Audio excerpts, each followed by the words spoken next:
Chapter 1. Oh, mother, that scoundrel of a father is scheming against you. Yue, both you and Qingqing are my daughters, and I will treat you equally, said Gu Rong, the matriarch of the Marquis residence, affectionately grasping her daughter's hand, her eyes brimming with love. Jingyue, the formidable protagonist, had found herself transmigrated into the narrative, now inhabiting the body of the true daughter of the Marquis household, who had been switched at birth. Presently, she was seated in a carriage, en route back to the Marquis residence. With a demure smile gracing her face, Jingyue replied, "Of course, mother." Yet, internally, she harbored resentment. Once we arrive at the Marquis residence, and the news of Qingqing's suicide by hanging reaches you, your so-called equality will vanish. You will abandon me, and what should have been my first day back will become a farce. Gu Rong's visage was etched with concern. She had recently discovered, while traveling in the carriage, that she could hear her daughter's innermost thoughts. Delighted, she perceived this as a divine compensation for having lost her daughter, a way for fate to reconcile their bond. However, as Jingyue's heart simmered with animosity towards Qingqing, who had yet to return to the residence, how could Gu Rong fathom that Qingqing might resort to suicide as a means of intimidation? It seemed she still harbored grievances about Qingqing usurping her rightful place as the true daughter of the Marquis household for the past 15 years. Alas, the carriage halted before the Marquis residence. Before it had even come to a complete stop, the anxious voice of the steward rang out. "Madam, it's terrible. The second young lady has hanged herself." "What?" Gu Rong's countenance paled, worry etching deep lines across her elegant features. "Quickly, take me to see Qingqing." Impatiently, she lifted the curtain to exit the carriage, just as Jingyue's thoughts echoed in her mind. "See? I told you that before the carriage even stopped, Qingqing would attempt suicide. She wishes to assert her dominance on my first day back in the residence. As my own mother, you abandon me here, eager to attend to the false daughter. Will I have any standing in the Marquis household from now on? Thankfully, I hold no expectations of this place. As soon as you rush off to check on Qingqing, I shall make my escape and roam this magnificent land, la la la." Gu Rong's foot faltered mid-step. Her expression darkened, and her heart was tumultuous. Could it be that Qingqing had truly hanged herself? Fortunately, she had halted just in time, otherwise, on Jingyue's first day back, she would have abandoned her true daughter at the door to tend to the false one, subjecting Jingyue to scorn, and how could she ever establish her authority in the Marquis household? Who would respect her as the young lady? The steward urged her, "Madam, you must go see the second young lady." Gu Rong turned to glance at Jingyue, who sat quietly in the carriage, her expression complex. Did she possess some sort of foresight? Jingyue blinked her innocent eyes. "Why are you looking at me? Qingqing has attempted suicide, you should hurry to see her. Don't delay my escape, I wish to leave the city before sunset." Gu Rong endeavored to steady her emotions and addressed the steward. "There's no need to worry about the second young lady, she is merely throwing a childish tantrum. Today, we must first settle the third young lady." The steward's face was one of astonishment. "But madam, the second young lady." Gu Rong coldly interrupted him. "Is she unaware that I am bringing Yue back today? What does her commotion upon Yue's return signify? There must be limits to her antics." As a legitimate daughter of the Duke's household, Gu Rong had grown up in the epicenter of power, and upon reflection, she could discern Qingqing's petty motives. Was she not simply afraid that Jingyue's return would threaten her cherished status? Yet, Qingqing failed to consider that she was never the true daughter of the Marquis household. The lavish life she had enjoyed for the past 15 years was stolen from Jingyue. How could she have the audacity to create such a ruckus on the very day of Jingyue's homecoming? Gu Rong turned to Jingyue, her expression softening. "Yue, come down quickly, mother will take you to your courtyard." Jingyue appeared bewildered. Only when she placed her hand in Gu Rong's palm and followed her through the grand entrance of the Marquis residence did her mind begin to clear. She hasn't rushed off to check on Qingqing, instead, she's prioritizing my comfort? This is utterly astonishing. Wasn't it said that her greatest affection lay with her beloved daughter, Qingqing? Such love has reached a level of foolishness. Gu Rong felt a pang of bittersweetness. Indeed, she loved Qingqing. Yet, Jingyue was also her daughter. How could she forsake her own flesh and blood for the sake of a false daughter? She was not so foolish. "Yue, on your first day back, I will ensure you receive the treatment you deserve." Rest assured, you will always be my daughter. Yi Jingyue's eyes shimmered with gratitude. This mother truly is admirable, possessing clarity of thought. Gu Rong felt warmth bloom within her heart at those words. Did this signify that Yi Jingyue had begun to accept her? Madam. The Marquis of Qingzhen, Yi Bojian, rushed over, his gaze not lingering on Yi Jingyue but landing squarely on Gu Rong, adopting an air of superiority as he questioned, Madam, Qingqing is in distress, hanging herself. As her mother, why aren't you rushing to comfort her? With that, he eagerly reached for Gu Rong, intending to lead her to Yi Qingqing. Gu Rong wrenched her hand from Yi Bojian's grasp. Pointing at Yi Jingyue, she declared, My lord, this is our daughter, Yue, whom we have been separated from for 15 years. Yi Bojian cast a disdainful glance at Yi Jingyue. My only daughter is Qingqing, this country bumpkin is not my child. From the moment Gu Rong announced her intention to retrieve Yi Jingyue, Yi Bojian had been vehemently opposed.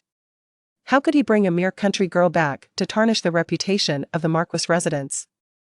In the Marquis household, the adored Yi Qingqing was deemed his true daughter. My lord. Gu Rong's voice rose an octave. Yue is my daughter, not some country bumpkin. Yi Bojian's contempt towards Yi Jingyue was deeply hurtful. A flicker of impatience crossed his face.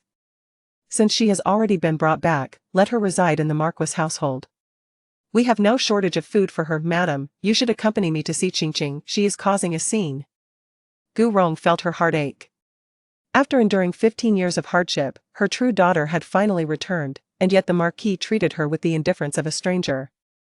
My lord, Yue is your biological daughter, how can you be so cold? Before Yi Bojian could respond, Yi Jingyue's thoughts resounded in her mind.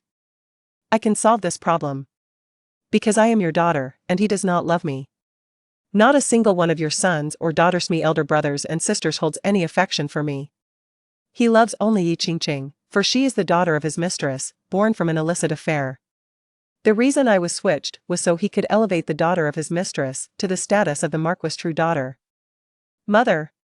That scoundrel of a father married you with ulterior motives. He sought your substantial dowry. He desires you to manage the Marquis household, to support his mistress, to care for his illegitimate children, and to elevate his standing through the influence of the Duke's residence. Once he has exhausted your worth, he will poison you, leaving you crippled and dying in misery. Chapter 20, Is that not the mistress of my wretched father? Gu Rong's heart was tumultuous. Why Yi Bojian married her merely to exploit her, to drain her dry? He never truly loved her. Yi Qingqing is the daughter of Yi Bojian's mistress? Was this charade of distinguishing between true and false daughters merely to keep the mistress's child pampered beside him? She pondered carefully. She had borne 3 sons, and although Yi Bojian claimed to be delighted, he had never inquired about their upbringing over all those years. When their eldest daughter was born, one would expect her to be cherished, given that she followed 3 sons, yet Yi Bojian seemed to only feign happiness.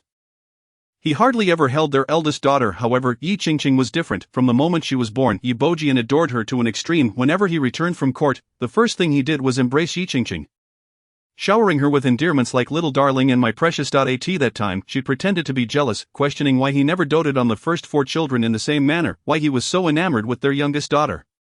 What had Yi Bojian said then? He claimed that in his youth, he was unaware of how to be a father, and being preoccupied with official matters left him little time for his children.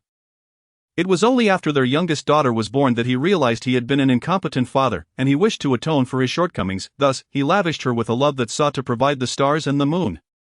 Yet, in retrospect, this situation felt amiss. If he truly felt guilty towards his children, he ought to have compensated the first 4 children doubly. Yet, over the years, aside from the youngest daughter, he had shown little concern for the others. If it was indeed because the youngest daughter was bored of a mistress, upon reaching this thought, Gu Rong felt a surge of blood rush to her head, nearly causing her to collapse. Yi Jingyue, quick-witted, supported her, her delicate hand brushing against Gu Rong's breath, leaving a trail of soothing fragrance. Mother, be careful, a gentle reminder for mother. Just moments ago, Gu Rong had felt dizzy, but in the next instant, her body felt light, and her spirits lifted. If she had harbored doubts about Yi Jingyue's words, the transformation in her body now made her believe in Yi Jingyue with fervent conviction. Yi Bojian cast a cold glance at the fawning Yi Jingyue. You certainly know how to put on an act. My lord. Gu Rong's expression darkened. Yue is your daughter, she has been lost for 15 years, and upon her return, not a single word of concern from you. She merely supported me, and you scold her for pretending? Is it wrong for her to have filial piety? The one truly putting on an act is the one who hangs herself. Does she think I am oblivious to her intentions? Is she not trying to make me visit her, neglecting Yuer, so that Yuer will be belittled in the household henceforth? She has enjoyed the privilege of being the daughter of a noble for 15 years. She should be grateful instead of scheming. Yi Bojian was enraged. Madam, how could you think so ill of Qingqing? We have raised her for so many years. Do you not understand her character? I am deeply disappointed in you. Had I known you were this kind of person. Ji Yurong sharply interrupted him. What about back then, my lord? Tell me, what happened back then? Yi Jingyue supported Gu Rong, sensing her trembling, her eyes bloodshot, fixated on Yi Bojian as if she would perish alongside him should he utter anything. The events of the past were her Achilles' heel. Yi Bojian's words caught in his throat, neither here nor there. Ultimately, he could only leave in a huff, feeling unjustly accused. Madam, I am greatly disappointed in you. Yi Jingyue scoffed inwardly, observing Yi Bojian's retreating figure, then called out loudly, Father, watch your step, you might fall. As she spoke, a droplet of water sprang forth from her palm, landing on Yi Bojian's ankle. Instantly, a dull thud echoed from the courtyard entrance. Yi Bojian stumbled, falling awkwardly. Rising, he cursed under his breath about the ill omen. Yi Jingyue smirked with satisfaction. Serves you right, dare to poke at my mother's sore spot. And you deserve to fall flat. Yi Jingyue thoughtfully poured a cup of tea for Gu Rong, adding a touch of powder that dissolved in the water. Mother, drink your tea. Mother is so unfortunate. That wretched father has been puing her. Every mention of the past causes her to bow her back. Mother is truly pitiful. To this day, she remains unaware that the mastermind behind her abduction and subsequent disgrace was that same wretched father. Gu Rong's pupils dilated in shock, scarcely able to believe her ears. Yi Jingyue's heartfelt thoughts resonated once more, laced with sorrow. At that time, the duke's residence was already in decline, teetering on the brink of ruin. That wretched father set his sights on Mother, the legitimate daughter of the duke. He deceived her with the general's notes, coordinating with accomplices to abduct her for a night, spreading the news throughout the imperial city. When she returned unharmed the next day, her reputation was already in tatters. At that moment, he feigned deep affection and sought her hand in marriage. Moved, she wed him, bringing a substantial dowry that revived the duke's residence to its former glory. It was utterly shameless. Even more despicable was that he, having gone to such lengths to marry Mother, did not cherish her. He kept a mistress and brought her daughter, Yi Qingqing, into the duke's residence to indulge in wealth and luxury. How shameless!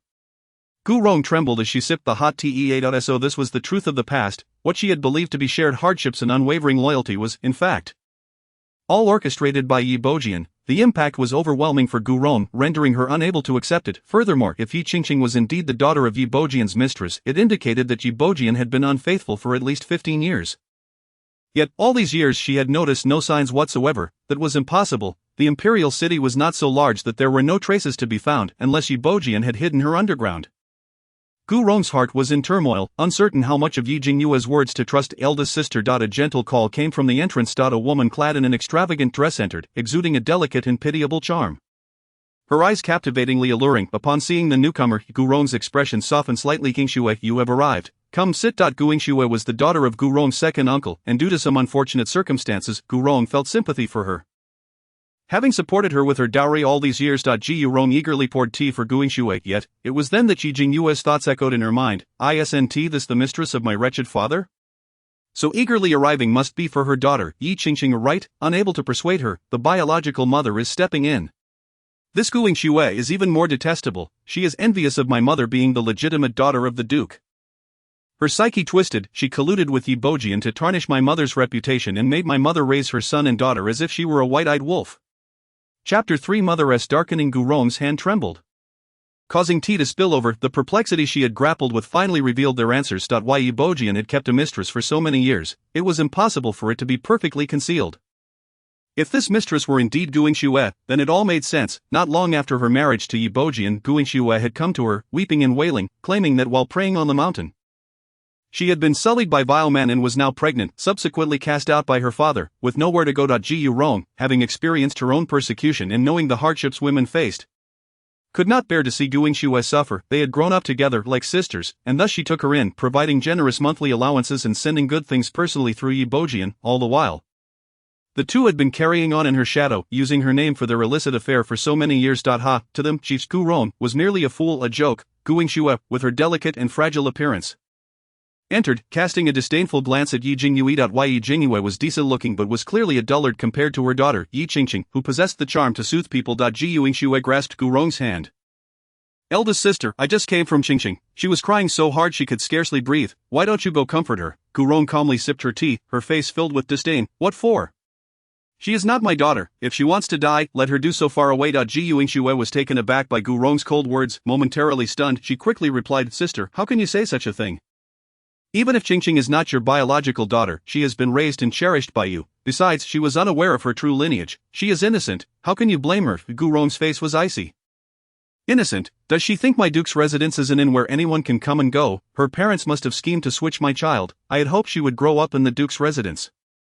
And if she behaved properly, I could arrange a glorious marriage for her. Yet, now that my Yuer has just returned, she creates such a ruckus, causing trouble for my Yuer. How can I tolerate her? It is a simple matter to exchange the duke's legitimate daughter. The true beneficiaries behind the scenes are none other than the child's parents, right? Not of my duke's lineage, clearly unworthy of respect. Tomorrow, I will send someone to escort her away. Better she does not die of misfortune in the duke's residence. Eldest sister. Gu Yingshue's voice rose in disbelief, her delicate and beautiful face losing all color. Realizing her excessive agitation, she quickly recalibrated. Eldest sister, please, your past actions have already left a poor impression in everyone's minds. Now that you have just brought your daughter home, to send away your adopted daughter would surely invite scandal. Gu Rong scoffed, what do I care for others' opinions? No matter how much I am criticized, can it ever compare to the scrutiny you face? My sister, you bore a child out of wedlock and still shamelessly attend various social gatherings. I have yet to see you shy away from public view. I dote on my own daughter while banishing the illegitimate offspring that have encroached upon my family. What can others possibly condemn me for? Gu Rong's heart felt a chilling emptiness. The events of the past were like a thorn embedded deep within her. Today, Yi Bojian brought them up and Gu Yingxue mentioned them as well. It has almost been confirmed that Yi Qingqing is their daughter. Reflecting on it now, during her pregnancy, Gu Yingxue had expressed her joy and had not done anything for her, stating she would visit a temple to pray for her. She remained in the temple for the entire 10 months of Gu Rong's pregnancy. At that time, Gu Rong had been deeply touched and now, she mused, perhaps it was not a matter of offering prayers but rather a fear that Gu Rong might discover her pregnancy. Ji Rong had always considered herself to be wholeheartedly kind to Gu Yingxue. Back when they were at the duke's residence, Gu Yingxue, as the concubine's child, was treated poorly and bullied, yet Gu Rong had always protected her, sharing whatever she had even after Gu Yingxue was expelled from the duke's residence. Gu Rong had cared for her with great diligence. A woman in her 30s, she appeared as youthful as a girl in her 20s, her skin as smooth as a peel egg upon closer inspection. Yi Qingqing bore some resemblance to Gu Yingxue. The tactics employed by Gu Yingxue and Yi Bojian were truly nauseating. Did these individuals not seek to thrive upon her, they would be sorely mistaken. Everything they owed her must be repaid in full. Noagula Gu Rong had arrived. Yi Jingyue watched with wide eyes. Wow, mother is so formidable. Yes, this is how we confront that scheming Gu Yingxue. For years, she believed she had outsmarted mother, reveling in her own superiority. In truth, she is merely a parasite. Without mother, she would lead a miserable existence. This person is utterly detestable. I must avenge my mother. I'll concoct a potion to make your stomach ache for an entire day. Yi Jingyue obediently poured a cup of tea for Gu Yingxue. Aunt, please do not overthink it. My mother and father just had a quarrel. And her emotions were heightened, leading to some harsh words. Here, drink some tea to calm your nerves. Gu Yingxue was indeed taken aback by Gu Rong's fierce demeanor today. In the past, whenever she mentioned Gu Rong's history, Gu Rong would appear self-deprecating and distressed, yet today, she had become so sharp-tongued, even retaliating against her. For a moment, Gu Yingxue felt flustered. She hurriedly lifted the tea that Yi Jingyue had poured for her and began to drink. Attempting to calm herself, observing Gu Yingxue sip the tea, the smile on Yi Jingyue's face widened. Your night is about to turn miserable. For the entire night, your body will feel as if it's being gnawed by countless insects. This is the price for deceiving my mother. Gu Rong's heart softened as her gaze fell upon Yi Jingyue, filled with tenderness. This was her daughter, a caring little sweetheart, unlike that ungrateful Yi Qingqing. Ji Yingxue noticed Gu Rong's affectionate look toward Yi Jingyue, and a flicker of malice crossed her eyes. She immediately adopted a gentle and harmless expression. Elder sister, I apologize. I spoke out of turn just now. It's my fault, having watched little Qingqing grow up. I was too flustered upon learning about her predicament and spoke too harshly then. Her gaze shifted to Yi Jingyue, donning a look of maternal affection. This must be Yuer. How lovely you are, truly a reflection of your elder sister. Anne has not prepared a gift for our first meeting, but this bracelet, my treasured possession, is for you. Yi Jingyue accepted it with a charming smile, not missing the fleeting look of reluctance in Gu Yingshue's eyes. Thank you, Aunt. It seems she senses a crisis. Even her most cherished bracelet is being offered up. I shall not be polite. This bracelet originally belonged to my mother, so it rightfully returns to its owner. Chapter 4, The Iron-Blooded Emperor. The grand protagonist Gu Jingchen. Gu Rong's gaze was measured as she leisurely sipped her tea, her eyes resting on the emerald bracelet in Yi Jingyue's hand. Her expression darkening. Such exquisite emeralds were rare in the entire imperial city. How could Gu Yingxue, a mere concubine's daughter from the Gu family, possess one? Was it not pilfered from her, deceiving her and betraying her heart? Giving her daughter to another, all while plotting against her finances. Such behavior was intolerable. Initially she had intended to send Yi Qingqing away, but now her plans had changed. That would be too lenient on them. They must repay their debts tenfold. Gu Rong did not wish to see Gu Yingxue at this moment and waved her hand dismissively. You go comfort Qingqing. I shall visit her later. Gu Yingxue's face lit up with joy. Gu Rong's words implied she had not abandoned Yi Qingqing. All that had been said before was in anger. Qingqing cares most for you, her mother, but she knows you still care for her.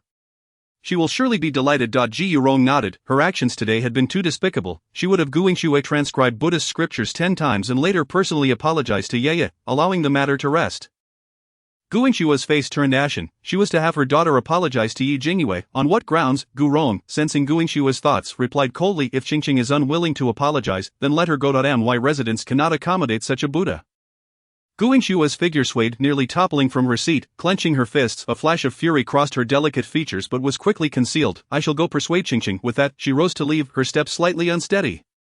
Yi Jingyue, watching Gu Yingxue's humiliated expression, felt an immense sense of joy. However, upon turning around she froze. Why was Gu Rong's character showing a corruption value of 70? How had she suddenly darkened? As Yi Jingyue pondered the events that had led to Gu Rong's transformation. Gu Rong's maid Jin Shou entered. Madam, the young master Gu has arrived. A smile spread across Gu Rong's face. Let him in. A tall figure appeared at the door, first revealing a silhouette clad in moonlight white.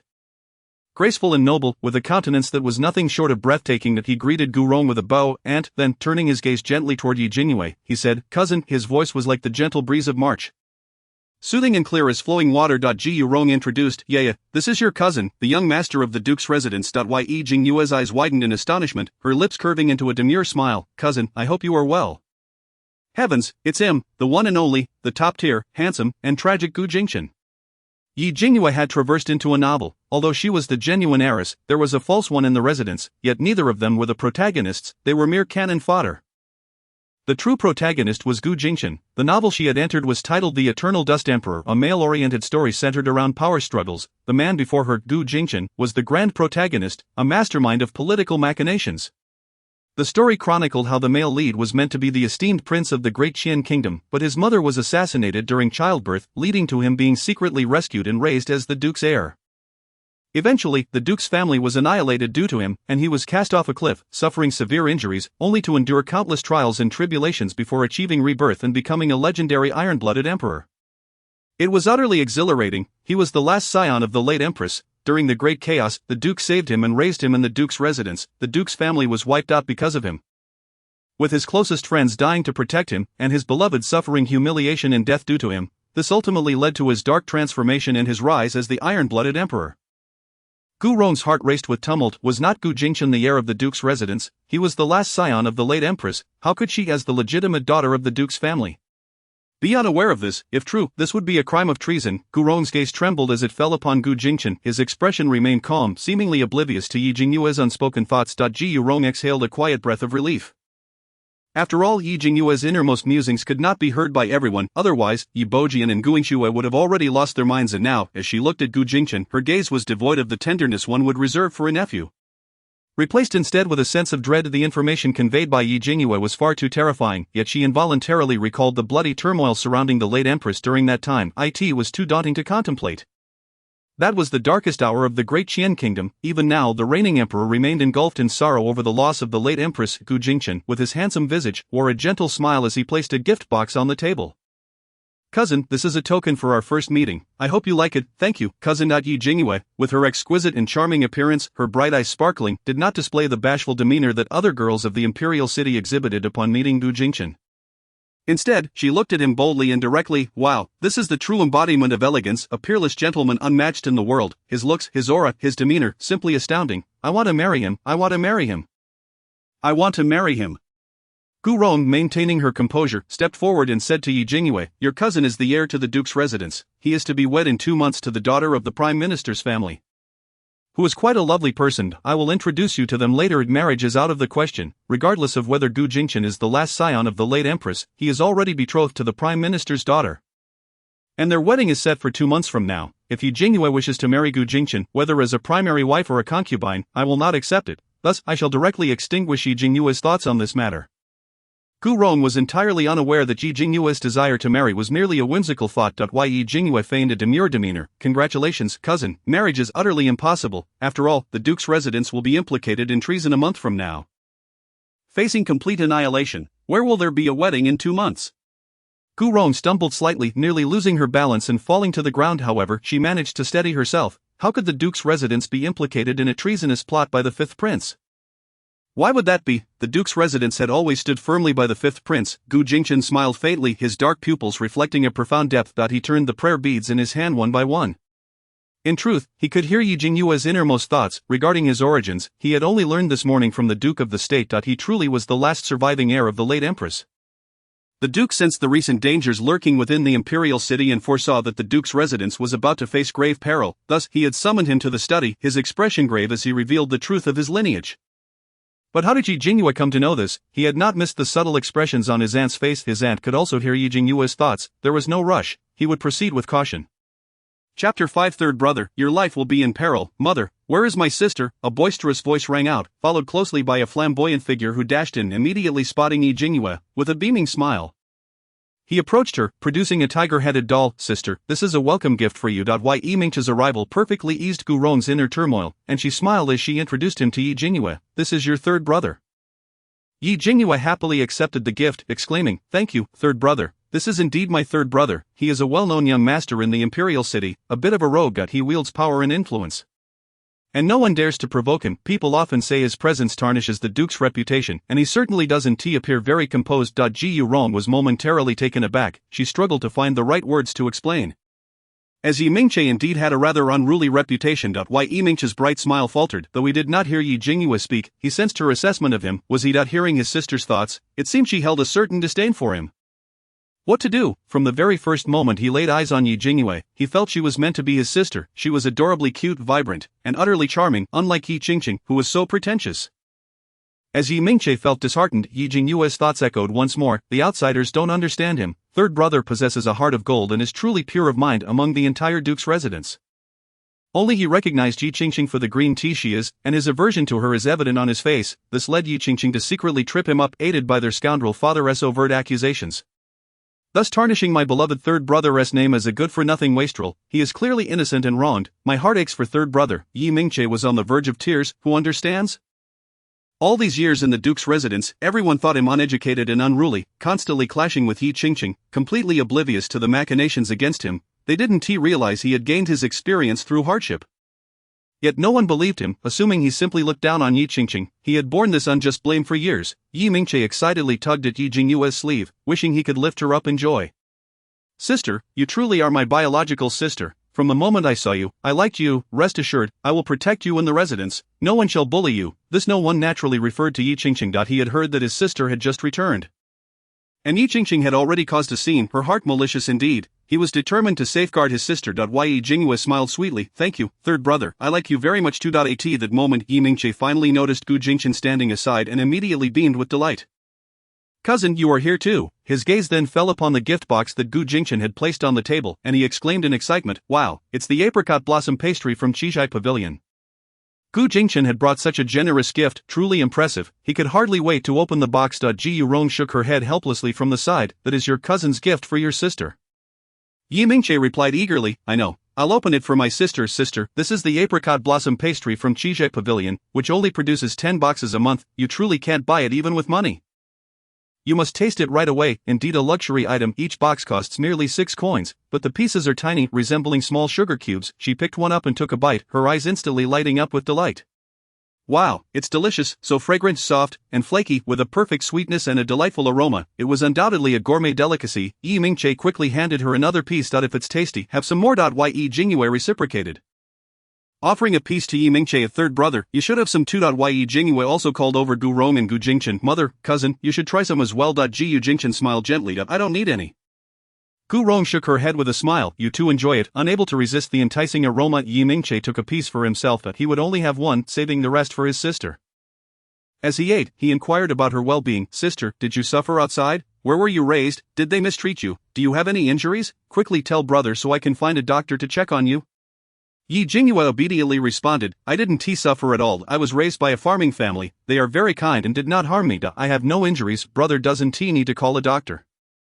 Having just met for the first time, the siblings shared a wonderful bond. Gu Rong felt this scene was heartwarming. This was how pure sibling love should be. However, her gaze darkened as it landed on the composed Gu Jingchen.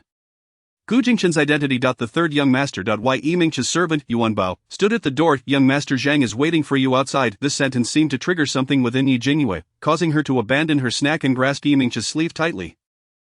Third brother, I just returned, and the residence feels so unfamiliar. Will you stay with me? I cannot let third brother go. Today's banquet is a trap set by Zhang Xiaoling for him. At the banquet, third brother will encounter a delicate woman in need of help, awakening his protective instincts. He will come to her aid, redeeming himself and securing her a residence. Then, half a month later, this woman becomes the emperor's favored concubine and directly accuses third brother of bullying her before the emperor. Enraged, the emperor will have third brother castrated and confined to the Buddhist hall for life. Gu Rong's heart quivered. Yi Mingche's heart sank, instinctively placing his hand over his most sensitive area, his face paling and body stiffening. Could he really suffer such a fate, castrated, confined to the Buddhist hall for life, and all of this orchestrated by Zhang Xiaoling? After the initial tremor came a surge of flames. He had regarded Zhang Xiaoling as a brother. And yet Zhang Xiaoling wished to harm him. Gu Rong steadied her thoughts and said to Yi Mingche, your sister has just returned and feels insecure. As her brother, you should stay to accompany her. Yi Mingche nodded vigorously, quickly addressing Yuan Bao, go tell Zhang San that I'm staying with my sister today and 1T be attending. A third brother has declined, but the scoundrel father is also involved in this conspiracy. He 1T let third brother escape so easily. He will surely find a way to force third brother to attend the banquet. What to do? No, I cannot let third brother come to harm. My words carry little weight. If I speak too much, mother may think I'm stirring up trouble. Perhaps I should cut a finger and employ the strategy of self-harm. But if I suffer such a serious injury, it is not unreasonable for me to cling to third brother. After all, my finger will heal quickly. Chapter 6. The lady of the duke's residence stood resolute. Let us divorce. Gu Rong and Yi Mingche were both taken aback. There is no need for such drastic measures. You don't have to go to such lengths. However, Gu Rong's countenance darkened instantly. The banquet tonight was indeed a scheme concocted by Yi Bojian. She now waited, for if Yi Jingyue's thoughts were genuine, Yi Bojian would undoubtedly come to find a way to separate Yi Mingche. Gu Jingchen remained silent but held a skeptical view regarding Yi Jingyue's thoughts. A favored concubine appearing half a month later, the current emperor had not selected any candidates for years following the death of the late empress. How could a new concubine suddenly emerge? The very notion seemed implausible. As Yi Mingche had indeed rejected Zhang Xiaoling, it wasn't long before Yi Bojian arrived once more. And madam, before he entered, his voice preceded him. Gu Rong's expression turned icy. In the past, there had been moments of discord between her and Yi Bojian, yet he had never taken the initiative to placate her or apologize. It was always she who sought him out. Once for an entire month, she did not approach him, and he didn't even mention her. And now, after their recent unpleasant parting, he was so eager to visit. Gu Rong shot a glance at Gu Jingchen, who immediately understood and moved behind the screen. Yi Bojian stepped in, his face stern. Madam, Qingqing is still crying over there. Are you sure you don't want to check on her? Gu Rong replied coldly. I want to accompany you. Yi Mingche chimed in, she is just pretending to be distressed. It's merely a scare tactic. If you go to check on her, she will only escalate her antics. Mother, please don't go. Silence, Yi Bojian bellowed, abruptly hurling a teacup from the table, which fortunately Yi Mingche dodged, causing the cup to shatter on the floor. Gu Rong was enraged. Duke, Yi Bojian's furious gaze fell on Yi Mingche. What are you still doing here? Get out. The scoundrel father is doing this deliberately. He is intentionally throwing a fit to drive third brother away, to ensnare him. Malicious, truly malicious. This sentiment echoed in the hearts of both Gu Rong and Yi Mingche. The ferocity of a tiger does not extend to its own cubs. Yi Bojian is indeed a scoundrel. The depths of his depravity are truly astonishing. Yet, it must be noted that the young woman at tonight's banquet bears a striking resemblance to the late empress, making her an exceptionally rare find. Moreover, the time for her entrance into the palace is imminent. It is imperative that Yi Mingche joins the fray tonight, or he may never get another chance. The three individuals capable of hearing Yi Jingyue's innermost thoughts were all left in utter shock. A resemblance to the late empress, this was nothing short of a thunderclap. Gu Jingchen had previously harbored doubts about Yi Jingyue's revelations, as he did not believe the emperor would take a new favorite consort. However, if this woman's appearance is indeed so similar to that of the late empress, then everything falls into place. The scoundrel of a father has gone too far. To frame my third brother, he would even resort to threats of confinement. I will not allow my brother to be ensnared by your schemes. Where is my knife? I found it. I'll cut my finger. Gu Rong leaped forward, seizing Yi Jingyue's hands and holding them firmly to prevent her from acting on her impulse. There is no need for such drastic measures. Gu Rong quickly turned to Yi Mingche and urged, Mingche, go to the treasury and fetch some silver. Buy something nice for your sister. Yi Mingche, equally unwilling to see Yi Jingyue harm herself, promptly agreed and dashed out. There are countless ways to avoid attending the banquet. It is utterly unnecessary for Yi Jingyue to resort to such self-harm. Seeing Yi Mingche leave, Yi Jingyue grew anxious. Mother, do not let third brother go. I like him. I want him to stay with me. Yi Bojian slammed his hand down on the table. Nonsense, you and your third brother are of different genders. What companionship is needed? You truly are a country bumpkin. Unfit for the grand stage, Gu Rong scoffed. Indeed, those raised within the household aware of their unseemly status immediately resort to threats of self-harm upon the return of the rightful heir. Gu Rong's disdain was palpable.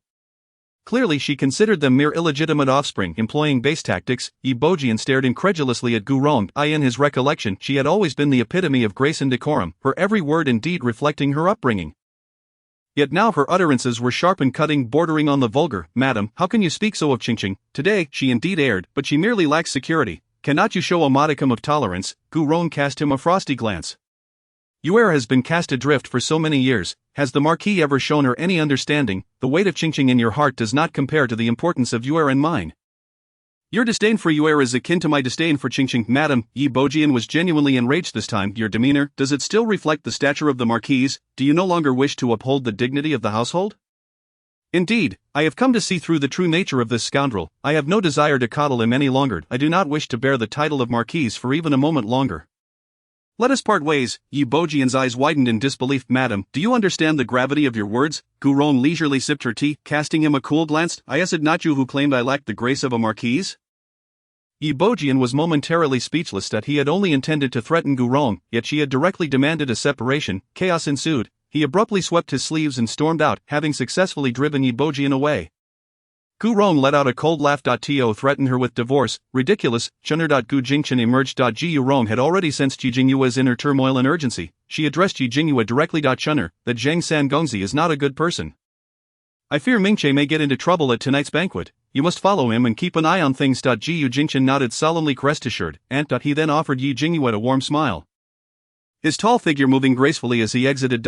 With Gu Jingchen watching over him, third brother will surely be safe. That woman resembles the late empress. Gu Jingchen will certainly recognize it. After all, he just viewed the empress's portrait today. Once he sees that woman, the astute Gu Jingchen will undoubtedly discern the intricate schemes at play. Ji Jingchen's pace did not falter, yet his gaze deepened with contemplation. He too had recently viewed the late empress's portrait. The capital was fraught with peril. The Duke had declared that the Duke's residence could not escape this calamity, yet he now had an instinctive feeling that Yi Jingyue was the key to unraveling the situation. As Gu Jingchen departed, Gu Rong instructed Jin Xiu, from today forth all expenditures of the Marquis must adhere to established regulations. Any excess expenditure will not receive funding. Furthermore, the funds for Hulu Street shall be halted. Hulu Street was where Gu Yingxue had been placed. Jin Xiu's eyes brimmed with tears of excitement. The decisive and clear-headed young lady had returned. As Gu Jingchen reached the courtyard entrance, he found Yi Mingche waiting. He placed a reassuring hand on Yi Mingche's shoulder. Cousin. Ji Jingchen spoke gently. Jing San Gongzi is connected to a case I am handling. Tonight's banquet may provide clues. Are you willing to act as an informant? Yi Mingche's eyes sparkled with enthusiasm. Absolutely. Yi Mingche idolized Gu Jingchen, who, at such a young age, had already achieved the rank of Chief Minister of Justice, solving countless intricate cases. The prospect of assisting Gu Jingchen thrilled him beyond measure. The thought of being ensnared in a scheme this evening had already faded from his mind. With a sense of joy, Yi Mingche exited. The third young master of the minister's residence, Zheng Shaoling, was anxiously awaiting him at the door. Upon seeing him emerge, a look of relief washed over his face. Mingche, you're finally out. Hurry, we've all been waiting for you. Yi Mingche, off in a carefree spirit, was no fool. Zheng Shaoling, after years of camaraderie, he had often found himself played the fool, believing they were close as brothers. Little did he know, he had been mistaken. Oh, just a little game, I'll indulge you. Yi Mingche threw his arm around Zheng Shaoling's shoulders. Let us go drink. Together, the two strolled to the grandest tavern in the imperial city, Tianxiang Tower. By the time Yi Mingche and Zheng Shaoling arrived, the private room was already filled with 6 young gentlemen from noble families, all of whom greeted them warmly. Yi Xiao Zheng Xiao, you've arrived a bit late. Zheng Shaoling clapped Yi Mingche on the back.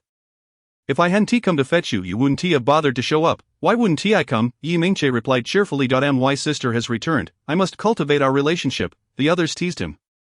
What sister? You mean your romantic interest? Yi Mingche playfully kicked one of them, not too hard but enough to make a point. Watch your mouth. She is my biological sister. His biological sister, Yi Qingqing. Yi Mingche had only one sister. And their relationship was far from cordial. She often exasperated him into seeking solace in drink. Today, however, he was reluctant to join them for her sake. Was the sun rising in the west? The matter of the true and false daughters of the Yi family was known only to those within the family. Yi Mingche seized this opportunity to publicly clarify Yi Jingyue's status. Why Yi Qingqing is not my true sister, she is but an impostor. What? The crowd was instantly intrigued. Zheng Xiaoling, sensing Yi Mingche was about to elaborate, quickly interrupted. Let us drink first. Why dwell on such matters? By the way, I heard Tianxiang Tower has a new performer, stunningly beautiful. I have connections to introduce her to everyone. With that, the group of frivolous young men became animated, momentarily forgetting the issue of the Yi family's true and false daughters. I've heard she is extraordinarily lovely. I came here today specifically to see her. Quickly, if you have connections, bring her in. Let us share the good fortune. Zheng Xiaoling hurried off to summon her. At that moment Yi Mingche felt a surge of boldness. He suspected that this enchanting performer Zheng Xiaoling spoke of was the very one who bore a striking resemblance to the late empress. The current emperor, still besotted by the memory of his late wife, would undoubtedly be captivated by her beauty. Meanwhile, Gu Jingchen observed from the corner of the upper room, hidden from view, as a lithe figure clad in a veil gracefully ascended from the first floor. Her movements were enchanting, her presence alluring. As Gu Jingchen beheld her, when she lifted her gaze, her enchanting eyes were nothing short of captivating. At that moment, he recognized that her eyes mirrored those of the woman in the portrait he had seen earlier. Her half-visible face bore a striking resemblance to that figure, yet her demeanor was markedly different. The portrait exuded an air of noble dignity, while this young woman radiated a vibrant allure. It was easy to imagine the chaos that would ensue in the imperial city should she, with her resemblance to the late empress, become the emperor's favored consort. Gu Jingchen maintained a serene expression, unperturbed. He signaled discreetly to those in the shadows. It has begun. The patrons in the private room turned their eager gazes toward the entrance. Suddenly, a charming figure appeared. This is the maid, Yera. Before Yera could even complete her greeting, a figure clad in black emerged from behind her, wielding a large blade that descended mercilessly upon her. She barely had time to scream before collapsing to the floor. Lifeless, this shocking scene sent waves of terror throughout the private room and the entire Tianxiang Tower. Panic erupted, accompanied by a cacophony of screams. An assassin, quickly seize the assassin, murder, help. After the black-clad assassin killed Yera, he charged towards the young gentleman in the private room, causing everyone to scatter in a frantic bid for survival. Some hid behind the screen, others crouched beneath the tables, while a few took refuge behind the door. And some even leapt out of the window. Zheng Xiaoling, unfortunately, was less fortunate. He was seized by the assassin at the doorway and met a grisly fate as his life was violently severed. His anguished scream echoed as he collapsed to the ground, blood gushing forth incessantly. A squad of officials rushed in, but the assassin had already made his escape through the window. In broad daylight, within the grandest tavern of the Dacian Empire's capital, an assassination had occurred, openly challenging the emperor's authority. Enraged, the emperor immediately commanded Gu Jingchen, the minister of justice, to investigate the incident. By the time Yi Mingche returned home, it was already the dead of night. Yi Bojian, upon hearing his return, anxiously awaited at the door alongside Gu Rong. Ji Rong, filled with concern, inquired, how could an assassination occur? Yi Bojian pressed, what on earth happened? Shortly after the assassination, they received news from the authorities stating that the target was Yi Mingche's private room, with reports of injuries and fatalities, urging them to await further updates. Both were deeply anxious. Gu Rong worried for Yi Mingche's safety, while Yi Bojian fretted over his failed scheming. Yi Mingche, wearied and exasperated, recounted, I was enjoying a pleasant meal when Zheng Xiaoling summoned a beautiful singer from Tianxiang Tower to entertain us. Just as she entered, the assassin struck, killing her instantly and injuring Zheng Xiaoling. Had the officials not arrived swiftly, I might not be standing here today. Ji Rong, alarmed, slapped his chest and exclaimed, "Pa, what nonsense are you spouting?" Her gaze drifted to Yi Bojian, whose complexion had turned pale. Ji Rong scoffed inwardly, realizing he was likely shocked by the news of the woman's brutal demise. She gently patted Yi Mingche's shoulder, soothingly saying, You must have been frightened today. I have prepared a calming soup. Let me take you to drink it. Oblivious to Yi Bojian's distress, Yi Mingche remained lost in his thoughts. Chapter 8, dissuading Yi Jingyue from pursuing Gu Jingchen in Gu Rong's courtyard. She engaged in conversation with Gu Jingchen, who had been busy throughout the night. He briefly explained the events of the previous evening, clarifying that Yi Mingche had no involvement, the woman's identity was suspect, and Zhang Xiaoling was merely an unfortunate victim. Ji Rong refrained from probing further. The previous night had been rife with bloodshed, as a woman bearing a striking resemblance to the late empress was assassinated. This was a chilling subject, for everyone was acutely aware of the emperor's deteriorating state over the years since the late empress's passing. Any matter even remotely connected to her could lead to a clan's annihilation. Meanwhile, Yi Jingyue adorned herself in splendid attire and exquisite jewelry, transforming from the charming neighbor girl into a radiant young lady. Upon her arrival, Gu Rong greeted her with a warm smile. Your heir is here. Yi Jingyue noticed her tall cousin Gu Jingchen and affectionately approached him. Cousin Gu Jingchen smiled gently and returned. Cousin Yi Jingyue playfully massaged Gu Rong's shoulders. Mother, didn't you say I have 3 brothers and 1 sister? Where is my sister? I haven't seen her. Your sister is at Jingxin Monastery praying for blessings. You will see her when she returns. Yi Jingyue's eyes sparkled cutely. Being back by my mother's side is a blessing from the Bodhisattva. I wish to go pray as well. May I? Of course, I know where my sister is. She has been sent to Jingxin Monastery by our grandmother under the pretense of being punished for disrespecting her elders. The truth is, she's being subjected to torment by those old nuns. They are no good. They humiliate my sister and force her to do menial labor. My sister, unable to endure it, sent word to our scoundrel father, who ignored her completely.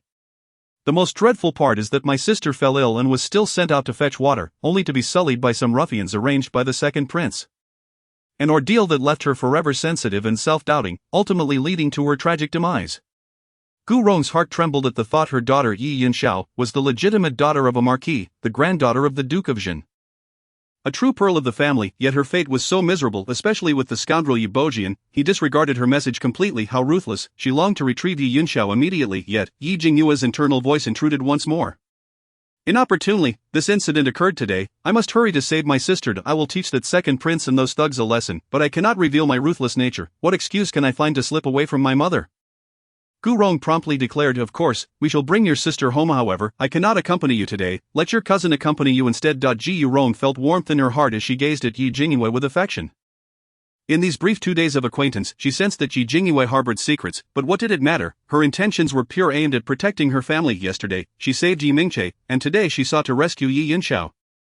Gu Rong recognized that her daughter possessed extraordinary abilities, yet she would remain vigilant. Though she could not accompany Yi Jingyue, she was uneasy about letting her go alone. Knowing Gu Jingchen's capabilities, she felt reassured with him by her side. Yi Jingyue nodded eagerly. All right, mother, Gu Jingchen can come along and I can find an opportunity to shake him off later. Yi Jingyue beamed at Gu Jingchen. Cousin, I can hardly wait. Let us go. Gu Jingchen was intrigued by Yi Jingyue and willingly agreed to accompany her. He walked ahead, clad in white, exuding an ethereal grace, resembling a celestial being descended to earth. His features were exquisitely chiseled, with sharp brows and bright eyes, radiating profound wisdom. He moved with an upright posture and light steps, each stride emanating a distinct elegance. Wow, he truly is the male protagonist. Such demeanor, such beauty. I want to go mad for him. I want to marry him. Gu Rong shivered at the thought. Indeed, Gu Jingchen possessed an otherworldly charm and remarkable talent. Had she been 20 years younger, she too would have succumbed to his allure, but no, he was the son of the late empress, and she would not permit Yi Jingyue to wed Gu Jingchen. Currently, he was the only trustworthy individual in her life. It would be best to keep Yi Jingyue away from him. She needed to summon her eldest son home immediately. Yi Jingyue's gaze sparkled as it rested on Gu Jingchen, unabashedly admiring him. Gu Jingchen, feeling a mix of curiosity and interest towards Yi Jingyue, regarded her as a little sister. Moreover, he was aware that Gu Rong could hear her thoughts, leading him to believe that he might soon lose his aunt.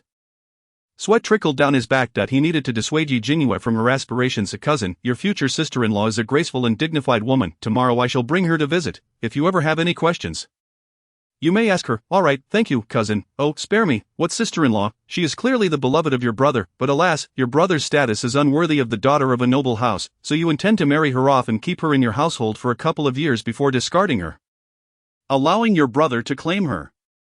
Gu Jingchen felt a shudder within. He realized Yi Jingyue knew much, but he was taken aback by how much she truly understood. This matter was highly confidential, known only to the 3 involved, with no possibility of others being aware. Yi Jingyue was more enigmatic than he had anticipated. Their journey proceeded smoothly to Jingxin Monastery. Yi Jingyue bowed to Gu Jingchen. Cousin, thank you for waiting here for me. I shall go pray now. I will slip away from you now, and when I return, you will not recognize me, huh? Gu Jingchen maintained a gentle smile. Go ahead. He initially intended to leave her space, but with her words, he felt compelled to stay, curious to see how Yi Jingyue would manage to pass by him without being recognized. He was eager to witness her prowess.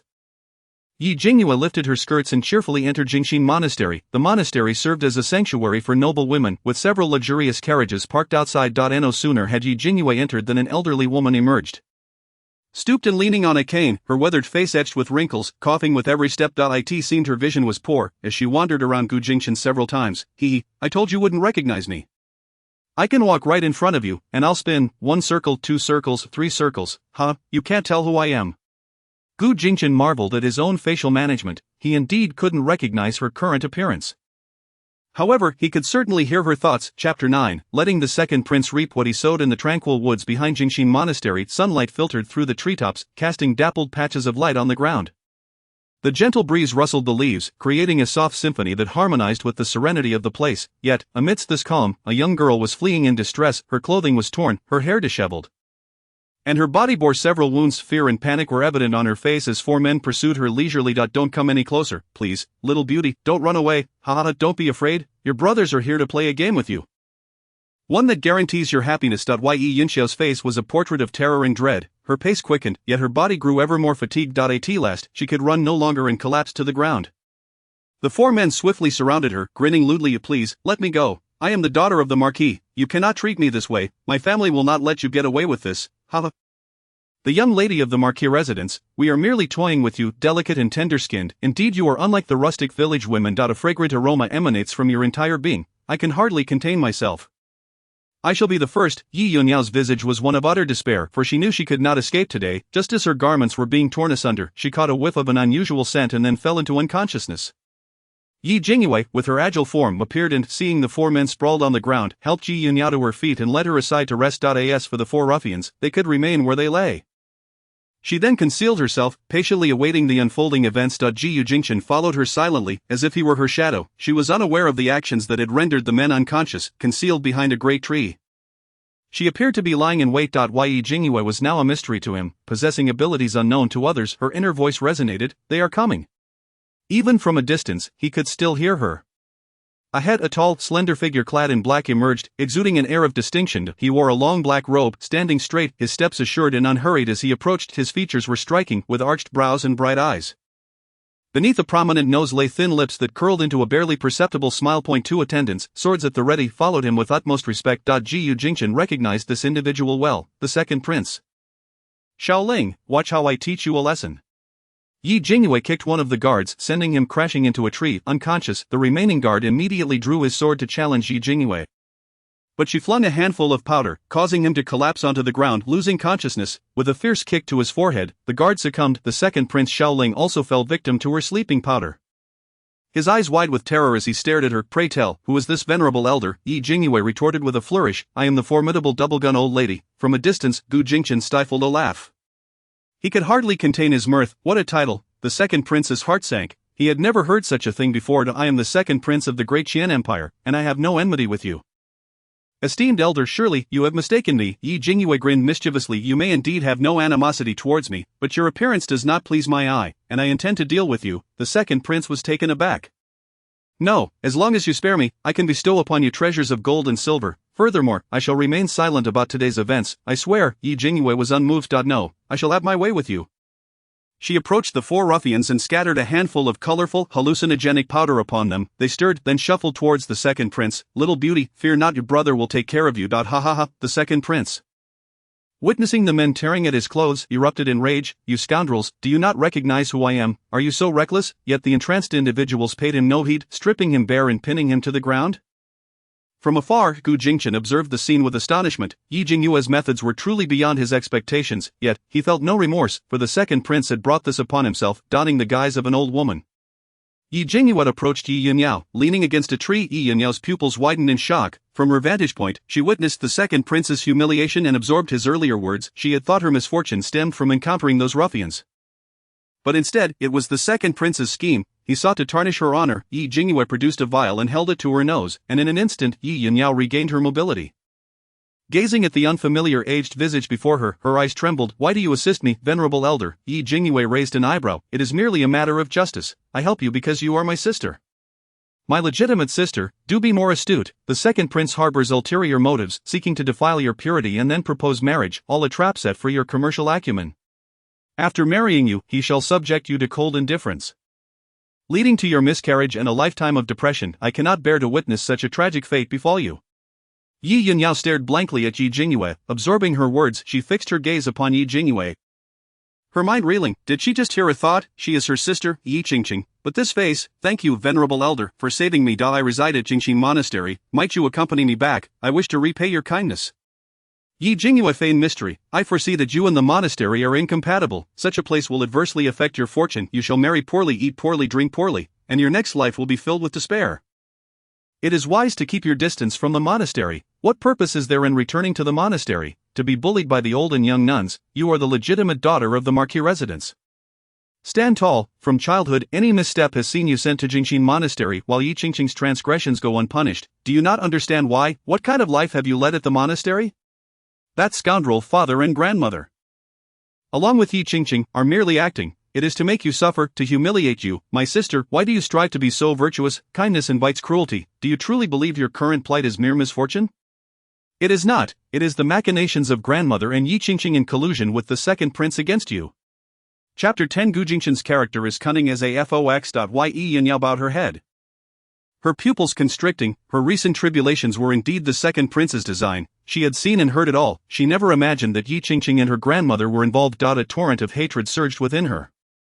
Since the age of 12, she had often faced her grandmother's punishments, being sent to Jingyue Monastery at least twice a year. The monastery was no benevolent place. The nuns made her wash clothes, fetch water, and subjected her to beatings, even locking her in a small dark room. Initially, her grandmother would frequently visit her, and when she recounted her experiences, her grandmother would scold her, accusing her of slandering the esteemed monastery and being of low character. The weight of those accusations suffocated her. She showed her wounds to her grandmother, only to be told she was being overly delicate. Now, reflecting on Yi Jingyue's revelations, she questioned why her grandmother had often visited her in the beginning, yet scolded her upon witnessing her injuries and hearing her pleas for help. It was a deliberate act on her grandmother's part. Thereafter, she became cautious, but any minor infraction would see her punished by being sent back to the monastery. Yet her younger sister, Yi Qingqing, faced no such repercussions, even having Yi Yinyao take the blame for her. Her grandmother claimed it was her duty as the elder sister to manage her sister properly. So it was. The truth was indeed as wretched as this. Now they had even allied with the second prince to tarnish her honor. How infuriating! A woman stripped of her virtue was akin to being driven to death. Why, what wrong had she committed? Yi Jingyue observed the sudden surge of dark energy emanating from Yi Yunyao's head. Wow, sister's dark energy has reached 40. It seems witnessing the second prince's scheme has ignited her fury. Embrace the darkness, do not be virtuous. Kindness invites cruelty. Stand tall and take down those scoundrels.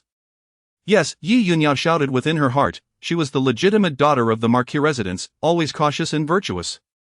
She held herself to rigorous standards, fearing any misstep would tarnish her family's reputation. Yet what had she gained? Only betrayal and treachery from her kin. Now they sought to drive her to despair. Very well, if that is the case, none shall have it easy. Yi Yunyao bowed to Yi Jingyue, expressing her gratitude for the rescue. I understand your intent. I shall not return to the monastery. Her gaze grew resolute. I will report this to the authorities. Yi Jingyue's eyes sparkled. If you intend to report this, I happen to encounter the heir of the duke's residence at the monastery gate. You may seek his assistance. You can report this to your cousin. He brought me here. He is waiting at the gate. He is a man of integrity, unwaveringly just, albeit a bit cunning, but he will surely help you. Gu Jingqian, what makes my character cunning? Yi Yinyao concealed her expression well. The individual before her was a stranger. She knew not why he claimed to be her sister. The cousin she spoke of must be Gu Jingqian. She knew nothing of this person, yet her intuition told her he meant her no harm. Thank you, venerable elder. Yi Jingyue supported her as they made their way to the monastery's entrance, from a distance. They could see the tall, ethereal figure standing at the gate, and Yi Yinyao felt a surge of emotion as she dashed towards him. Cousin, Gu Jingqian was taken aback. Yinyao, what has happened to you?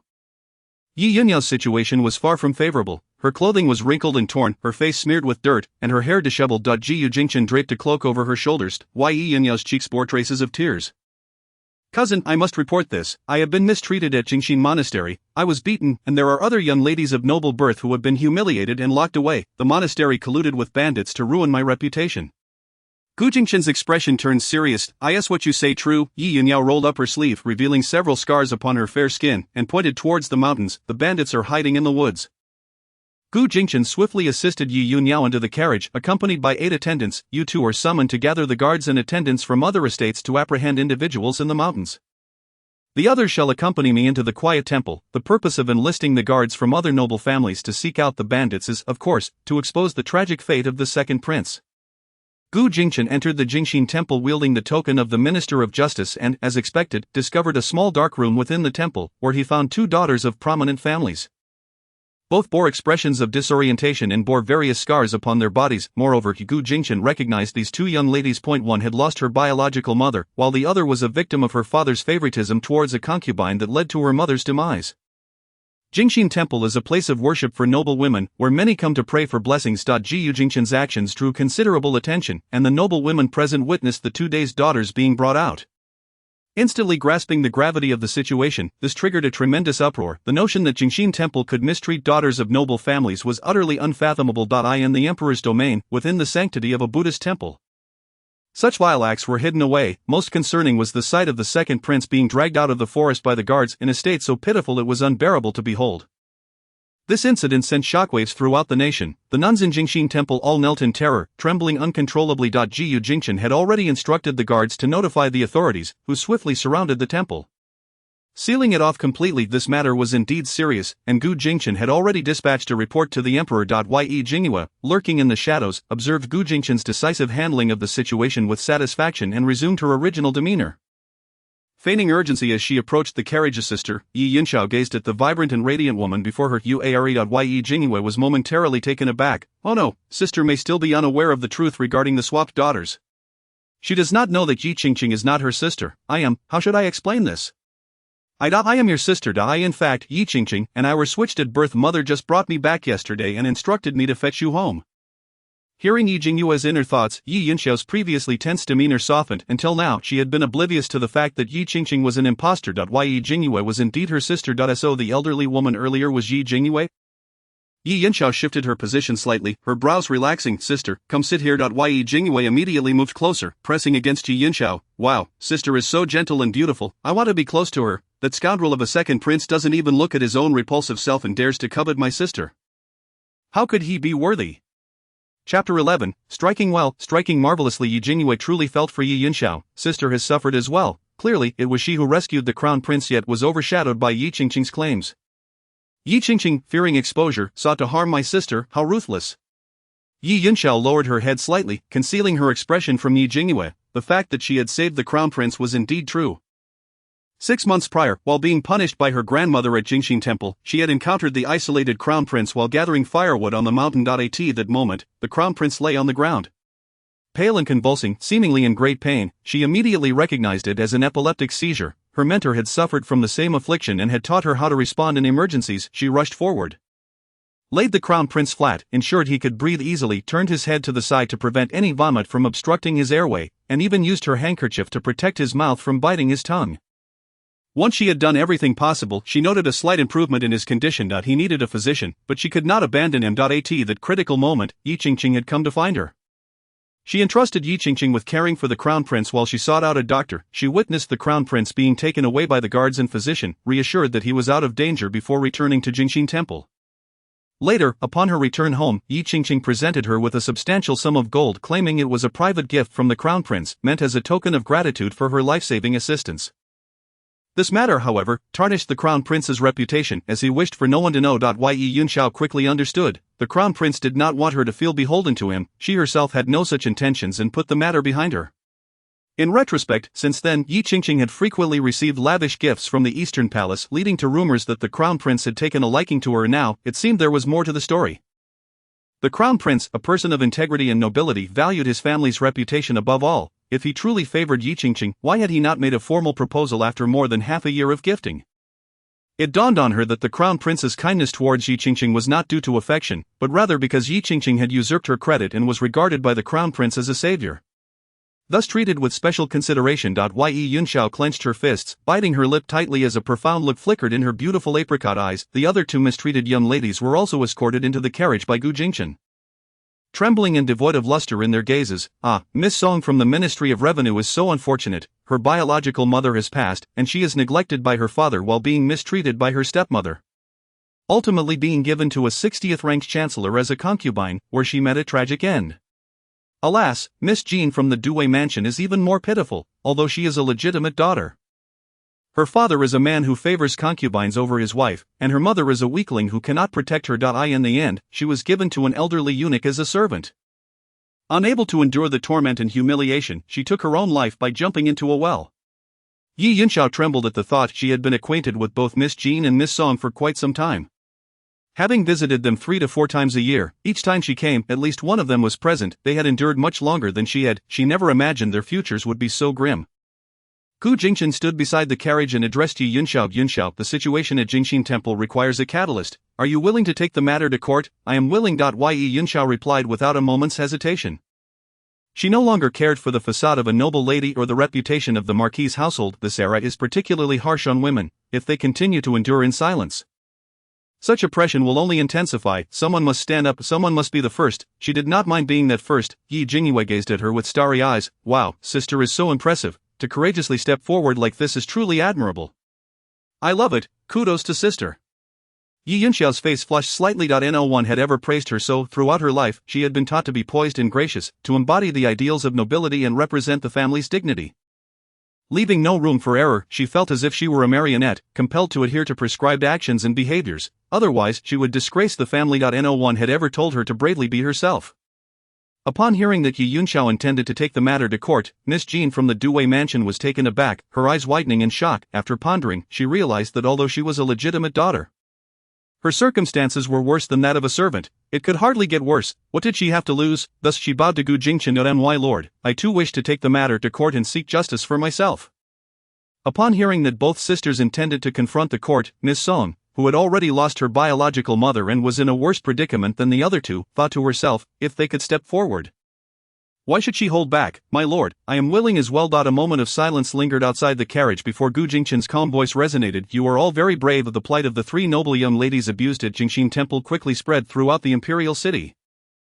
When the second prince was dragged from the mountains, the crowd bore witness to his harrowing state, leaving them speechless in terror. Because this incident involved the second prince, Gu Jingchen reported directly to the emperor. Upon hearing the account of events, His Majesty was enraged and personally went to the Shuntian prefecture to conduct an inquiry. Ultimately, it was revealed that the four ruffians had been bribed by the nuns of Jingxin Temple. Instructed to wait at a designated spot for the noble young ladies gathering firewood to defile them, however, they had not anticipated that the second prince would be their victim. Instead, enraged, the emperor ordered the execution of the four.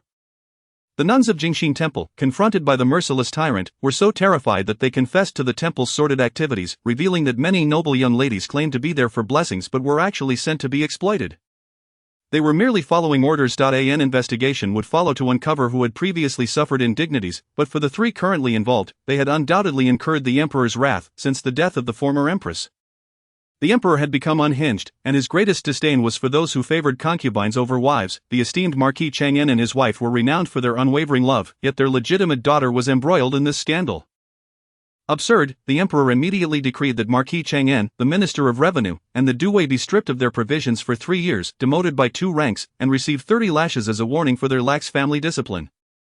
Should there be a repeat offense, they would face execution without mercy. The emperor's fury was a decree from heaven. Yi Bojian, Lord Song, and Lord Jin were directly taken by the palace guards to Xuanwu Gate, where they were publicly punished in front of officials and thousands of citizens. Their anguished cries reverberated throughout the imperial city. Yi Jingyue and Yi Yunxiao stood among the crowd, watching Yi Bojian being beaten, laughing uproariously. Well deserved, splendidly executed, despicable father, your misdeeds have finally caught up with you, serves you right. Chapter 12, the matriarch learns to bark like a dog. The blows fell one after another upon Yi Bojian's behind, leaving him bloodied and grotesque, his wails piercing the heavens. Yi Bojian, who prided himself as a scholar, had always valued propriety and face. Now, he had lost both. While some may not have understood the intricacies of the Jingxin Temple incident, the fact that 3 noble young ladies had suffered such fates was certainly more than mere coincidence. Miss Jean and Miss Song were in unfortunate circumstances at home, making their plight somewhat understandable. However, Yi Yunxiao's situation was entirely different. The legitimate daughter of the Marquis residence, the niece of the Duke of the State, how could the humble Jingxin monastery dare to torment her? If one claims that there are no influential figures from the Marquis residence orchestrating this behind the scenes, who would believe it? It is not difficult to deduce who is behind it. Gu Rong is the biological mother of Yi Yunxiao. A mother would never conspire against her own daughter. There are only 3 masters in the Marquis residence, Yi Bojian, Gu Rong, and that ill-reputed matriarch. Indeed, this is precisely the sort of malicious deed that the sharp-tongued matriarch would be capable of. Whether Yi Bojian is aware of this matter is a question open to interpretation. After receiving the punishment, Yi Bojian was carried back, half dead, by a servant. Yi Jingyue assisted Yi Yunxiao as they returned. Just as they reached the entrance of the Marquis residence, a figure burst forth, filled with agitation.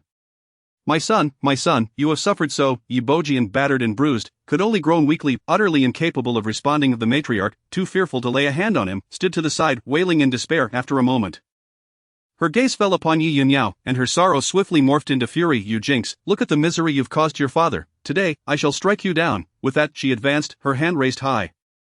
Yi Jingyue, quick-witted, pulled Yi Yunyao back a significant distance, causing the matriarch's hand to fall empty. Old hag, it was you who instructed me to torment my sister, now that the truth has come to light. Do you still dare to find fault with her? Just wait and see if I don't teach you a lesson. With a flick of her wrist, a small inconspicuous insect crawled into the matriarch's mouth as she raged. In the next moment, the matriarch fell to her knees, her limbs contorting as she crawled about, barking loudly. Woof, woof, woof. A crowd gathered before the Marquis residence, stunned by the scene. Has the matriarch gone mad? Why is she crawling on the ground and barking like a dog? It must be true madness. Do you not remember? On the day Madame Yi gave birth, she caused quite the ruckus at the entrance. Everyone, keep your distance. Being bitten will lead to hereditary madness. When Gu Rong emerged, she was met with this explosive spectacle. Over the years, she had endured much torment from the matriarch, and now witnessing her in such disgrace filled her with a sense of satisfaction. She surmised that Yi Jingyue had displayed her remarkable talents. Of course, she would not miss this opportunity. Commanding the steward, she said, quickly, the matriarch has gone mad. Bind her and bring her back to the residence for a physician to attend to her. With this declaration, the matriarch's madness was thus confirmed. Thereafter, she would be unable to stir up any further trouble. The steward dared not protest and hurriedly called for several servants. It took a total of 10 men to finally subdue the frenzied matriarch. Dragging her into the residence, Yi Bojian wished to explain that the matriarch was not mad, but the pain coursing through his body was so intense, sharp, itchy, and numbing that he could not utter a coherent word. Gu Rong cast him a glance. Had it not been for the need to maintain appearances, she would not have even spared him a second look. Take the Marquis back and care for him well. She then approached Yi Yunyao, grasping her hand, her eyes brimming with tears. Yaoer, I am so sorry for neglecting you. Yi Yunyao gently shook her head, her throat tight with emotion. How could she not feel wronged? Yi Jingyue interjected, Mother, let us go inside. Sister has been frightened and needs to recuperate. Yes, yes, let us enter the residence. The three women leaned on one another as they made their way inside. As the onlookers realized there was no more spectacle to witness, they began to disperse. However, the rumor of the matriarch's madness spread like wildfire, as many had witnessed the embarrassing scene. Ji Yuron led her two daughters to Yi Yunyao's courtyard, unwilling to return to her own quarters. Finding Yi Bojian's groans bothersome, her sense of guilt towards Yi Yunyao had reached its peak. Yaoer, I am so sorry for neglecting you. Do not blame Mother, Yi Yunyao replied pensively. Ji Yuron was oblivious to Yi Bojian's shortcomings and Yi Qingqing's malice. She could not allow her mother to continue being deceived by her worthless father in Yi Qingqing. Thus, she boldly declared, Mother, I had informed father about my experiences at Jingxin Monastery, urging him to convey my plea for rescue to you. But father dismissed me, saying it was not his concern. Enraged, Gu Rong smashed the teacup on the table. Nonsense, he never said such a thing. If he had, how could I bear to see you suffer? In the past, Yi Yunyao would have kept such matters to herself. However, now, many truths needed to be laid bare. With feigned tears and a choked voice, she asked, Mother, why does father act this way? Am I not his daughter? Yi Jingyue felt a pang of sympathy for Yi Yunyao. You are certainly his daughter, but in his heart, only Yi Qingqing, the daughter of his mistress, is cherished, no matter whether it is you or me. In his eyes, we are as insignificant as ants. He seeks to replace me and torment you, all for the benefit of Yi Qingqing, because we stand in her way. Yi Yunyao's heart trembled. Yi Bojian had actually taken a mistress. Yi Qingqing was the daughter of this mistress. Gu Rong believed it imperative for Yi Yunyao to comprehend the true nature of Yi Bojian and Yi Qingqing, to prevent her from being deceived and exploited. After all, one must always guard against family. Yaoer, what I am about to reveal may astonish you, and you must remember it and make your own judgments. The exchange of you for your biological sister was orchestrated by your father. Because Qingqing is the daughter of your father's mistress, he sought to elevate her to enjoy the riches and glory of the Marquis residence. Yi Yunyao's pupils widened in shock. Why would he do such a thing? Gu Rong scoffed. Why, it is undoubtedly for the power of the duke's residence and my generous dowry. Yi Jingyue's heart was fervently applauding. What a revelation! It should be this way. There should be no secrets among family. We must speak plainly. When hidden truths fester, it only leads to wounds. I shall strive to unite everyone, fostering love and harmony within the family.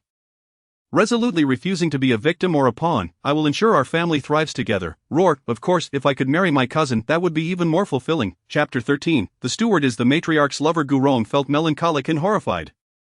Regardless of how remarkable Gu Jingqian may be, merely the fact that he is the last scion of the late empress is a ticking time bomb. This situation cannot remain seamless, it is bound to explode at any moment. Yi Jingyue cannot harbor feelings for him. She must devise a way to dissuade Yi Jingyue from the notion of marrying Gu Jingqian. For the first time in her life, she blamed Gu Jingqian for being too exceptional. Just one encounter had captured Yi Jingyue's heart. Beauty is a perilous thing, and a gentleman is a calamity. Yi Yunyao was taken aback. Her sisters secretly harbored feelings for their cousin, but upon reflection, It seemed entirely reasonable, with a gentleman as distinguished and graceful as their cousin, which woman in the royal capital wouldn't be enamored. Countless young ladies queued up for his affection. However, their cousin was already betrothed to the legitimate daughter of the Xiang residents. Her sister's unrequited love was destined to yield no fruit. She resolved to offer her sister some counsel. Ye Yunyao inquired of Gu Rong, "Does my father have a mistress? How come I have never heard of this? The royal capital is so small, how could he maintain such secrecy?" A shadow flickered in Gu Rong's eyes. "That is because this person is right under our noses." "Who is it?" "Your little aunt." Guingxue. What? Yi Yunyao was both shocked and agitated. So Yi Qingqing is the daughter of Guingxue. Yi Yunyao's face darkened with anger. Her little aunt was utterly outrageous. How could she be so despicable? Such sharp words were uncharacteristic of Yi Yunyao, a refined young lady. It was her first time using such derogatory language. It demonstrated her profound indignation. Ji Yuingxue, an unmarried woman who had lost her virtue and was even pregnant, faced immense hardship in this world. Not even her own parents cared for her, yet Gu Rong provided her with food and support, even placing the child she bore out of wedlock into the Yi family registry, granting the child a legitimate identity, and sending him to school. Ji Yurong had taken great care of Guingxue, yet Guingxue had the audacity to entangle herself with her father. Shameless. Yi Yunyao suddenly considered a possibility. "Mother, what about Yi Tianqi?" Ji Yurong sneered. "Your little aunt was never defiled by a villain. Rather, she and your father were secretly entwined." Yi Yunyao's face turned pale with rage. She could hardly fathom that matters could be so explosively scandalous. Her father and Guingxue were truly shameless. In a fit of anger, she slammed her hand on the table. "Mother, we cannot let this slide." Gu Rong chuckled coldly. "Of course, we cannot let this pass." She grasped Yi Yunyao hand. "Rest assured, I will handle this matter. After being deceived for so many years, this pair of treacherous lovers must pay the price." Just then, a voice called from the entrance. "Madam," the steward approached hastily. "The matriarch requests your presence." Ji Yurong's expression darkened instantaneously, but before she could respond, she suddenly felt a tightness in her chest and coughed up a mouthful of blood. Yi Jingyue and Yi Yunyao rushed forward in alarm to support her. "Mother, what is wrong? Quickly help mother inside to rest, and fetch a physician. Hurry, get a physician." "Mother, I am sorry, but I can only drug you.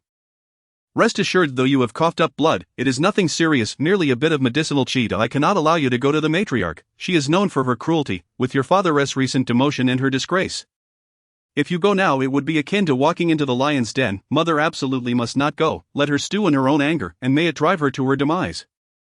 The butler watched as Gu Rong coughed up blood, hesitating at the doorway while observing the frail and pale Gu Rong on the bed. "Madam, regarding the matriarch." Yi Jingyue abruptly hurled a teacup, striking the butler squarely on the forehead, causing blood to gush forth. "Did you not see my mother spitting blood? Do you expect her to visit the matriarch in this wretched condition? You possess no discernment at all.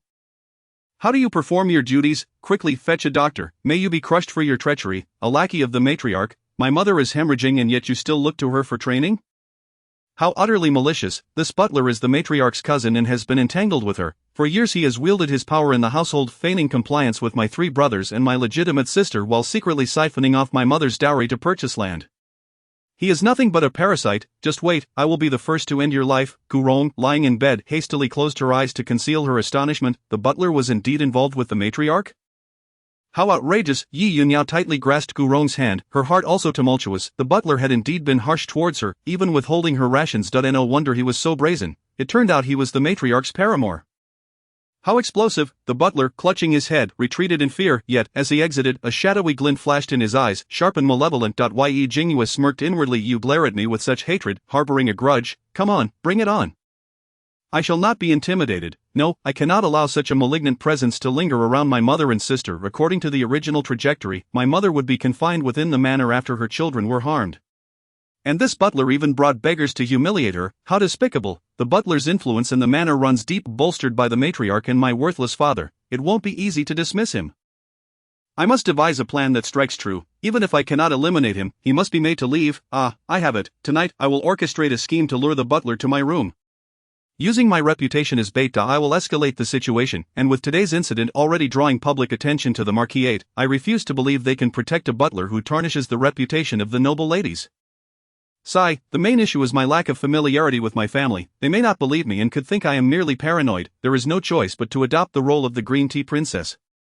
Inflicting harm upon myself to bring justice upon the butler, my sacrifice is monumental." Feigning unconsciousness, Gu Rong and the bowing Yi Yunyao were deeply moved. This was the true essence of a daughter-sister. Sacrificing so much for them, yet, it was unnecessary, truly unnecessary. Gu Rong feebly opened her eyes and addressed Yi Jingyue and Yi Yunyao. "Yaoer, the blow my mother has suffered today is too severe.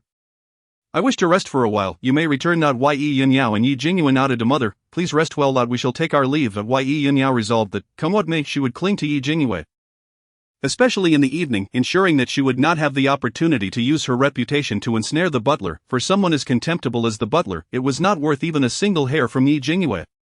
As for the butler, she had countless methods to deal with him. Chapter 14. The butler's demise. After the two daughters departed, Gurong sat upright in bed, her posture straight, betraying no hint of weakness. Southeast, northwest, come with me. Over the years, Gurong was not unaware of the butler's misdeeds, as he had been thriving in the manor while filling his pockets. She had previously mentioned this to the matriarch, who, of course, defended the butler. Thus she had turned a blind eye for years. Moreover, she knew that whenever the butler faced setbacks in her presence, he would scheme to seize her dowry. This time was no different. Hence, when Gurong arrived at the storeroom with her entourage, she indeed found the butler rummaging through her belongings, clutching a colorful glass lamp. He had even come to steal without tending to his forehead wound. Gurong's expression was cold as she commanded, Southeast, Northwest, deal with this thief. The four dark guards swiftly subdued the butler, pinning him to the ground. It was only as he lay in the dust that he realized the gravity of the situation and immediately cried out, Madam, what are you doing? I am a man of the matriarch. You cannot touch me. Gurong scoffed. How ludicrous. Am I the esteemed lady of the Marquis, not entitled to act against a thief who guards his own pilferage? Today, I shall show you just what I am capable of. Southeast, Northwest, execute him. The dark guards, skilled in martial arts, struck with precision. They had never been summoned before, but this time it was unavoidable. Rather than resorting to them, she preferred to protect Ye Jingyue's reputation. She had already owed Ye Jingyue too much. She could not allow her to sacrifice any further. As the blows fell, they were far more impactful than when Ye Bojian was struck earlier that day. It was not long before the butler's breath became shallower. By the time the other servants loyal to the matriarch arrived to summon her, the butler was barely clinging to life. Upon witnessing the butler's dire state, the matriarch rushed forward, kneeling beside him. She trembled, afraid to touch him, her eyes filled with profound sorrow. In contrast to her reaction at the sight of Ye Bojian's suffering earlier, the matriarch's concern for her lover was palpable. It seemed her affection for him surpassed that for her own son. Her wrinkled face was etched with despair. Finally, she glared at Gurong. You venomous woman, how dare you, how dare you? Gurong remained composed, calmly regarding the enraged matriarch. It is indeed hysterical. As the lady of the Marquis, I possess the right to deal with a thief stealing my possessions. Hatred filled the matriarch's eyes. You, a woman of tarnished reputation, are hardly worthy of being called the lady of the Marquis. It is not your place to dictate. Gurong's eyes narrowed. For years, she had endured the matriarch's insults due to past events. But now she had awakened to the truth. Since Ye Bojian was the mastermind, the matriarch had undoubtedly contributed to the scheme. Gurong coldly stated. The matriarch made quite the scene during the delivery in the main chamber, causing the legitimate wife to bleed to death. With such character, how can you claim the title of matriarch? I have merely suffered a slight blemish to my reputation. Why should I not be the lady of the Marquis? Moreover, it was the Marquis himself who came to the Duke's manor to seek me out. Otherwise, I would not have deigned to look at such a dilapidated Marquis. For years she had lived in self-doubt and shame, unable to hold her head high. Yet now she had come to realize her noble lineage as a legitimate daughter of the Duke's manor. The ruined Marquis was unworthy of her. She had belittled herself for years, managing the Marquis meticulously, only to find it all a scheme orchestrated by Ye Bojian. Not only had he plotted against her, but he had also conspired against her children. This was intolerable. The matriarch's face turned ashen with rage, her finger trembling as she pointed at Gurong, unable to form coherent words. Indeed, she had risen to power as a mistress, leading to the legitimate wife's demise. Though she had faced harsh criticism at the time, she had ultimately become the lady of the Marquis, and her son had inherited the title. She had secured her position as the matriarch, and the past had long been forgotten. Yet today, she faced ridicule from the very Gurong she had always looked down upon. The indignation nearly caused her to faint. Her confidant, Granny Chui, quickly approached her, whispering, Matriarch, do not be angry, the butler is on the brink of death. We should summon a doctor. Only then did the matriarch notice the butler teetering on the edge of consciousness. She could not afford to engage further with Gurong, angrily sweeping her sleeves as she departed. Just wait, I will ensure you pay for this. With that, she led her entourage away, taking the butler with her. Jingyue was worried. Having accompanied Gurong in her marriage, she had witnessed the hardships Gurong endured at the hands of the matriarch. Now that they had struck down the butler, whom the matriarch held dear, she knew the matriarch would not let them go unpunished. Once she regained her composure, Gurong chuckled coldly. If she seeks to make my life miserable, I shall not allow her to have it easy either. Does she truly believe I am a soft target? Jingyue, go report this to the authorities. Jingyue's eyes brightened. Yes, the dark guards skilled in combat dealt heavy blows to the butler, who sustained severe injuries, although he narrowly escaped death. He would require considerable time to recuperate. The matriarch, observing her lover lying unconscious with a pale visage, felt her hatred fester. She slammed her palm onto the table, causing the water in the teacup to slosh and spill. That wretched Gurong, Granny Chui stepped forward. Old madam, the lady has been acting strangely today. Could it be that the eldest daughter's situation has affected her? Having served the matriarch for decades, Granny Chui was well aware of the dynamics at play. She knew Gurong's character well, and today was evidently different. The matriarch's expression darkened. How dare a mere maid show such anger, even if I allow the abbess of Jingxin Temple to discipline her? What of it? She has a mother of tainted reputation. I must ensure she learns the proper decorum, otherwise, it is my Marquis that will suffer the disgrace. The matriarch held Gurong in disdain.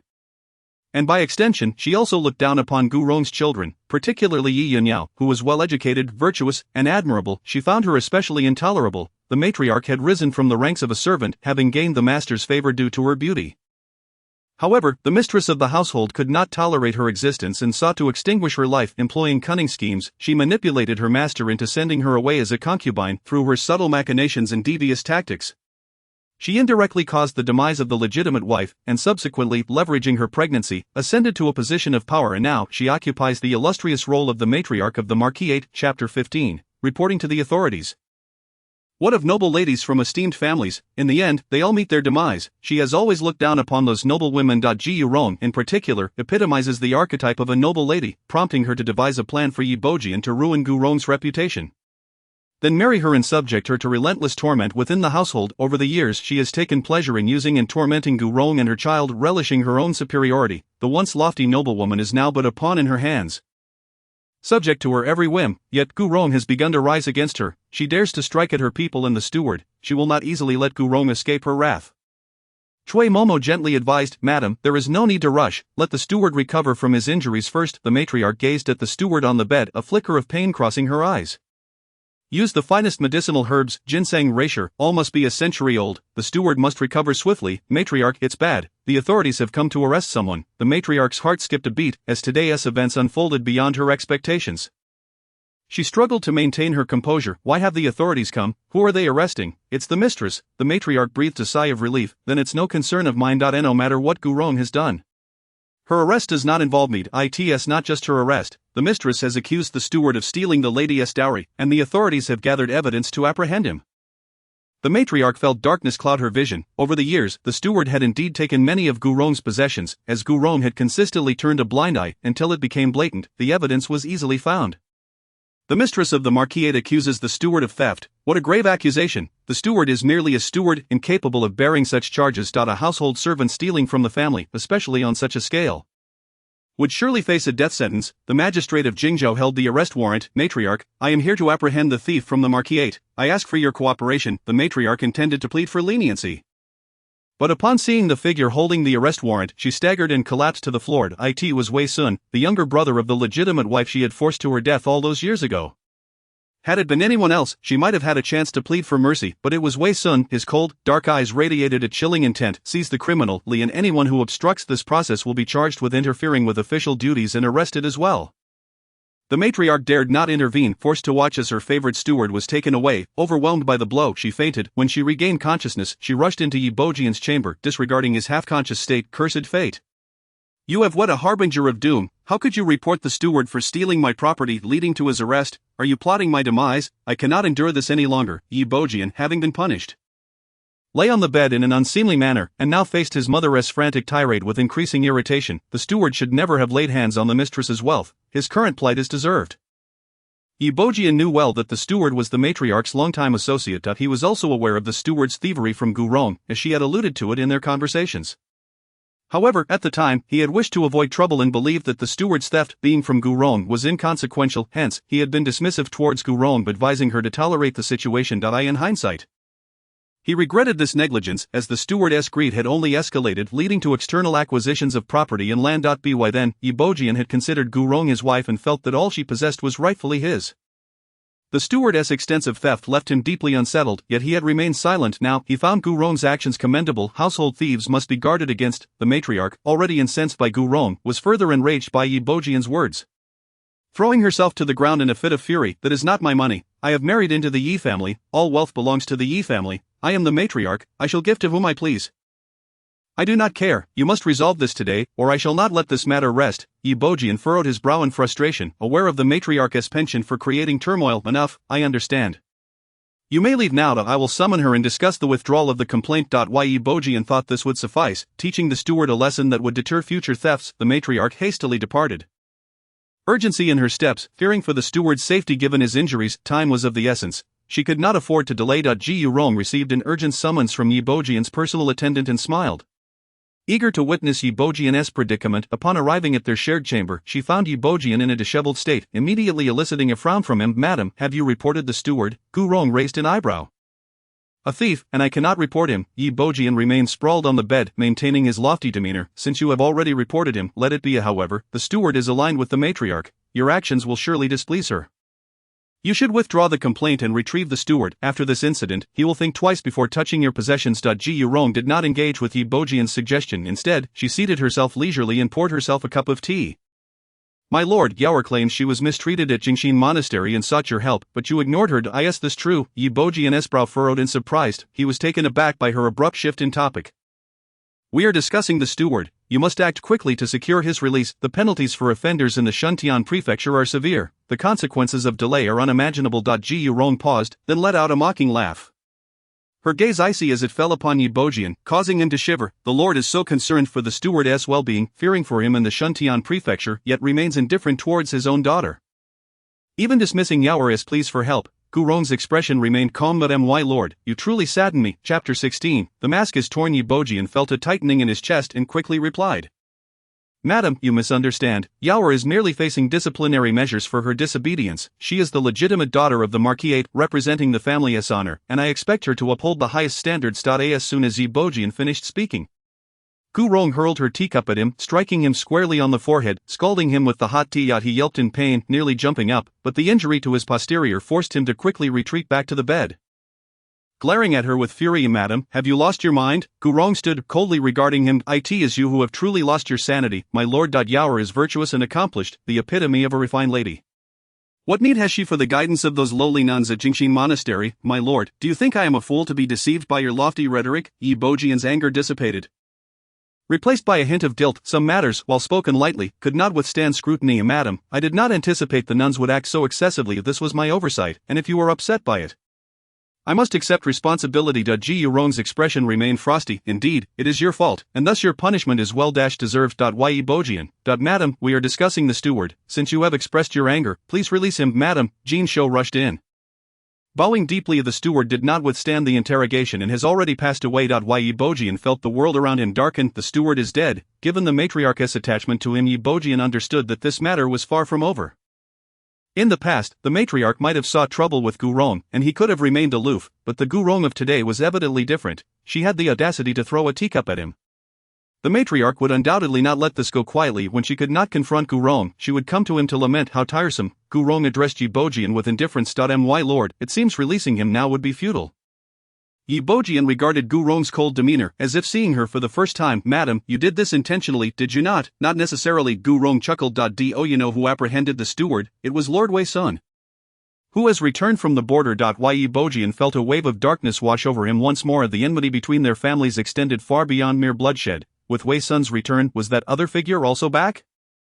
No, it cannot be. If that person were to return, it would be impossible for there to be no commotion whatsoever. Yi Bojian steadied his mind. Even if that person did come back, so what? Years have passed, and it was he who consented to leave all those years at Go. Yi Bojian felt that the years had been unkind, with troubles arriving one after another. He weakly remarked, if the steward is dead, then so be it. However, if mother takes her anger out on us, please be more tolerant and patient. The death of a steward was, in fact, of little consequence. It was inconsequential if the matriarch caused a stir.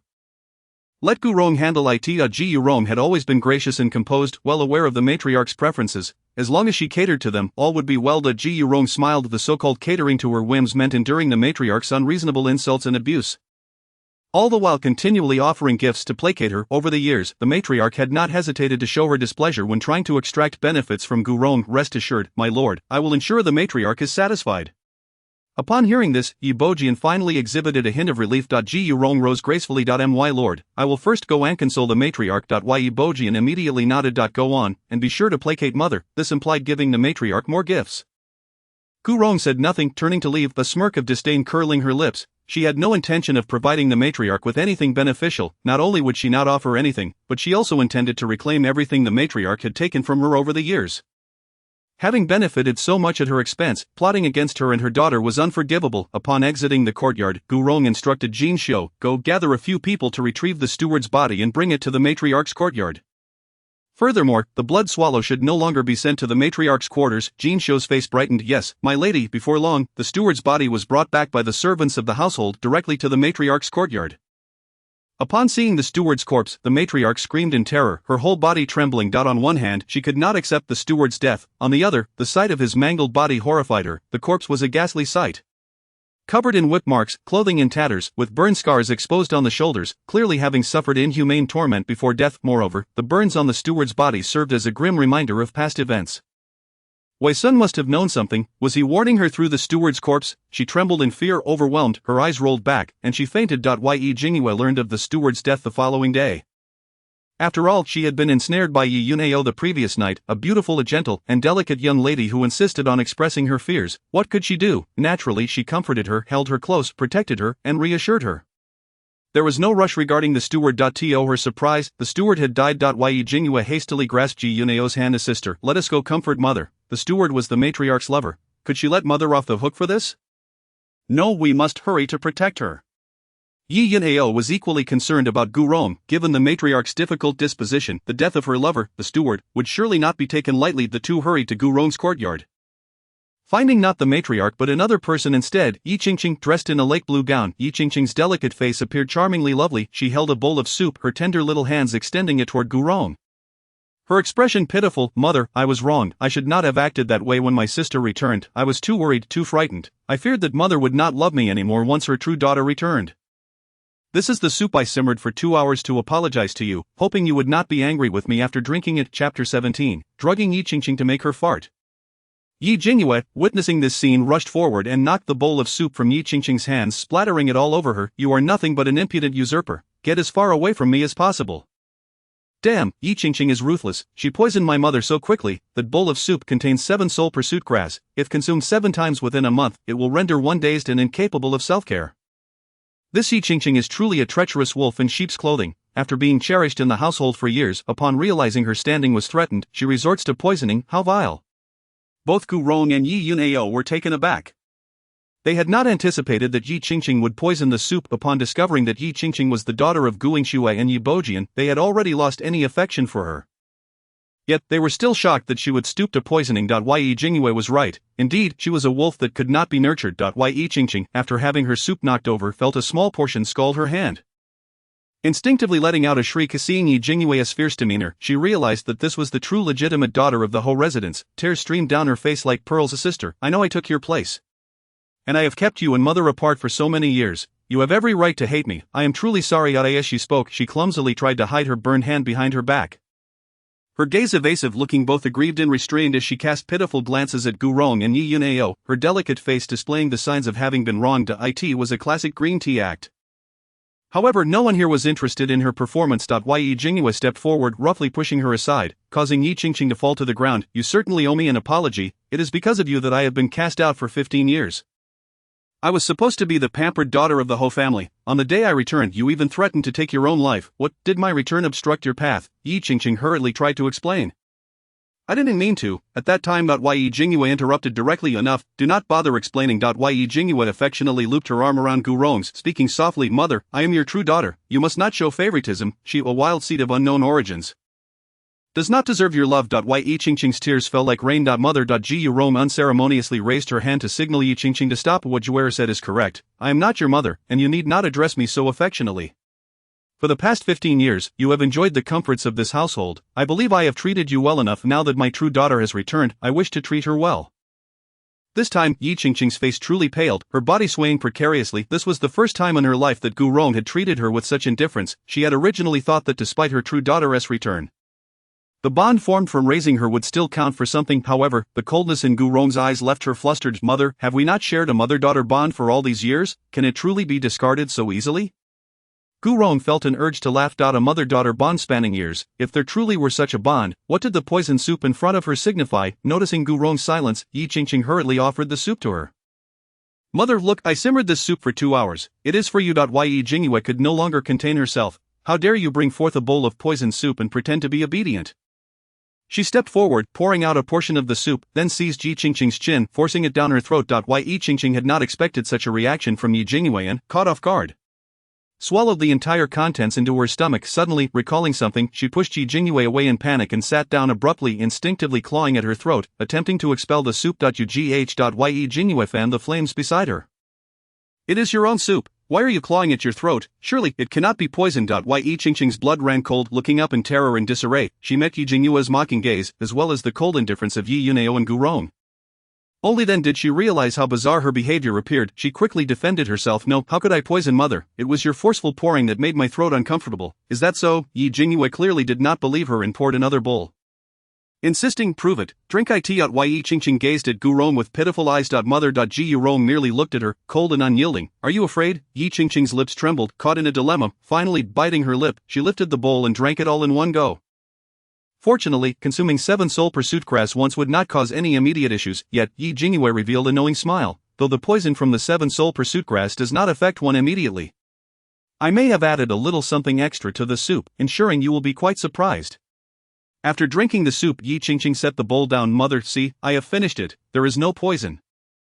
As soon as Yi Qingqing finished speaking, a series of strange sounds erupted, and a peculiar odor began to waft through the air. Yi Jingyue instinctively pulled Gu Rong and Yi Yuneo to the side, covering their noses, exclaiming in shock, "Yi Qingqing, you soiled yourself." Yi Qingqing's little face was a picture of panic. "I did not." This time, there was no need for Yi Jingyue to intervene. Gu Rong and Yi Yuneo quickly retreated outside, distancing themselves from Yi Qingqing. Their demeanor suggested that Yi Qingqing was akin to a massive contagion. Yi Qingqing's delicate little face was both pale and green, and at this moment, her stomach was utterly uncontrollable, releasing a string of loud and odorous farts one after another. It was as if she had soiled herself. And not only did Yi Jingyue and her mother keep their distance, but even the maids and servants in the manor maintained a considerable space between themselves and her. Yi Jingyue couldn't help but laugh heartily in her heart. "Haha, serves you right. This is the gift I prepared for you, an explosive package that will have you tooting for an entire hour." At this juncture, Gu Rong and Yi Yuneo finally comprehended what Yi Jingyue had added to the soup. The thought of continuous flatulence for an hour was truly terrifying. Yi Qingqing, overwhelmed with shame, felt the urge to cry, yet she could neither control her stomach nor suppress the impending release. In the end, she could only cover her face with one hand while clutching her bottom with the other. Departing Gu Rong's courtyard amidst her embarrassing predicament, wherever she went, the people of the manor kept their distance, and all who witnessed her mortifying situation shared Yi Jingyue's thoughts. Yi Qingqing had indeed soiled herself. How absurd, truly outrageous. Chapter 18. The Marquis is indeed hypocritical. Once Yi Qingqing departed, the room fell silent for several seconds. Yi Jingyue, Yi Yuneo, and Gu Rong could no longer contain themselves and burst into laughter. The scene they had just witnessed was simply too amusing. Yi Qingqing's flustered and desperate demeanor, coupled with the foul and loud nature of her farts, was likely known throughout the entire manor. The grace of a young lady from a wealthy family cultivated over 15 years had been utterly shattered. Yi Yuneo had never felt such joy. All the pent-up frustration in her chest dissipated. What could she have eaten to cause such a reaction? Of course she knew that Yi Jingyue had drugged Yi Qingqing. She couldn't reveal that she could hear Yi Jingyue's thoughts, or else she would have demanded to obtain that marvelous concoction. How wondrous it was. Yi Yuneo, having studied pharmacology, had never encountered a drug capable of inducing an hour's worth of incessant flatulence, especially one so foul and noisy. How had Yi Jingyue achieved this? Her curiosity was piqued. Yi Jingyue solemnly grasped Gu Rong's hand. "Mother." She just drank the soup. The smile on Gu Rong's face vanished. She understood Yi Jingyue's implication, to be wary of Yi Qingqing, not to soften her heart due to their 15 years of relationship. Ji Rong also conveyed her stance. Qingqing has been utterly spoiled. Yi Jingyue observed the darkening expression on Gu Rong's face, which had reached a score of 90. Excellent. Just then, Yi Beijian's personal servant arrived. "Madam, the Marquis requests your presence." Ji Rong stood up with composure. Yi Yuneo hurriedly grasped her hand. "Mother, please don't go. Father is surely upset about the steward and Yi Qingqing's matter. He will blame you." Ji Rong smiled gently, patting Yi Yuneo's hand with warmth in her eyes. "Yower, your mother is no fool. For all these years, he has been plotting against me, ignoring your pleas for help, and replacing my daughter. If I still can't see through your father's hypocritical facade, I would be a complete fool. He will indeed blame me, and that is just as well. I don't wish for him to recuperate peacefully." After these past few days of adjustments, Gu Rong's feelings of affection for Yi Beijian had long since evaporated. What remained was a determination not to allow Yi Beijian to have an easy time. Yi Yuneo grasped Gu Rong's hand, her exquisite face resolute. "Mother, whatever you decide to do, I will support you." Ji Rong felt a sense of gratitude. Yi Yuneo had always been sensible and well-behaved, never voicing her grievances before her. Now she was displaying a willingness to sever ties with Yi Beijian, and Yi Yuneo did not dissuade her. Instead, she expressed her unwavering support. Ji Yurong took Yi Jingyue's hand, intertwining the hands of the two sisters. Yaoer, your sister has just returned. As the elder sister, you must cherish her. Yi Yuneo genuinely smiled. Mother, rest assured, I took a liking to Yaoer the moment I laid eyes on her. She is my sister. And I will treat her with sincerity. Yi Jingyue exclaimed with excitement, I like my sister too. The two sisters exchanged smiles. Seeing the deep bond between them, Gu Rong felt satisfied and stood up. I will go and speak with your father. Upon entering Yi Beijian's courtyard, Gu Rong was immediately met with his accusatory voice. Madam, how have you conducted yourself? You not only failed to console my mother, but you also withheld her allowance. What does this mean? Gu Rong raised an eyebrow and smiled. Your words are quite amusing, Marquis. It is your duty to support your family and mother, whatever your income. Your mother should live accordingly. If you believe I have withheld too much from the matriarch, then perhaps you should seek a promotion and an increase in your salary instead of venting your frustrations on me. Yi Beijian was enraged. What does your current attitude signify, madam? When you married me, you vowed to assist me in honoring my mother and managing the Marquis, yet now, over a trivial matter, you escalate things and seek to placate my mother. Unable to endure a little pressure, Gu Rong could only laugh in disbelief. How hypocritical of you, Marquis. When we wed, it was you who persistently sought me out, claiming you would honor, love, and protect me, yet throughout these years, while I endured humiliation and hardship at the hands of your mother, you never once stood up for me. My daughter was sent to the Jingxin monastery to be abused, and when I sought your help, you turned a blind eye. What face do you have to demand my unwavering dedication to managing the Marquis? Yi Beijian attempted to retort, but Gu Rong coolly interrupted him. Not only have you failed to protect and honor me, but you have also neglected my children. You allowed my daughter, carrying a child for 10 months, to be switched at birth, resulting in our separation for over a decade. Do not tell me this was the work of a servant's malice. Only the master of the Marquis could orchestrate the bribing of maids, midwives, and all the informants. You must provide me with an explanation, Marquis, otherwise I will summon my father to investigate the truth. Yi Beijian, already in a pitiable state, turned pale upon hearing Gu Rong's words. It was unclear whether he was more shocked or indignant. Though his affair with Gu Yingxue was well concealed, it was not entirely foolproof. If the Duke of Jingyue intervened, Yi Beijian quickly lowered his voice. Madam, that is not my intention. I have indeed wronged you over the years. I will amend my ways. I will ensure my mother never humiliates you or the children again. Gu Rong smiled, her gaze indifferent as she regarded Yi Beijian. It appeared that the Marquis was well aware of the hardships I faced within the Marquis, yet he had never considered offering protection. Yi Beijian fell silent, unable to meet her gaze, feeling powerless to explain himself. I have been too busy to address these matters. Ji Yurong scoffed, rising to her feet, her eyes icy as she looked at him. The Marquis is now in a position of disgrace. Let us see how you manage the affairs of the manor now that you have time on your hands. After all, you know how difficult the matriarch can be. The mere thought of the matriarch sent shivers down Yi Beijian's spine. Ji Yurong had previously handled matters. No matter how troublesome the matriarch was, Yi Beijian could remain detached, but now the situation was evidently different. Gu Rong had become uncontrollable. Rest assured, madam, I will manage it. Ji Yurong's lips curled into a faint, enigmatic smile. Then let us observe your performance, Marquis. With that, she swept her sleeve and departed. Ji Yurong had never held Yi Beijian in high regard, and her disdain had only deepened. After her exit, a slender figure emerged from behind the screen in Yi Beijian's room. It was Yi Qingqing. She gazed at the direction in which Gu Rong had departed, a shadow of malice flickering across her fair face. Father, I told you, mother is no longer the same. Chapter 19. Yi Qingqing can absorb others' fortune. Yi Beijian felt overwhelmed. The current Gu Rong was no longer the Gu Rong of the past. Previously, all it took was a couple of cold days, some grand principles about the future of their children, and the occasional reminder of her tarnished reputation, and she would bend to his will. Accommodating his demands for years, he had held her firmly in his grasp, yet now, even invoking her past disgrace no longer yielded results. She had even proposed a separation. A separation was, of course, out of the question. The Duke of Jingyue's support was too valuable. Moreover, the luxurious lifestyle they had maintained in the manor relied heavily on Gu Rong's dowry, as well as the image he had carefully constructed of being an infatuated husband unconcerned with Gu Rong's reputation. These were the very foundations of his survival in the imperial city. He could not afford to let Gu Rong go. He must shift the blame onto her. For instance, if the Duke's household fell from grace, it would be her fault. Your mother is becoming increasingly difficult to control. I can do nothing about her. Yi Qingqing recalled her earlier encounter in Gu Rong's room, along with the foul and noisy flatulence. Finding it all quite bizarre, such occurrences had never happened before. Her instincts told her that the issue lay with Yi Jingyue. Furthermore, the luck emanating from Yi Jingyue was overwhelmingly potent. It was so powerful that it prevented her from associating with others. In truth, Yi Qingqing harbored a hidden ability. She could perceive the fortune of others and even absorb it. However, there was a condition. She could only do so when a fortunate person was subjected to harm. deceit, misfortune, or death. At such moments, their fortune would waver and weaken. During these times, as long as she stood close to them, she could absorb their fortune. The extent of absorption depended on the magnitude of the misfortune they experienced. The greater the hardship, the more she could absorb. The fortuitous energies she absorbed would seamlessly integrate into her being, rendering her physically invigorated, her skin fair, her mind agile, and her luck remarkably enhanced. However, in recent days, the presence of Jingyue, a formidable conduit of fortune, has adversely affected the other fortunate individuals within the household. Her schemes faltered, resulting in her being severely wounded by her adversary. Consequently, all the fortune she had drawn from Gu Rong and Yi Yunxiao has been utterly repelled. She could distinctly feel her body grow weary, her complexion pale, and even her luck begin to wane. Everything she undertook met with misfortune, her life plagued by incessant ill fate. An instinctive awareness whispered to her that all of this turmoil stemmed from Yi Jingyue.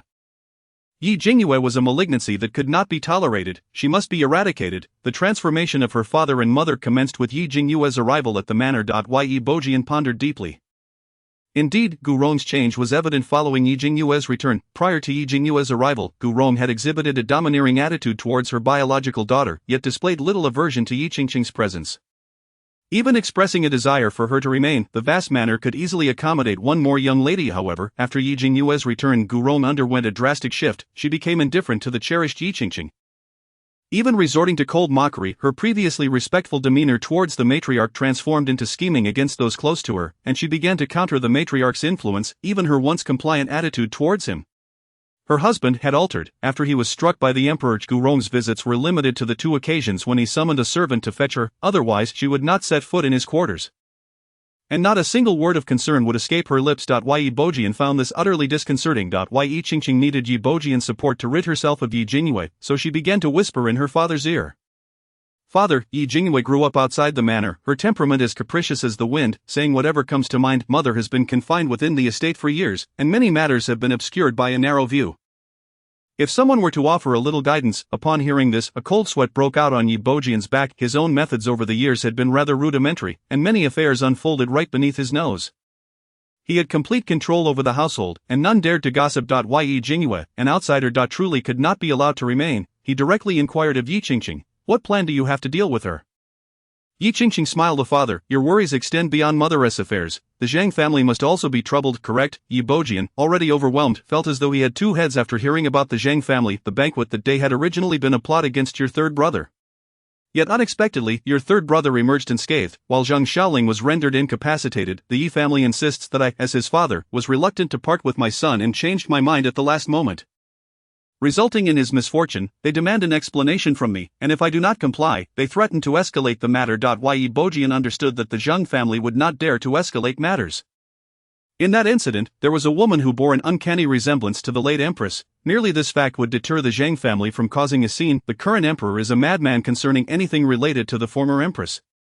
Often resorting to extermination, the Zhang family would not dare, yet the Zhang family insists on an explanation, leaving him at a loss. How could he explain? Yi Mingche had narrowly escaped calamity. It was Zhang Xiaoling who suffered, and the carefully chosen woman had perished. This was an unforeseen turn of events. What could he do? Yi Qingqing chuckled softly. Father, you are misjudging the issue. You know why the Zhang family is so furious right now? It is for their reputation. In the entire imperial city, who does not know that the Zhang family's third young master has become a laughingstock? He is fully aware that this incident was accidental. Yet he has no outlet for his anger. Yi Bojian sighed in resignation. Then, I suppose we can only blame Zhang Xiaoling for his misfortune. That matter is indeed embarrassing. In the imperial city, reputation is paramount. Yi Qingqing casually remarked, this matter can be easily resolved. We merely need to help the Zhang family restore their reputation. Yi Bojian retorted irritably, how can we do that? Can we restore what has been lost? Yi Qingqing shrugged, while that is unattainable, we can remedy their reputation in another way. As long as Zhang Xiaoling marries promptly and his wife becomes pregnant soon, the rumors regarding his injury will dissipate on their own. The nature of his injury is so obscure that the rampant gossip cannot be substantiated. At this juncture, we merely need to sacrifice one woman. Yi Bojian's eyes brightened at her words. Yi Jingyue. Marrying Yi Jingyue to Zhang Xiaoling would not only salvage the Zhang family's reputation but also expel Yi Jingyue from the manor, achieving 2 objectives with one action. The corners of Yi Qingqing's mouth slowly curved upwards. It is not merely 2 objectives, but 3. While Yi Jingyue's marriage to Zhang Xiaoling necessitates her becoming pregnant, how could a man rendered incapable achieve such a feat? The Zhang family is not easy to deal with. The sordid nature of this arrangement would undoubtedly inflict the greatest harm upon the woman. Once Yi Jingyue has been thoroughly exploited and humiliated, she could eventually reap another wave of fortune. Perfect. Chapter 20. Cousin's fiancé Lin Shishir. That evening, feeling rather bored, Yi Jingyue decided to sneak out of the manor and explore the bustling streets. The vibrant scenes of the imperial city dazzled the eye. The streets were thronged with people, alive with activity. Various vendors and performers showcased their talents, peddling wares, and capturing the attention of passers-by. In the central square of the imperial city, a juggler was performing a breathtaking fire-eating act.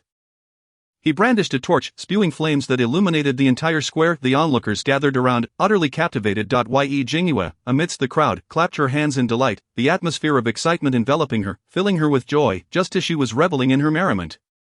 She felt a gentle tap on her shoulder and then heard the warm voice of Gu Jingchen. Cousin. Yi Jingyue was pleasantly surprised to see Gu Jingchen. He wore a crescent-colored robe, his demeanor refined, exuding an aura of gentility that drew the gazes of many women. Cousin is simply too handsome. It makes my heart flutter. I want to marry.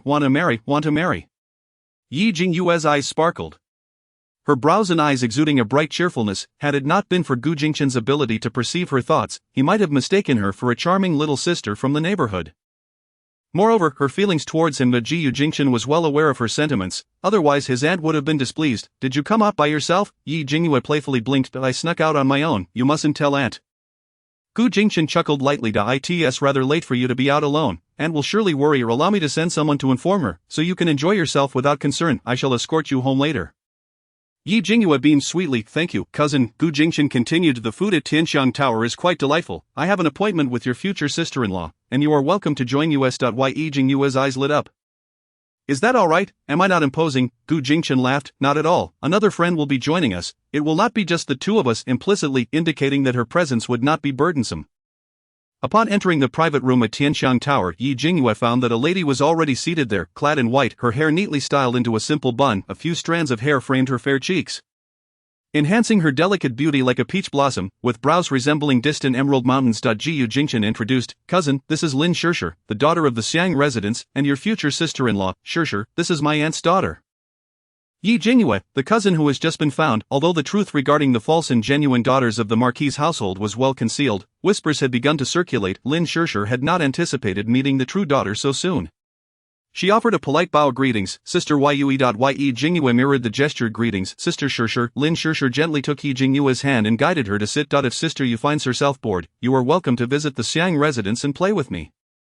Lin Shishir exuded a serene and gentle demeanor, her figure graceful. A soft smile perpetually graced her lips, radiating warmth and kindness. Adorning her was minimal jewelry, just a simple jade pendant hanging at her waist, producing a clear sound with her movements. Yet, it was this simplicity that accentuated her noble elegance. Devoid of any ostentation, her beauty needed no embellishment. Simply observing her was enough to appreciate her charm. Yi Jingyue found herself utterly captivated by such a gentle and lovely girl. Sister is so beautiful and gentle, I adore her. Fortunately, she is not my rival. She harbors no feelings for my cousin. Her true affection lies with a friend of my cousin who is of humble origins. Her engagement to my cousin is merely a transaction. She marries him as the daughter of the Xiang residence, living as a respectful couple for 2 years, after which my cousin will divorce her, citing her lack of children. At that time, she will be older, a discarded woman, free to marry her true love of modest birth. Sister is so brave. In a society that is so harsh on women, she is unconcerned with her reputation and status. Possessing a heart of genuine love, the pure love warrior falls at her feet. Gu Jingchen strategically took a sip of water. Yi Jingyue's awareness surpassed his expectations. The transaction between him and Lin Shishir was known only to the two of them and Lin Shishir's beloved. He had initially intended to let Yi Jingyue know of his betrothal to dissuade her from harboring romantic notions towards him, yet she had anticipated this beforehand, leaving him somewhat flustered. At that moment, a tall figure entered the room. Jingyue, a character from the martial world, appeared, possessing a delicate and refined appearance yet exuding a hint of a dandyish demeanor. From a young age, he harbored a fervent desire to serve the court. Later, upon encountering his kindred spirit Gu Jingchen, he chose to follow in Gu Jingchen's footsteps in his endeavors. Brother Gu, Miss Lin. His gaze then fell upon Yi Jingyue, inquiring, and who might this be? The Gu Jingchen replied, This is my cousin, Yi Jingyue. Greetings, Miss Yi, he said. Yi Jingyue smiled and nodded, her expression inscrutable, yet her inner thoughts were tumultuous. Ah, Jingyue, it's Jingyue, the perfect match for Lin Shishir. This pair is utterly delightful. One is a noble lady of the aristocratic family, and the other a valiant hero from the rivers and lakes. They fell in love at first sight due to a life-saving debt their hearts secretly pledged. the setting of a noble lady and a rogue hero is simply a match made in heaven. It was Yi Jingyue's first encounter with the destined couple from her book. And her eyes sparkled with excitement. Alas, it's a pity that their story does not end well. Zhou Wei aspired to ascend the political ranks to serve the nation, but alas, his origins posed a significant barrier. My cousin thus offered him support, enabling him to participate in the triannual archery competition, where he emerged victorious and was subsequently recommended for a position in the court. However, Zhou Wei fell victim to a malicious scheme during the competition, meeting a tragic end by a hail of arrows. Gu Jingchen's hand trembled, his brows furrowing deeply. Zhou Wei was destined to perish in the competition. How could this be? With him present, how could Zhou Wei meet such a fate? Yi Jingyue's heart echoed in lament. My cousin encountered misfortune. Zhou Wei perished, and Lin Shishir was cruelly coveted by the tyrannical fifth prince. The chancellor forced her into the fifth prince's grasp, and ultimately, overwhelmed by humiliation, she took her own life. More tragically, those unaware of the truth claimed she sacrificed herself for her cousin. In reality, it was her father who drove her to despair. This pair of lovebirds ultimately found no happy ending. The weight of this revelation was staggering. He encountered misfortune. What calamity had befallen him? Why was this crucial detail so casually dismissed, for the first time in over 20 years of his life? Gu Jingchen experienced a profound sense of urgency and anguish. Chapter 21, targeted by the tyrannical fifth prince. Moreover, the Duke's residence was aligned with the fifth prince. Yi Jingyue's earlier thoughts had suggested that the Duke's household fell victim to the fifth prince's treachery. Facing accusations of treason and subsequent extermination, Lin Shishir was delivered to the tyrannical fifth prince for his amusement. Tyrannical, this term felt foreign when associated with the fifth prince, having known him for many years. Gu Jingchen perceived the fifth prince as gentle, benevolent, and affable, yet, the fifth prince in Yi Jingyue's thoughts appeared to be a sadist. This was utterly bewildering, reflecting on the dismal fate of that couple.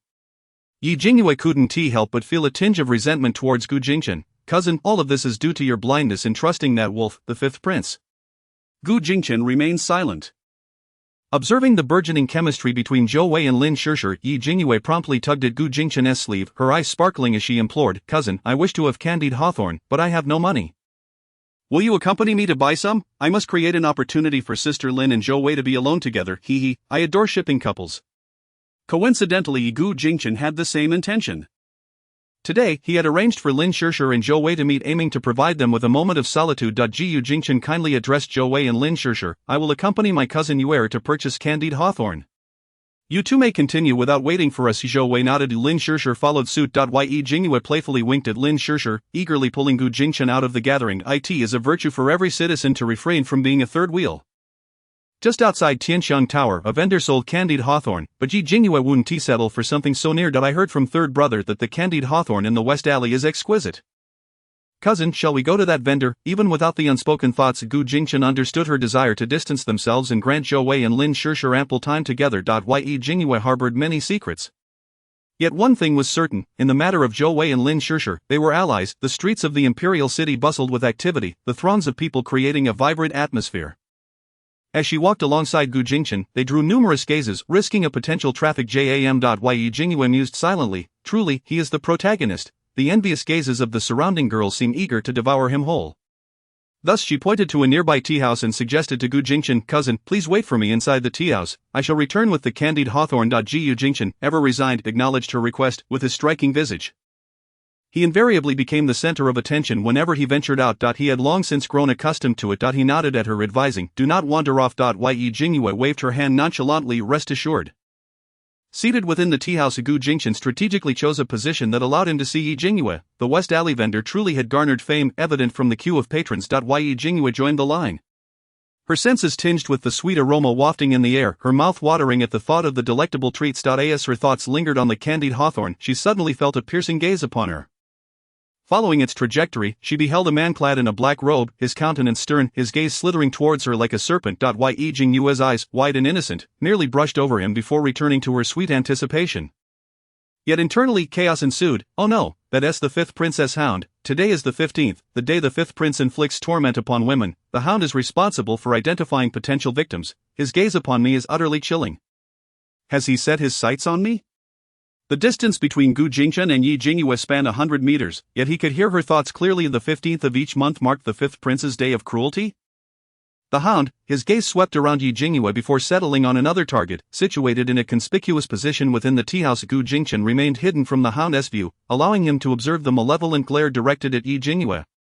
The hound, an adept enforcer of the Jingzhou prefecture and ranked 13th among the city's elite, was indeed a formidable figure. Was he in league with the fifth prince? Did he seek out victims for the prince's sadistic whims? Now it appeared he had targeted Yi Jingyue. The hound's gaze bore an icy malice as it lingered on Yi Jingyue. After acquiring her candied hawthorn and paying the vendor, she displayed no sign of alarm. Rather, she seemed exhilarated. The fifth prince, the scoundrel, hypocritical and malicious, has undoubtedly caused the demise of countless innocent women. I shall seize this opportunity to unveil his true nature to my cousin and ensure he pays for his heinous deeds. Scoundrel, meet your reckoning. Yi Jingyue secured her candied hawthorn, glanced in Gu Jingchen's direction, and then turned into a less crowded alley. She intended to isolate herself, creating an opportunity for the hound. Cousin is clever. If he sees me being followed, he will surely know how to act. Cousin, I trust you implicitly, do not betray my faith. Gu Jingchen was indeed aware of what needed to be done. However, he had no intention of accepting her unwavering trust. That was a burden he could not bear. After purchasing her candied hawthorn, Yi Jingyue ventured into the sparsely populated alley, with the hound stealthily trailing her. As she reached an intersection, the hound, like a specter, appeared suddenly, delivering a swift and precise strike to her neck. While Yi Jingyue's delicate form slumped, unconscious, the hound hoisted her over his shoulder and disappeared into the night. Merging with the shadows. As the 13th ranked martial artist in the imperial city, the hound possessed remarkable skills, effortlessly leaping over several high walls with Yi Jingyue in tow, finally landing in a courtyard situated 200 meters from the fifth princess residence. While being carried, Yi Jingyue discreetly sprinkled a powder onto the hound. Allow me to gift you this incapacitating powder. Within an hour, your abilities will vanish, your meridian severed, leaving you forever immobile. This is the fate that awaits you for aiding the fifth prince in his nefarious deeds. You possess some semblance of honor. Normally, I would not be so ruthless against an ordinary person. The fifth prince is a scoundrel, but the hound, assisting him in such heinous acts, is even more despicable. Such filth shall not escape her wrath, and she would not hold back. Gu Jingchen, who had been following closely behind, nearly revealed himself. He hadn't anticipated that Yi Jingyue, despite being struck by the hound, would remain conscious. He had assumed she would be incapacitated, leaving the rest to him. Gu Jingchen felt a sense of betrayal wash over him. Heart-wrenching. Chapter 22. Seizing an opportunity to take advantage of her cousin, Yi Jingyue was brought into the courtyard by the hound. He cautiously surveyed the surroundings. Gu Jingchen's martial prowess was formidable, and if Yi Jingyue had detected the hound, he certainly would have too. Confirming that the area was clear, the hound led her into a room. Inside, an oil lamp flickered to life, illuminating a concealed passageway beneath the floor. The hound carried her into the hidden space. While Yi Jingyue felt herself laid upon a soft bed, the chilling touch of iron chains binding her hands and feet. Moments later, she heard the hound's respectful voice, "Master, the person has been brought." Instantly, Yi Jingyue felt a cold hand grasp her chin, tilting her face for scrutiny. The hound, well versed in the prince's preferences, had facilitated many such encounters. Yi Jingyue's porcelain complexion, youthful features, rosy cheeks, and full lips, combined with her expressive, sparkling eyes, rendered her an enchanting sight, reminiscent of a spirited fairy. The fifth princess' deep, pleasant voice echoed with satisfaction. Excellent. The yellow dog immediately began to flatter. My lord, her eyes are exceptionally beautiful. If she were awake, you would surely be even more pleased. Of course, I too dislike playing with unresponsive toys, so wake her up. While Yi Jingyue felt a sharp, acrid scent in the air and pretended to comply. Rousing herself upon realizing she was in a dim, enclosed chamber with two men before her, she stumbled back in panic. The fifth prince truly possessed a deceptively charming visage, exuding a gentle, harmless demeanor, amiable and approachable. At first glance, one might mistake him for a refined gentleman, exuding an extraordinary grace and a heart full of benevolence. However, Yi Jingyue was acutely aware of the hypocrisy and filth lurking beneath the fifth prince's benevolent facade. He donned the mask of a cultivated aristocrat, feigning compassion and concern for the common folk, yet in private, he was nothing more than a predatory wolf. This chamber was connected to the fifth prince's estate, and he cruelly tortured a young woman each month. He favored the innocent, the pristine, the ignorant, and spent the entire night toying with them, tormenting them. His malice was profound, and his methods were brutal. She needed to reveal the fifth prince's true nature to Gu Jingchen and thwart all his schemes. He must pay for the lives of those young girls he had cruelly slain. Her keen eyes caught a glimpse of a black garment in the corner. She knew that was Gu Jingchen. It was time to begin the performance without reservation. Yi Jingyue retreated, feigning weakness, her voice a delicate whisper. Please, let me go. She struggled in fear, but her hands and feet were bound by iron chains, adorned with small bells that jingled with every movement. Yi Jingyue was well aware of the fifth prince's preferences. She appeared fragile, timid, and terrified, complemented by her youthful visage that perfectly aligned with his desires. Akin to dancing upon the fifth prince's heart, this heightened his inherent cruelty to its zenith, prompting him to shed his genteel facade before Gu Jingchen. The fifth prince felt his blood boiling within him as he approached Yi Jingyue step by step. His smile still amiable. "Little beauty, be obedient. Let me pamper you, and I shall make you feel comfortable." Yi Jingyue helplessly pushed against his large hand, embodying a pitiful and utterly frightened demeanor. "I don't want this. I want to go home, please, let me go." Her voice was enchanting, laced with fear, her delicate hands soft and powerless. The fifth prince felt the surge of his sadistic impulses intensifying. He stepped forward and ruthlessly tore away her thin garments, exposing her inner garments beneath. The fifth prince, already volatile, employed despicable methods when torturing young girls. Witnessing Yi Jingyue's pale, terrified face only amplified his twisted amusement. "Little beauty, we have the entire night to enjoy ourselves." Yi Jingyue's small frame trembled in fear. "No, please, no, my goodness, this fifth prince is utterly disgusting and perverted. If it weren't for making my cousin see your true colors, I would have dealt with you long ago. Your repulsiveness gives me goosebumps all over. Cousin, I've gone through this horror for your sake. If you don't marry me after this, my genuine affection for you will truly be in vain."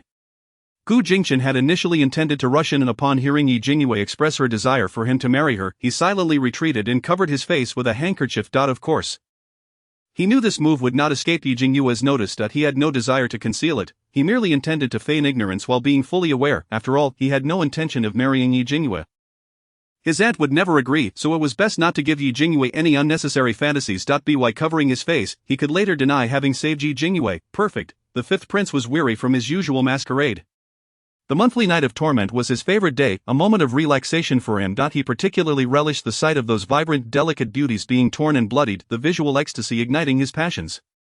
He grasped Yi Jingyue's ankle, pulling her towards him, when suddenly a ghostly figure appeared, lunging at him with a sword. The fifth prince was startled, but the yellow dog, who had been standing guard, reacted quickly, yanking the fifth prince away. The shadow swiftly reached Yi Jingyue, severing the chains that bound her, and cradled her in his arms. Instinctively, Yi Jingyue wrapped her arms around Gu Jingchen's neck, trembling as she nestled against him. "Wow, cousin's physique is incredible. It's no wonder he has the male lead, is strong and sturdy. Oh, how I adore it. I want to touch him more," she daydreamed, her hands roaming over his chest, using her fear as an excuse to take liberties. Gu Jingchen felt her tender little hands misbehaving. Coupled with her inner thoughts, he realized he had been teased by her. Offended, she was enjoying herself, but suddenly felt a sharp pressure at her chest, and in the next moment she found herself immobilized. "Oh no, oh no, oh no, he is acupointing me. Cousin actually acupointed me. Woe is me, I haven't had enough fun yet. This is too much, woe is me." Gu Jingchen, feeling helpless, had no choice but to resort to such measures, otherwise his reputation would be tarnished. If the circumstances allowed, she would have surely bored holes into his body with her gaze. The yellow dog, seeing the suddenly appearing figure shrouded in darkness, immediately drew his sword and engaged Gu Jingchen in combat. Meanwhile, the fifth prince, observing the intruder's face that had maintained its benevolence, finally cracked. This was his secret chamber. How could a cloaked figure intrude? He panicked. These two must not leave alive. Eliminate them. Chapter 23. He is a book, and she has read him. The yellow dog, originally a guard with a blade in the palace, had served the fifth prince for many years, abducting a young woman each month for the prince's torment without anyone suspecting a thing, showcasing his meticulousness. Most importantly, he was exceptionally skilled in combat, capable of silencing anyone at any time. Upon receiving orders, the yellow dog swiftly raised his blade and struck at the masked Gu Jingchen, his movements ghostly and fierce, each blow aimed at a vital point. Yi Jingyue was immobilized in Gu Jingchen's embrace, yet her heart was dismissive. The yellow dog's martial prowess is indeed formidable, but he is facing my cousin. My cousin is the direct disciple of the Elder of Heavenly Machines. The yellow dog is no match for him at all.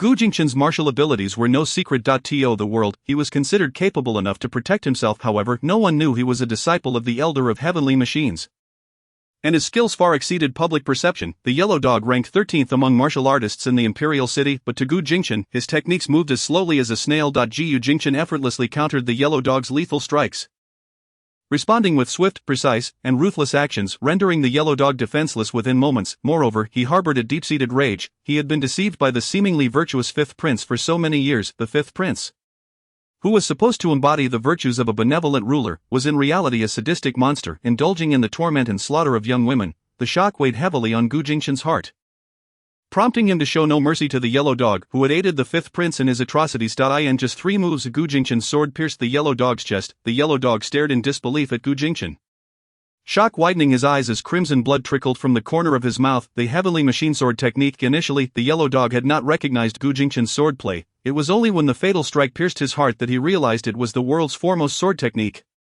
Known only to the disciples of the heavenly machine elder, reluctantly, the yellow dog closed his eyes, unwilling to die before his promised glory had materialized. The fifth prince was astonished that the yellow dog had perished so easily. He was nowhere near Gu Jingchen's match. Fleeing was his only option. How could Gu Jingchen allow him to escape? In a flash, he positioned himself before the fifth prince. The fifth prince gazed upon the tall figure before him. Fear etched across his face, instinctively begging for mercy. Spare me, a master. I am the fifth prince of Deqian, the future heir. If you stand with me and do not harm me, I shall grant you riches and honor.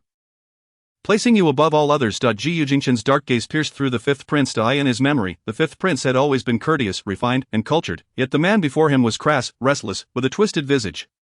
His very soul utterly corrupt. What a masterful charade. He had deceived Gu Jingchen for years. You filthy wretch, you are unworthy of being an heir. He swung his sword, tracing a bright arc through the air. And in the next moment, the fifth prince screamed in agony, "Ah, my eyes, my eyes!" The fifth prince's eyes were gushing blood, rendered useless. Gu Jingchen wished he could slay the fifth prince with a single stroke. However, having recently disposed of the second prince, the imperial city would certainly be thrown into chaos should another prince perish. His reasons for maiming the fifth prince's eyes were twofold. The fifth prince had seen Jingyue's true form. Should they cross paths in the imperial city again, she would undoubtedly face trouble. Thus, while he could spare the fifth prince's life, those eyes that had witnessed Jingyue's essence could not remain. With the fifth prince's wails echoing in despair, Gu Jingchen coldly cradled Jingyue and departed. Jingyue felt the rhythm of Gu Jingchen's heartbeat and the warmth radiating from him, even without words. She understood the desolation in Gu Jingchen's heart. "I ache for my cousin." He regarded the fifth prince as a close friend, trusting in his character, which is why he aligned himself with him. Now that he has discovered the fifth prince's true, despicable nature, he must be heartbroken. Gu Jingchen's heart stirred. How could he not feel sorrow? He had allied with the fifth prince, believing in his grand vision and moral integrity. Yet it turned out he was a perverse fiend. Such individuals ascend to power. Can the common folk still find tranquility and joy in their lives? He is now quite fortunate to hear Jingyue's heartfelt voice, allowing him to mitigate his losses in time. Jingyue sighs within her heart. Alas, cousin, you are truly unfortunate. Who told you to be the male protagonist? You are destined to be a tragic figure in the beginning. Your family is annihilated because of you, friends perish for your sake, and your lover suffers due to your entanglement. Just this premise alone ensures your early plight is indisputable, deceived by the fifth prince. And with that perverse character of his, it all serves the needs of the narrative. Gu Jingchen's body stiffens slightly. He has come to grasp the truth of the situation. The world he inhabits is a book, and he is its protagonist, destined to endure the destruction of his family, the death of kin, the betrayal of friends, and the humiliation of a lover abandoned, framed, hunted. He must traverse through harrowing trials, ultimately staging a comeback to become a legendary monarch. Nonsense, he rejects such a fate. He will absolutely not allow those around him to suffer due to him, let alone perish entirely. He now understands that Jingyue exists beyond the pages of the book. Having arrived for reasons unknown, she has read this book, thus she knows the fates of all its characters. Gu Jingchen wonders what malady afflicts the author who has devised such a tragic narrative for him. Yet he realizes that by approaching Jingyue, he may alter the predetermined tragic fate. He does not covet the role of the male lead, nor the title of an emperor. His desire is to protect his family and friends, ensuring they do not meet their demise because of him. Gu Jingchen places Jingyue at the mouth of a secluded alley and releases her pressure points. Jingyue seizes his sleeve, her eyes glistening with tears, expressing her gratitude for his life-saving grace. Doesn't the book say that one must repay a life-saving favor with one's body? I should seize this opportunity to pledge myself to my cousin. Wouldn't that be a gain? Jingyue looks at him bashfully. A life-saving favor is beyond repayment. I am willing. No need. Gu Jingchen coldly interrupts, abruptly withdrawing his sleeve from her grasp. In a flash, he vanishes, his speed rivaling that of light. The flattering expression on Jingyue's face falters entirely. Embarrassed, she sheepishly touches her nose. Indeed, my cousin is a paragon of virtue. As expected of the male lead, he does not take advantage of another's misfortune. Such nobility, I adore him. I wish to marry. Gu Jingchen, preparing to emerge from the shadows, stumbles slightly. It appears his cousin harbors deep affections for him, loving him intensely. He has some thoughts about her but dares not entertain any inappropriate desires. His end would slay him for it. Chapter 24, Fortune-telling for Lin Shirshir. Gu Jingchen feigns panic as he approaches her. Cousin Yue, how did you end up here? Jingyue quickly tidies her clothing, turning with composure to offer Gu Jingchen a dignified smile. Cousin, I lost my way. This excuse is rather flimsy. Both are aware of the truth. Gu Jingchen pretends to breathe a sigh of relief. Speaking gently, cousin, you are new to the imperial city and unfamiliar with it. If you need anything, just tell me, and I shall escort you. Alright, thank you. Cousin is indeed so gentle. I adore him. Gu Jingchen maintains his composure, his voice steady. Let us return to Tianxiang Tower. They must be growing anxious. Very well. By the time they return to Tianxiang Tower after purchasing candied hawthorns, an hour has passed, for lovers who have long been separated. This duration feels interminable. Lin Shishir and Zhou Wei have alleviated their longing. Thus, when Yi Jingyue and Gu Jingchen return, both wear expressions of ease and delight. Lin Shishir immediately steps forward, warmly grasping Yi Jingyue's hand. Cousin Yue, why have you returned so late? The dishes have gone cold. What do you fancy to eat? I shall have it sent up anew. Yi Jingyue gently rubs Lin Shishir's delicate hand, her face adorned with a sincere smile. The imperial city is simply delightful. I lost track of time in my merriment. The fifth princess' eyes are now blind, rendering him virtually ineligible for the throne. This inadvertently helps Lin Shishir evade that scoundrel.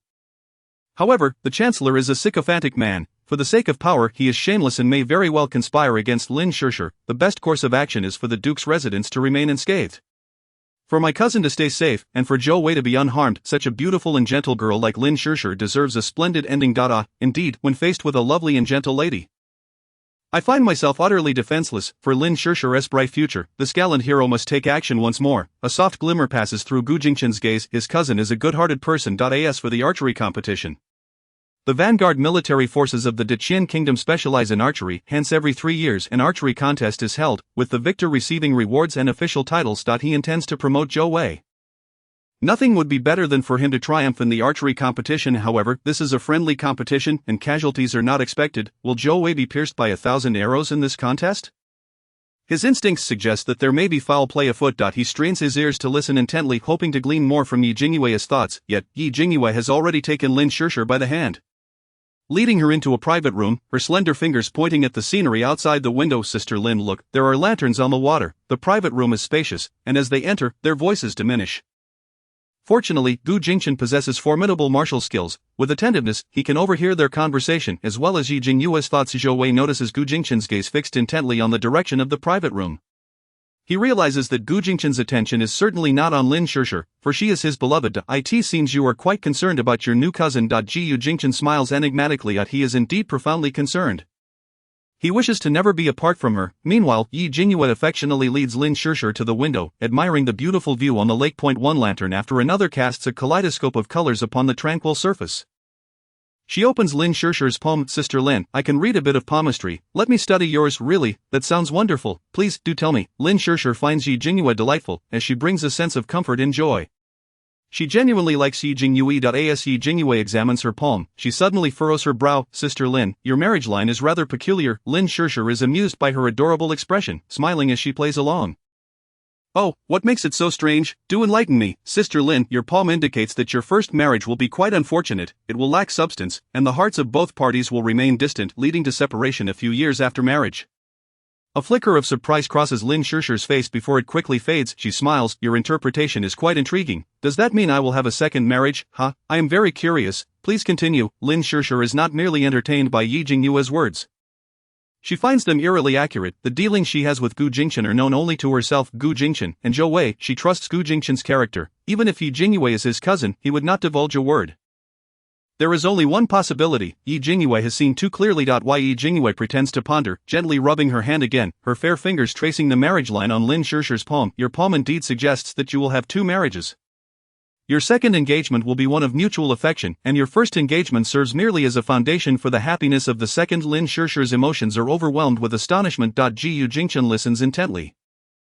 Were it not for his ability to hear Yi Jingyue's thoughts, he would suspect her sudden revelation of the situation's essence was a ploy from someone else. Yi Jingyue observes the unmasked shock on Lin Shishir's face. Realizing she has begun to believe her words, seizing the moment, Yi Jingyue feigns contemplation and states, however, your second engagement may not come to fruition, as your palm indicates that the other party is currently facing a grave calamity that may lead to an untimely demise. Previously, Yi Jingyue's predictions were strikingly accurate. Now her shift in tone renders Lin Shishir anxious. She strives to remain composed, attempting to speak calmly. What calamity? If he cannot overcome it, does that mean I will not have a second marriage? Could I then remain with your cousin for a lifetime? The calamity. Your poem suggests it resembles a competitive event. He may face life-threatening circumstances on the field. This matter is imminent. In an instant.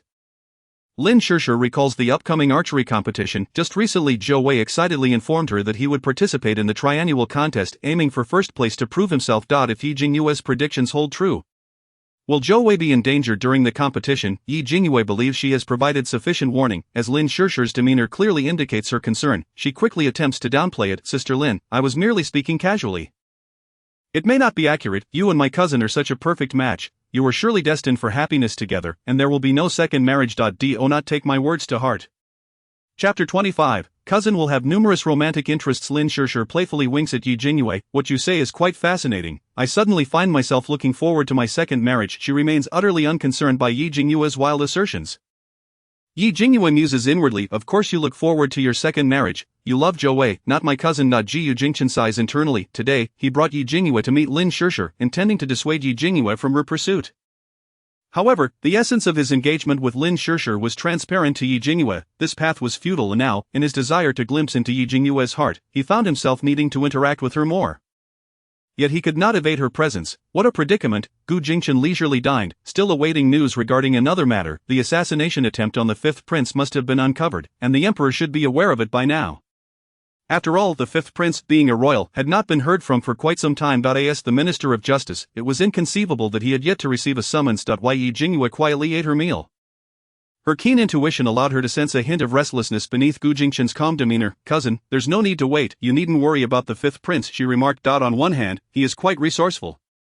Even if captured, he could easily go incognito. As for that mad emperor, he is simply insane. He doesn't care if the fifth prince is the child of the late empress, even if the fifth prince were to be dismembered before him. He would remain unfazed. Ji Yujingchen was taken aback. The current emperor was so indifferent towards his own children. He cared not for the death of a child who was not the late empress's? Yet upon reflection, it seemed to be the case. The late empress had two children. One was him, and the other was the current crown prince. The crown prince, frail and plagued by epilepsy, was hardly suitable for the throne. Nonetheless, the emperor insisted on crowning him, mercilessly silencing dissenters. Truly, he was a madman. Moreover, once the events surrounding the fifth prince came to light, with irrefutable evidence, how could he possibly escape, although the current emperor was ruthless?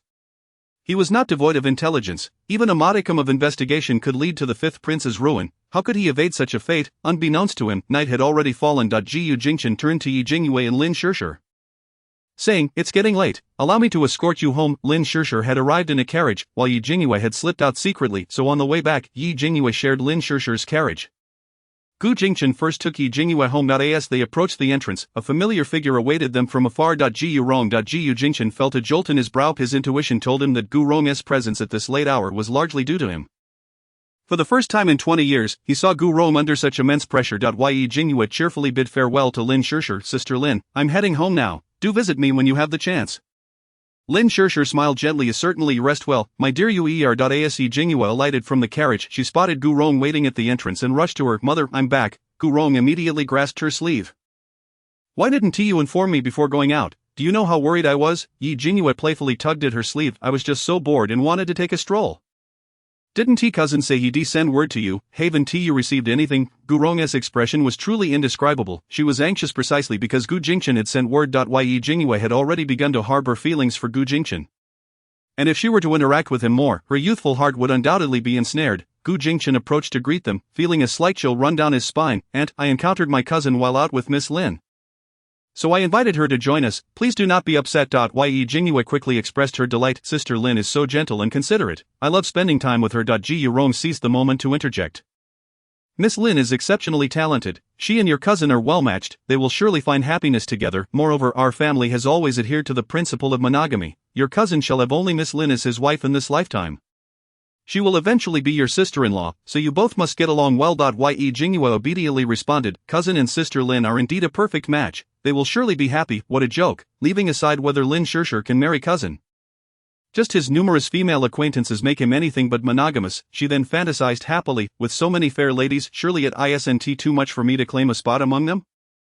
Gu Rong squinted at Gu Jingchen under the moonlight, her heart filled with both confusion and astonishment. Ji Yujingchen had numerous female acquaintances. Yi Jingyue wanted to be one of them. No way, absolutely not. Gu Jingchen felt a cold sweat break out. He could sense the ominous look in his aunt's eyes, as if she wished to carve him into pieces. Furthermore, he had numerous female acquaintances? Preposterous, he currently had not even one. Such rumors were unfounded. He maintained a distance from women and had no interest in romance. How could things be so chaotic? Yi Jingyue must be imagining someone else. Gu Jingchen's expression remained unperturbed as he respectfully bowed to Gu Rong. "Aunt, I have escorted my cousin home. I must now take Miss Lin back. I bid you farewell." After speaking, he departed hastily. Fearful of overstaying, he was truly terrified that his aunt might take out a dagger against him. Gu Rong, contemplating the prospect of Gu Jingchen having a multitude of female acquaintances, with Yi Jingyue potentially becoming one of them, felt a shiver run down her spine. What do you think of your cousin? As Jingyue entered her courtyard, she instinctively replied to Gu Rong's inquiry. Cousin is wonderful, tall, handsome, intelligent, and valiant. He is the perfect dream lover. I want to marry him. Gu Rong tentatively probed. Do you think your cousin will take concubines in the future? Will he have many wives? Jingyue shook her head. I don't know. A whole horde. A whole horde. Gu Rong's heart sank completely. Indeed, men were untrustworthy. Even Gu Beijian, whom she had watched grow up upright and principled, was no exception. Yet suddenly Jingyue's thoughts took a turn. Although cousin may have many wives and concubines, he is also forced into it. Anyone who has experienced the betrayal of someone they trusted, the death of a friend, the destruction of their family, the wilting of a beloved, being hunted down and falling off a cliff, suffering from poison, having their meridians severed, losing their powers, and a series of calamities will ultimately change, right? Thus, he might undergo a significant transformation, becoming a tyrannical ruler. Cousin is truly pitiful. My heart aches for him. Gu Rong fell silent. Could Gu Jingchen truly be that unfortunate? This chapter 26. The ministeress' residence comes to propose marriage. Gu Rong felt a headache coming on. She rubbed her temples and gently said to Jingyue, it is quite late. You should rest now. Mother, do sleep early as well. Jingyue cheerfully hopped into her courtyard. Gu Rong, wearing a troubled expression, returned to her own room. The sight of Jingyue's shy demeanor only added to her worries. Jingyue had deeply fallen for Gu Jingchen. If Gu Jingchen were merely her nephew, merely engaged to a daughter of the Xiang family, she could still shamelessly attempt to seize this marriage for her daughter. However, Gu Jingchen was the last surviving heir of the late empress. Just this layer of identity was already daunting. The current emperor, after the late empress's death, had become unpredictable and ruthless. Everything related to the late empress was a sensitive subject. The entire imperial city, seemingly tranquil, had long been shrouded in the shadow of the late empress's demise. Any matter or person associated with the late empress was exceptionally dangerous. Therefore, even if Jingyue were to fall head over heels for Gu Jingchen, she would never allow even a hint of a possibility for their union. Moreover, Gu Jingchen might have a multitude of female acquaintances in the future. The mere thought of Jingyue being one among them sent a shiver down her spine. No, absolutely not. She would not consent to this marriage. Gu Rong spent the entire night in distress without sleep. But the next day, she awoke with dark circles under her eyes, only to hear the sound of gongs and drums at the door. Gu Rong rubbed her temples wearily and asked Jinxiu, what is happening? Jinxiu bowed and exited, returning shortly thereafter. Madam, it is Madame Zhang who has come with a betrothal gift. Madame Zhang, the madam of the ministeress' residence? Indeed, the ministeress' residence was considered a prestigious household, and Madame Zhang had 3 sons, her eldest in the military, her second studying, and the youngest, Zheng Xiaoling, who had recently been deposed. A cold smile flickered across Gu Rong's face.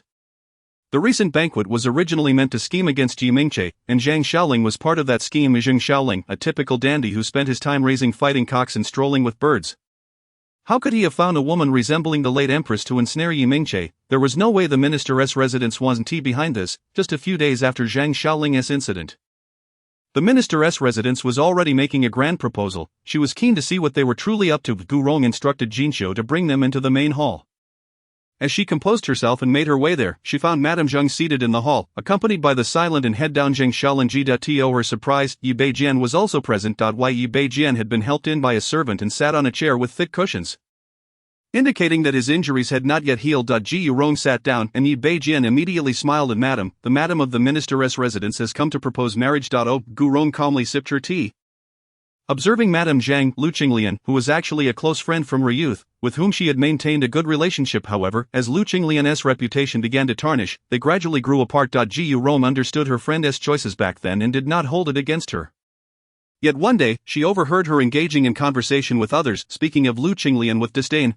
As if I would want to associate with her, had she not been the legitimate daughter of the Duke's residence.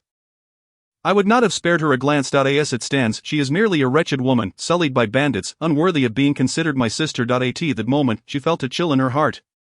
She had always treated Lu Qinglian with sincerity, yet Lu Qinglian only befriended her due to her status, and even went so far as to malign her reputation during her downfall. In silence, she turned and left, thus severing their sisterhood. In the years that followed, both married and their interactions dwindled. Occasionally, they would receive invitations from one another, yet she never responded. Gu Rong was a person of clear affections. Having seen through Lu Qinglian's true nature, she was disinclined to utter another word to her. Today marked the first time in many years that they sat beneath the same roof, aside from the obligatory encounters at necessary gatherings. Gu Rong regarded Lu Qinglian with a detached gaze, pondering which son the lady of the Ministry of War was proposing for, and which daughter of hers was being discussed. Lu Qinglian wore a cordial smile. Yet her grip on her handkerchief tightened, and a flicker of hatred glinted in her eyes. I am here to seek a marriage for my youngest son, specifically for your recently found daughter. Yi Jingyue. Rong did not engage with Lu Qinglian's words, instead directing her attention to Yi Bojian. What does the Marquis think? Yi Bojian felt an involuntary tremor at Gu Rong's gaze upon him. Steeling himself, he replied, the Ministry of War is a prominent family, and the third young master is most distinguished. Yue has grown up in the countryside without much decorum, now that the Ministry of War seeks her hand. She is indeed marrying up. Ji Rong scoffed coldly. Very well, I anticipated this outcome. I harbor no expectations of Yi Bojian. Turning her gaze to Lu Qinglian, her eyes landed maliciously upon Zhang Xiaoling. Were you not recently injured in an assassination attempt? And yet you dare seek my daughter's hand in marriage. Zhang Xiaoling's head snapped up, his body swaying as he glared at Gu Rong, his face pale and filled with animosity. Lu Qinglian's expression shifted dramatically, and she quickly offered an explanation. His sister Gu, this is a misunderstanding. Zhang Xiaoling was indeed injured in an assassination attempt, but it was merely superficial. The rumors circulating are false. If he were truly incapacitated, would I dare to propose? Please do not believe the gossip. Sister Gu, Yi Bojian added, eager to assuage her concerns. The rumors are unfounded. The lady of the Ministry of War was once your close friend. If Yue marries into that family, she will undoubtedly enjoy a life of luxury. Ji Rong's smile was frigid. My daughter has been swapped, suffering outside for years. I cannot bear to see her wed. She then regarded Yi Bojian and Lu Qinglian with a sardonic smile. However, I do have a false daughter who has been pampered and adored while usurping my daughter's love for so long.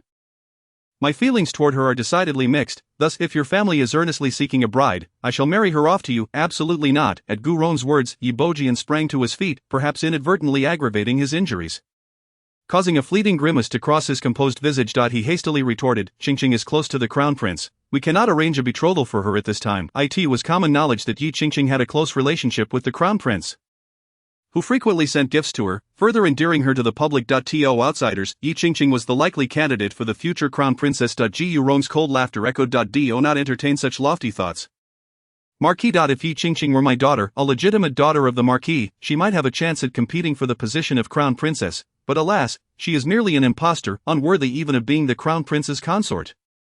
Both positions require a lineage of integrity. Yi Qingqing is nothing but a counterfeit. If we consider her scandalous origins having been swapped into your household, one cannot dismiss the possibility of a nefarious plot at play. It is utterly impossible for her to wed His Royal Highness. Yi Bojian grew frantic. Thus, we must marry Yue off, declaring her as an adopted daughter, while Qingqing remains our biological daughter, creating an opportunity for her with the crown prince. Yi Bojian was too eager to ascend the social ladder. His connection with the crown prince through Yi Qingqing was indisputably advantageous. Naturally, he would nurture Yi Qingqing. Smack! Gu Rong's palm struck Yi Bojian's face with a heavy thud. Marquis, how cunning you are! For the sake of an identityless individual, you would willingly thrust your own daughter into peril. How noble of you, to the point where I must question if there exists some sordid relationship between you and Yi Qingqing.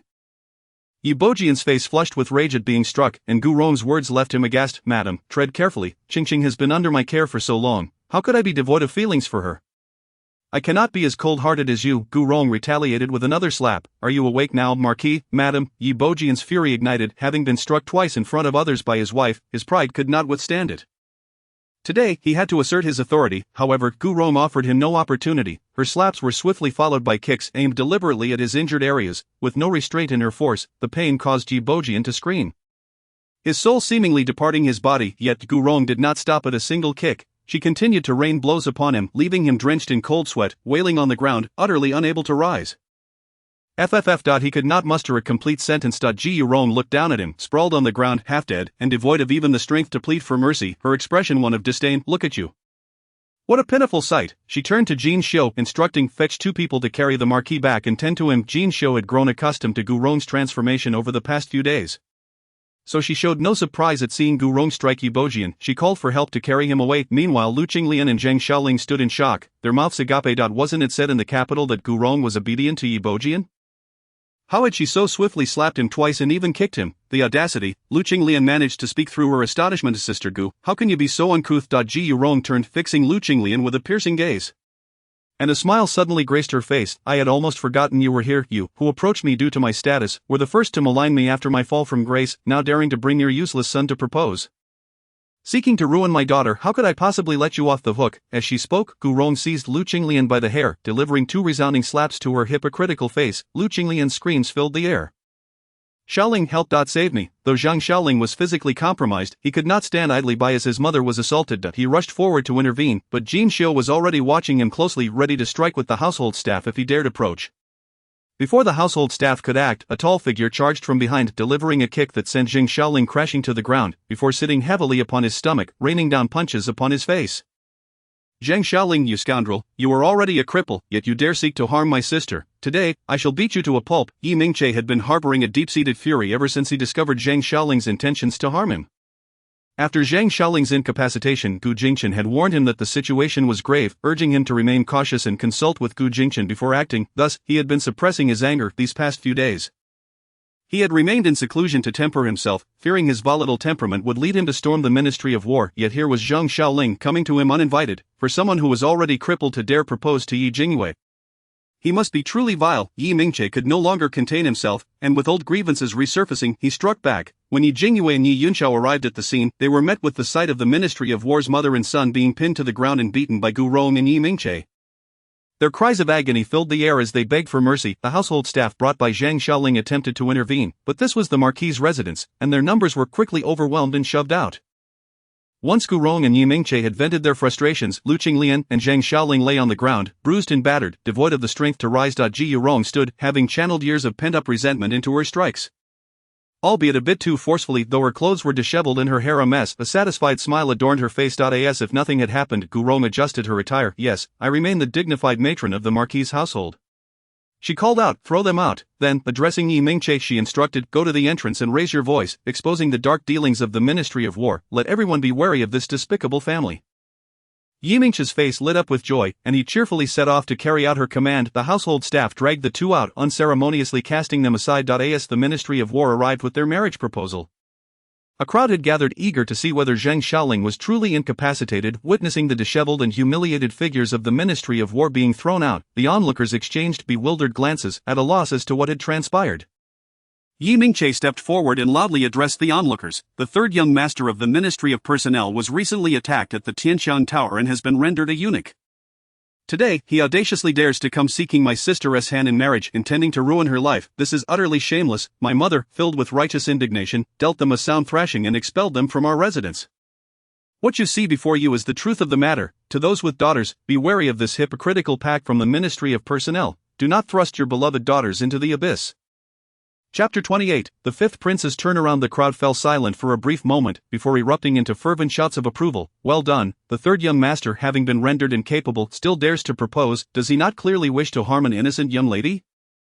Such malicious intent is truly appalling. In an attempt to conceal the third young master's despicable state, he seeks to ensnare a maiden for life. Such a cruel heart deserves punishment. What Ministry of Personnel? This is a den of wolves.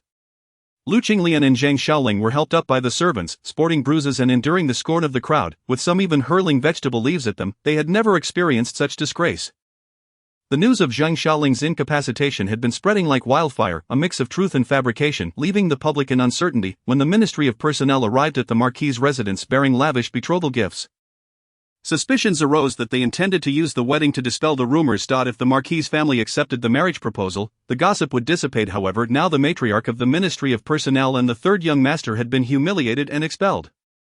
Yi Mingche had bluntly revealed the fact of Zhang Xiaoling's condition. It was evident that the Ministry of Personnel would become the laughingstock of the imperial city. A seething hatred surged within Lu Qinglian. It should have been Yi Mingche who faced misfortune. He should have been the one rendered incapable, as her son had shielded Yi Mingche from peril. Yet, instead of gratitude, Yi Mingche repaid kindness with malice. And that vile Gu Rong, after all these years, she still maintained her lofty demeanor and even dared to strike her today. The humiliation of this day would be repaid 100-fold. Gu Jingchen had spent the entire night writing in his study. Indeed, Yi Jingyue had been correct. The fifth prince had not been crushed. The fifth prince had unexpectedly turned the tide. He had received information revealing the discovery of a secret chamber within the fifth prince's residence, filled with various torture devices used to torment women. Preliminary investigations indicated that at least 20 women had suffered in this chamber, evidenced by the dried bloodstains left behind. The fifth prince could not escape culpability. Yet, the emperor had dispatched experts to investigate, and astonishingly, the true culprit was revealed to be the fifth prince's consort. The secret chamber had been constructed by her, for she possessed a peculiar obsession with torturing women to derive pleasure from their suffering. Furthermore, within her chambers was a hidden compartment containing detailed records of the women she had tormented to death over the past 3 years. Upon verification, the notes were confirmed to belong to the fifth prince's consort. The fifth prince had fallen victim due to Huangdo's relentless investigation into the disappearance of young women in the imperial city. Huangdo's residence had yielded a notebook documenting the traces of these missing women over the years. Clearly noting that in the past 6 months, he had traced their whereabouts to the fifth prince's residence. Initially, he had suspected the fifth prince, but due to the latter's status, he hesitated to act. For half a year, he followed the fifth prince discreetly, only to discover that the times the women went missing coincided with the fifth prince's verified alibis. Once or twice could be dismissed as coincidence. But after more than 3 times in 6 months, he finally dismissed his suspicions. He had even written in his notebook that he believed the fifth prince and intended to inform him of the truth. Seeking his assistance. As the notes reached this point, it recounted the evening of the fifth prince's calamity. The fifth prince had found himself in dire straits upon learning from Huangdo's investigations that innocent young women were currently in peril, prompting him to rush to their rescue. When he brought Huangdo into the secret chamber, they indeed found a young woman bound within. As he prepared to rescue her, she suddenly cried out for help. And from the shadows emerged a formidable opponent wielding a sword, swiftly claiming Huangdo's life and blinding the fifth prince. The investigators dispatched by the emperor discovered that the traces left behind belonged to the Tianji sword technique.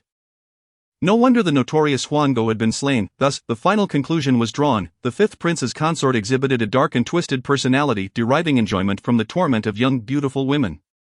Unfortunately, the woman she had abducted this time was the granddaughter of the Tianji elder. As the fifth prince attempted to save her, she mistakenly believed him to be the perpetrator, launching a merciless attack against both him and Huangdo.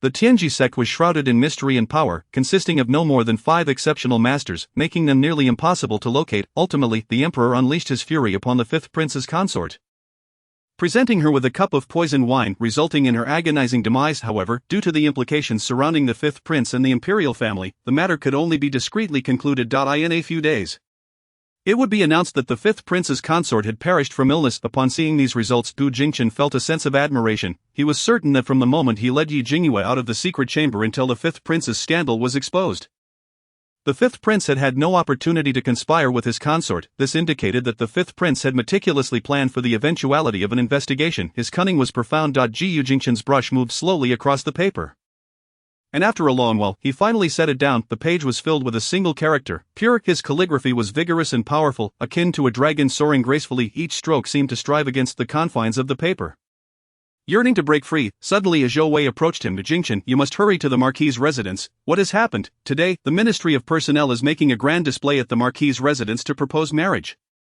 Reportedly on behalf of Zheng Xiaoling, Jingyue, a subordinate of Gu Jingchen, had been handling the aftermath of the assassination incident and was fully aware of Zheng Xiaoling's condition. Zheng Xiaoling had lost all masculine traits. How could he marry? Was this not an act of cruelty towards the young lady? The betrothal gifts were being paraded to the Marquis' residence with much fanfare. Gu Jingchen's expression shifted, and he hastened to the Marquis' residence.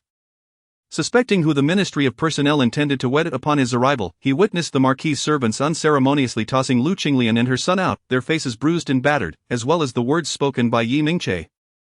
Lu Qinglian and her son fled in disgrace. Gu Jingchen approached Yi Mingche, inquiring what transpired. Yi Mingche scoffed. Zheng Xiaoling dares to propose to you. He is no longer a man. Is this not pure villainy? My mother and I were incensed and gave them a good beating. Gu Jingchen sighed in relief within, patting Yi Mingche's shoulder. Well done, Yue is your own sister. You ought to protect her. Chapter 29, aspiring to marry the male lead. Aspiring to marry cousin, of course, I am a good brother, Yi Mingche declared with pride. From now on, I shall strike him every time I see him. Gu Jingchen smiled gently, the corners of his mouth lifting.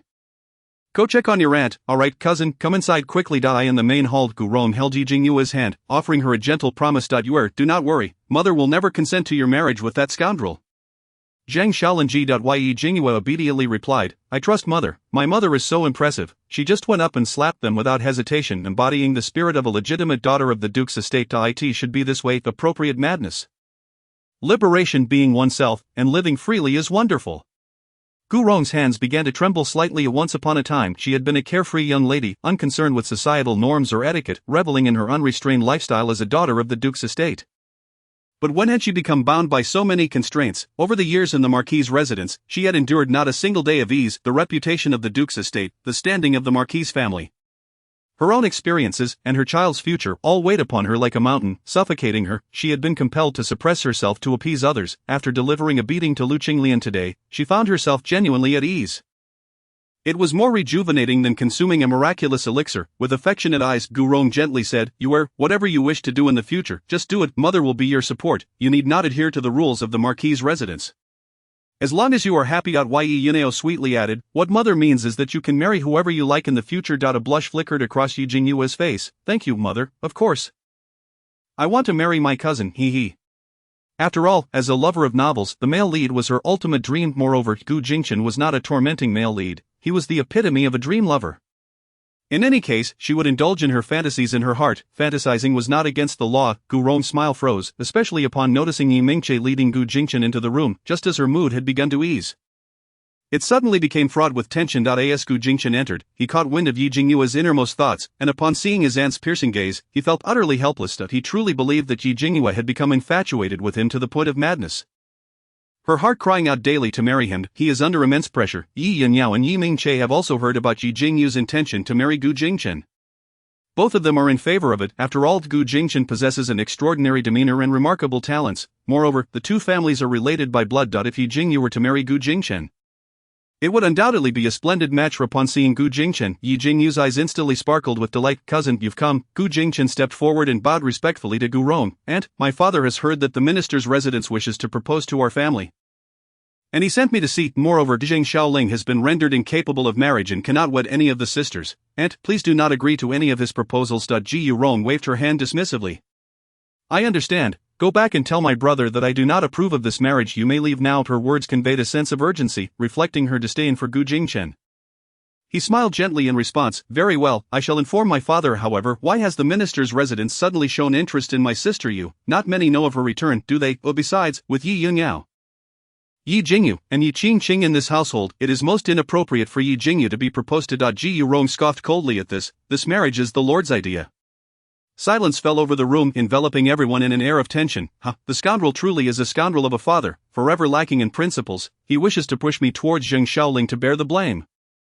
And yet, with such an unappealing appearance, he dares to fantasize. Fine, I shall go teach Zheng Xiaoling a lesson tonight, escalating the discord between you two. Gu Jingchen understood. Aunt, my father is still awaiting my report, so I must take my leave. I shall also relay this matter to him. He was quite curious about how Yi Jingyue planned to confront Zheng Xiaoling and decided to observe that evening. Accompanying his curiosity was the ever-inquisitive Yi Mingche, who resolved to stake out in front of Yi Jingyue's room to see what transpired. He believed his sister possessed great abilities and was immensely curious.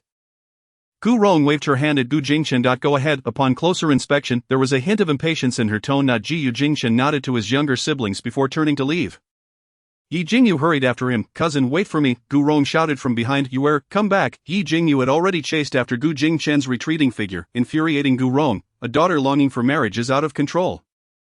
Yi Jingyue reached the door. Cousin, slow down, please wait for me. Gu Jingchen did not dare to pause his stride. He wanted to demonstrate his resolve to his aunt. He truly harbored no thoughts for his cousin. His long legs moved swiftly, as if propelled by the wheels of a wind and fire chariot, yet he was still caught by Yi Jingyue's tug at the hem of his garment as he reached the doorway.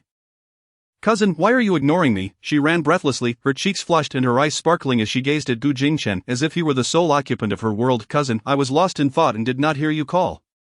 Is there something you wish to discuss? Yi Jingyue nodded happily. I heard that there will be an archery competition in a few days, and I would love to go. Cousin, can you take me? I must find a way to rescue Zhou Wei. I hope Lin Shishir finds a good match. Gu Jingchen caught her unspoken thoughts. He wished for her to go as well. However, concerning his aunt and sister, you should discuss this with aunt first. If she agrees, I will take you. The implication was clear. Without aunt's approval, he could not take her. After saying this, Gu Jingchen departed without leaving a trace. Yi Jingyue rushed back, tugging at Gu Rong's sleeve, pouting. Mother, I want cousin to take me to see the archery competition. He said it would depend on your approval. Mother, I really want to go. No, Gu Rong rejected immediately without a moment's thought, firmly prohibiting any further contact between Yi Jingyue and Gu Jingchen. Yi Jingyue sulked, her lips pouting, her face falling. Fine. Mother won't let me go. I really want to, but I also want to be a good girl. If mother won't allow it, I won't go. I guess I'll just cry under the covers tonight. Gu Rong. Yi Yunyao, Yi Mingche, Gu Rong felt a mixture of emotions. Yi Yunyao and Yi Mingche were filled with concern, especially Yi Mingche, who quickly spoke up. Mother, the archery competition occurs once every 3 years. Sister has just returned and may not have seen it yet. If she misses this year, she'll have to wait another 3 years. Chapter 30, hanging naked on the city wall. Yi Yunyao chimed in. Mother, if sister wants to go, let her. Moreover, cousin will be there to ensure her safety. Ji Rong found it hard to express her thoughts. It was precisely because Gu Jingchen would be there that she was reluctant to let Yi Jingyue attend. She was already bewitched by Gu Jingchen. If they spent more time together, her heart would surely be lost, along with her virtue. Furthermore, she had to admit that the more Jingyue interacted with Gu Jingchen, the more infatuated she would become due to his looks, demeanor, family background, and character. Jingyue fidgeted with her handkerchief, feeling despondent. It seems that crying one night won't be enough. I might need to cry for 3 nights. Ah, I just want to cry. Gu Rong's lips twitched at the thought of her daughter secretly crying under the covers for 3 days. Ultimately, her heart softened. If Yue wishes to go, then let her go. She then pointed at Yi Mingche. You should accompany her. Although your sister and cousin are relatives, there are differences between men and women. Be mindful of that. The primary intention was to have Yi Mingche act as a buffer. As soon as Gu Rong finished speaking, Yi Jingyue jumped up from her seat and embraced Gu Rong's neck, planting a big kiss on her cheek. Thank you, mother. I love you the most. I'm off to pack. With that, she bounced away excitedly. Yi Mingche stood momentarily stunned before following suit. Hey, wait for me. I need to tell you what to pack. Meanwhile, Gu Rong touched her cheek where Yi Jingyue had kissed her. Her heart swelling with warmth. It had been many years since she had experienced such affection from her child. Yi Yinyao covered her mouth, chuckling softly. Mother, you seem quite pleased. Should I give you a kiss too? Nonsense. Ji Yurong lightly chided her, but her smile betrayed her delight. Your sister has grown up outside and is a bit unruly. Do not follow her example. Yi Yinyao laughed helplessly. She could never emulate Yi Jingyue. Though she loved Gu Rong dearly, she could not bring herself to commit such an audacious act. Even witnessing Yi Jingyue kiss Gu Rong filled her with satisfaction, let alone Gu Rong herself. Mother, Yue is simply that innocent. You must get used to it. Ji Yurong's smile widened. Her daughter truly lacked decorum and needed to learn proper manners. Satisfaction resonated in Gu Rong's tone. Suddenly Yi Yinyao remarked. Mother, why do I sense that your attitude towards cousin is rather peculiar? It seems you do not wish for Yue to have too much contact with him. Ji Yurong's expression shifted abruptly. Clouded with worry, your cousin is exceptionally handsome and distinguished. Yue is naive and carefree. I fear that if she spends more time with him, she may become infatuated, although, truth be told, she was already smitten. Yi Yinyao appeared puzzled. Isn't that a good thing? If Yue's future lies with cousin, shouldn't you feel more at ease? What good is that? Gu Rong replied gloomily. Your cousin has feelings for Miss Lin. Our family does not engage in concubinage, nor will I allow Yue to become one. Do you think it is a good thing for Yue to have feelings for your cousin? Yi Yinyao was taken aback. Swiftly grasping Gu Rong's concerns. If Gu Jingchen harbored affections for Lin Shishir, he would certainly not reciprocate Yi Jingyue's feelings. Yi Jingyue's infatuation would only serve to heighten her troubles, potentially straining her relationship with her cousin. Ji Yurong instructed Yi Yinyao. You have been cooped up at home lately, you should go along as well. It is imperative to maintain distance between Yue and your cousin. She must not develop any feelings and invite further complications. Yi Yinyao nodded. Understood. Yi Mingche squatted in front of Yi Jingyue's door, clutching a cushion. He was oblivious to the fragrant scent that wafted past him, and soon found himself in a daze. Just before his consciousness faded, he heard Yi Jingyue's thoughts. What is third brother doing squatting at my door? Isn't this delaying my business? Oh well, just knock him out. Yi Mingche raged inwardly. Do not knock him out, he just wants to follow her. Please spare him, he is your own brother. No matter how he struggled or resisted, the weight of his eyelids and the dreamy haze enveloping him made it clear that he was losing the battle. Once he succumbed to unconsciousness, Yi Jingyue quietly opened the door, swiftly leaping onto the rooftop. With another leap, she was already 100 meters away. Her ghostly agility carried her swiftly toward the minister's residence.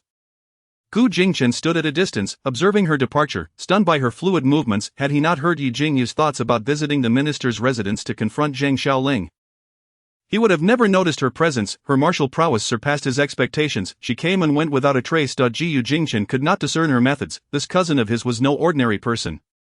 Yi Jingyue stealthily entered the minister's residence, completely unaware that a skilled individual was tailing her. She accurately located Zhang Xiaoling's room, where he lay resting in bed. Yi Jingyue scattered a handful of powder, ensuring he remained in a deep slumber, and then wrapped him in a quilt to carry him out of the minister's residence. Ji Jingchen followed closely behind. He was genuinely intrigued by what Yi Jingyue intended to do to Zhang Xiaoling and watched intently as she executed her plan. She stripped Zhang Xiaoling of his garments and hung his bare form upon the city wall. She is utterly ruthless. Yi Jingyue fell to the ground, dusted off her hands, and gazed with satisfaction at her masterpiece. The suspended Zhang Xiaoling, let you be shameless, let you be a scoundrel. I want the entire city to behold your castrated state and see if you dare to harm other girls again. Yi Jingyue had positioned Zhang Xiaoling facing the grand street leading to the imperial city, thus exposing his most private area entirely. The wound from his previous assassination attempt had been cut. If the townsfolk were to witness this, it would indeed be a total disgrace. Ji Jingchen, hiding in the distance, was awestruck by Yi Jingyue's audacity. How could a young woman conceive such a cruel and extraordinary idea? Strikingly, he found himself wanting to applaud her. He sensed that he was being assimilated by her audacity. After completing her mischief, Jingyue silently returned to her residence, content to await the morrow's spectacle of Zheng Xiaoling's humiliation. Gu Jingchen watched her depart but did not follow her back to the Marquis' residence. He had no need to worry about her capabilities. Gu Jingchen's gaze darkened as he looked upon the bare Zheng Xiaoling hanging from the city wall. Her scheme was clever, yet the patrolling guards would soon discover the scene, and Zheng Xiaoling would only be seen by a handful before being brought down. It would be inconsequential. He thought to himself that Jingyue's efforts must not go to waste. There had to be a way. Chapter 31, Embarrassment. The city awaits. Thus, at the break of dawn, as the sky turned a dim light, the imperial city was suddenly filled with the thunderous sound of gongs and drums. Thieves have set fire. Everyone rise and catch the thieves. Fire, fire. Upon hearing of the fire and thieves, citizens tumbled out of their beds, some wielding sticks, others shovels, and some with brooms or water buckets. A fierce blaze illuminated the entrance of the city. The crowd rushed towards the city gate, only to discover that the fire was engulfing a carriage. The flames roared fiercely. With everyone now awake and armed, the throng began to douse the fire with water. Back and forth they went, and after a considerable time, the inferno was finally extinguished. Many, exhausted, collapsed onto the ground. Were the thieves caught? Uncertain. We were too busy extinguishing the flames. When I emerged, my home appeared unchanged. The thieves likely hadn't had time to steal anything before being discovered. After this ordeal, the sky had fully brightened, and the gathered citizens rested upon the stone benches at the entrance, nervously chatting. Suddenly someone gasped, pointing at the city wall. What is that? Following the direction of the finger, others looked on. It appeared to be a person. A woman who had come to assist with the water glanced and shrieked. Immediately covering her eyes, other women quickly averted their gazes and ran indoors. Soon, others approached to inquire, what happened? There is a naked man hanging on the city wall. What, is he a thief? The women averted their eyes from the unclothed male. Yet the men were eager to gawk, each one yearned to inch closer for a better view. Initially, they assumed it was a thief who had been hung, but as they observed more closely, something seemed amiss. This appears to be the third young master of the minister's estate. I think so too. Upon the mention of the third young master, rumors of his injury resurfaced in the crowd's minds, and their gazes fixated upon that particular area. Gasps of astonishment echoed at the city gate, with some unable to suppress their laughter. So the third young master is truly ruined. They felt they were witnessing the truth of what was once mere hearsay. So that's what it looks like when it's severed. Unbearable to behold. The third young master of the minister's estate was unmistakably recognizable, and with that particular part truly missing, there was no doubt that the bare figure hanging from the city wall was Zheng Xiaoling. The commotion at the city gate attracted an ever-growing crowd, and some even stealthily notified the minister's estate. Upon arriving at Zheng Xiaoling's quarters, the minister's household was shocked to find his bed empty. When they reached the city gate, they discovered it was packed with onlookers. All eyes were fixed upward, staring at the figure hanging from the wall. Some were curious, some mocked, and others simply enjoyed the spectacle. Minister Zhang recognized at a glance that the figure was indeed his own son, his face turning ashen and his body trembling. He quickly beckoned the servants around him. Why are you all dawdling? Hurry and bring down the third young master. Lu Qinglian, stumbling upon the scene, saw her son hanging from the wall and immediately succumbed to the shock, shrieking and fainting. The minister's estate was already in disarray, and now chaos reigned. After considerable effort, the servants finally managed to bring Zheng Xiaoling down from the wall, wrapping him in a blanket before pushing through the crowd to take him back. Inside the minister's estate, crash. This was the fifth set of teacups Minister Zhang had shattered in his fury, his face ablaze with rage. The spectacle at the city gate had drawn the attention of nearly the entire city. Exposing Zheng Xiaoling's shame. To be a man with his dignity destroyed was humiliating enough. This incident, once a private matter, could have been veiled with time. If there had been no evidence and no eyewitnesses. Even with rampant rumors, a suitable marriage could have been arranged, allowing Zheng Xiaoling to hide his disgrace, but now, with him displayed naked for all to see, there was no way to conceal the truth. His honor had been irreparably shattered. How could he hold his head high before his peers after more than 20 years of service? My lord, you must do something for Xiaoling, Lu Qinglian cried. Tears streaming down her face, Minister Zhang was already frazzled, and seeing Lu Qinglian's tear-streaked face only heightened his agitation. Look at the fine son you've raised. You've ruined my reputation, my lord. Xiaoling has been framed. Someone is out to get him. It must be Gu Rong, that wretched woman. She hung Xiaoling on the wall to humiliate us. Furious, Minister Zhang retorted, you say it's her without evidence? Do you have proof? Deep down, he too suspected Gu Rong's involvement. The true perpetrator was likely the duke's household, her family, but without proof, one could not simply accuse without grounds. Lu Qinglian's eyes blazed with determination. If it isn't her, then who could it be? I refuse to let her escape unscathed. I won't swallow this humiliation silently. Now the entire minister's estate had become a laughingstock. Old grievances and new animosities had collided. Minister Zhang was not one to forget a slight. This incident had humiliated him and left him seething with indignation. Whether or not Gu Rong was involved, he would place the blame upon her. He needed an outlet for his anger. After a moment of contemplation, He declared, Gu Rong dared to strike Yi Bojian in front of you, which shows how much she values her newly found daughter. If we can marry her off, we can torment her as we wish. Lu Qinglian protested, but what if Gu Rong disagrees? How can we marry her? Having seen Yi Jingyue at the Marquis' residence, Lu Qinglian felt inexplicably uncomfortable around her. Yi Jingyue was utterly detestable, she wished to marry Yi Jingyue for her own revenge. But Gu Rong's disapproval posed a problem. Minister Zhang sneered, marriage has always been determined by the will of the parents. As long as Yi Bojian consents, it can be done. Lu Qinglian's eyes sparkled with realization. So you mean? Go and arrange it. Yi Bojian cannot possibly refuse. Chapter 32, marrying Yi Qingqing to a butcher at breakfast. Around the table sat Yi Jingyue, Yi Yunyao, Yi Mingche, and Gu Rong, all tacitly focused on their meals.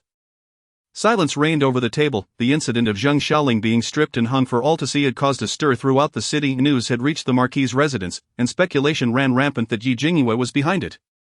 Though no one openly acknowledged it, only Yi Mingche cast Yi Jingyue a resentful glance, angered that she had drugged him, and regretting that he had missed the spectacle of Zheng Xiaoling's humiliation. Yi Jingyue quietly continued her meal. Why does the atmosphere at breakfast feel so peculiar? With Zheng Xiaoling exposed, shouldn't everyone be displeased? Have I done something wrong? I'm feeling rather anxious. The others maintained their composure. But the mystery was unraveling within. It was indeed Yi Jingyue's doing. Clearing his throat, Yi Mingche looked at Gu Rong. Mother, have you heard about Zheng Xiaoling? Gu Rong remained impassive. I have heard. Quite unfortunate, but he brought it upon himself. The topic of Zheng Xiaoling's public humiliation was delicate for unmarried women, so both Yi Jingyue and Yi Yunyao refrained from voicing their opinions. At that moment, Jin Shou entered, holding a box in her hands. Madam, the new steward said this was sent by someone from the minister's residence. Ji Yuron's expression darkened. Throw it away. Jin Shou obediently prepared to discard it, but Yi Mingche, intrigued, stepped forward to stop her. Let me see what it is. If it's a good item sent as an apology from over there, we might as well accept it for free and donate it to help others. It could also be considered a good deed for the Zhang family. However, when the curious Yi Mingche opened the box and saw its contents, he was instantly consumed with rage. Damn it, those bastards with the surname Zhang. I will kill them. Yi Mingche's temper flared, and he threw the box down, preparing to storm out. It was Yi Yunyao, quick-witted, who managed to restrain him. What is going on? The box fell to the ground, spilling its contents, a marriage certificate bearing the names Yi Jingyue and Zheng Xiaoling, crucially stamped with Yi Bojian's seal. At this, Gu Rong exploded with fury, snatching up a chair and heading straight for Yi Bojian's quarters. It appeared that he hadn't learned his lesson from yesterday's incident. Perhaps it was due to the satisfaction she felt after venting her frustrations yesterday. Now she was ready to thrash Yi Bojian at the slightest provocation. Both Yi Jingyue and Jin Shou hurried to restrain the irate Gu Rong, only to catch sight of the marriage certificate on the floor. Yi Jingyue raised an eyebrow. Oh, so there's a marriage certificate involved? And with that scoundrel father's seal, are they planning to force a parental arrangement? Ha, if I'm to marry, I'll do it in such a way that the minister's residence will be turned upside down. Yi Jingyue weakly interjected, Mother, about this marriage, I don't agree. The Gu Rong immediately interrupted her, grasping her hand with determination. I will never consent to this marriage, not even with your father's seal. Don't say anything that displeases me, or I shall disown you. Yi Mingche and Yi Yunyao nodded in agreement. No marriage, absolutely not. It's easy to turn the minister's residence upside down without requiring Yi Jingyue to sacrifice herself. Yi Jingyue promptly fell silent. Oh, mother loves me so much, she surely won't let me marry, so there is no way to cause trouble for the minister's residence. That scoundrel father is truly disgusting. Concocting this scheme, should I advise mother to do the same and marry Yi Qingqing off just to annoy that scoundrel father? But I wonder if mother would agree. Ji Yurong's eyes lit up. She wholeheartedly approved. If Yi Bojian sought to harm her daughter, she would retaliate against Yi Bojian's daughter. She would not allow Yi Bojian to have it easy. Yi Mingche and Yi Yunyao also resonated with Yi Jingyue's sentiments. And Yi Yunyao decided to propose the idea to Gu Rong when no one was around. Yi Mingche, however, was more outspoken. Mother, this is too much, we should repay him in kind. Doesn't he care for Yi Qingqing? You should use this method to marry her off, making him feel the same pain. Yi Yunyao was surprised that Yi Mingche spoke exactly what was on her mind. Mother, I agree. Yi Jingyue looked at Yi Mingche with sparkling eyes. Wow, my third brother is quite clever, such a devious scheme to come up with. Thumbs up for you. From now on, if anyone dares to call you a fool, I'll be the first to object. Fool, Yi Mingche. No need for that. Gu Rong coldly smirked. Indeed, if your father behaves so shamelessly, we must reciprocate. Thus Gu Rong took Yi Qingqing's marriage certificate and confronted Yi Bojian, entering without a word and directly throwing the certificate at him. Yi Bojian initially thought it was some trivial matter. Upon seeing its contents, his eyes widened in shock. Madam, have you lost your mind? You would marry Qingqing to the butcher from the East City? Yi Bojian was genuinely agitated, momentarily forgetting his own injuries. The marriage certificate indicated that Yi Qingqing was to be betrothed to a butcher, which was utterly absurd. Yi Qingqing was meant to become the crown princess. He could not accept her being married off to a butcher. Jingyue, unfazed by Yi Bojian's outrage, coolly replied, "She was never my daughter to begin with. Having indulged her in luxury all these years in the residence is already a favor. Now marrying her off to a butcher is merely fulfilling our mother-daughter bond by finding her a suitable household." "Suitable, he is a butcher." Yi Bojian's voice grew hoarse, unable to comprehend how Gurong could commit such a cruel act. "I refuse to consent to this marriage," Gurong snorted. "Officially, I am her mother. In matters of marriage, it is the parents' command and the matchmaker's words. I decide who she marries, and she must comply." "Lord Marquis, you should focus on healing. The wedding is in 3 days, and you'll still need to drink tea then." Yi Bojian grasped Gurong's sleeve, cold sweat beading on his forehead, and spoke urgently. "Madam, this cannot happen. Qingqing is destined to be the crown princess. She cannot be married off so carelessly. Do not be so rash." Gurong slapped him aside, her tone sharp. "Is it I who is rash? Or is it you, Lord Marquis? You can marry Yuer to that cripple Zhang Xiaoling, so why can't I marry Yi Qingqing to a butcher? You belittle Yuer to elevate Yi Qingqing, and I will not allow you to have your way." Yi Bojian trembled, his face turning pale as he realized that Gurong had been waiting for him. Chapter 33, reporting, the imperial edict arrives. He was so enraged that his entire body shook. "Madam, Yuer is merely a wild girl raised outside. She understands no etiquette and will not bring us any benefits. Marrying her into the minister's residence is already a step too high for her. But Qingqing is different. She has grown up in the Marquis' residence, a golden branch, and has connections with the crown prince. If she marries the crown prince, she could become the future empress. I would be a national uncle." Gurong unhesitatingly slapped him again. Yi Bojian, if you wish to be a national uncle, I won't stop you, but what does that have to do with marrying Yuer to Zhang Xiaoling? "I understand your ambitions, but you will not harm my Yuer." Yi Bojian was truly hypocritical. He aspired to climb the ranks, which was not wrong. After all, it would be strange for a man to lack ambition. However, his path to becoming a national uncle depended on Yi Qingqing. He should focus on ensuring her marriage to the crown prince. Why then did he wish to marry Yi Jingyue to the well-known waste Zhang Xiaoling? The minister's residence was clearly a pitfall, yet Gurong had already firmly rejected the idea of marrying Yi Jingyue to Zhang Xiaoling. Yi Bojian still stamped the marriage certificate. Such shamelessness was beyond her imagination. Yi Bojian covered his bruised face, a flicker of malice crossing his features. Over the past few days, he had been repeatedly struck by Gurong, and his temper was barely contained. "Madam, you seem to have forgotten that this is the Marquis' residence. And I am the one in charge. Yuer is my daughter. I will marry her to whomever I choose. You are my wife. I am your husband. As the husband, you must listen to me." Yi Bojian glared fiercely at Gurong. "I do not consent to Qingqing's marriage, and Yuer must marry Zhang Xiaoling. The Marquis' residence bears the Yi name, not the Gu name. Everything is decided by me." As tensions escalated, a sharp voice rang out from the doorway. "The imperial edict has arrived." Gurong turned to Yi Bojian with a slight smile upon hearing the edict. "Lord Marquis, you are mistaken. This Marquis' residence is not yours to command, beneath the emperor's feet. Everything is decided by His Majesty." Yi Bojian's face fell in shock. "What do you mean? Surely it couldn't be what he feared." The eunuch delivering the edict entered, holding the decree aloft. Two young attendants assisted Yi Bojian to kneel. And Gurong also knelt. By the will of heaven, the emperor decrees, summon Marquis Chang'an and his wife to the palace for an audience. Accept the edict. Yi Bojian trembled all over, his heart quaking. "I accept the edict. I accept the edict." In contrast to Yi Bojian's anxiety and fear, Gurong appeared much more composed. The eunuch handed the decree to Yi Bojian, coldly stating, "Marquis Chang'an, prepare to depart." Yi Bojian, shaking, was helped to his feet by the attendants, his body swaying unsteadily as he exited. Climbing into the carriage due to the severe injuries on his backside, he could not sit and had to lie prone. A disheveled appearance. Gurong sat at the far end of the carriage, her expression one of indifference. Yi Bojian spoke up, "Madam, did you do something? Why has His Majesty summoned me to the palace?" Gurong cast him a cold glance. "You are the Marquis Chang'an, the master of the residence. You dictate everything here. If you wish to marry Yuer to that waste Zhang Xiaoling, then go ahead. As a mere woman, I cannot dissuade you. However, as a mother, I will not allow my daughter to marry into a den of wolves. Thus, I reported you to my brother, the Duke of Jingyue, and informed him of your actions." "You reported me." Yi Bojian nearly jumped up, but his injuries prevented him. Just the thought of going to the palace to meet the bloodthirsty and ruthless emperor sent shivers down his spine. Earlier he had been domineering in the residence, but now he was utterly deflated, devoid of any bravado. "Madam, why are you being so reckless? Can't we discuss this properly? Why would you go to His Majesty to report me?"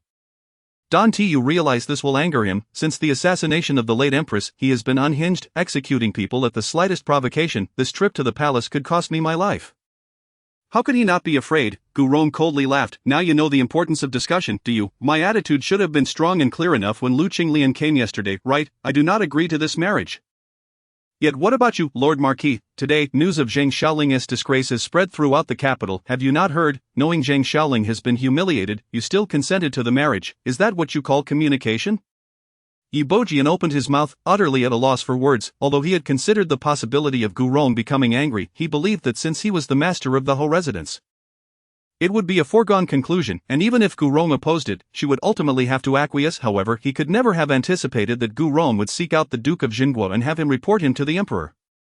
It is well known that any matter involving the Exalted One is a matter of life and death. Now the situation had escalated, it was over. As the carriage approached the palace gates, the passengers were required to disembark and proceed on foot. Gu Rong was the first to alight. Yi Bojian called out to her from behind, "Madam, please lend me your assistance." Ji Rong ignored him entirely, feeling embarrassed. Yi Bojian had no choice but to beckon the coachman for help. The smug eunuch, Master Chow, who stood nearby, announced loudly, "Lord Ho, His Majesty has commanded that you enter on your own." Master Chow's gaze lingered on Yi Bojian, sending a chill down his spine. Or perhaps crawl in. Yi Bojian shuddered, his face paling. The implication from His Majesty was enough to instill terror in him. Meanwhile, Gu Rong could not suppress a laugh, a sound that rang out startlingly, causing Yi Bojian's expression to darken. Gu Rong, regaining her composure, calmly said, "Lord Ho, let us proceed." Yi Bojian was at his wit's end, his rear was aflame with pain, and every step was excruciating. He wished he could simply collapse to the ground and not rise again. Yet, he could not truly crawl into the imperial palace. That would spell the end of his political career. And during the searing agony, he hurried to catch up with Gu Rong, whispering, "Madam, I realize my error. When we meet His Majesty, you must speak well of me and implore him not to hold my transgressions against me." The closer they drew to the palace, the more Yi Bojian felt his life was in jeopardy. After all, the current emperor was known to execute without hesitation at the slightest offense. Master Chow's directive for him to walk or crawl inside was laced with lethal intent. Gu Rong scoffed lightly. "Lord Ho, instead of begging me, you would do better to plead with His Majesty. I cannot dictate his decisions." Yi Bojian was on the verge of tears. "Madam, I was wrong. I truly recognize my fault. Upon returning, I shall annul my daughter's engagement to the Zhang family. I was the fool, the scoundrel. Please do not remain angry with me, if His Majesty truly erupts in wrath over this matter, I shall perish." Chapter 34. The gentle yet insane Emperor Yi Bojian nearly wished to kneel before Gu Rong in supplication. With his life at stake, he dared not show any signs of complacency. As for the marriage with the Zhang family, he would rather die than concede. Over the years, he had nearly forgotten that Gu Rong was the legitimate daughter of the Duke of Jingyue. Once an unparalleled beauty in her youth, when she was fierce, she was truly formidable. Gu Rong, indifferent to Yi Bojian, deliberately quickened her pace to keep up with Master Cao. Yi Bojian attempted to hasten as well, but his injuries hindered him. Each time he tried to catch up, Gu Rong would intentionally distance herself from him. He could not keep up. What was there left to understand? Regret gnawed at him. Perhaps driven by the terror of death, he momentarily disregarded his wounds. Consumed by thoughts of how to preserve his life, they soon arrived at the imperial study. Master Chow announced loudly, "The Marquis and his wife from the Chang'an residence have arrived." A warm, deep voice resonated from within. "Enter." At first, the voice sounded somewhat gentle, yet those familiar with it understood that this was merely a fade. Trembling, Yi Bojian stepped inside alongside Gu Rong, only to be met with a sight that caused his head to spin. Minister Zhang and his wife, Lu Qinglian, were also present, both on their knees, trembling in fear. Ji Rong and Yi Bojian immediately knelt before the emperor. "We pay our respects to your majesty." Both kept their heads lowered. Afraid to meet the emperor's gaze, the warm, deep voice came from above. "Madam, please rise and take your seat." Ji Rong stood and settled into a chair, raising her gaze to the man above her. The emperor of Deqian, Xiao Xi. He held a wolf hairbrush in his hand, standing tall as he calmly wrote something on the rice paper, dressed in a white robe with a golden crown. His features were impeccably defined, exuding the aura of a noble and gentle ruler. He appeared warm, approachable, and easy to converse with, reminiscent of a distinguished young noble from 20 years ago, possessing an extraordinary poise. However, over the years, the entire Deqian kingdom knew that beneath Xiao Xi's gentle exterior lurked a cruel and obsessive soul. Xiao Xi continued to write, his voice light yet laced with an underlying threat. "Lord Ho, do you know the error you have committed?" Yi Bojian was drenched in cold sweat, his limbs trembling. "I do not know." "Then kneel and reflect until you come to understand." The low, resonant voice echoed throughout the imperial study, calm yet imbued with a chilling finality. Yi Bojian buried his head to the ground, trembling uncontrollably, afraid to utter a word. Xiao Xi set down his brush, his expression softening as he regarded the characters written on the paper before him. The page was filled with the name of the late Empress. Ji Rong, though unable to see the words Xiao Xi had penned, could easily guess their content. She was not intimately acquainted with Xiao Xi, but she was good friends with the late Empress Xia Muyan, who was her cousin. In the past, when she had harbored unspoken affections for Xiao Xi, she confided in her cousin about her youthful infatuations.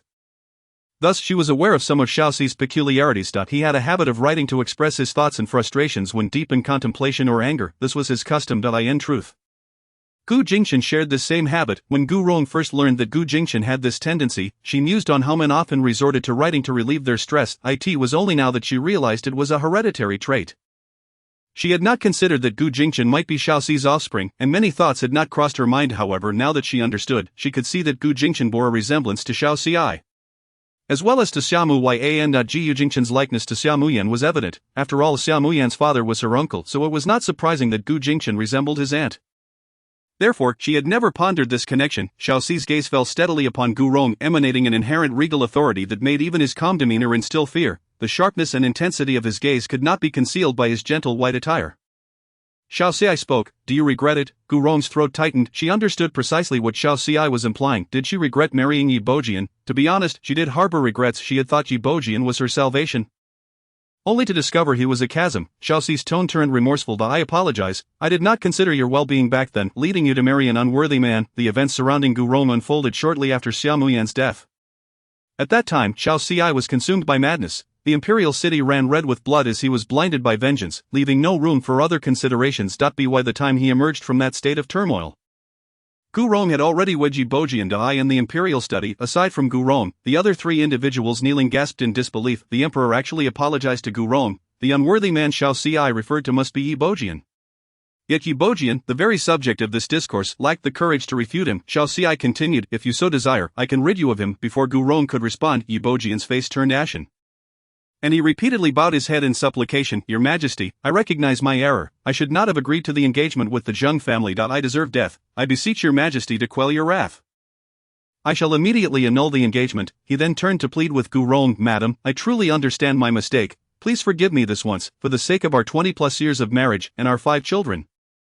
I implore you to intercede with His Majesty. Yi Bojian was nearly in tears. He believed that with just one word from Gu Rong, the emperor would indeed take his life. Meanwhile, Zheng Shangshu and Lu Qinglian, kneeling nearby, trembled in fear. If the emperor sought Yi Bojian's life, how could they hope to survive? Zheng Shangshu exclaimed, Your Majesty, please show mercy. I recognize my error. I shall not defy you again. Lu Qinglian, seated beside Gu Rong, immediately grasped Gu Rong's skirt, pleading, Sister Gu, please spare us. We will not pursue your daughter any longer. We will not. For the sake of our youthful friendship, please let me off this once. I beg you.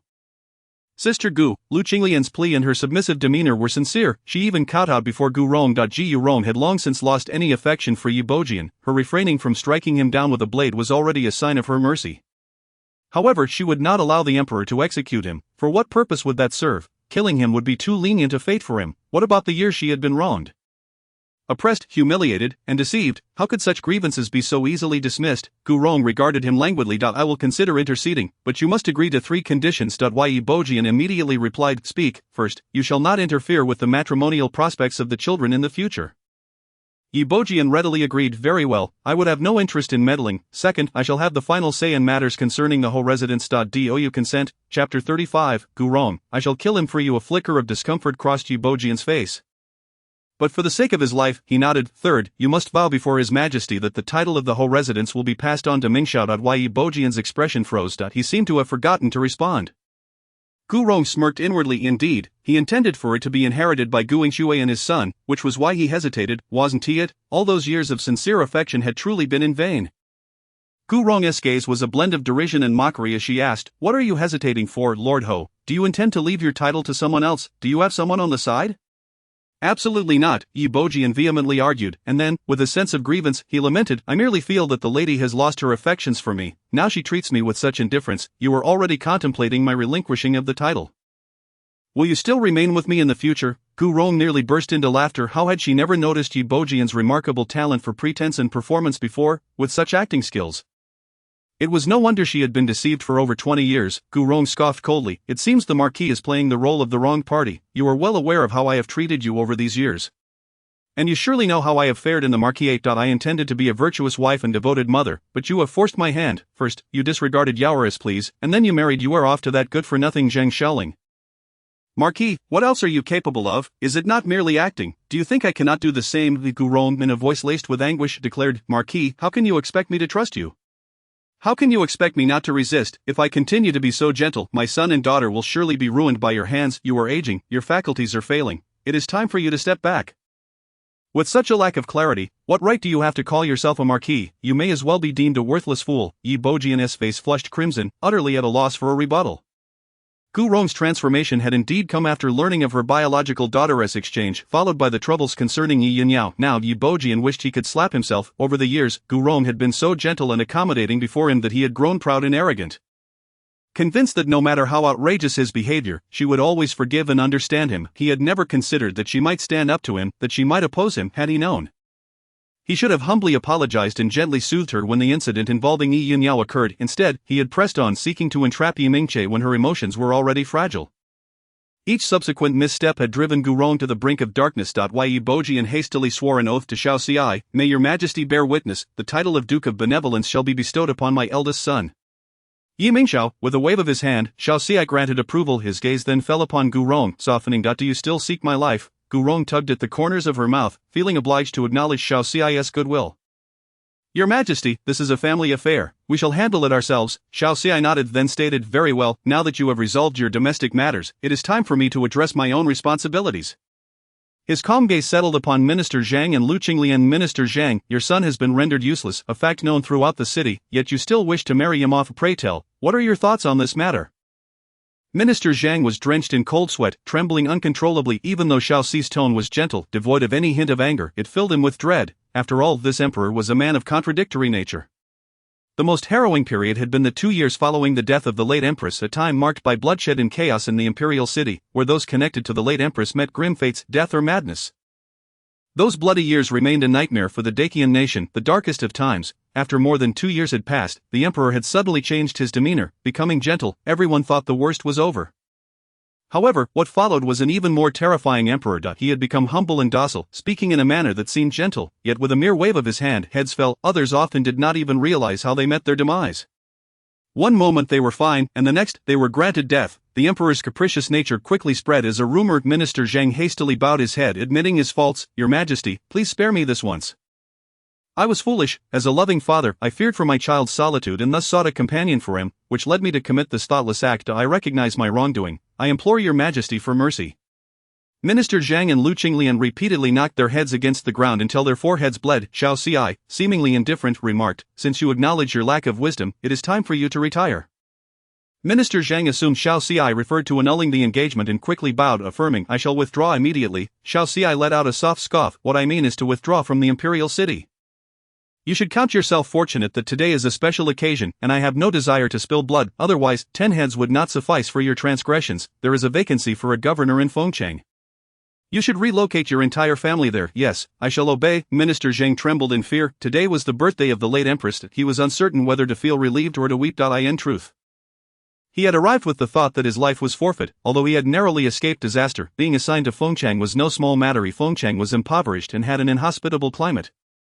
Once there, returning would prove exceedingly difficult. The emperor had spared their lives yet severed any chance of returning to the imperial city. However, there was an even more grievous fate awaiting them, since you were so devoted to your son.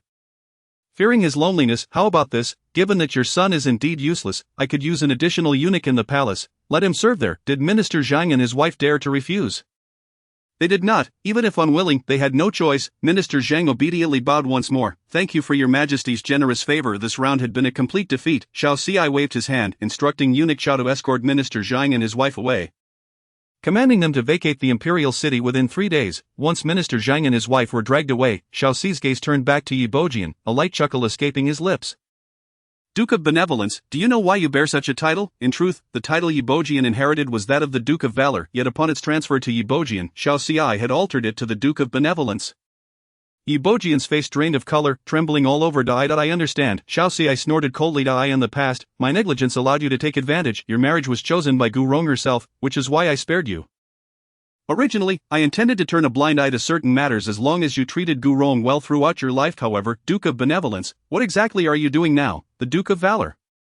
A true man of courage and wisdom, while Yi Bojian was merely a man who had risen to prominence through Gu Rong's assistance and had abandoned his title due to another's actions.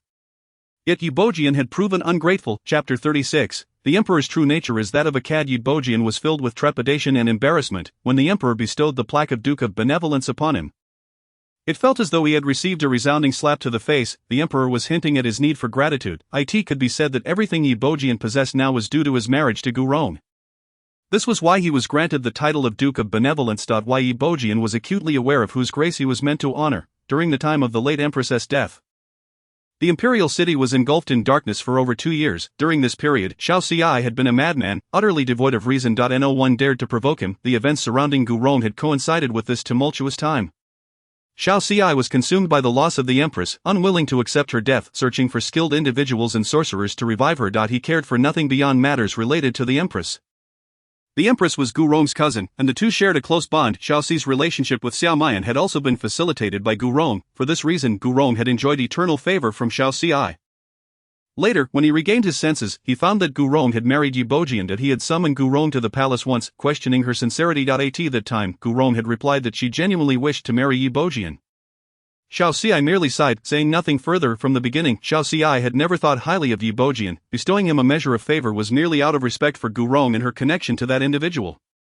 Xiao Xi regarded Yi Bojian and suddenly chuckled lightly. Duke of Benevolence, was your daughter not swapped at birth? What is the story behind this? Moreover, it seems that the child who was exchanged has gained your affection. And she is now close to the crown prince. Yi Bojian hurriedly prostrated himself, cold sweat breaking out at the mention. A child, a fake heiress, who had won his favor and was now close to the crown prince. These elements intertwined posed a perilous situation. Should the emperor delve deeper into suspicions, he would find himself unable to defend his position. He quickly explained, Your Majesty, Qingqing is actually my mother's brother's granddaughter. My mother bribed the midwife during Ronger's delivery to swap the children, intending for her to remain cherished within the Marquis. I implore your insight. Gu Rong scoffed coldly at these words. So you have known about this matter all along, my lord. Gu Rong was utterly disillusioned with Yi Bojian. Were it not for her knowledge of the truth, she would have been deceived by him once more. Even at this juncture, he still sought to preserve the reputations of Gu Yingxue and himself. No, Yi Bojian exclaimed loudly in protest. I only learned of this just a few days ago. After the incident regarding the swapped children emerged, I was deeply troubled. How could a legitimate daughter of the Marquis be so easily exchanged? Thus, I began to investigate this matter. All the evidence pointed to my mother. I confronted her, and only then did she reveal the truth. Throughout history, conflicts between mothers-in-law and daughters-in-law have been common. My mother. Yi Bojian glanced at Gu Rong, hesitating to continue, yet the implication was clear. The conflict between Gu Rong and the matriarch had incited this malicious scheme, resulting in the severance of Gu Rong from her own flesh and blood. While his mother remained unscathed, Xiao Xi caught on to this, his gaze filled with mockery as it settled on Gu Rong. Is this the sort of person you chose back then? Xiao Xi's words were merciless. As an emperor, he held nothing back. He spoke freely and candidly. Yi Bojian clenched his fists, wishing he could bury his head in the ground. Gu Rong merely shrugged. Indeed, she had chosen such a person back then. Furthermore, had it not been for overhearing Yi Jingyue's true feelings, she would still be ensnared in Yi Bojian's deceit. Yi Bojian gently tugged at Gu Rong's sleeve and whispered, Madam, please help me say something. Gu Rong took a deep breath and turned to Xiao Xi, saying, Your Majesty, this matter is a family affair, and we shall handle it ourselves. I kindly ask that your Majesty refrain from intervening. Observing Gu Rong's demeanor, Xiao Xi realized she intended to continue her association with Yi Bojian and let out a resigned sigh. This was Gu Rong's choice, and he had no need to interfere. However, he would leave a path open for her. Looking at Gu Rong, Xiao Xi said in a calm tone, Should you find your life in the Marquis' residence unbearable, you may seek me at any time. I can easily have him removed. His voice was flat, as if speaking of squashing an ant. Gu Rong managed a slight smile and respectfully bowed. Thank you, Your Majesty. Xiao Xi waved his hand. You may return now. As Yi Bojian exited the imperial study, his back was already drenched with sweat, feeling as if he had narrowly escaped death. Upon leaving the palace gates, his legs buckled, and he collapsed to the ground. Momentarily oblivious to the pain in his rear. Gu Rong cast a disdainful glance at him. Yi Bojian, you are truly pathetic. Upon returning to the residence, Gu Rong found Yi Jingyue waiting at the entrance. Anxiously scanning the surroundings. As soon as she spotted her mother disembarking from the carriage, she rushed over. Mother, did you encounter any trouble in the palace? Gu Rong felt a wave of tenderness in her heart as she gazed upon Yi Jingyue's fair little face. Suddenly realizing this was heaven's gift to her, she took Yi Jingyue's hand and led her inside. It's nothing, your father did not manage to obtain anything this time. Also, the Zheng family is leaving the imperial city, so you need not marry into the Zheng family. Yi Jingyue threw her arms around Gu Rong in a bear hug. Mother, you are truly wonderful, I love you. Then, with a hint of trepidation, she looked at her mother. I've heard that the emperor is quite ruthless, and I worry for you. Gu Rong chuckled softly. Indeed, the emperor has a poor reputation, but he treats me well. This time, he assisted in punishing your father and the Zheng family. Oh, Yi Jingyue sighed. Mother, you are still too naive. He is the emperor. To him, the supreme throne is all that matters. In the original narrative, the emperor Xiao Xi exists as a figure both righteous and wicked. He possesses cunning, strategy, and intellect, yet, deep down, he is indeed a maniac. Furthermore, his love for his empress, Xiaomayan, is genuine. However, in the path of an emperor, true love is merely a trivial aspect, overshadowed by power and the vastness of the world. In comparison to the exalted position, a beautiful woman is but a withered bone. Not if he truly loved Xiaomayan, she would not have met such a mysterious fate back then. Did he not know her precarious situation in the palace? Yet, in his quest for the realm, he had to leave her as a living target in the imperial city. He was aware of the dangers she faced but chose to remain ignorant. Clinging to the hope that her brilliance would ensure her safety. He continuously hypnotized himself into believing this. When he returned from the battlefield, having secured his foundation, that lofty position became his for the taking. Only then did he discover Xiaomayan had died. Thus, the suppressed affection surged forth, driving him into madness, perversion, and bloodlust. Chapter 37. The scoundrel father is a green-headed turtle. Everyone claims those 2 years were the darkest hours of the imperial city. Yet, upon closer reflection, during those years, Xiao Xi was cold-blooded and merciless, with rivers of blood flowing through the imperial city. He utilized the death of the former empress to eliminate all potential threats. Hence his hold on the throne is now so secured. It must be said he is a ruthless individual. He exploited Xiaomayan's demise to the fullest extent. Jingyue Rong, of course, understands Xiao Xi's obsession with the throne. Which man in this world could resist the temptation of such power? She remarked, the emperor truly cares for your maternal aunt and treats the Gu family well. Jingyue replied, you think he assists you out of respect for Xiaomayan? If he genuinely loved her, he wouldn't have fathered so many sons, 12 princes. What a farce of true love. He is a man who desires everything, and now that the situation is stable, he begins to think of his true love. Under the guise of love, he is merely a scoundrel. Gu Rong felt a tremor in her heart, unable to suppress a smirk. It does indeed seem so. Madame Yi Bojian, supported by a servant, hurriedly approached, casting a glance at Yi Jingyue with a fleeting expression of displeasure, which he quickly suppressed. He forced a smile at Yi Jingyue. I am your father, should you need anything in the residence? Do let your father know, I shall make amends for all I owe you. Yi Jingyue blinked innocently. Father, you are so hypocritical, you make me feel nauseous. I truly wish to avoid speaking with you. It dampens my spirits. Seeing Yi Jingyue ignore him, Yi Bojian felt a flicker of irritation but kept his composure. He turned awkwardly to Gu Rong. Your seems rather distant from us, the implication being she was not nurtured well. Ji Rong scoffed. Your has been away from us since childhood, returning only after 15 years. After a few days back, you have treated her as you have, wishing to marry her off to a wastrel. How could she not be distant? Yi Bojian, realizing he had no grounds to argue, quickly conceded, Yue is my own daughter, how could I possibly harm her? I was deceived by Zhang Shangshu back then. Gu Rong noted how adept Yi Bojian was at speaking differently to different people, a skill that had previously led her to be easily duped. She chose to ignore him, gently addressing Yi Jingyue. Yue, I brought you some pastries, come, let us enjoy them together. Upon hearing her intent to leave, Yi Bojian rushed to grab her. Madam, now that the engagement with the Zheng family has been annulled, what about the marriage with Qingqing and the butcher? Gu Rong interrupted with a cold snort. I have no intention of stooping so low as to deceive you. The marriage with Qingqing and the butcher is entirely fabricated on my part. It does not exist. The marriage certificate had been falsified by her own hand. She had no fondness for Yi Qingqing and had ample means to deal with her without resorting to such despicable methods. Indeed, without the emperor's backing, Yi Bojian would have been adamant about marrying Yi Jingyue to Zhang Xiaoling, and she might have compromised her principles and truly wed Yi Qingqing to the butcher. Fortunately, she held firm to her integrity. Ji Rong pulled Yi Jingyue closer and, with an impassive expression, addressed Yi Bojian. Marquis, the initial decision to take Yue was the old madame's error. Let her be confined for a month. Fasting and reflecting. Yi Bojian's eyes widened in disbelief. Madam, that is my mother. How could Gu Rong pursue this matter when even the emperor had not? Furthermore, the old madam had likely struggled in her youth and found it exceedingly difficult to control her cravings. If she were to be restricted to vegetarian meals for a month, she could very well turn the Marquis' residence upside down. Ji Rong sneered. What, have you forgotten who is in charge of the Marquis' residence now? I ordered this to preserve your dignity. Are you certain you wish for me to handle it personally? She caused our family to be separated for 15 years, and you begrudge her this slight punishment? You claimed you would change, was that a lie? Yi Bojian's face turned ashen, staring blankly at the now formidable Gu Rong, feeling as though everything was spiraling out of his control. In the end, he could only grit his teeth. I will go and say it. Gu Rong was satisfied. This time, the Marquis could not play both sides. She would ensure someone kept watch. If the old madam failed to observe her fasting and reflection within the month, she would seek the emperor's intervention to deliver justice. Yi Bojian's expression had turned entirely dark. Ji Rong was doing this on purpose. She had effectively thwarted his plans to secretly provide her with food. Yi Bojian now felt overwhelmed. Gu Rong, observing his troubled demeanor, felt a surge of delight. She knew how difficult the old madam could be. As to Yi Bojian, to confine the old madam for a month without meat would surely leave Yi Bojian restless. She was eager to see how long the mother-son bond could withstand the absence of her, as a buffered reality proved that Gu Rong had overestimated Yi Bojian, aware of the old madam's tenacity. He did not dare to confront her directly but instead sent a servant in his stead. Was that sufficient? No, Yi Bojian even summoned Gu Jingyue to tend to the old madam upon entering the residence. She did not seek out Gu Rong or visit her biological daughter Yi Qingqing, but headed straight for the old madam's quarters. This clearly indicated her genuine affection for Yi Bojian. Gu Rong suddenly felt a laugh bubbling within her.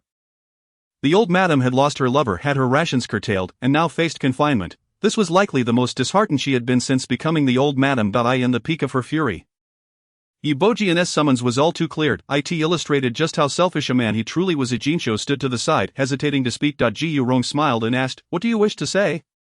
Jinshou smirked slightly. "Does the second miss wish to become the Marquis' concubine?" The second miss Jinshou referred to was Guingshui. Ji Yurong scoffed lightly. "If she wishes to, let her be with gentle hands." She peeled a chestnut for Yi Jingyue. "Here, Yue, enjoy this." Yi Jingyue obediently accepted her mother's offering, yet inwardly she grumbled, "Guingshui doesn't just want to be a concubine. Her intellect is light years ahead of yours. She can remain unmarried, and someone will take care of her son, while her daughter is also well cared for, all thanks to my mother's nurturing. The key is, she does not have to manage the vast estate, nor endure the whims of a mother-in-law. She lives freely outside, and as long as she occasionally presents a gentle demeanor before her father, she secures his affection." Gu Rong felt a sense of emptiness within her. Yi Jingyue pondered to herself, indeed, Guingshui was living quite the splendid life. My father is also a naive fool. Guingshui is quite the adventurous spirit, with 3 or 5 lovers in the outside world. Yi Tianqi is not even his child. That scoundrel of a father is merely a green turtle. Pfft, Gu Rong couldn't help but burst into laughter. Chapter 38, Disdained by Cousin. This piece of gossip is simply too juicy. It makes her heart itch with anticipation. Ji Yuingshui was thoroughly scolded by the matriarch, enduring 2 full hours of reprimand before she finally emerged. By the time she stepped out of the matriarch's chamber, she appeared dazed and disoriented, a testament to the severity of her chastisement. The matriarch, lacking any decorum, was at her most ruthless, seizing any opportunity to berate someone. She chastised Guingshui for her lowly status and meager dowry, declaring her fit only to be a disreputable concubine. If only Guingshui had even half the family background of Gu Rong, she would have been the one marrying Yi Bojian, and she wouldn't have to mourn a lost lover. Guingshui's forehead throbbed painfully from the scolding, yet she bore it in silence. Her encounters with the matriarch were few and far between, and this was only the first time she had been subjected to such tirade. Gu Rong, however, was in a different situation. The thought of Gu Rong being treated like this regularly made her sigh in relief upon stepping out of the heavy doors of the Marquis' residence. She felt as though the sky had cleared. The matriarch had made a grave error in her insults. She had no intention of marrying into the Marquis' family. From a young age she had understood the truth. Marrying into a wealthy family or a humble one was essentially the same. As the primary wife, one was responsible for managing the household, honoring parents, and educating children. If one were to encounter an unreasonable mother-in-law like the matriarch, one would still face scolding, yet here she was, living a life of abundance, with children, wealth, beauty, and leisure. Yi Bojian would always inform her in advance whenever he planned to visit, allowing her to prepare and preventing any chance of being discovered in the act of infidelity. Her life was delightful. She had no desire to be trapped like Gu Rong in that vast estate. Having endured the matriarch's wrath, she would undoubtedly seek solace elsewhere. Consequently, the person Gu Rong had sent to keep an eye on Guingshui reported back to her about Guingshui's activities that night. Leaving her utterly astonished, she had managed to charm 2 men. One was a charming singer from the capital, while the other was a notorious wastrel, often mingling with Yi Mingche. It was said that throughout the night, her room was filled with various passionate sounds. Gu Rong was utterly shocked. Simultaneously she felt a sense of vindication. Yi Tianqi was not Yi Bojian's child. She must exploit this information to reveal to the arrogant Yi Bojian that he had been deceived for years. She longed to see his expression when he discovered this. It would surely be a sight to behold. She could hardly contain her excitement. The next day, Yi Jingyue hummed a cheerful tune as she packed her belongings, preparing to attend the archery competition. The venue for the competition was in Qingyun City, located below the capital, where a vast expanse of grassland had been designated for the event. It took nearly half a day by carriage to travel from the capital. She had arranged to set off with Gu Jingchen the following day. When Gu Rong arrived, she heard Yi Jingyue's joyful voice. Still busy with her preparations, with a resigned sigh she said, "Yue, your cousin has already left." The box in Yi Jingyue's hand fell to the ground as she stared in disbelief. "Cousin left? When did he leave?" "He departed this morning, saying there were some issues at the competition venue, so he would go ahead." Yi Jingyue's heart sank. Oh no, cousin might encounter an ambush on the way to the archery competition, suffering grave injuries and losing his memory. By the time he recovers in 3 months, The Duke's residence will be in ruins, his friends will have perished, and his beloved will be humiliated. I had planned to accompany him to the competition and help him avoid danger along the way. But now he has gone ahead, will the danger come early too? Jingyue could no longer afford to gather her belongings, rushing out without a second thought. I have to hurry and leave. Lest my mother tries to keep me behind. No matter how she calls or what she says, I will pretend to be deaf and not hear a thing.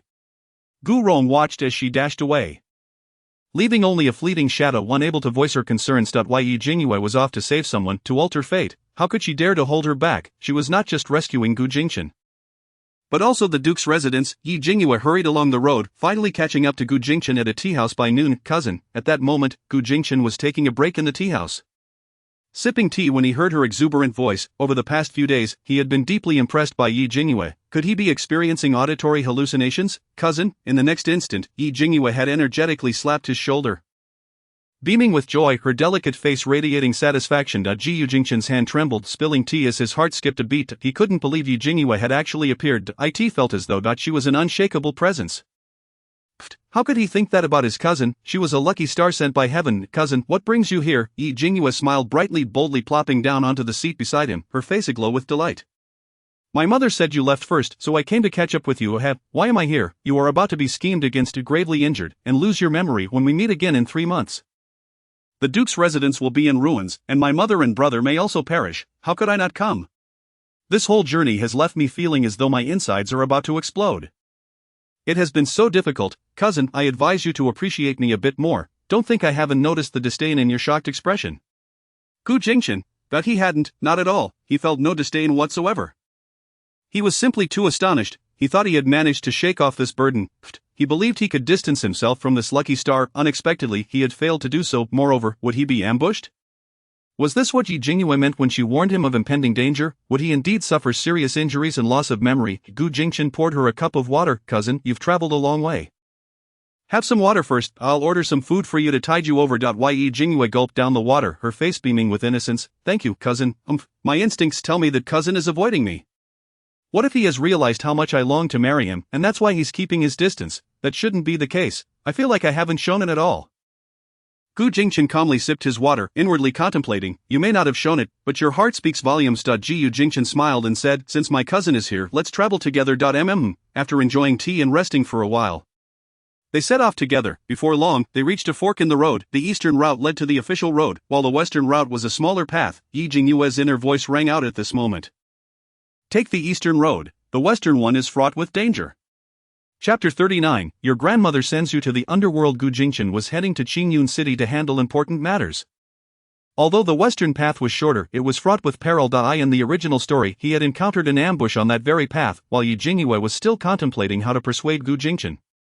He spoke up. We'll take the eastern road. One of Gu Jingchen's personal guards, Xiao Ding, interjected. Lord Gu, didn't you say we should take the small path? Gu Jingchen explained. Cousin is a lady, the small path is too bumpy. We'll take the eastern road, moving a bit faster. It will be just as timely. The two routes truly wouldn't take much time apart. Jingyue nodded gently. A cousin, the small path isn't suitable for me. I'm used to being pampered, traveling this way is uncomfortable. Let's stick to the eastern road, it's more spacious. Cousin, I am a strong woman, I feel embarrassed even saying I'm pampered. I've lowered my standards for you. You must not take me for granted. Gu Jingchen led the group down the eastern road, all the while observing Jingyue. A strong woman, he could hardly believe it. Jingyue had bright eyes and a delicate face, looking every bit like a sweet neighbor's girl, coupled with her consistently gentle demeanor. If he hadn't overheard her inner thoughts, he might have been easily swayed by her appearance. She was truly the quintessential pampered young lady. Delicate and unable to fend for herself. A strong woman, the notion was entirely unrelated to her. The group of around 20 people walked steadily along the official road. As they approached a bend, a disheveled woman suddenly burst forth from the shadows, stumbling toward Gu Jingchen's group. Upon seeing them in official attire, she immediately cried out, Officer, help, I'm being robbed. Gu Jingchen recognized the ragged figure at once. Years ago, while studying, he had lived with an uncle for a year, and this distressed woman was his uncle's daughter, his half-sister, Chen Anroyu. Gu Jingchen jumped off his horse instantly. However, someone was even quicker. Jingyue shot out like a gust of wind, directly catching the stumbling Chen Anro and pulling her aside before turning to Gu Jingchen, shouting, Cousin, there are sounds of fighting ahead, you must go check it out, I'll take care of this girl. It seems I was right, even if we don't take the small path, cousin will still fall into Chen Anru's trap. Fortunately I was prepared and intercepted her, preventing her from getting close to cousin. She has a poison dagger. If cousin touches it even slightly, he will lose all his strength. Sighed. How could my cousin be wary of the daughter of a noble family? Gu Jingchen hurriedly ran towards the direction of the sounds of battle.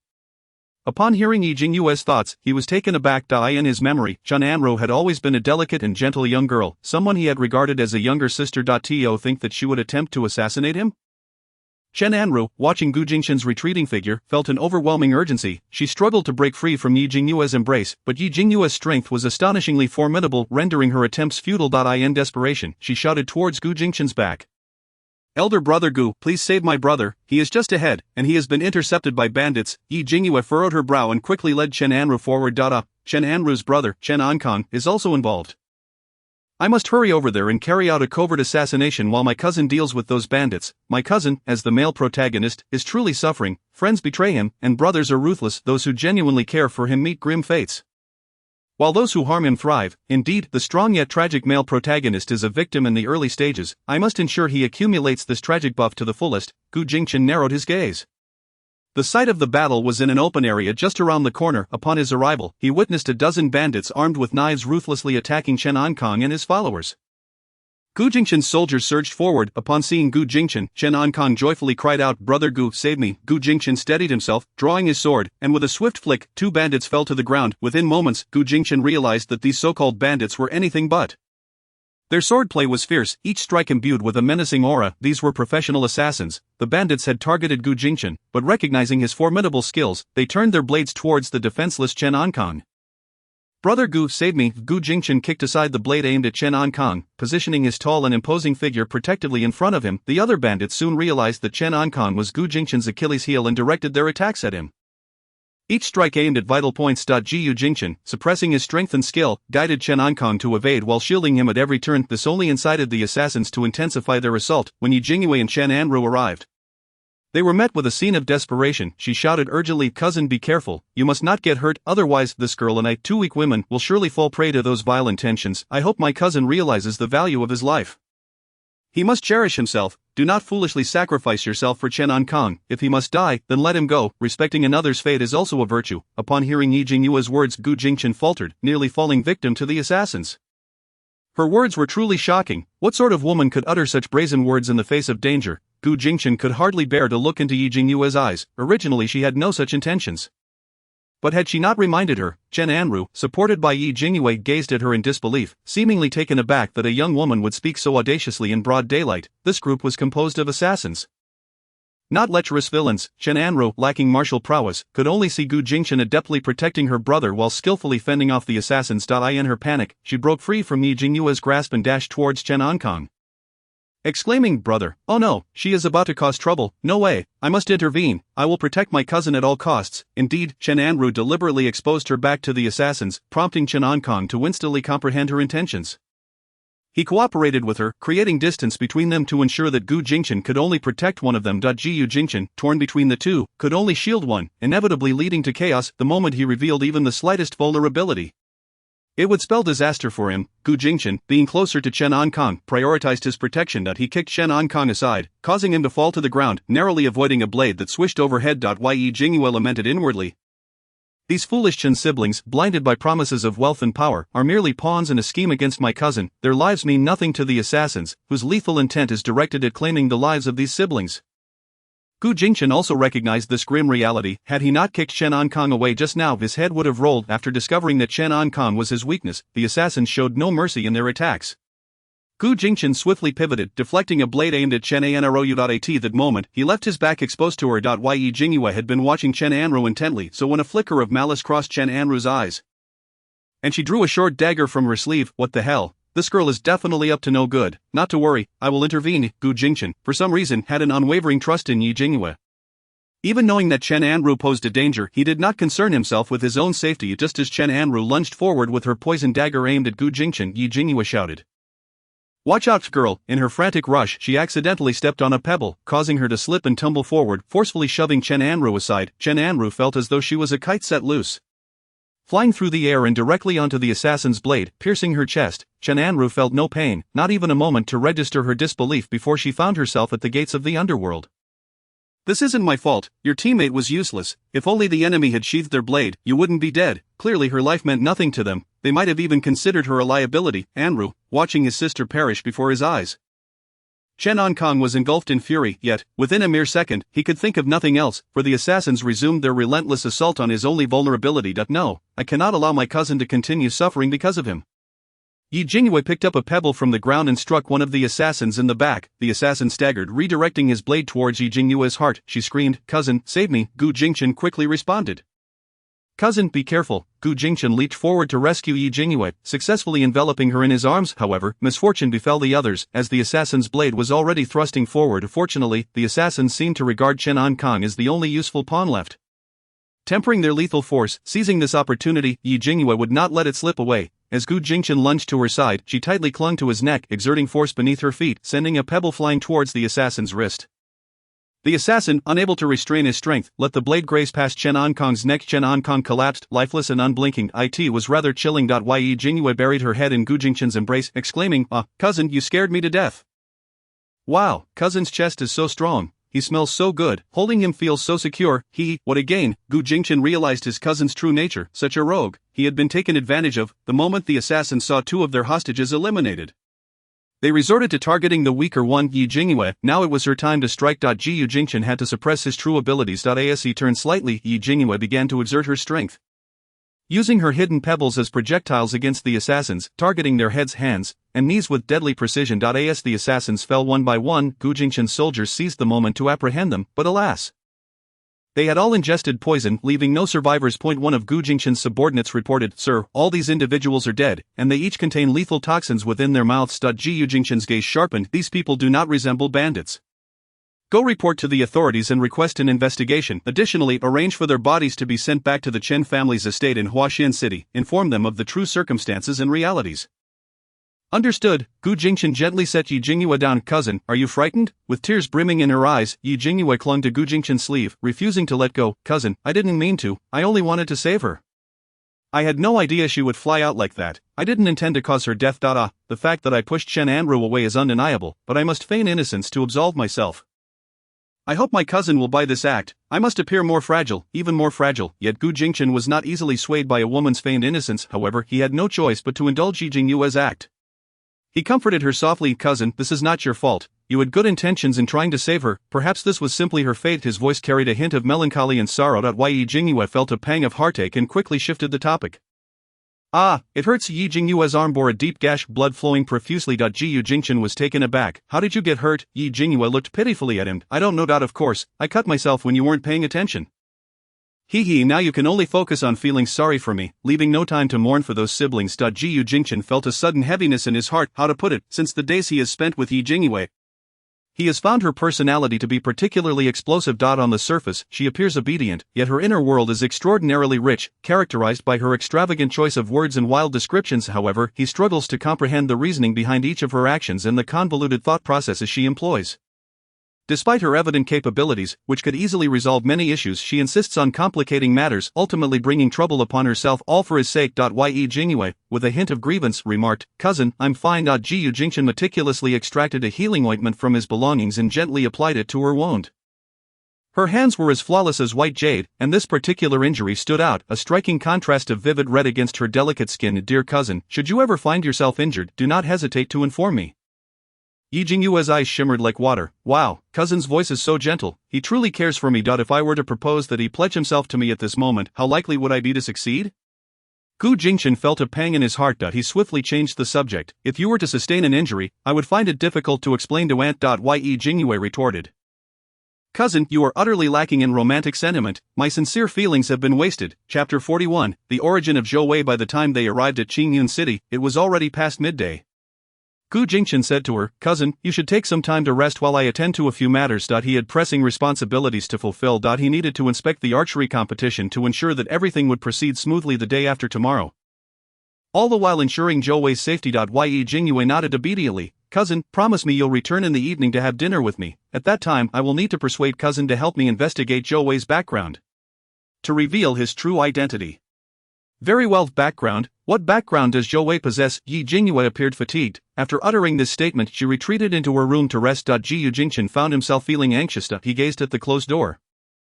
Suddenly amused, it seemed that recently he had been led around by Yi Jingyue. What a novel experience, and he found it quite enjoyable. Initially, he had planned to minimize his visible interactions with Yi Jingyue, intending to send someone to inform her that he was too busy to return that evening. Now, he felt that regardless of the consequences, he must return. Having traveled a long way, Yi Jingyue was indeed weary.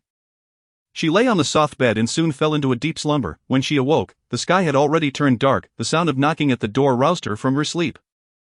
Gu Jingchen's gentle voice came from outside. "Cousin, are you awake?" Yi Jingyue sprang up in a flurry. "I'm up. Cousin, wait for me. I will be ready shortly." In just 3 minutes she had tidied herself and opened the door, bestowing upon Gu Jingchen a radiant smile. "Cousin, I'm hungry. Please take me to eat something." Ji Jingchen smiled warmly. "Alright." Ji Jingchen led Yi Jingyue to an inn at the relay station. Given his status, they dined in a private room for the sake of tranquility. In the room was another person, Zhou Wei. Upon seeing Yi Jingyue, Zhou Wei performed a respectful gesture. "Miss Ye." Yi Jingyue's eyes brightened. "Brother Zhou, you are here too, huh? The very person involved is present. This simplifies matters. But how should I orchestrate a chance encounter with General Tu?" Zhou Wei had been discovered by General Tu's adopted son during the archery competition, who recognized the iron piece on him, revealing that he was the long-lost biological son of General Tu, leading to his tragic demise. "I must expose Zhou Wei's identity before that malicious adopted son uncovers it at the archery competition. Once Zhou Wei is acknowledged as General Tu's son, his status will be worthy of Lin Shishir, and perhaps a union between them could blossom. My cousin would not need to become a remarried man."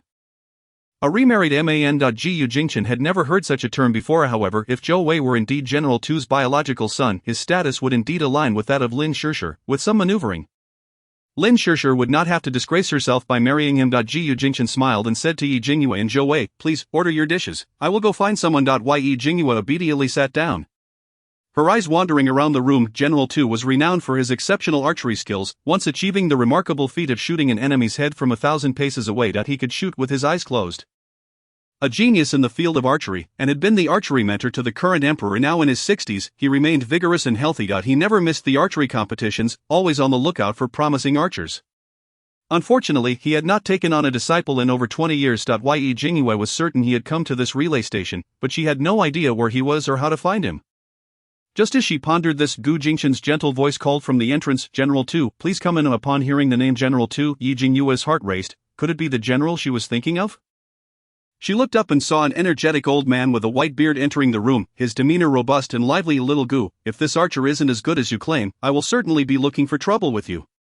Gu Jingchen responded with a warm smile. "Very well." As the old general entered, he spotted a man and a woman in the room. The presence of the man was understandable, but the woman. Ji Jingchen explained with a smile, "This is my aunt's daughter, my cousin. I hope the general does not mind." Yi Jingyue greeted him with a broad smile. "Hello, General." The old general seemed unfazed by the presence of an additional person, and seeing Yi Jingyue's beauty and her clear, bright eyes, he felt delighted, recognizing her as a pure-hearted girl. "What a lovely young lady. Come, do not be shy. Sit down." In contrast to Yi Jingyue's openness, Zhou Wei appeared somewhat stiff. The moment he laid eyes on General Tu, his body tensed with nervousness. Zhou Wei was also gifted in archery, and Gu Jingchen had praised his skills. Since beginning his training in archery, he had heard countless legends about General Tu and held him in the highest esteem. The general was his idol. Originally, he had arranged with Gu Jingchen that once he won first place in the archery competition, Gu Jingchen would introduce him to General Tu, yet the competition had not even begun.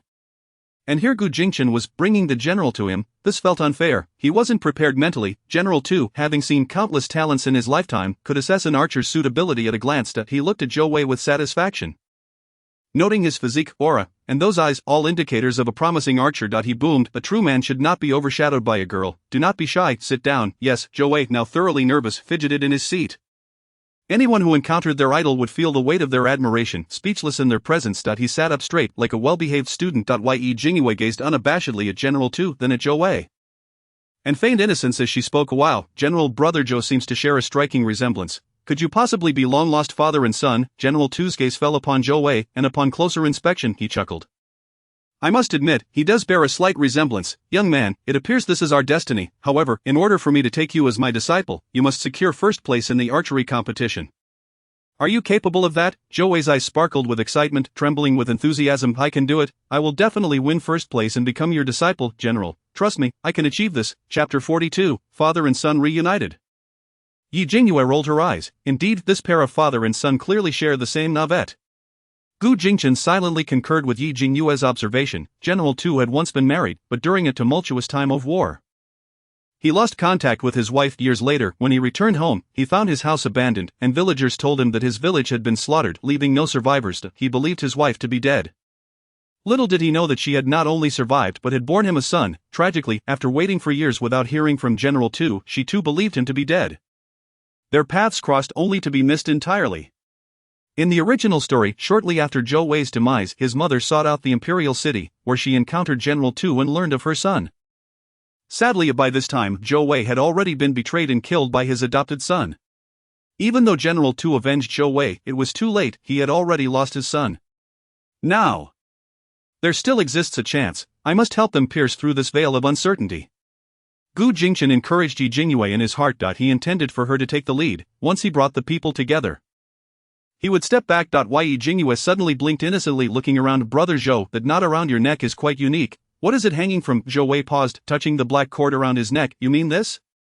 This is a string my mother made for me, with an iron piece attached. She said it was hand-carved by my father and instructed me to keep it as a talisman. Yi Jingyue, intrigued, responded, an iron piece? This is my first time hearing about one. I'm quite curious about what it looks like. May I see it? Of course. Zhou Wei is a figure of the martial world, possessing a broad-minded disposition and a disregard for trivialities. Yi Jingyue, intrigued, sees no harm in showing her a glimpse. He detaches the rope and pendant, presenting them to Yi Jingyue. The rope is a beautifully woven piece, unremarkable yet pleasing to the eye. This iron piece is quite amusing. One side bears the inscription of Zhou, while the other seems to depict a rabbit. The speaker's words are casual, yet the listener perceives their significance. General Tu, holding chopsticks, drops them onto the floor, his expression grave. Having weathered many storms, he harbors suspicions, yet remains composed. He addresses Yi Jingyue. May I take a look at this iron piece? Yi Jingyue beams radiantly. Here you go, Grandpa Tuesday. Success. This iron piece was hand-carved by Grandpa Tu himself. He could never fail to recognize it. As Yi Jingyue surmised, the general could not possibly mistake the iron piece he had crafted. Zhou as his original surname, after achieving victory in battle. The emperor offered him a new surname, and since his first wife was of the rabbit zodiac, he requested the surname Tu. This choice serves both as a tribute to his late wife and a nod to his role as a slayer of foes. General Tu trembles as he gazes at Zhou Wei. You mean, this was carved by your father? Zhou Wei nods. Indeed. What is your mother's name? Zhou Wei, puzzled by this personal inquiry, opts for honesty in his response. Zhou Jiangmei, Zhou Jiangmei, Zhou Jiangmei, Zhou Jiangmei. General Tu bursts into laughter, his hands shaking, tears of excitement glistening in his eyes. He suddenly stands, approaches Zhou Wei, and grips his shoulders tightly. What is your name? The surrounding individuals grow increasingly perplexed by the unfolding situation. Zhou Wei, General Tu, overcome with emotion, embraces Zhou Wei with such fervor that it could crush him. Zhou Wei is utterly bewildered, passively allowing the general to hold him. After a considerable time, General Tu's emotional fervor finally subsides, and he releases him. Zhou Wei, excellent, listen closely. I am your father. Your mother Yi Jiangmei was my wife. This iron piece, it was I who carved it. Zhou Wei, but in that instant Zhou Wei feels his mind explode with disbelief. The phrase I am your father reverberates endlessly in his thoughts. After what seems like an eternity, he regains his composure and gazes at General Tu in astonishment. You bet you are my father. General Tu bursts into hearty laughter. Yes, I am your father. My birth name is Zhouhu, a man from Jinchuan at Zhangzhou along the Bian River. Your mother is Jiangmei, of the rabbit zodiac. Zhou Wei is utterly stunned. The information aligns perfectly. His mother had shared details about his father countless times, and he could recite them with ease, each retelling dripped with hope. What if he were still alive? Little did he expect that hope would materialize. Father, after processing this revelation, Zhou Wei too becomes exhilarated. The man he had long admired turns out to be his biological father. Ha, how joyous, how fortunate. Oh, I have a son, I truly have a son. General Tu is equally elated. Following his triumphant battle, he had numerous opportunities to settle down, yet his profound affection for his late wife made it impossible for him to accept another. Moreover, his commitment to the battlefield left him little inclination for family life. For so many years, he had lived in solitude, yet now, out of the blue, he discovers he has a son. General Tu eagerly inquires, where is your mother? Is she well? Yes, she is quite well. If she knew that you were alive, she would surely be overjoyed. General Tu can hardly contain his excitement. We must go fetch your mother to the imperial city immediately. Gu Jingchen intervenes at this juncture. General Zhou Wei still needs to participate in the archery competition. We can fetch her after the contest. Zhou Wei sheepishly scratches his head. I still need to compete in the archery contest, father. I will bring home the first prize, although the delay in retrieving his wife disappoints him. Witnessing his son participate in the contest is a source of anticipation. Very well, we shall wait until the archery competition concludes, then we will return together to bring your mother home. General Tu is genuinely thrilled. Raising his cup to Gu Jingchen, young Gu, thanks to you, I can reunite with my son, consider it a debt of gratitude. If you ever require assistance, do not hesitate to call upon this old man. He then turns to Yi Jingyue, his smile growing even broader. Young lady, your keen eye has discerned our father-son bond with remarkable clarity. Would you like to learn archery? I shall teach you. Should anyone else have overheard this? They would surely be astonished. General Tu has never included women in his archery tutelage, yet now, he voluntarily offers to instruct Yi Jingyue. What an extraordinary honor. Chapter 43, The Malicious Adopted Son Yi Jingyue. Of course, readily agrees. After all, having more friends opens more avenues. I have gone to great lengths to facilitate your reunion with your son, thus saving him from a lonely old age. You owe me a debt of gratitude. It is only fitting, oomph. Gu Jingchen, having overheard her inner thoughts, could not suppress a smile. He realizes that Yi Jingyue possesses a rich and genuine inner world, untainted by pretense. She speaks her mind without reservation. What a revelation indeed. Now that Zhou Wei has acknowledged General Tu as his father, he is the general's sole heir. Armed with unmatched archery skills, his future is promising. He is a perfect match for Lin Shishir. Next, I must devise a way to annul the engagement between Lin Shishir and my cousin. Moreover, my cousin possesses a cursed disposition. Being bound by an engagement will only bring calamity. I cannot allow the beautiful and gentle Lin Shishir to face danger. I shall shoulder that burden. Ha, my cousin is mine, all mine.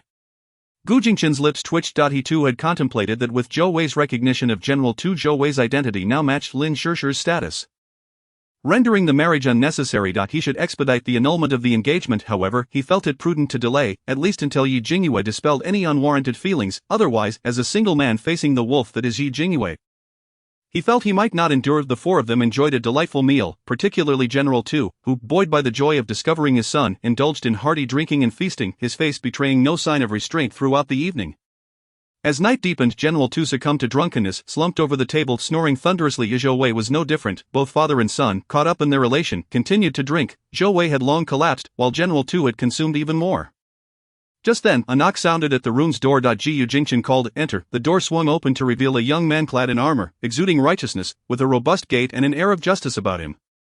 "Young master, I have come to escort my adoptive father." The inebriated General Tu was unable to return unaided. Yi Jingchen smiled and said, "Lieutenant Gu, please proceed." Gu Wenxiang bowed to Gu Jingchen, then approached General Tu, effortlessly lifting him and preparing to depart. Yi Jingyue regarded Gu Wenxiang's retreating figure, lost in thought. This is General Tu's adopted son Gu Wenxiang. He appears quite upright, yet he is a despicable scoundrel. He is the one responsible for Zhou Wei's demise.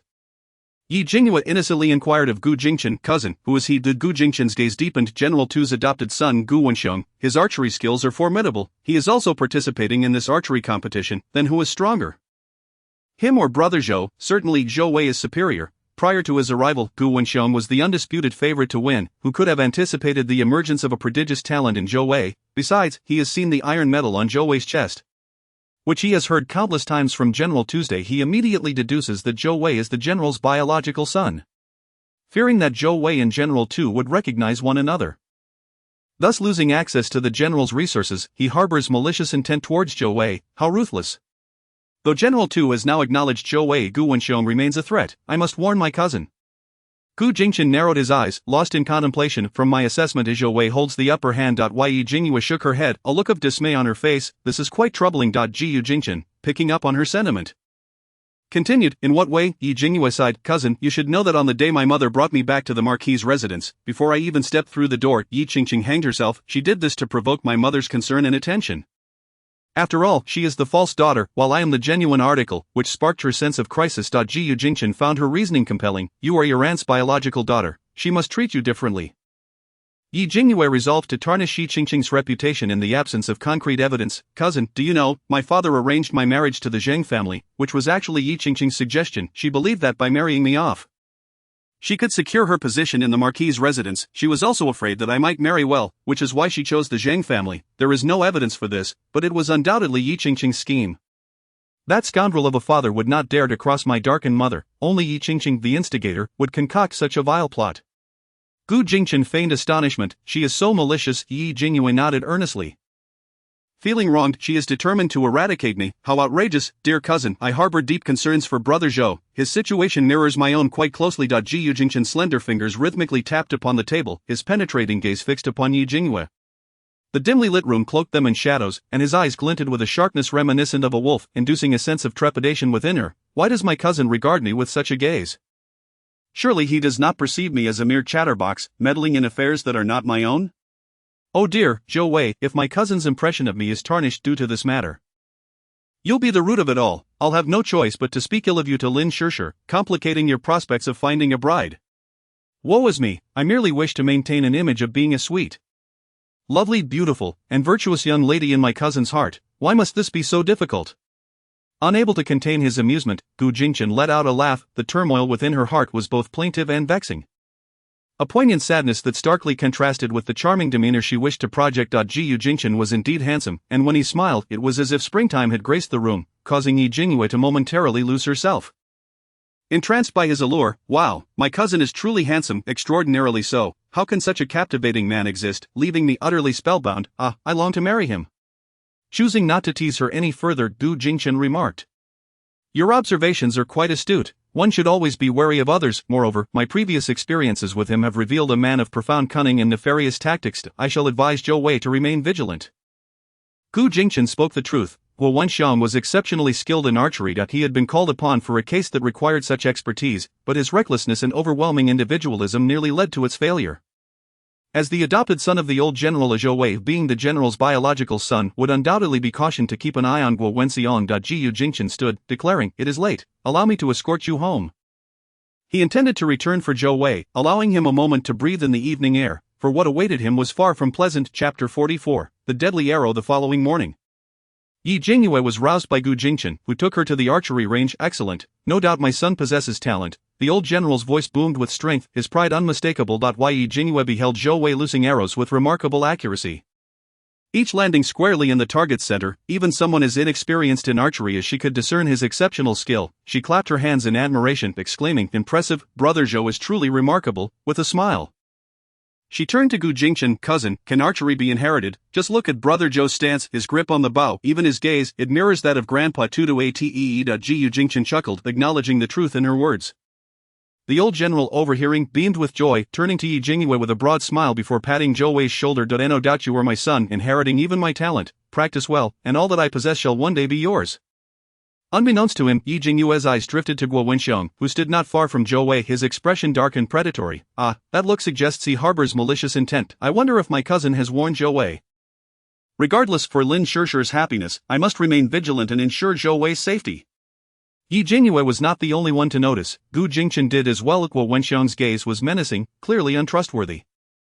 The old general had several promising students and provided them with guidance, hoping they would excel in the upcoming archery competition. As he finished his instruction, his attention turned to Jingyue, his smile growing wider.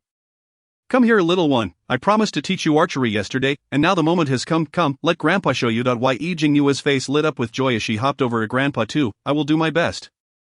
The old general admired her forthrightness. She was unpretentious, her eyes clear and her spirit open. Most other young women would be timid and self-doubting, creating an uncomfortable atmosphere. He chuckled as he began to teach her. Archery is not merely about releasing an arrow. There are numerous techniques involved, such as stance, positioning your front foot towards the target, aligning your body, and ensuring your shoulders and hips remain vertical. The grip on the bow also matters. There are high and low grips. As a lady, you may not possess as much strength, so I recommend the low draw. Jingyue listened intently, her expression earnest and resolute, absorbing each point the old general made and mentally rehearsing them. "Yes, just like that. Remember, the most crucial aspect is to remain calm, focus your mind, and not be distracted by external factors. Let every breath you take meld with your spirit. Very well, release." With a whoosh, Jingyue's arrow flew forth. Landing at the edge of the target, a mere yard away, the old general applauded without reservation. "This girl has great potential. To hit the target on her first attempt is no small feat. With practice, she could become a master archer." Jingyue's ambition soared. "Then I shall become the first female master archer of the great Qian nation." Ha ha, how spirited, as Jingyue began her archery lessons. The old general exhibited remarkable patience, correcting her mistakes and weaknesses, even demonstrating techniques himself. He flawlessly illustrated the concept of shooting with both hands, hitting the target every time. Jingyue's competitive spirit ignited, and she retreated to a corner, practicing fervently, internalizing every movement and principle in her mind. Drawing the bow, bending the string, releasing, aiming directly at Zhou Wei's back. The old general gasped in alarm. "Be careful, Zhou Wei." However, was prepared. As the arrow approached, he gracefully turned, drawing his own bow, releasing an arrow that collided with hers and another, all three tumbling to the ground. The trio of arrows, one belonging to Zhou Wei. another to Yi Jingyue, and the third, an unknown assailant, were aimed directly at his heart. Yi Jingyue's arrow, while seemingly directed at Zhou Wei's back, had more accurately targeted the nameless arrow aimed at him. The old general regarded Yi Jingyue with astonishment. Her shot was remarkable. Was it skill or mere luck? To attribute it to skill seemed improbable, given it was only her first day of practice. Yet her aim was so precise, and to have the audacity to shoot at Zhou Wei, had she not considered the consequences. If she had missed or deviated slightly, the one in peril would have been Zhou Wei. If it were luck, it was indeed extraordinary. Ultimately, the old general could only exclaim, "You possess great talent. I have high hopes for you." He then stormed off, his anger palpable. Which scoundrel dared to threaten my son? Damn it, the old general was genuinely furious. Zhou Wei was his sole son, and having finally reunited, the thought of someone plotting against him was intolerable. However, the archery range was crowded, and identifying the culprit among the many practicing was no easy task. Others gathered, their expressions a mix of confusion. Yi Jingyue quickly raised her hand. "Grandpa, to summon my cousin. He is the Minister of Justice. He will know what to do, though I am unsure what my cousin's plan may be. He is the protagonist, and his intellect is unparalleled. This petty case will surely be solved by him. I believe in my cousin. Go a cousin." Gu Jingchen mused. "I truly appreciate your faith in me." The old general's eyes sparkled upon hearing her words. "Ah, little Gu, are you not the most skilled in solving cases? I entrust this task to you. Uncover the identity of the one who seeks to harm my son. I shall not let them escape." As the old general's anger escalated, his beard bristled. Gu Jingchen stepped forward, addressing the old general. "I shall do my best." Yi Jingyue encouraged him. "You can do it." Gu Jingchen collected the 3 arrows from the ground. They appeared identical in form. However, since the incident had occurred in the presence of many witnesses, they could eliminate Yi Jingyue's and Zhou Wei's arrows. The remaining arrow, indistinguishable from the others, posed the challenge. Gu Jingchen held the arrow in his palm, scrutinizing the markings. The old general, anxious, remarked, "All the arrows look the same." "Not quite." Gu Jingchen confidently pointed at Guo Wenxiong. "This arrow belongs to you." Chapter 45. Cousin sets a trap for Guo Wenxiong. A flicker of panic crossed Guo Wenxiong's face as he hurriedly protested. "Your Highness, such accusations cannot be made lightly. My adoptive father has shown me immense kindness over the years. Upon finding his son, I genuinely rejoice for him. How could I wish ill upon Zhou Wei?" Several others who had benefited from Guo Wenxiong's goodwill chimed in. "Your Highness, one must have evidence for such claims. Your arrow is identical to ours. How can you ascertain that this one belongs to Guo?" As the Minister of Justice, Gu Jingchen sought to reason with them. "Let us retrieve the arrows from the targets. It will soon become clear." Everyone hurried to their targets, extracting the arrows they had shot. Including Guo Wenxiong's, which was brought before Gu Jingchen. As everyone examined the arrows in their quivers, they failed to discern anything unusual. "There is nothing different," they remarked. "These arrows and quivers are all from the archery range.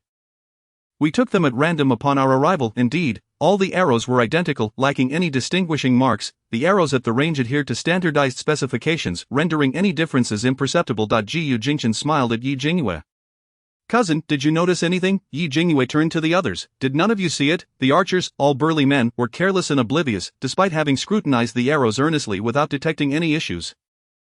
"What exactly is the problem? Please tell us," Yi Jingyue innocently replied. "The feathers. The feathers at the arrow's tail are different." She elaborated. "Look, Brother Zhou's arrow has feathers bent forward because he likes to push them forward with his hand for better stability when shooting. Now, observe this gentleman's arrow. The feathers show no signs of wear, indicating that he prefers to grip the smooth part without touching the feathers. As for this gentleman's arrow, the feathers are bent from the 10th to the 12th. Suggesting he has large hands and grips the arrow further up. And regarding Gu Xiaowei, his arrow features feathers that are bent upwards on one side and downwards on the other, indicating he prefers to grip the lower part of the arrow. His feathers are bent the most severely, specifically the 5th feather. The precision with which all the feathers are bent is indicative of his exceptional archery skills, allowing him to shoot with greater accuracy." After Yi Jingyue's explanation, the others began inspecting the feather marks on their arrows, discovering that the traces on all their fired arrows were quite similar. Similarly, the feather marks on the deadly arrow aimed at Zhou Wei indeed matched exactly what Yi Jingyue had described. Moreover, the feathers on Gu Wenxiong's target arrow were identical, thus, the evidence was irrefutable. Gu Wenxiong's face turned pale as he gazed at the damning proof. Desperately, he looked at the old general. "Father, it's not like that. Please let me explain." The old general, furious, swung his fist and struck Gu Wenxiong down to the ground. Enraged, he exclaimed, "Beast, why would you do this? Have I ever wronged you over the years?" The old general believed he had treated Gu Wenxiong well, that he had taken him in as a foster son, imparting his skills without reservation and plotting a bright future for him. Gu Wenxiong, at a young age, had earned his own military merits and risen to the rank of lieutenant, yet, he turned out to be a treacherous wolf, ungrateful and intent on harming his son. This was intolerable. Gu Wenxiong felt dizzy, blood trickling from the corner of his mouth, yet upon hearing the old general's words, he laughed, his eyes ablaze with overwhelming hatred. Glaring malevolently at the old general, "Why, I am half your son, everything you have should rightfully belong to me, you should pave the way for me to ascend to great heights, but now you have a biological son. And you claim to give him everything, he seeks to snatch what is mine, so I shall take his life." Enraged by his words, the old general advanced and kicked him mercilessly. "Do you intend to drive me to my grave with anger?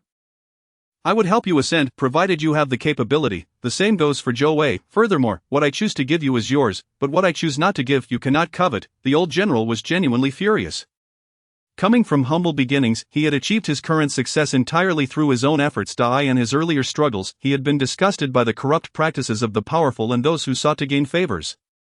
Now that he occupied a high position, he had no intention of oppressing others with his power. Gu Wenxiong's rise to lieutenant was indeed due to his recommendation, but there was a fundamental prerequisite: his archery skills were genuinely impressive. Otherwise, he would not have considered taking him as a godson. Yet, while his archery was commendable, his intellect was lacking. After delivering a near-fatal beating to Gu Wenxiong, the old general finally felt a sense of relief and commanded the others, "Take him away." Upon learning of Gu Wenxiong's intent to harm Zhou Wei, no one spoke on his behalf. These individuals all possessed a strong moral compass. Gu Wenxiong, an orphan, had only achieved his current standing due to the old general's recognition.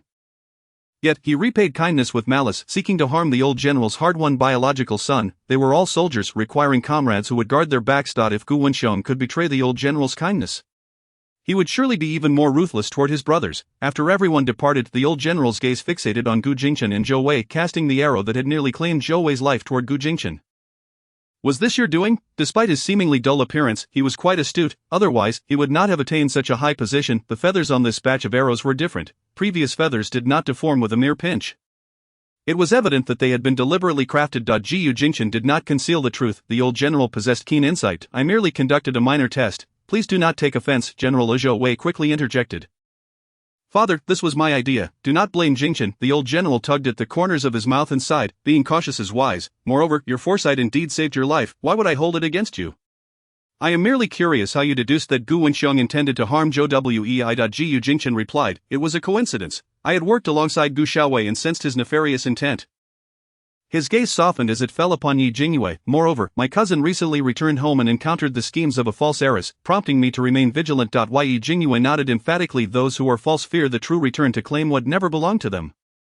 Greedy and shameless, they are all villains. We must indeed remain on guard. Cousin is right, but brother Zhou is also right." Chapter 46, The National Treasure of Dongli Kingdom, the East Pearl. Upon hearing this, the old general felt a pang of sympathy for Yi Jingyue. The tale of the false heiress had become widely known due to the marriage proposal from the minister's residence. It was particularly disheartening that Yi Bojian, lacking discernment, sought to marry the recently found Yi Jingyue to the useless Sheng Xiaoling. This revealed just how arduous Yi Jingyue's life had been in the Marquis' residence. He affectionately told her, "You are my little apprentice, my only female disciple. If you face any grievances in the Marquis' residence, come to the general's estate to seek your grandfather. I shall avenge you." Yi Jingyue's eyes sparkled. My father was recently punished. Once he has recovered, grandpa, you can give him another beating for me. Haha, the old general genuinely cherished Yi Jingyue. Under normal circumstances, a girl who had just returned home would typically strive to curry favor with her biological father. For someone to directly suggest beating their father, she would surely be the first. He appreciated her character. With Yi Jingyue's playful banter, the matter was effectively laid to rest. The following day marked the commencement of the archery tournament, a friendly match with the allied nation of Dongli Kingdom. Both sides would each send forth 50 elites to compete, and the ultimate victor would earn the title of Divine Archer, along with prizes, promotions, and wealth to serve the court. This so-called friendly match could be concluded in a single day. The morning consisted of preliminary rounds, with 2 matches, one to narrow the field from 100 to 50, and the second from 50 to 20. The final 20 would compete in the ultimate showdown in the afternoon. The morning matches took place in the outer arena, crowded with spectators, and Yi Jingyue opted not to attend. In the afternoon finals, Gu Jingchen had prepared the best vantage point for her, and she attended then. This best position was located in a relatively quiet viewing area, among a group of noble ladies, including Yi Qingqing. Yi Jingyue was somewhat puzzled. Her mother had written that there were matters at home, and thus Yi Mingche and Yi Yunya would not be attending. She was instructed to enjoy herself with Gu Jingchen and return together later. So how had Yi Qingqing managed to come? Yi Qingqing beamed with pride, exclaiming, "I came with His Royal Highness the Crown Prince." Yi Qingqing winked and smiled wider. Her sister and third brother couldn't come because the Crown Prince forbade their attendance, fearing their presence would affect my mood. Yi Jingyue, that what, is the Crown Prince truly this unreasonable? However, recalling the narrative regarding the Crown Prince, she understood the Crown Prince was essentially a puppet of Yi Qingqing, due to the so-called life-saving grace He had been ensnared by her, leading him to perform many absurd acts for her. Even amidst the predicaments facing Gu Rong and her children, the Crown Prince had contributed his share. The Crown Prince's character was one of tragedy. In the end, he would discover that his savior was actually Yi Yunyao. By then, she would have been tormented by the second prince to the point of withering away. His efforts to rescue her would only grant her a fleeting comfort before her demise. Resolving nothing, the Crown Prince's persona was that of a vacillating individual burdened by heavy thoughts, fully aware that many of Yi Qingqing's demands were inappropriate, yet bound by the debt of gratitude. He acquiesced. Ultimately, Yi Yunyao's death would be closely tied to him, plunging him into despair, leading him to self-destruct. Yi Jingyue smiled at Yi Qingqing. "You are remarkable. I applaud you." She resolved to lift the burden of that life-saving grace once she returned. Eager to see how Yi Qingqing would create mischief, after addressing Yi Qingqing, Yi Jingyue focused intently on the competition, uninterested in continuing the conversation. Feeling unprovoked by Yi Jingyue, Yi Qingqing experienced a sense of defeat. Stamping her foot in frustration before turning her attention back to the competition. In the original narrative, the early competition was designed with Zhou Wei's demise in mind, as he was exceptionally talented. Consequently, in the finals, he delivered flawless shots, achieving a perfect score. Ultimately, he rightfully claimed first place. The Crown Prince of the Deqian Kingdom, Xiaozong, presented him with a golden arrow. "Hold on," a commanding female voice resonated. Followed by a woman clad in the attire of the Easternly Kingdom who approached Zhou Wei directly, her gaze defiant. "I am Princess Morong Mingzhu of the Easternly Kingdom. Your archery skills are formidable. And I hereby challenge you. Do you dare to accept?" This sudden turn of events left everyone utterly bewildered. The third prince of Easternly, Morong Jing, helplessly explained to Xiaozong, "Do not blame the Crown Prince. This is my sister, Morong Mingzhu, who has been spoiled by our father and mother, rendering her somewhat unruly." He reprimanded Morong Mingzhu. "Mingzhu, cease this nonsense." "I am not being foolish," retorted Morong Mingzhu, her eyes once again fixed on Zhou Wei as she brazenly declared, "I challenge you. Do you dare to accept?" In her heart, Yi Jingyue screamed, "No, you mustn't accept. This Morong Mingzhu is a spoiled princess with romantic illusions that if Zhou Wei defeats her, she will surely harbor feelings for him. That would spell disaster for Lin Shishir and Zhou Wei's relationship. If she loses, he would be branded a traitor of the Deqian Kingdom. There is no favorable outcome." Gu Jingchen caught her unspoken thoughts and immediately cast a meaningful glance at Zhou Wei. Zhou Wei understood instantly. Like the old general, he appeared simple-minded but was remarkably astute. After all, she was a princess, and he had no intention of provoking her. He was a man of the world. Devoid of the arrogance typical of nobility, he believed that those who knew how to adapt were the true talents. Suddenly Zhou Wei feigned weakness, collapsing to the ground as he began to convulse. White foam escaping from his mouth. "Quickly, Zhou Wei is having an episode. Take him away for treatment," Gu Jingchen ordered. This unexpected act left everyone present in a state of shock, especially Morong Mingzhu. Once Zhou Wei was carried away, realization dawned upon her, and her face turned pale with fury. "He was merely pretending. He dares not accept my challenge." Morong Mingzhu was indeed spoiled and headstrong, feeling that her dignity had been severely insulted. Enraged, she produced a pearl from her possession. "This is the Eastern Pearl of the Easternly Kingdom. Whoever from the Deqian Kingdom defeats me today shall claim this pearl." All eyes widened at the sight. The Eastern Pearl, sourced from the deep-sea merfolk, was exceedingly rare and valued beyond measure. The pearl in Morong Mingzhu's hand was of exquisite quality, a priceless treasure. Morong Jing's expression darkened as he reprimanded her with genuine ire. Mingzhu, however, in her heightened emotional state, Morong Mingzhu paid no heed to her brother's words. Instead, she raised her voice towards the onlookers from the Deqian Kingdom. "Who desires this Eastern Pearl? Step forward now."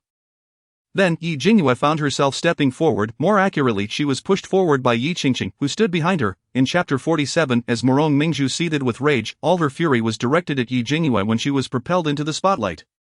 "You wish to compete with this princess?" Yi Jingyue shot a glare at Yi Qingqing, who reveled in her sister's humiliation. With no choice left, Yi Jingyue decided to embrace the situation. She flashed a radiant smile at Morong Mingzhu. "That Eastern Pearl you hold is truly beautiful. I desire it." Morong Mingzhu scrutinized Yi Jingyue from head to toe. First and foremost, Yi Jingyue possessed striking beauty, adorned in a pink skirt, her features captivating and her smile innocent. She resembled a pampered young lady. Could she possibly be skilled in archery? "Have you ever practiced archery?" Yi Jingyue nodded earnestly. "Yes, I have." Upon hearing this, Morong Mingzhu took her seriously, considering Yi Jingyue as a rival. From a young age she had learned that appearances could be deceiving. Despite Yi Jingyue's seemingly delicate demeanor, she might possess considerable skill. "I have practiced archery since I was 6 years old, for a total of 10 years. "And you, how long have you trained?" Yi Jingyue replied. One day, Morong Mingzhu was taken aback, as were Xiaozong, Morong Jing, Gu Jingchen, and the spectators. "Absurd." Morong Mingzhu was furious. "Are you mocking me? One day? What can one possibly learn in a single day? You cannot even draw the bowstring." Yi Qingqing chimed in. "My sister has an exceptional talent for archery. Her 1 day of practice surpasses your 10 years. You cannot compete with her." "Perfect." Yi Qingqing's words only fueled the fire of Morong Mingzhu's ire. The princess, the most favored in the Easternly Kingdom, had always been granted any wish she desired. Today, she felt profoundly humiliated. First Jingyue, now Jingyue. This was no longer a matter of pride. She was truly incensed to find, if you are so confident, I shall entertain you. If you win, the Eastern Pearl is yours. If you lose, I shall demand your head. Jingyue turned to leave, then I shall not play. Initially, she thought it would be a mere game, a chance to potentially win a priceless pearl with a stroke of luck. Losing would have no severe consequences, but now it was a matter of life and death. And there was no longer any reason to play. Having been granted a second chance at life, she was unwilling to gamble it away. However, as she turned, a curved blade was suddenly pressed against her neck. Not playing. If you wish to leave, you may do so, but leave your life behind. Having previously allowed Jingyue to escape due to negligence, Mingzhu was now wary of Jingyue. You thought you could escape after letting one slip away? Qingqing, witnessing the sharp edge of the blade poised at Jingyue's throat, yearned for Mingzhu to end her sister's life. She fanned the flames of animosity further. Princess Mingzhu, my sister will surely defeat you. That Eastern Pearl is destined to be hers. Then, addressing Xiaozong, she added, Crown Prince, my sister is exceptionally talented. Please encourage her. Xiaozong, displeased with Jingyue's sudden appearance, quickly realized that she was the true daughter of the house who had recently returned in the cause of Qingqing's grievances. Thus, he complied with Qingqing's subtle command. Since you have stepped forward, you must possess some skill. Let the competition commence. Zhouwei's contest was unsuitable given the implications of status, national ties, and gender. Victory was unattainable. And defeat was unacceptable. However, the situation was different for Jingyue. Both participants were women, and the confrontation had become a private matter between her and Mingzhu. The stakes did not rise to a political level. And should Jingyue lose her life, it would merely serve to clear Qingqing's obstacles. Jingyue shot a peculiar glance at Crown Prince Xiaozong. Being manipulated by Qingqing was truly exasperating. Desperately, she scanned the crowd for Gu Jingchen, seeking rescue, but after searching thoroughly, he was nowhere to be found. Where is my cousin? He's such a large presence. Why does he not appear in this critical moment? Your beautiful and beloved cousin requires protection and support. Help, help, cousin, where are you? Gu Jingchen stood in a corner, unseen by Jingyue that he had deliberately withdrawn, fearing the plea in her eyes. He was caught in a dilemma. Unsure whether to intervene. In truth, he had stepped back to observe Jingyue's true capabilities. He was confident she would prevail. Their encounter yesterday, where 3 arrows collided, could not have been mere chance. Through their time together, he had discerned that his cousin was laid back and carefree. Should she be compelled, even if she lost, he would ensure she would not meet her demise. Noticing Gu Jingchen's absence, and with the old general frightened by Zhouwei's earlier convulsions, Jingyue found herself utterly alone. The only person left to speak was Crown Prince Xiaozong, who was aligned with Qingqing. With no other options, she had to proceed. Jingyue shifted the blade from her neck and posed a question to Mingzhu. What is your best archery score, Princess Mingzhu? Mingzhu proudly declared. 70 paces. Jingyue nodded knowingly. That equates to over 230 meters, but you cannot possibly match me. My best score is 100 paces. Mingzhu's face turned a shade of green with anger. You are boasting. Jingyue's claim was indeed audacious. Her intention was to challenge Mingzhu to a distance they both would likely miss. If Mingzhu could shoot 70 paces, Jingyue aimed to declare 80 paces. Hoping Mingzhu might barely graze the target, at 90 paces, with a stroke of luck she might hit it. 100 paces was a full 100 meters beyond, requiring both skill and fortune. It was a tall order. 100 paces meant that if Mingzhu failed to hit, so would she, resulting in no victor. Jingyue silently congratulated herself for her cleverness. After all, I cannot shoot 100 paces, and neither can Mingzhu. So there will be no winner. I do not desire her Eastern Pearl, nor does she get to claim my life. Ha, I am truly a clever little thing. Gu Jingchen chuckled at Jingyue's cunning strategy. Indeed, it was a sound plan. She was remarkably clever. He had never encountered anyone as astute as Jingyue. In Chapter 48, everyone understood Jingyue's intentions, upholding the principle that neither would hit the target. There would be no victor. Jingyue resolutely began to act petulantly. After all, my best distance is 100 zhang, and I shall shoot at 100 zhang. If you disagree, it merely reflects your cowardice. Mingzhu was so furious that she nearly spat blood. How could she be afraid? It was not a matter of fear, she simply could not hit the target. What comparison could be made between someone who could not hit at all?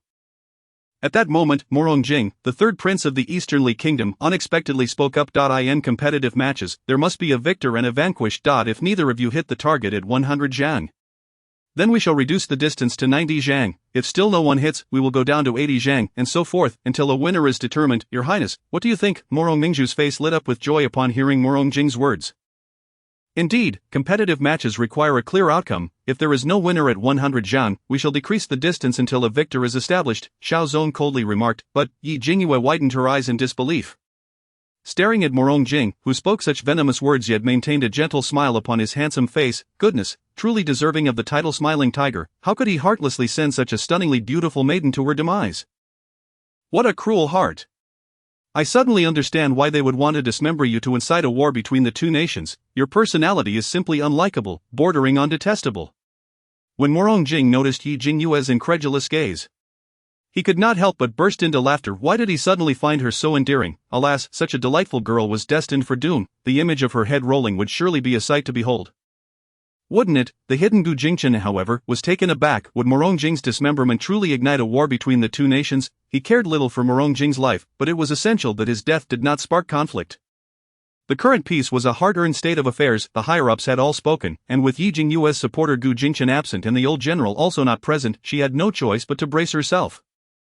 The competition between the two women was indeed intriguing. While the men shot from close to far, Yi Jingyue and Morong Mingju would shoot from far to near. The first round was set at 100 zhang. Standing side by side, Morong Mingju taunted Yi Jingyue, saying, "You truly have a big mouth, claiming you can shoot at 100 zhang. Even the renowned archer Zhou Wei's best distance is merely 120 zhang." Yi Jingyue smiled at her. "Your limitations do not define mine." Morong Mingju smirked. "Even at this point, you still refuse to concede. The women of your great Qian kingdom are truly something. Yi Jingyue, unwilling to engage in a war of words, instead gestured for her to go first. "Princess Mingju, please." "After you, then." Princess Mingju, generous in spirit and genuinely fond of archery, despite knowing that Yi Jingyue was not her match and that 100 zhang was an unattainable distance for her, approached the competition with sincerity. She warmed up, found her stance, twirled her bow in her hands, drew the string, aimed, and released. The sound of the arrow slicing through the air was resounding. Princess Mingju's arrow shot forth, soaring through the sky with fierce precision, crossing mountains and rivers. It traversed 50 zhang, 70 zhang, 80 zhang, 90 zhang, 100 zhang, hitting the 5-ring target. "I hit it, I actually hit it," Princess Mingju exclaimed joyfully, leaping into the air. 100 zhang, she had hit the target. Although it was only a 5-ring, she had struck the target nonetheless. She had managed to hit the target from 100 zhang away. She was incredible. Princess Mingju was ecstatic. This was a first in her history. During her usual training, she would take 3 to 4 dozen shots to hit at 80 zhang. This was her first attempt at 100 zhang. To hit the target with a single arrow was nothing short of genius. Indeed, she was truly talented. Haha, the onlookers were left astounded, especially those skilled in archery. Those unfamiliar with archery merely felt that the distance was great, and it was not easy to see the target, yet she had hit it, and against a female opponent no less impressive. Those who understood archery recognized the significance of that shot. Truly remarkable. Once Princess Mingju had basked in her glory, she turned to Yi Jingyue. "Now it's your turn, shoot." Yi Jingyue calmly responded, lifting her bow to prepare to shoot. Still reveling in the joy of hitting the target at 100 zhang, Princess Mingju found Yi Jingyue somewhat more agreeable. After all, it was her boastful words that had prompted this first attempt at 100 zhang. "Today, since the princess was in a good mood, even if you fail to hit, I shall spare your life. You need only bow thrice before me." Yi Jingyue tilted her head to glance at Princess Mingju, her smile radiant. "However, I have taken a liking to your Eastern Pearl. I desire it dearly. Humph, you do have an eye for beauty. This Eastern Pearl of mine is the largest and finest in our Easternly kingdom, a true national treasure. To even catch a glimpse is a stroke of luck. As for wanting it, you might as well dream." Yi Jingyue drew back the bowstring, her gaze focused on the distant target as she adjusted her stance. Whoosh, she flashed a brilliant smile at Princess Mingju. "You may not understand me, but I excel at turning dreams into reality." "I in the distance," a herald's voice boomed. "10 rings, right in the bullseye." Silence, a deathly silence. The entire competition arena, encircled by over 6,000 spectators, fell utterly silent at that moment. One could hear a pin drop. Yi Qingqing could hardly believe her ears. She had envisioned the delightful scene of Yi Jingyue's head rolling when her arrow flew, imagining herself finally rid of Yi Jingyue. The announcer's words left her utterly astonished. Yi Jingyue had truly hit the target. Not just Yi Qingqing, but everyone present was in disbelief that Yi Jingyue had indeed struck the target. She was such a delicate, petite, and charming girl. How had she accomplished this? The Gu Jingchen, however, smiled. As expected, his cousin always surprised him. After a long moment, it was Princess Mingju who first regained her composure. "No, this is impossible. It cannot be." Yet, the target that Yi Jingyue had hit was already brought forth and placed before everyone. Her arrow had struck the bullseye, while Morong Mingju's arrow rested shakily on the 5-ring position. Yi Jingyue's arrow stood straight and strong, firmly embedded in the bullseye. Morong Mingju trembled as she spoke. "No, this is merely luck. Let us compete again." "Mingju," Morong Jing spoke calmly. "Enough, this ends here. 100 zhang, right in the bullseye. How could it be mere luck?" Chapter 49. The appearance of cousin's official wife. Morong Jing bowed slightly to Yi Jingyue. Miss, your archery skills are extraordinary. May I inquire as to your teacher? Archery was Morong Jing's forte. His skills were undoubtedly superior to Zhou Wei's, hence, he clearly understood that Ji Jingyue's shot was not a matter of luck.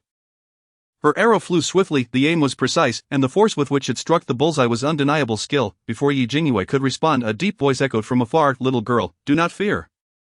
I have come to support you." The old general, having only recently fathered Zhou Wei in his 50s, was unaware of Zhou Wei's feigned illness. Upon seeing him unwell, he hurriedly pursued him, only for Zhou Wei to reveal it was an act.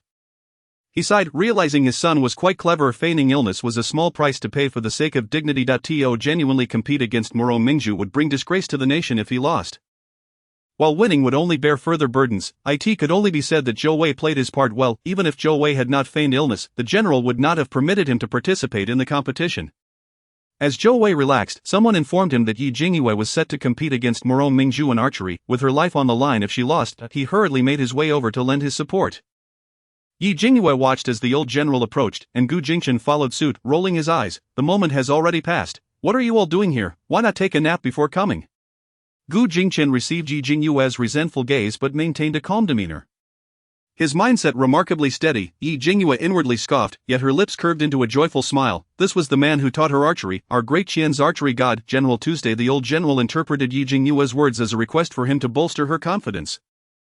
So he straightforwardly shielded her from view. "Yes, she is my pupil, my first female disciple. Although I only taught her for a day, she possesses great talent. While she may not be ready to compete today, she will undoubtedly surpass you in the future." Of course, the future was uncertain, but he had to maintain a strong front. They could not afford to lose face. His intention was clear. Today was not the day for competition. Yi Jingyue gently tugged at his sleeves. "Grandpa too, the competition has concluded." The old general was taken aback. He quickly waved his hands. No, this does not count. The little girl has yet to receive my true teachings. We shall wait until she has learned properly." Grandpa too, I won. What? I won? Well, my disciple is indeed impressive. I taught you for just one day, and you have triumphed, truly worthy of being my chosen pupil. "Ha, you have brought me honor." The old general, filled with joy upon learning of Yi Jingyue's victory, eagerly asked, "How did you win? Was it a splendid victory?" Gu Jingchen timely interjected, 100 zhang, one shot hit the bullseye." 100 zhang, one shot? What did you say? 100 zhang? The old general's eyes widened in disbelief, staring incredulously at Yi Jingyue. "Really, you truly hit the bullseye from 100 zhang? What does 100 zhang even mean?"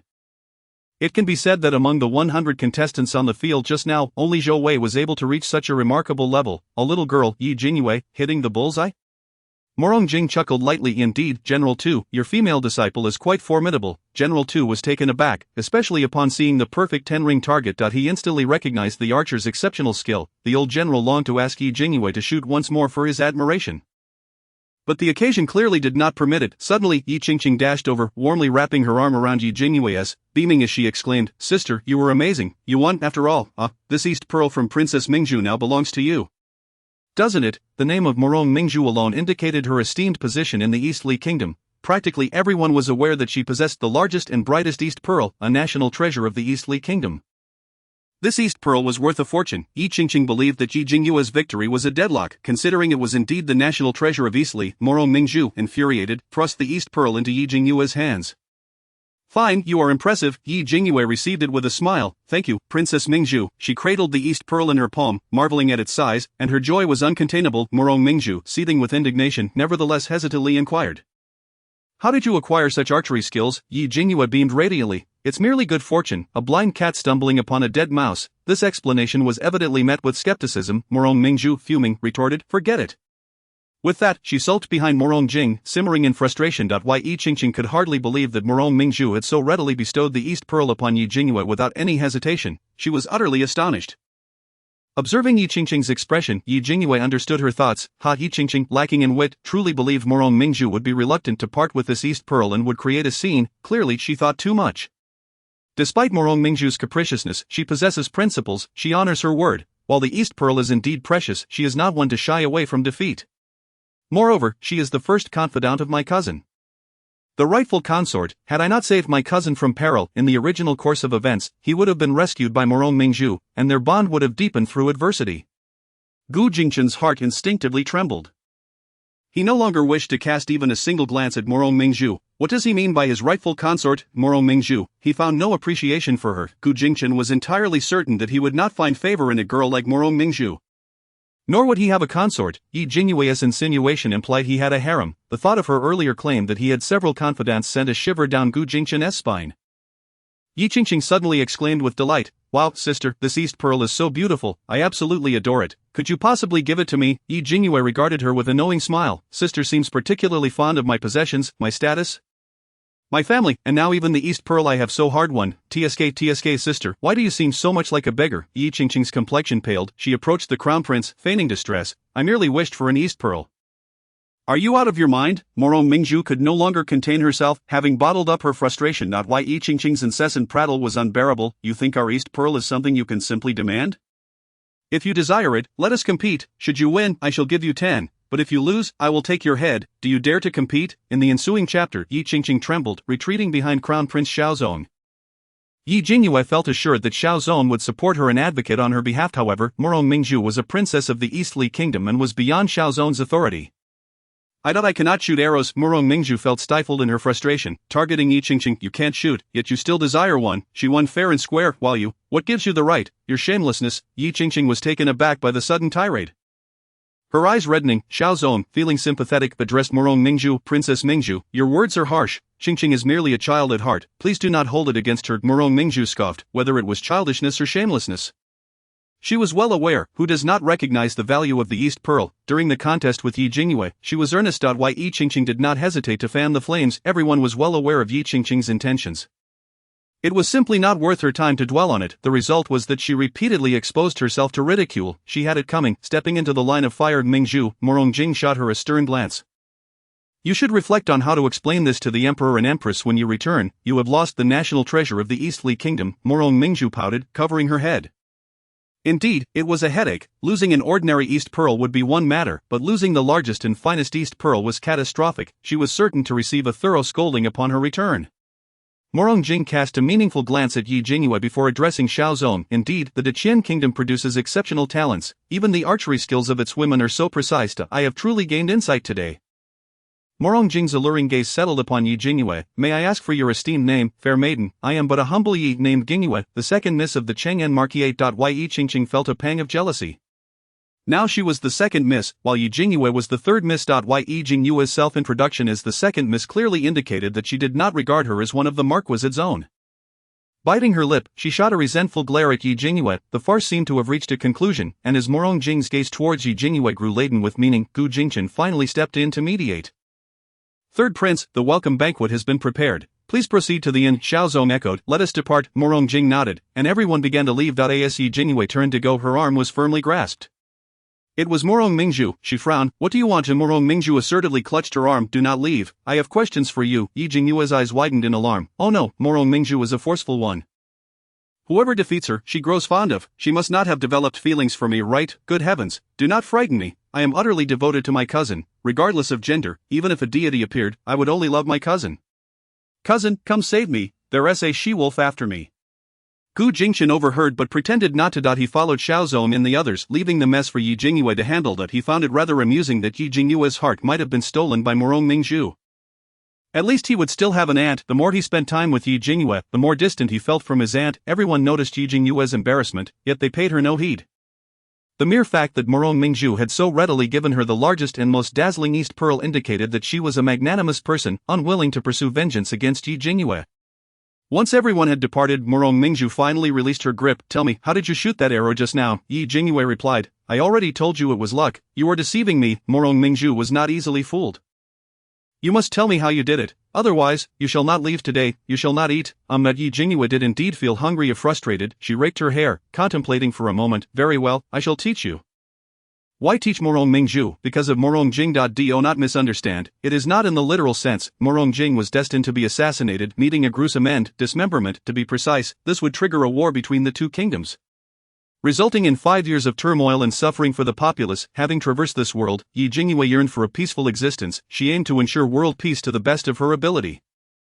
Thus, Morong Jing could not die, at least not during this diplomatic visit. However, Morong Jing's earlier suggestion was rather unfriendly towards her, shaping her unfavorable view of him. She was reluctant to intervene directly to save him.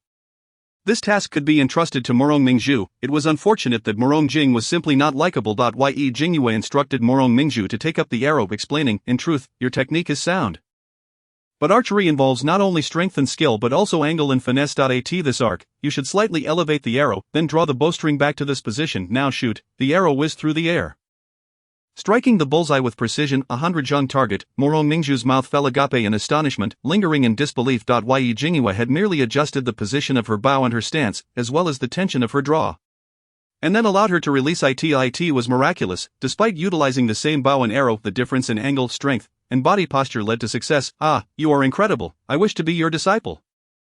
Morong Mingju exclaimed excitedly, attempting to embrace Yi Jingyue, only to grasp at empty air. She looked around in confusion, realizing Yi Jingyue had already slipped away without a trace, stomping her foot in frustration.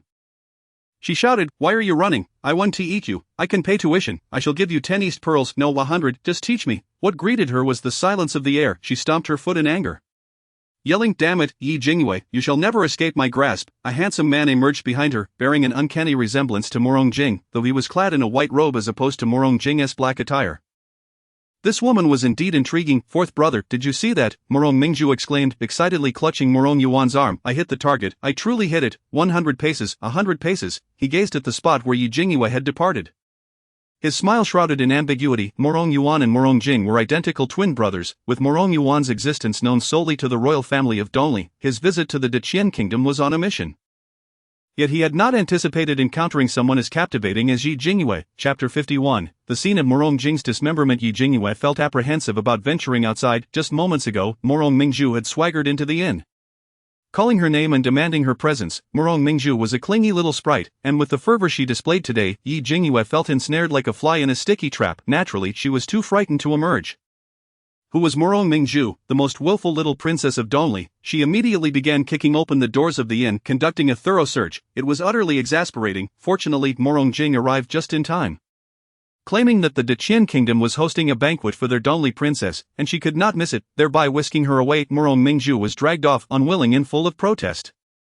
It was quite absurd. When Gu Jingchen came to her rescue, he found her hiding under the covers, burying her head in them, as though avoiding the world. "Cousin," he chuckled lightly, "that Princess Mingju may appear arrogant and overbearing, yet her essence is not malevolent. You need not go to such lengths to evade her." Ye Jingyue lifted the covers, revealing a countenance filled with resentment, grievance, and indignation, casting a particularly woeful glance at Gu Jingchen. She sighed softly. "Do you find her endearing? You certainly think she's charming." I in the original tale, after your injury and memory loss, you were quite enamored with her vivacity, appreciating how she clung to you, filling your heart to the brim. She became the irreplaceable light of your heart. Gu Jingchen was utterly flustered. "No, cousin, please refrain from such wild assertions. I am betrothed, and my gaze does not wander to other women. Your words unsettle me." Gu Jingchen was thoroughly alarmed. Just the thought of Morong Mingju's haughty demeanor was enough to send him running for cover. He was absolutely certain that she did not fit his ideal. He would prefer his beloved cousin over the likes of Morong Mingju any day. Yi Jingyue bestowed upon him a smile that was more playful than genuine. No need to panic, cousin, I merely jest. What are you fretting about? The one who should be anxious is me. Morong Mingju embodies the archetype of a dominant figure. Whoever is strong, loves who is strong, and this is a novel, after all. What logic exists in a novel? Male, female, it's all a chaotic mess of tropes. What if Morong Mingju were to enact a twisted, possessive love upon me? Wouldn't that be tragic? The mere thought sent shivers down Yi Jingyue's spine. Given Morong Mingju's character traits, it was not entirely implausible. Gu Jingchen was left in shock. Male, female, he had heard of the former. Certain individuals indeed had such inclinations, but female, he was utterly uninformed. What kind of world did his cousin inhabit? Was it truly this insane? Suddenly he comprehended her furious glares. "Forgive me, cousin," Gu Jingchen quickly interjected. "This evening there is a gathering in Qingyun City, where citizens from both kingdoms will mingle, exchanging goods and cultural performances. I shall take you to see it." Ye Jingyue shot him a sidelong glance. "Isn't there a banquet for the Dongli kingdom tonight? Aren't you attending?" Gu Jingchen chuckled softly. "I feared you would be lonely, so I feigned illness to avoid attending." "So, cousin, shall we go to the gathering?" "Yes," Yi Jingyue replied. Her spirits lifted, the gloom of earlier vanished. "Cousin truly has me in mind. My instincts were right. He is quite taken with me." Gu Jingchen nearly stumbled in his steps, almost losing his balance. Ye Jingyue nimbly caught him, intertwining her fingers with his, mischievously teasing him. "Cousin, your hand is quite warm. It feels so pleasant." He, truly a male lead. Even the warmth of his palm is so enticing. Gu Jingchen, startled, swiftly withdrew his hand. "Cousin, do not worry, I am fine." His cousin had fallen into a state of madness over him, her thoughts had twisted. Disregarding the modesty expected of a lady seizing every opportunity to take advantage of him, with her formidable strength, he felt an urgent need to remain vigilant, otherwise, at the slightest show of weakness, he might find himself at her mercy. There was no doubt, his cousin would certainly do something of the sort, his purity was at stake. To Gu Jingchen, Jingyue was both a treasure and difficult to articulate. That night marked the triennial gathering in Qingyun City. Bustling with activity, the Deqian kingdom was rich in resources and boasted a thriving textile industry. Their silk and brocade were particularly favored by the people of Dongli. Conversely, Dongli was abundant in medicinal herbs, seafood, and animal pelts, which were highly sought after by the citizens of Deqian. Over the next 3 days, Qingyun City would host the largest trade exchange between the two kingdoms. Consequently, the streets were teeming with people. A continuous stream of life under the bright lights throughout the night. Jingyue relished the evening gathering, indulging in candied treats, pastries, and various trinkets. Naturally, she also purchased suitable animal pelts and seafood to bring back for Gu Rong and the others. She was in high spirits, sampling delicacies, and wandering about until the late hours. She was reluctant to return. "Cousin, I heard that at Shirley Slope, one can view the largest full moon. Shall we go see it together?" Gu Jingchen did not refuse. Jingyue had saved him, otherwise, he would have undoubtedly fallen victim to the Qin siblings' schemes, possibly waking up at the edge of a cliff, facing the heartbreak of amnesia and a troublesome infatuation with Morong Mingzhu out of both sentiment and reason. He owed her a debt of gratitude. Accompanying her to view the moon was a trivial matter. "Let us go, yay!" Jingyue exclaimed, her joy palpable as she lifted her skirts, racing towards Shirley Slope.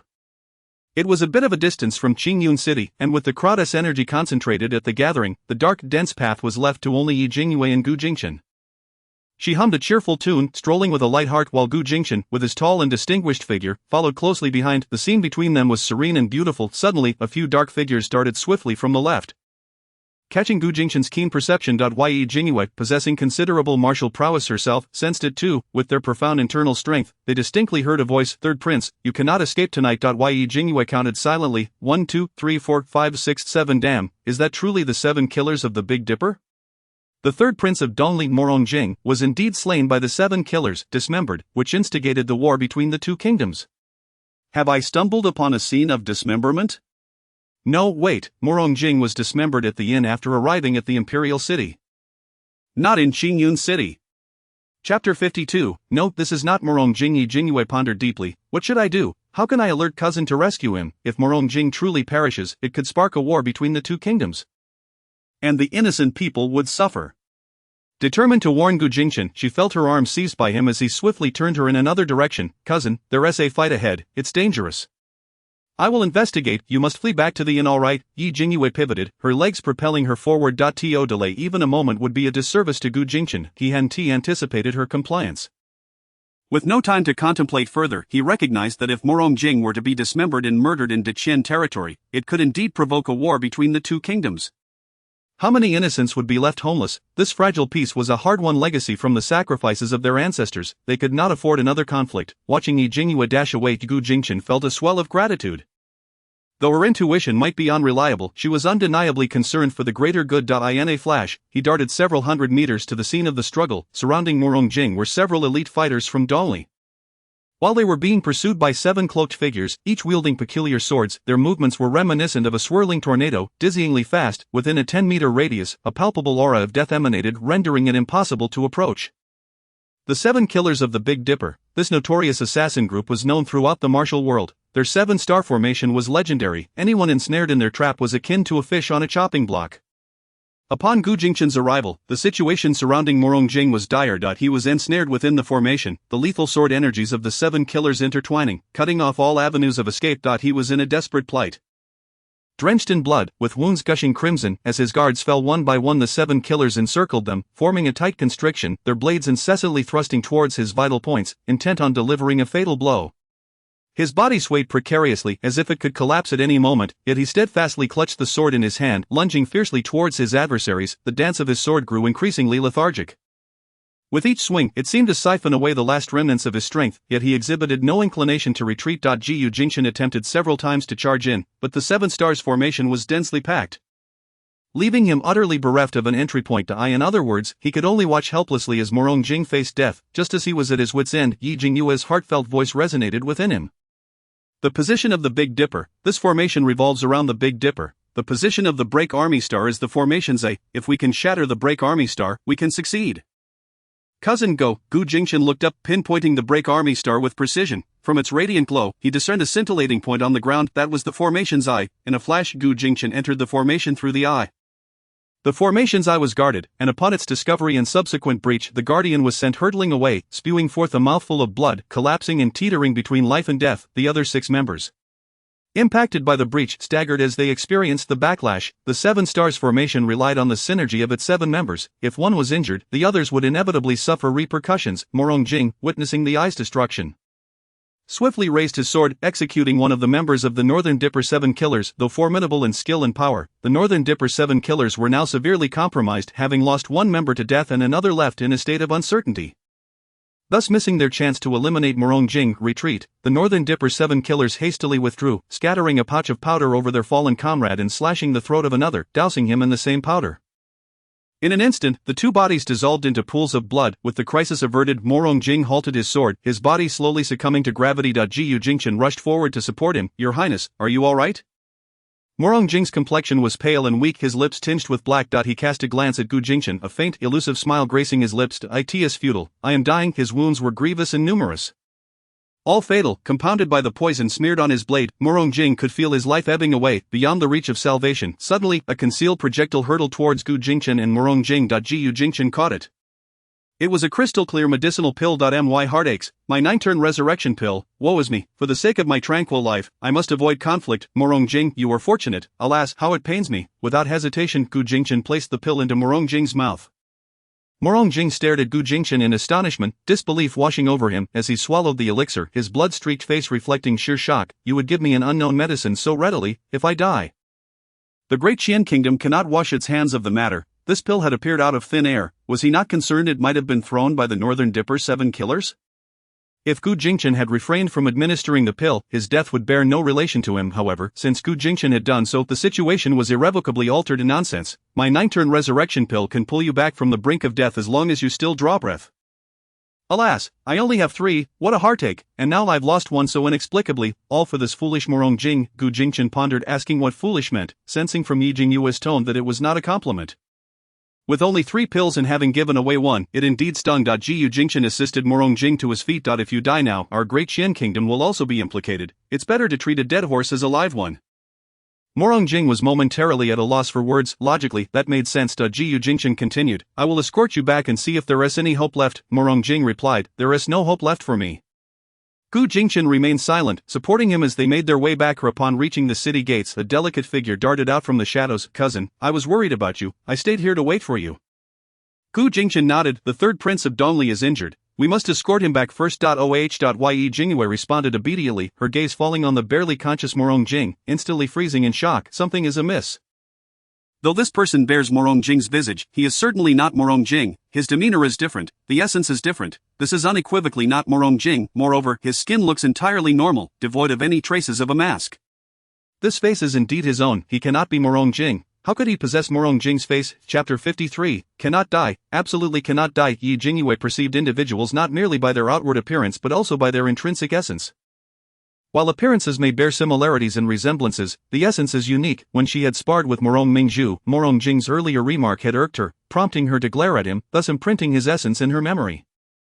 The individual before her was certainly not Morong Jing. Jingyue Jingchen observed the gravely wounded Morong Jing with a calm demeanor. He had interacted with Morong Jing a few times but did not know him intimately. Yet, this face undeniably belonged to Morong Jing. Still, he placed greater faith in Ye Jingyue that if this person was not Morong Jing, then who was he? Perhaps, bringing him back to Dongli would lead to an encounter with the true Morong Jing? Supported by Ye Jingyue and Gu Jingchen, Morong Jing shuffled along the path, feebly stating, I cannot survive, you should put me down and summon help. I will clarify that I am not your concern. To prevent my death from inciting conflict between our nations. He was not foolish. The assassination attempt in the Great Qian Kingdom had been executed by a force as formidable as the Northern Dipper 7 killers. Their intent was to instigate war between the two nations. Ye Jingyue discreetly rolled her eyes in the darkness. Having consumed my 9-turn resurrection pill, do you think dying will be so easy? If you were to perish just like that, what would happen to my reputation? Gu Jingchen was eager to learn what Ye Jingyue's reputation entailed. Who exactly was she? Unfortunately, she did not elaborate. Jingyue Jingchen replied. Expressionless, you will not die. Morong Jing offered a bitter smile. I cannot survive. He was acutely aware of his own body. He would not last the duration of an incense stick. How regretful, his grand ambitions remained unfulfilled. An incense stick later, due to his weakened state and grave injuries, the trio moved at a snail's pace, resembling slugs. Morong Jing was astonished. Had his vitality suddenly strengthened? Moreover, why did he feel increasingly invigorated with each step? Was this the legendary moment of clarity before death? Yes, exactly that. He truly was on the brink of death. Confronted with his impending demise, he found it somewhat difficult to accept, yet a flicker of hope blossomed within him. He wished to see that person once more, just once before he departed. However, supported by Gu Jingchen, he trudged along, and with each step, he felt more spirited, even finding himself capable of walking unassisted. Wow, is the phenomenon of clarity before death truly this astonishing? I had no idea it was so miraculous. They had reached the outside of the Dongli Kingdom's relay station, and upon seeing the sign, Morong Jing turned to Gu Jingchen and Yi Jingyue. Thank you for bringing me back. This is far enough. If my injuries are seen by others, it will only cause you trouble. He was not one to repay kindness with enmity, should he die. He did not wish to implicate Yi Jingyue and Gu Jingchen, the two who had accompanied him through his final moments. Ji Jingchen nodded. Take care, third prince. Morong Jing then dragged his battered and heavy body into the relay station, where the guards of Dongli Kingdom, upon seeing his blood-soaked form, immediately cried out in alarm. The third prince is injured to silence. Morong Jing interrupted them. Quickly help me inside. He was on the verge of death and had no time to listen to their exclamations. He wished to see his family one last time before he departed, considering it a blessing from the heavens. He would die without regret. The relay station of Dongli Kingdom was adjacent to that of the Great Qian Kingdom. Gu Jingchen escorted Yi Jingyue home, saying, Cousin, consider tonight's events as if you know nothing. Rest well. Yi Jingyue nodded obediently and returned home. Under the cloak of darkness, Gu Jingchen leapt onto the roof, his agile movements allowing him to land securely on the rooftop of Dongli Kingdom's palace. He accurately located Morong Jing's chamber and gently lifted a tile from the roof. Inside, the room was brightly lit. The injured Morong Jing lay in bed, while Morong Mingzhu wept at his side, her eyes swollen from crying. Fourth brother, how could you sustain such severe injuries? You had so many guards. How could it be this dire? Morong Jing tenderly wiped away the tears at the corners of Morong Mingzhu's eyes. Mingzhu, do not cry. Death is a part of life. I am grateful to see you once more before I depart. He had initially believed he would have perished long ago, yet he had endured this long. He still felt relatively well and thought he could hold on for a while longer. To live just a moment longer was a gain. Morong Yuan, a frantic figure, dashed into the room, and Gu Jingchen paused upon seeing the newcomer's face. Point to Morong Jing's. No, the one entering was the true Morong Jing, while the one lying in bed was Morong Yuan. Morong Mingzhu had just referred to him as fourth brother? Dongli Kingdom had three princes, with Morong Jing being the third prince, fourth brother. It appeared that Morong Jing and Morong Yuan were twins, though Morong Yuan had never publicly acknowledged this. The one who had been attacked was indeed Morong Yuan. Due to the identical appearance of their faces, the Northern Dipper's 7 killers could not discern that Morong Yuan was not Morong Jing. Morong Jing was accompanied by the imperial physician of their easternly kingdom, who was taking Morong Yuan's pulse. Morong Yuan spoke softly. Brother, I am sorry, but I may have to depart first. However, I have completed my mission. He extracted a blood-soaked cloth pouch from his chest, which seemed to contain something within. The numerous wounds on Morong Yuan's body had caused blood to congeal, adhering his dark robe to his skin, and the metallic scent of blood had permeated the air. Morong Jing's countenance was dark and foreboding. What is happening? Morong Yuan continued. It was the Northern Dipper's 7 killers, but fortunately, I encountered Gu Jingchen. He broke the 7-star formation and rescued me, allowing me the chance to see you one last time. Brother, I am content. Oh, not a fourth brother, do not leave me. Morong Mingzhu cried out, her sobs more heart-wrenching. Morong Jing clenched his fists, the veins on his forehead bulging, his emotions strained to their utmost limits. During the banquet, he had been engaged in a verbal spar with Crown Prince Xiaozong when he suddenly felt his body pierced and sliced by a barrage of swords. Being twin souls, he and Morong Yuan shared a profound spiritual connection, allowing them to sense each other's conditions. Or realizing that Morong Yuan was under assault, he hastily excused himself from the banquet to rescue his brother. Upon arrival, they found the guards protecting Morong Yuan had all been slain, and Morong Yuan was nowhere to be found. Morong Jing could feel his brother's life force waning. He needed to hurry faster still. Or he might miss even the final moment with him. The atmosphere was rife with sorrow as the physician attending to Morong Yuan let out a sigh of relief. Thankfully, the wounds appeared more alarming than they truly were and were not life-threatening. Chapter 54, Unreasonable. Permeated with irrationality, the physician from Easternly was a young woman with a serene countenance.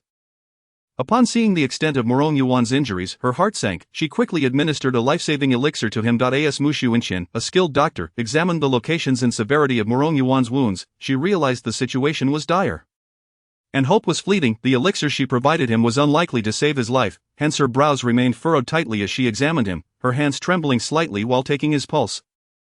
However, upon her fingertips making contact with Morong Yuan's pulse, her heart raced violently, almost leaping from her chest. Something was amiss. She took his pulse several more times with utmost seriousness. As Morong Yuan began to deliver his last words, Mu Xuanqian meticulously inspected his wounds again, then released his wrist with a cold expression. Fortunately, the injuries, while daunting in appearance, were not fatal. Her revelation drew the gaze of 3 pairs of eyes, 6 dark orbs fixated upon her.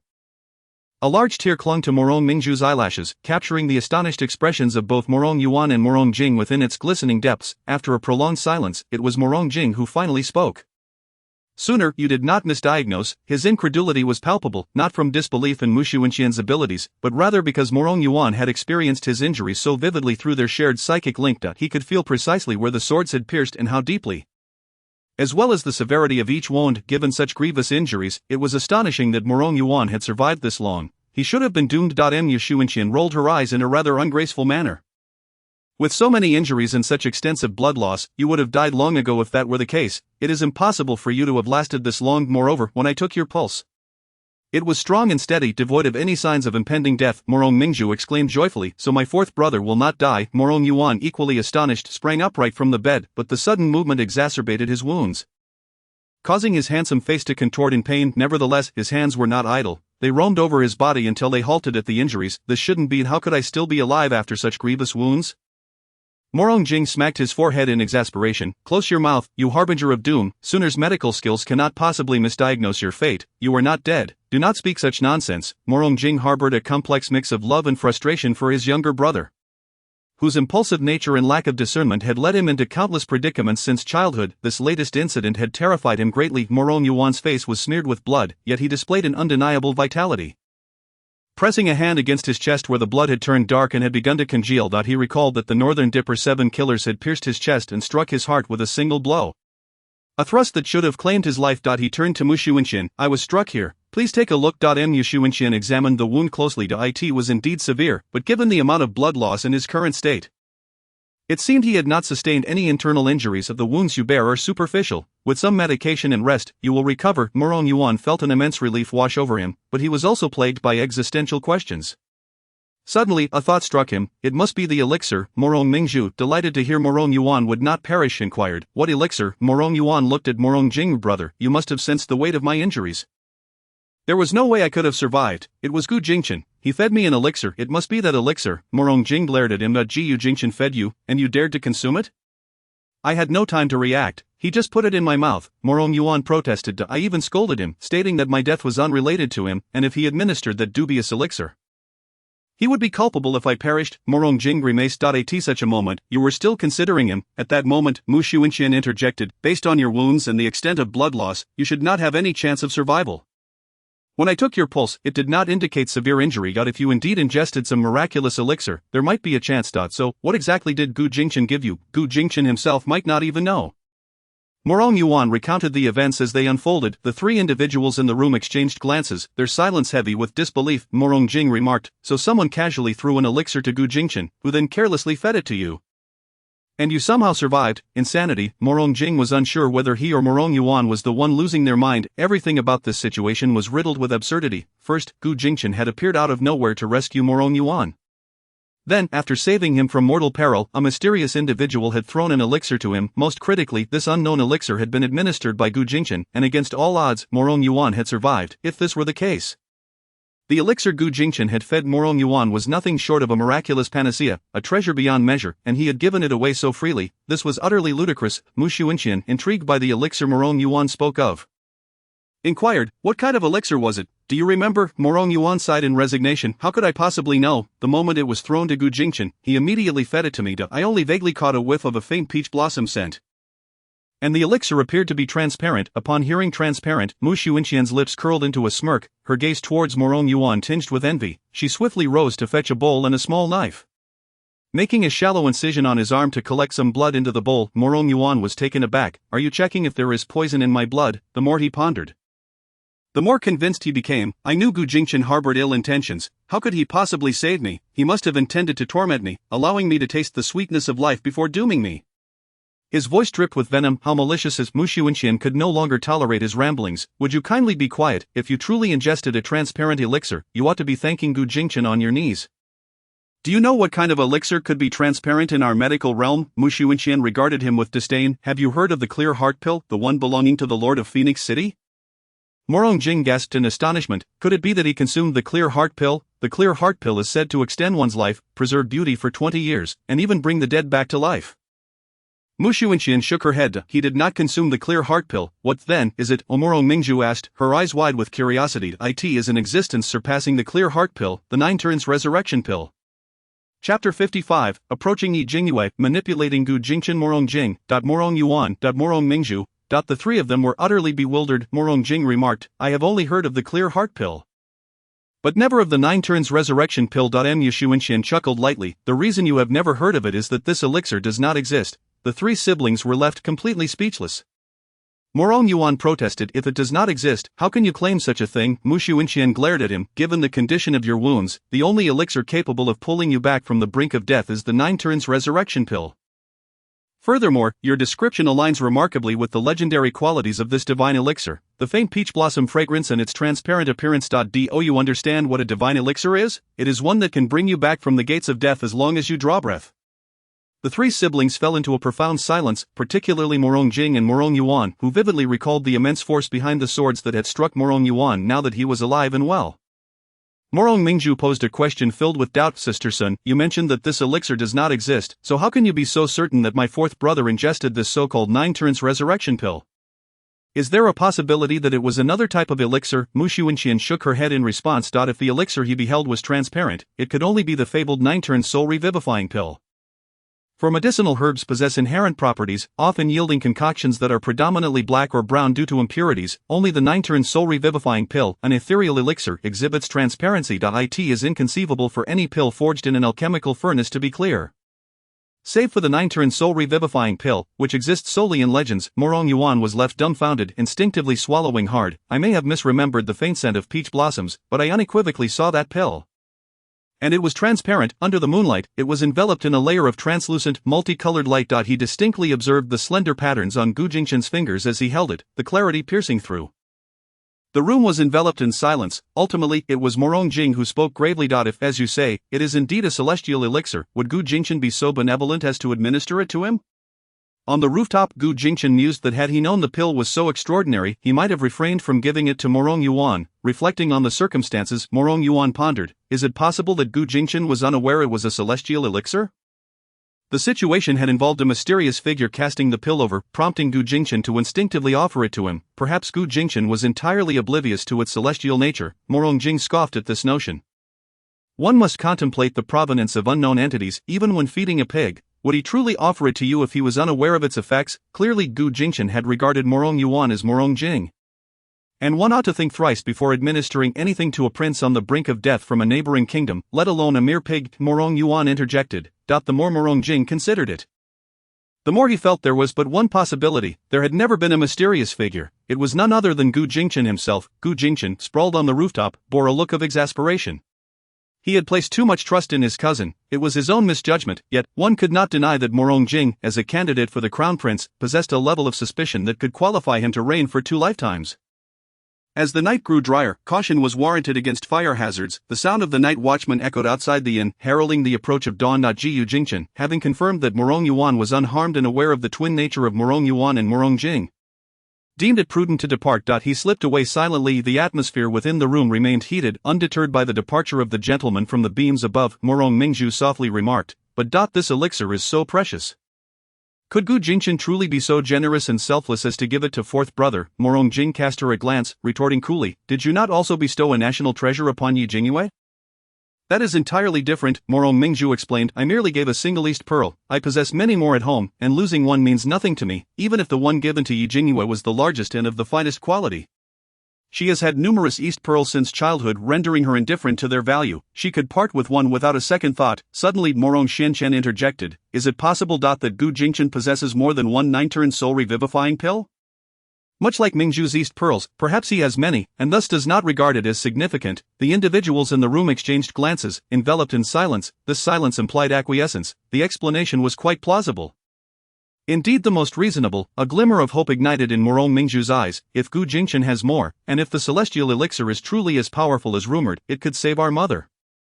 Their journey to the Great Qian Kingdom was, in truth, a quest for medicine. Their mother had fallen ill and required a specific medicinal herb, the tianqiu grass. This herb only grows on the cliffs of Qingyue Mountain, just outside Qingyue City in the Great Qian Kingdom, and is exceedingly rare and difficult to find. It could take years, even decades to locate. This was the mission that had brought Morong Yuan here.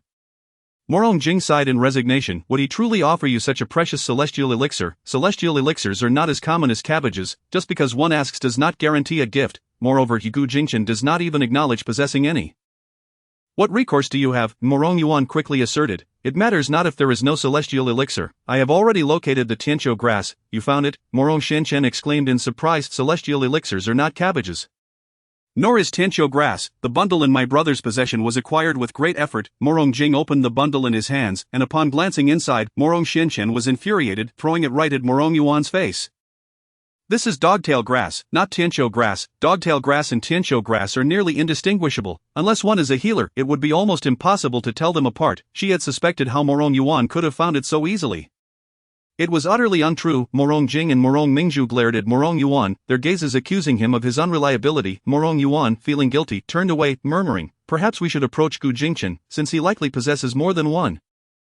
"Why not procure another?" Morong Jing replied curtly. "Gu Jingchen is not the type to simply give. He even takes a roundabout route to save you. It would be an endeavor just to approach him."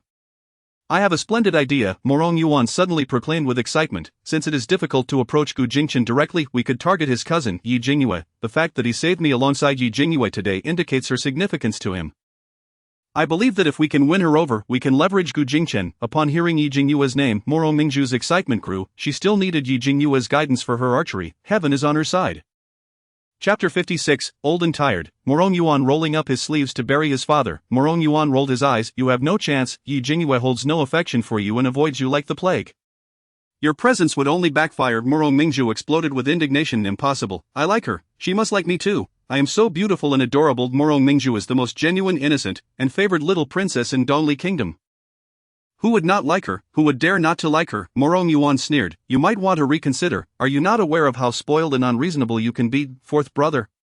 You have gone too far. That is a personal attack." Morong Jing, observing his younger siblings bickering, felt a headache coming on. His gaze landed on Morong Shenchen. "How about you go?" Morong Mingzhu was certainly not an option. Yi Jingyue's distaste for her was evident. Had he not intervened at the inn to pull Morong Mingzhu away, she might have cornered Yi Jingyue in the restroom. Being his sister, he could not help it.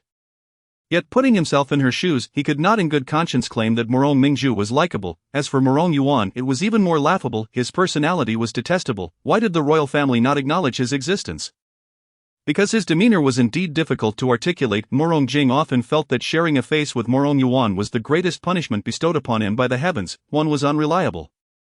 The other detestable. By comparison, Morong Shenchen was far more dependable. Morong Shenchen shot him an eye roll. "I am a physician. I have more than enough herbs to manage. Moreover, for the foreseeable future, I will be thoroughly researching Ai Yuan's blood. There may be traces of the 9-turn soul revivifying pill within, possibly offering us hope." Morong Yuan's eyes widened in shock. "I thought you were drawing my blood to treat me. Instead, you are using it for experimentation?" Morong Shenchen immediately snatched the bowl from him and meticulously filled small vials with the blood. "It must be conserved. Although it can be replenished later, the efficacy is uncertain. If your wounds heal by tomorrow, it will confirm that it is indeed the 9-turn soul revivifying pill. If you cannot approach Gu Jingchen, then find a way to get close to Yi Jingyue." Morong Yuan instinctively touched his wounds. They had ceased to hurt, and he could feel them healing at an astonishing rate. It was almost certain that it was the celestial elixir, the 9-turn soul revivifying pill. Morong Xuanxian's refusal left Morong Jing with no recourse. Ultimately, his gaze fell upon his unreliable and detestable younger siblings. Morong Mingzhu quickly grasped Morong Jing's intention and eagerly volunteered. Third brother, rest assured, I will be obedient and ensure she likes me. Primarily, she is quite fond of Yi Jingyue. She can afford to be a little humble in front of Yi Jingyue." Striking a balance, Morong Yuan, unwilling to be outdone, chimed in. "Brother, I have the advantage. Consider this, I am male. There is an inherent attraction between the sexes. Furthermore, I am quite handsome. I can employ my looks to my advantage." "Perfect." Morong Shenchen promptly delivered a slap to his head. "The purpose of approaching Yi Jingyue is to obtain the 9-turn soul revivifying pill. Not to deceive her feelings. If she were to take interest in you, would you manipulate her heart? Be a decent person. With such thoughts, you dare claim an advantage, seeking a beating after being struck." Morong Yuan curled up, weakly protesting. "I am not deceiving her. I am single, and marrying her is a valid option." In truth, Morong Yuan was quite calculating. He aimed to secure both the 9-turn soul revivifying pill and the person. A dual approach. Morong Jing buried his face in his hands, overwhelmed by a sense of powerlessness. Finally, he looked at Morong Yuan. How will you approach Yi Jingyue? With this face, Morong Jing's implication was clear. He permitted Morong Yuan to pursue Yi Jingyue. This had been a carefully considered decision. Primarily, it was due to Morong Mingzhu's immediate destruction of first impressions. Only Morong Yuan could take on the task, however, given that Morong Yuan bore an identical face to his. It was questionable whether he could successfully approach Yi Jingyue. Upon hearing this, Morong Yuan's face lit up with hope. No worries, Xian has a human skin mask. I could borrow one. Mu Sun Xian cast a glance at Morong Jing. Her eyes filled with resistance. Could it truly be that he would go? If Morong Yuan were to go, he could only use a human skin mask. Why should that be? Morong Mingzhu was determined to oppose this. I am a woman. It is far easier for a woman to connect with another woman. She refused to concede defeat. Morong Jing, feeling a significant burden on his shoulders, couldn't help but think that his inability to unify the realm was largely due to his foolish sister and his dim-witted brother. Thus, with a grand gesture, he declared, "You are free to act as you wish. Whoever can get close to Yi Jingyue shall take their chance. I shall not interfere. Our goal is the 9 Revolutions soul returning pill." Having said that, he felt the atmosphere was too grim and unwilling to linger. He strode away with a flick of his sleeve. Mu Sun Xian carefully stored Morong Yuan's blood and then stood up. "I will prepare a human skin mask. Come to me tomorrow to collect it." Morong Yuan shouted from behind, "Make it look good. It must match my dashing demeanor." Morong Mingzhu also stood up, sticking her tongue out at Morong Yuan. "A fourth brother, you are destined to lose." Morong Yuan responded with a dismissive gesture. It was not mere boasting. He was indeed charming and handsome, beloved by all. Capable of enchanting the young lady Yi Jingyue in mere moments, compelling her to obediently become his wife, he felt he had victory assured. That night, although Yi Jingyue slumbered peacefully, her body inexplicably trembled, as if she were being watched by something sinister. The following day, Gu Jingchen came to find her, expressing his desire to take her to a delightful restaurant from Dongli Kingdom, which was only showcasing its specialties for a few days every 3 years. It was quite a rare occasion, and he insisted she join him to savor the delicacies. Naturally, Yi Jingyue gladly accepted. As they walked side by side through the streets, they passed an open area filled with various trinkets. Yi Jingyue was oblivious until suddenly someone tugged at the hem of her dress. "Miss, I beg you, show me kindness and buy me. Allow me to earn money to bury my father. The grace you bestow upon me, I can never repay. I would dedicate my life to serve you like a beast of burden." What a tragic plea. Is this someone selling themselves to bury their father? How pitiful. Just as Yi Jingyue reached for her purse, the individual who had grasped her skirt looked up. Instantly, her brows furrowed deeply. This face was strikingly handsome, with delicate and refined features, and eyes that sparkled with a watery sheen, evoking a sense of pity. "Oh no, don't think that just because you wear a human skin mask, I won't recognize you." Morong Jing. No, wait, it must be his twin. What game is he playing? Chapter 57, Siblings Join Forces. Yi Jingyue had actually come to a conclusion the previous night. This person who bore an uncanny resemblance to Morong Jing must indeed be his twin. As for why the outside world was unaware of Morong Jing's twin, that was likely a royal secret. After all, in many royal families, twins were seen as omens of ill fortune, especially male twins. Upon further reflection, she realized that when he had grabbed her dress, he had a clear intent. Initially, she thought he might have noticed her exquisite attire and assumed she was a wealthy young lady. Hence the desperate plea to sell himself. However, now that she understood he was Morong Jing's brother, her perspective shifted. Another one wearing a human skin mask and resorting to such desperate measures. How do I get the feeling that I am being targeted? Why do all the Morong family members seem to carry this trait of being like a sticky plaster? No, I cannot let him entangle me. Thus, Yi Jingyue decisively kicked Morong Yuan away. With a twist of her waist and a proud expression, she exclaimed, "You insolent rogue, do you have any idea how precious this garment is? Your filthy hands dare to touch it? Can you afford to pay for the damage? Let me tell you, this dress could buy 100 of your lives. Get away, do not obstruct my view." Wow, no wonder the wealthy are so unbearable when they throw tantrums. My demeanor rivals that of a tyrant. What a sin. Damn, I wonder what Morong Jing's twin is thinking. Why is he bothering me? Regardless, I absolutely cannot let him ensnare me. I mustn't let my cousin think I am spoiled. Oh no, if my cousin forms a poor impression of me, I will be at odds with those two siblings. Yi Jingyue turned back, her eyes brimming with feigned sorrow as she addressed Gu Jingchen.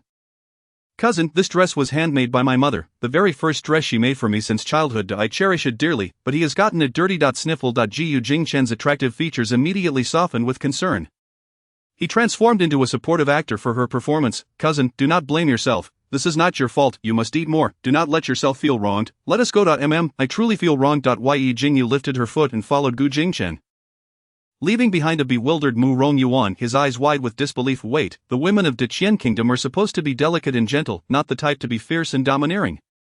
She may have the appearance of a weeping willow, but she is anything but soft. His chest ached from the kick, he felt out of alignment, the pain rendered him momentarily unable to pursue Yi Jingyue. Watching helplessly as she walked away, the first plan had failed. Yi Jingyue, relieved to have shaken off the person with ulterior motives, looked at Gu Jingchen with a pitiful expression. Cousin, was I too excessive just now? I was simply furious that he sullied my skirt. This is the first dress my mother made for me, and I acted impulsively. I am usually not like this. I am gentle and kind. I am indeed full of compassion. Had the other party not been a bad person, I would have given him the money long ago. Gu Jingchen found her amusing. Not only did he have to play along with her act, but he also needed to comfort her. Cousin, what you did was right. I observed that man. His attire was neat, and he possessed an air of nobility. The jade hairpin atop his head is quite valuable. He does not seem to be in a position to sell himself for his father's burial. You are too naive, you are easily deceived. Gu Jingchen's observations were astute. Upon realizing that the individual was Mu Rongyuan, he had scrutinized him closely. There were indeed many inconsistencies. After all, how could a prince of Dongli Kingdom comprehend the dire circumstances of selling oneself for a father's burial, if he were in such a plight? He would not be adorned with such a valuable hairpin. They arrived at the restaurant specializing in Dongli Kingdom's delicacies. This establishment was always bustling during this season, with a long queue stretching out the door.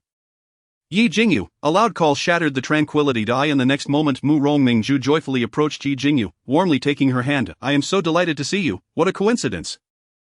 Do you also enjoy the cuisine of our Dongli Kingdom? Come, today, I shall host you. I will ensure you have a delightful meal. Upon seeing Mu Rongmingju, Yi Jingyue instinctively felt a tremor in her heart.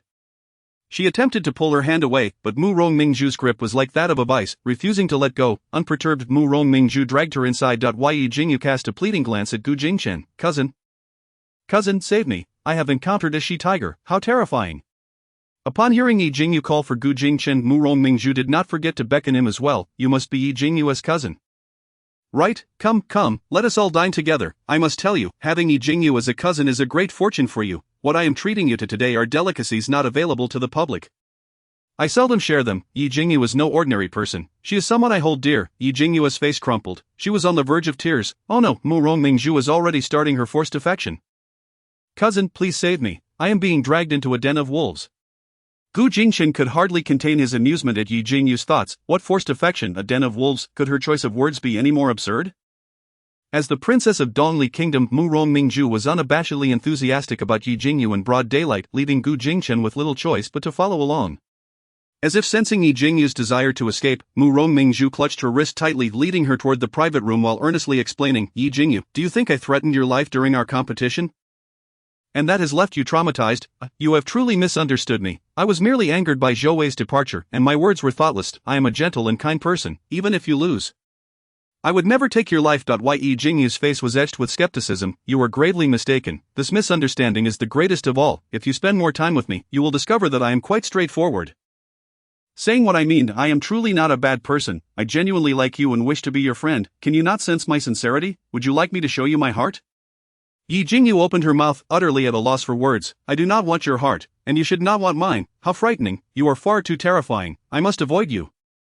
Chapter 58. I am infatuated with the young lady at first sight. Upon entering the private room, Mu Rongmingju smiled at Yi Jingyue. The specialties of Dongli Kingdom are absolutely delectable. You must eat plenty today. I have brought all my reserves. You cannot still be angry with me over our competition. Yi Jingyue trembled inwardly. She is, in truth, quite amicable towards women, favoring those who exhibit gentleness, kindness, and an adorable demeanor rather than someone boisterous like Mu Rongmingju, who appears oblivious to social graces. Gu Jingchen, with a hint of amusement gracing his handsome visage, languidly observed the tug-of-war between Yi Jingyue and Mu Rongmingju. He found it rather entertaining. After days of acquaintance, he recognized that his cousin possessed extraordinary talents, boundless courage, and an audacity that seemed unfazed by anything. Yet, it was amusing to note that she harbored a fear of Mu Rongmingju, almost as if the latter were her nemesis. The so-called delicacies of Dongli Kingdom were, in essence, seafood, with its coastal geography. The local marine fare was renowned for its exquisite taste and tenderness. Each visit, they would present a bounty to the palace of Deqian, with a select portion reserved for the enjoyment of its subjects, thereby fostering trade between the two nations. A lavish feast was laid out for Yi Jingyue, reflecting a high level of honor bestowed upon her. As the table overflowed with an array of seafood, Mu Rongmingju unveiled an exquisite little box, divided into two compartments. Yi Jingyue, this is a delightful treasure. pairing it with your meal will enhance the flavors exponentially. Upon the box's opening, a pungent aroma wafted forth. Yi Jingyue's eyes sparkled upon seeing its contents. Who would have thought that the people of Dongli Kingdom had invented seasoning so early? Truly, food enthusiasts possess an innate talent for discovery. Morong Mingzhu's gaze caught Yi Jingyue's look of delight. And she could scarcely contain her glee. I may have offended you previously, but I have acknowledged my misstep. Would you forgive me and allow us to become good friends? Yi Jingyue blinked, her expression softening. While Morong Mingzhu may be a tad willful, she is certainly not a malicious person. Given her sincere demeanor, perhaps befriending her wouldn't be so bad after all. Gu Jingchen, savoring his meal, nearly chuckled aloud. It seemed that food lovers not only excel in discovering new delights but also in swiftly moving on from past grievances. Morong Mingzhu, astute as she was, noticed Yi Jingyue's softened demeanor. How could anyone resist her charm? Come, let us eat. This fish is delectable, remarkably fresh. You must try it. Morong Mingzhu referred to the Dongxing grouper, and Yi Jingyue eagerly took a bite. Morong Mingzhu beamed, asking, "Is it delicious?" "Indeed, it is," Yi Jingyue replied. "When it comes to culinary delights, one must always follow one's heart. To have a beautiful companion enjoy the feast is a tremendous honor." Suddenly, the door to the private room swung open, and a dashing young man entered, clad in a flowing light blue robe that exuded an ethereal quality. His handsome face was captivating, and as he gently waved a feather fan, he embodied the elegance of a gentleman. Yi Jingyue's lips twitched in surprise. What could Morong Jing's brother possibly want? Why does he seem to have donned a different mask? Gu Jingchen. This Morong Yuan is indeed persistent. His visage bears no resemblance to the one that had once sold himself to bury his father. Gu Jingchen pondered, unable to recognize him. However, at this moment, he began to grasp something. It appeared the royal family of Dongli had intentions regarding Yi Jingyue, otherwise, they would not be so cunningly scheming. What could they possibly seek? Perhaps it was the 9 transformation revitalizing pill. Gu Jingchen could understand their motives. After all, the pill was extraordinary, and if he were aware of its existence, he would be tempted as well, yet, that pill was his creation. Shouldn't they be approaching him instead? Their excessive flattery towards Yi Jingyue left him utterly perplexed. Gu Jingchen interjected, "And you are Morong Yuan," with an air of sophistication, waved his fan without addressing Gu Jingchen. Directing a charming smile at Yi Jingyue, "The seafood you are enjoying was prepared by me. It is quite delightful. Wouldn't you agree? How about inviting me to be your personal chef?" Yi Jingyue rolled her eyes heavenward, taking a sip of water. "No, thank you." Realizing this approach was ineffective, Morong Yuan decided to be more direct, winking at Yi Jingyue with a flirtatious gaze. "My lady, I beg your pardon, I have fallen for you at first sight. I did not wish to miss the chance to meet you, hence my audacity in intruding." Yi Jingyue could no longer hold back and burst into laughter. Morong Mingzhu was taken aback, surprised that Morong Yuan was so forward, clearly startling Yi Jingyue. Yi Jingyue appeared delicate and timid, clearly someone who needed to be treated with care and tenderness. Morong Mingzhu swiftly stepped forward and kicked the disguised Morong Yuan. "Are you blind? I am entertaining my esteemed guest. Why did you barge in? You frightened her. Leave, get out of here." Yi Jingyue, feeling restless, noted the unusual behavior of the siblings. Remaining with them posed a risk of contagion. Promptly she grabbed Gu Jingchen's sleeve. "Cousin, let us depart. The people of Dongli Kingdom are too frightening. We must keep our distance." Gu Jingchen, who had been merely observing, could no longer sit idly by, setting aside the erratic behavior of Morong Yuan and Morong Mingzhu. He could not permit Morong Yuan's blatant pursuit of Yi Jingyue to go unchecked. If Yi Jingyue were to fall for him, he would truly have no recourse. Additionally, he would find it difficult to explain the situation to their aunt. Thus Gu Jingchen swiftly positioned himself in front of Yi Jingyue, blocking the advances of the Morong siblings of Princess Mingzhu. "This young man, my cousin, is rather timid and does not share the open nature of your Dongli folk. You have startled her, so I shall take my leave with her." With that, he grasped Yi Jingyue's hand and led her away from this den of chaos. Morong Mingzhu attempted to intervene, but at that moment, a waiter happened to pass by, colliding with her and spilling a plethora of items. When she looked up to find Yi Jingyue, the pair had already vanished from the inn. Enraged, she kicked Morong Yuan. "This is all your fault." Morong Yuan retrieved a small mirror from his pocket, studying his reflection intently. After his initial failure, he had instructed Mu Xinqian to craft a more alluring mask for him. Although this face differed slightly from his original, it was still undeniably captivating. What had gone awry? What was the root of the issue? Chapter 59. The innocent victim. Yi Jingyue clutched Gu Jingchen, fleeing the inn as if escaping a calamity. Running a considerable distance before pausing to catch her breath. "Cousin, are the people of Dongli Kingdom truly this terrifying? Goodness, they resemble ferocious beasts, especially that one who looks just like Morong Jing. He seems like a human trafficker." Gu Jingchen shrugged, his handsome face mirroring his confusion. If they were targeting the 9 transformation revitalizing pill, why would they seek out Yi Jingyue? This puzzled him, yet, one thing was clear, they could not possibly know that Yi Jingyue was the one who possessed the pill. It could only be said that they had stumbled upon her by chance. Nonetheless, Gu Jingchen held no concerns for Yi Jingyue, leaving aside her overt resistance, which was evident in both her demeanor and thoughts. Her capabilities meant that anyone fixating on her would ultimately find themselves unfortunate. He silently mourned for them for a moment. Their dining experience had been marred by the antics of Morong Jing and Morong Yuan. And Gu Jingchen resolved to take her back to the inn for a proper meal. The food there was also delightful, though he had hoped to introduce her to the culinary specialties of Dongli Kingdom. As they exited, they maintained a pace as though pursued by wild beasts, failing to pay attention to their surroundings. They found themselves at the northern edge of Qingyun City, where returning to the inn required a detour through a small town. With nothing else to do, they decided to stroll. Gu Jingchen suddenly remarked, "Cousin, the royal family of Dongli is quite intricate. While Princess Mingzhu appears innocent, you should exercise caution. She seems very interested in you." Yi Jingyue instinctively shuddered as goosebumps prickled her skin. "Rest assured, I would prefer to avoid her." Gu Jingchen, feigning nonchalance, continued, "In truth, the royal family of Dongli harbors a secret. You have met Morong Jing. He has a twin brother named Morong Yuan. Though few are aware of his existence, I discovered this by chance. So that individual is named Morong Yuan. I had never encountered any mention of Morong Jing having a twin brother in my readings. But if that is the case, which of the two was dismembered in the tale, Morong Jing or Morong Yuan? I lean towards Morong Yuan, given that it was indeed he who nearly faced dismemberment. Moreover, in the original narrative, a masked war god emerged during the conflict between the two nations, whose identity remained a mystery throughout, with no revelation of his face. It now seems likely that it was Morong Jing. Gu Jingchen concurred with Yi Jingyue's deductions. The title of war god undoubtedly belonged to Morong Jing. Morong Yuan, however, seemed a stretch, yet if this were the case, it implied that Morong Jing had chosen not to conceal the truth following Morong Yuan's dismemberment. And he bore some responsibility for inciting the conflict between their nations. He was indeed a key figure in the war. Gu Jingchen's gaze deepened, contemplating the ambitions of the royal family, which were anything but modest. "Sink her, let her drown. Her presence tarnishes the reputation of our Wango village. Drown her, drown her, drown her." Ahead, a cacophony of noise erupted, and Yi Jingyue beheld a multitude gathered by the lakeshore. She rushed over and immediately beheld a group of fierce-looking villagers surrounding a fish trap by the lake, within which a young girl was bound. Despair etched across her face. She gazed up at the azure sky, her eyes devoid of life, enveloped in a haunting silence. Beside her, an elderly mother knelt on the ground, pleading, "Please, let my daughter go." We won't press charges, we won't, without the need for Yi Jingyue to inquire. The surrounding crowd began to chatter, revealing the grim circumstances. A month prior, 3 bullies had invaded a farmer's home and violated his beautiful daughter.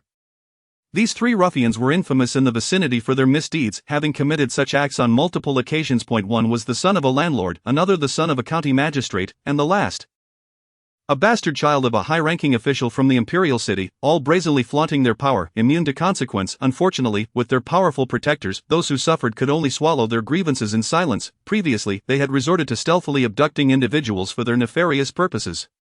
Now emboldened, they brazenly assaulted the girl's parents right before their eyes, perpetrating their atrocities in plain sight. The victims had attempted to seek justice before, but such attempts had invariably ended in failure, often resulting in further calamity for their families.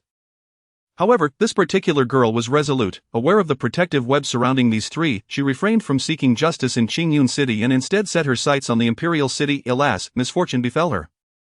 Before filing a complaint, she needed to draft a formal document, which she could not do, and so she paid a scribe by the roadside for assistance. He recognized the name of the official's illegitimate son among the 3 bullies.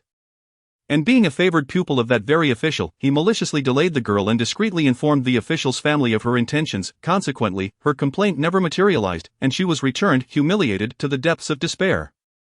This grand spectacle served to instill fear in the hearts of the local populace, warning them against daring to defy the heavens. In truth, many present sympathized with the girl, yet what could the common folk do against the authority of officials?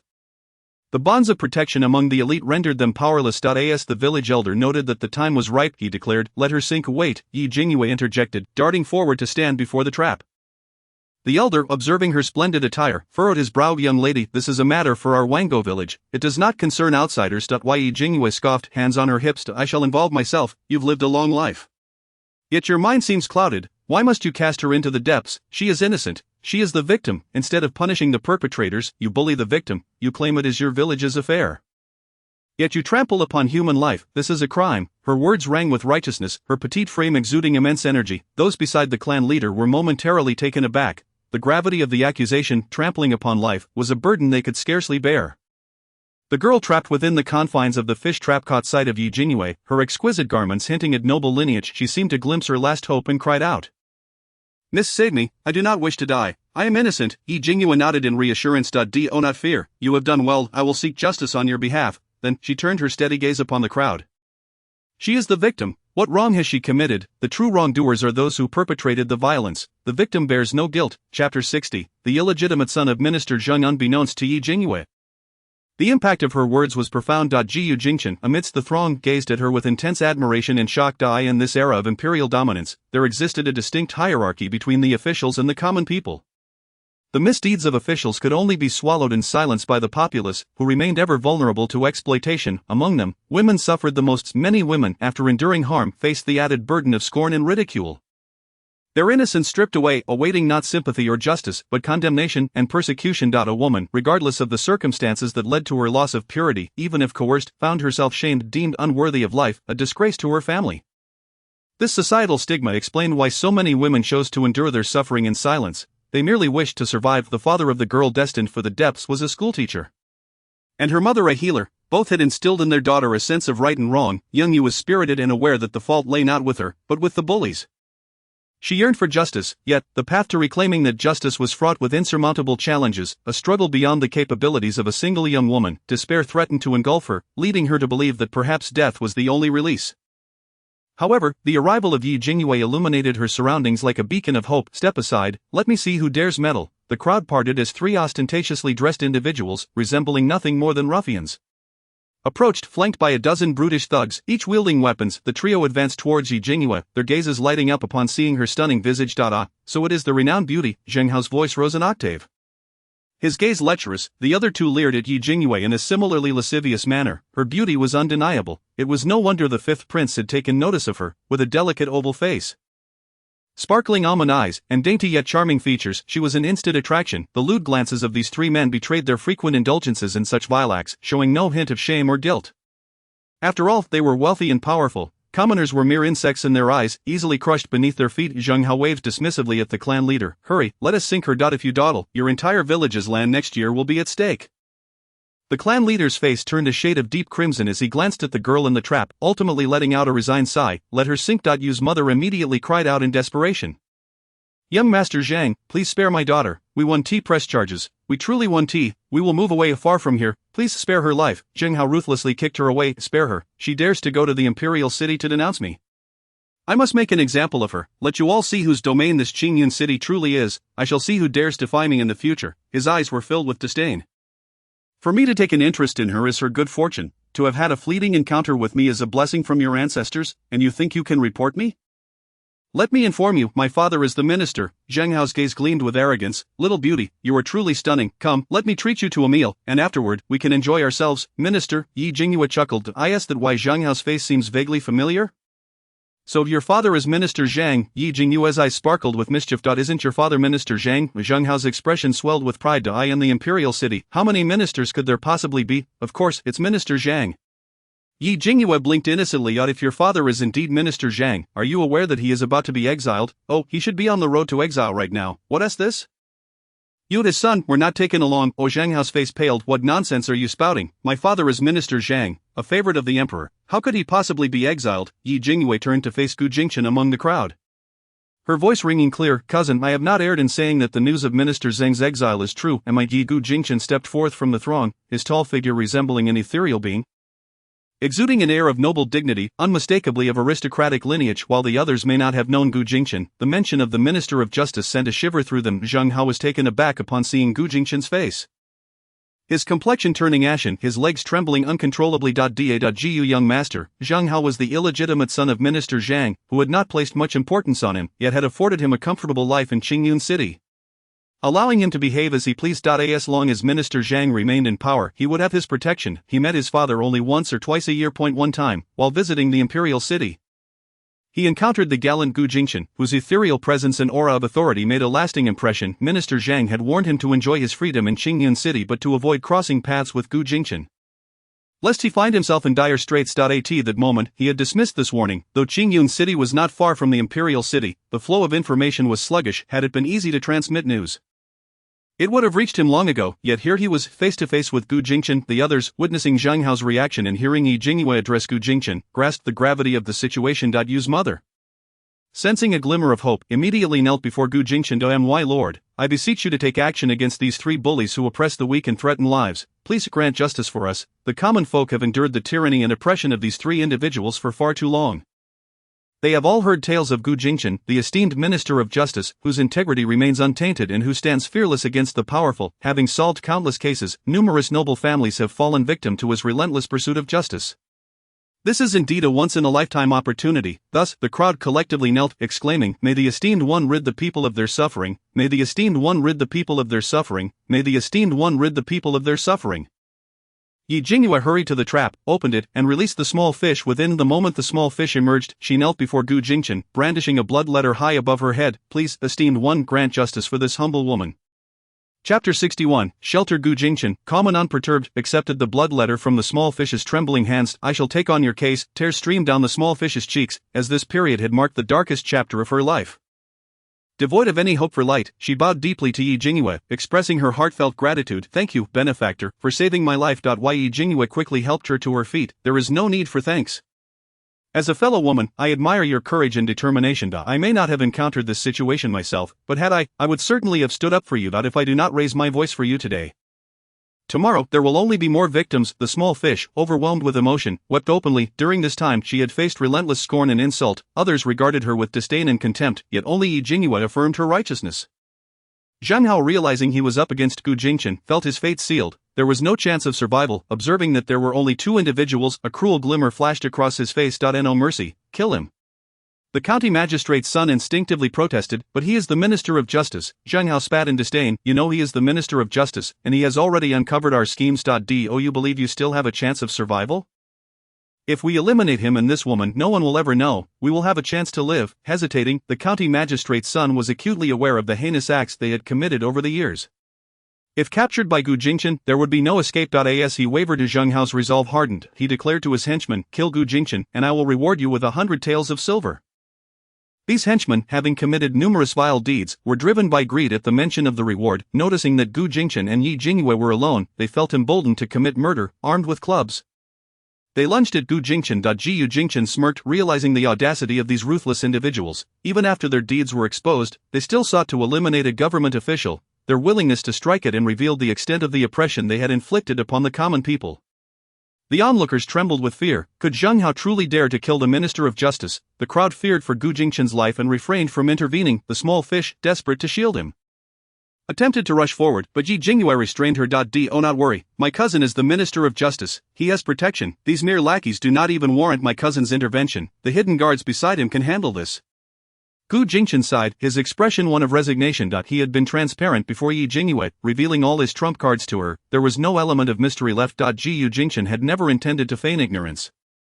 Upon encountering this situation, he was bound to act. However, Jingyue had charged ahead too swiftly before the henchman could land a blow. 2 imposing shadows descended from above, wielding swords with ruthless precision. The 4 henchmen at the forefront were instantly drenched in blood, collapsing lifelessly to the ground. This scene terrified the remaining henchmen, who hesitated to advance. At that moment, Zhou Wei and a contingent of soldiers arrived, swiftly subduing Zhang Hao and his 2 accomplices, disarming the henchmen in the process.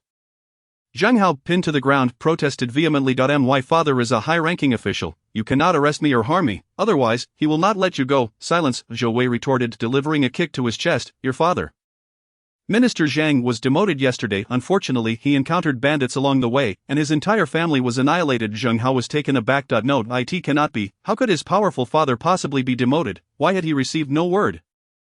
It was evident that Zhang Hao had overestimated his significance. He believed that a mere annual visit from Minister Zhang signified his importance, when in reality, the minister had merely taken on another mistress and sired another son. The truth was that his demotion was a disgrace, a retreat with his family already a burden. There was no chance he would bring along a mistress and her child. Zhang Hao's lack of notification indicated abandonment.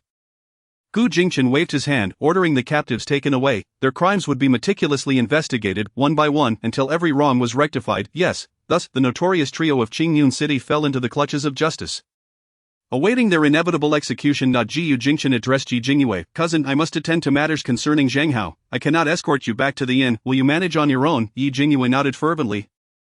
"I can manage. There is no need to worry about me. You focus on ensuring that Zhang Hao and his accomplices face justice for the victims." Indeed. Gu Jingchen departed with his entourage, while Jingyue prepared to return However, the small fish obstructed her path, kneeling before her once more. "Thank you, benefactor, for saving my life. I have no means to repay you, but I am willing to serve you as a humble maid."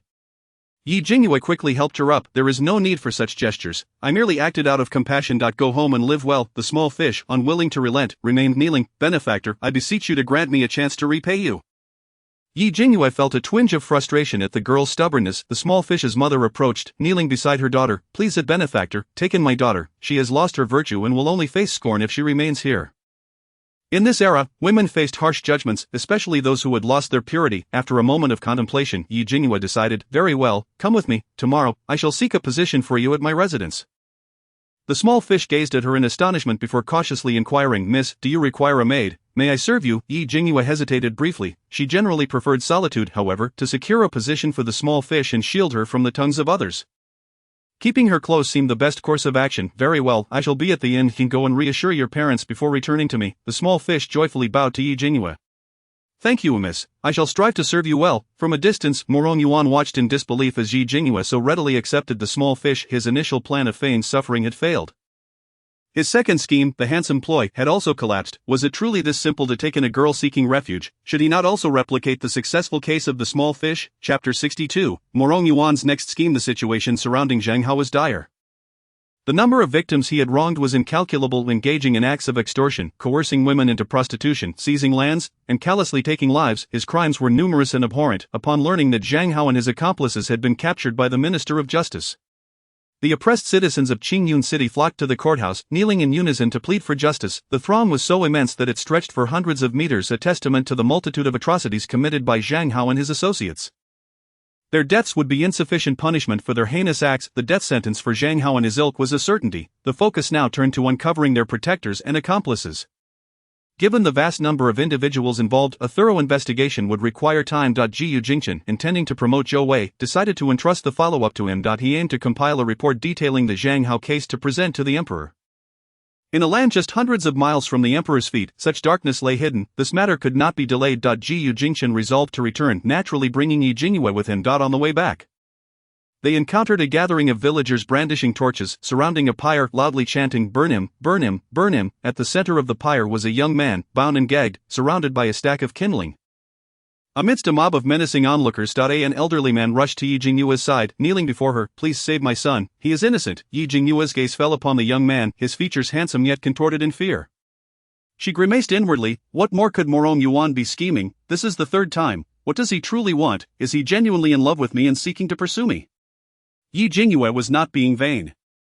It was simply that Morong Yuan's persistence was uncanny. She questioned herself, having shown no particular interest in him. Why had she caught his attention? The resemblance of this situation to that of the small fish's rescue raised her suspicions. She reasonably suspected that Morong Yuan was mimicking the small fish's plight. Jiyu Jingchen could hardly contain his amusement. Morong Yuan's relentless pursuit was absurd, with each scheme more outrageous than the last. As for Jingyue's speculation about whether Morong Yuan has taken a liking to her, Jiyu Jingchen remains uncertain. However, he is quite convinced that Jingyue holds no affection for Morong Yuan. Had Morong Yuan not been recognized by Jingyue, his past transgressions might have remained concealed, yet, each time he is unmasked by her, it accumulates, rendering him rather pedestrian. Jingyue gazes at the elderly man with an air of nonchalance. "Oh, what seems to be the trouble with your son? Please, enlighten me." The old man hastily replies, "My son was hunting in the mountains when he encountered a ferocious tiger chasing after a woman. In an act of gallantry, he killed the tiger, but the villagers up there insist that it was their domesticated tiger. Now they claim my son is at fault for slaying it and intend to burn him alive." Jingyue blinks innocently. "Wow, your son appears quite frail yet managed to slay a tiger." The old man nods vigorously. "He did it barehanded. My son is remarkably strong." The old man merely recites the employer's words, ensuring to portray his son as exceedingly valiant. Barehanded tiger slaying, quite impressive, wouldn't you say? Jingyue quickly admires, "Truly remarkable, a modern-day Wusong. I am in awe. Miss, I implore you, show mercy and save my son. He is on the brink of being burned alive." "How can I possibly save him?" At that moment, the villagers preparing to burn the young man approach, eyeing Jingyue with scorn. "You wish to save him? He has slain our domesticated tiger. He must either pay with his life or with money."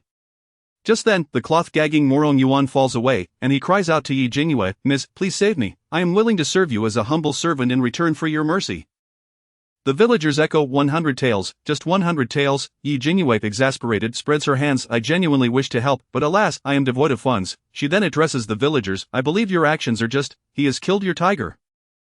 And lacking money for compensation, he should pay with his life. Coincidentally, I have yet to witness a live human burning. Allow me to observe if the villagers are taken aback. Morong Yuan, bound and experiencing a DJVU reminiscent of Xiaoyu's plight, is equally stunned. What is happening? Why is the trajectory so different? Xiaoyu received her compassion and justice, seamlessly leading to her rescue. Why, in his case, is he destined for execution? What on earth is going on?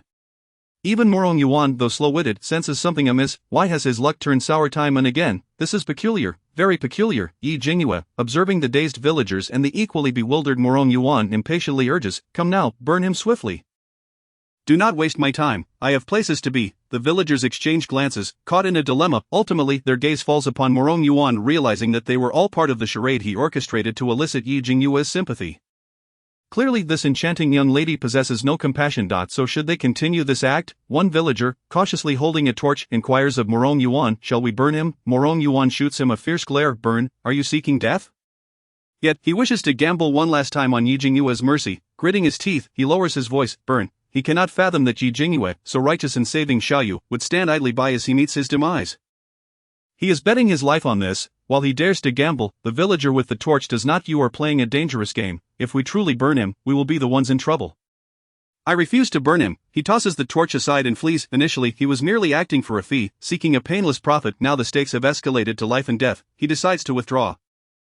Perhaps due to the bizarre turn of events, he miscalculated the force of his throw, sending the torch directly onto the dry timber. The wood ignites almost instantly, flames soaring into the sky. The onlooking villagers are struck with panic. "Extinguish the fire, quickly extinguish it." "Fire, fire." Morong Yuan, choking on the smoke, feels his life hanging by a thread but does not forget to gamble one last time, casting a pitiful glance at Yi Jingyue. "Help. Save me. Please." Yi Jingyue, startled, hastily kicks her horse into motion. "Cousin, this is none of our business. We must flee to avoid trouble." Thus, the last image left for the suffocating Morong Yuan amidst the flames is that of Yi Jingyue, fleeing faster than a rabbit. Chapter 63. Yi Jingyue is quite enigmatic. As Yi Jingyue runs, she internally laments, "What on earth does Morong Yuan intend to achieve? I have shattered my image before my cousin to evade him. Will he think I am a heartless person who stands by as others perish?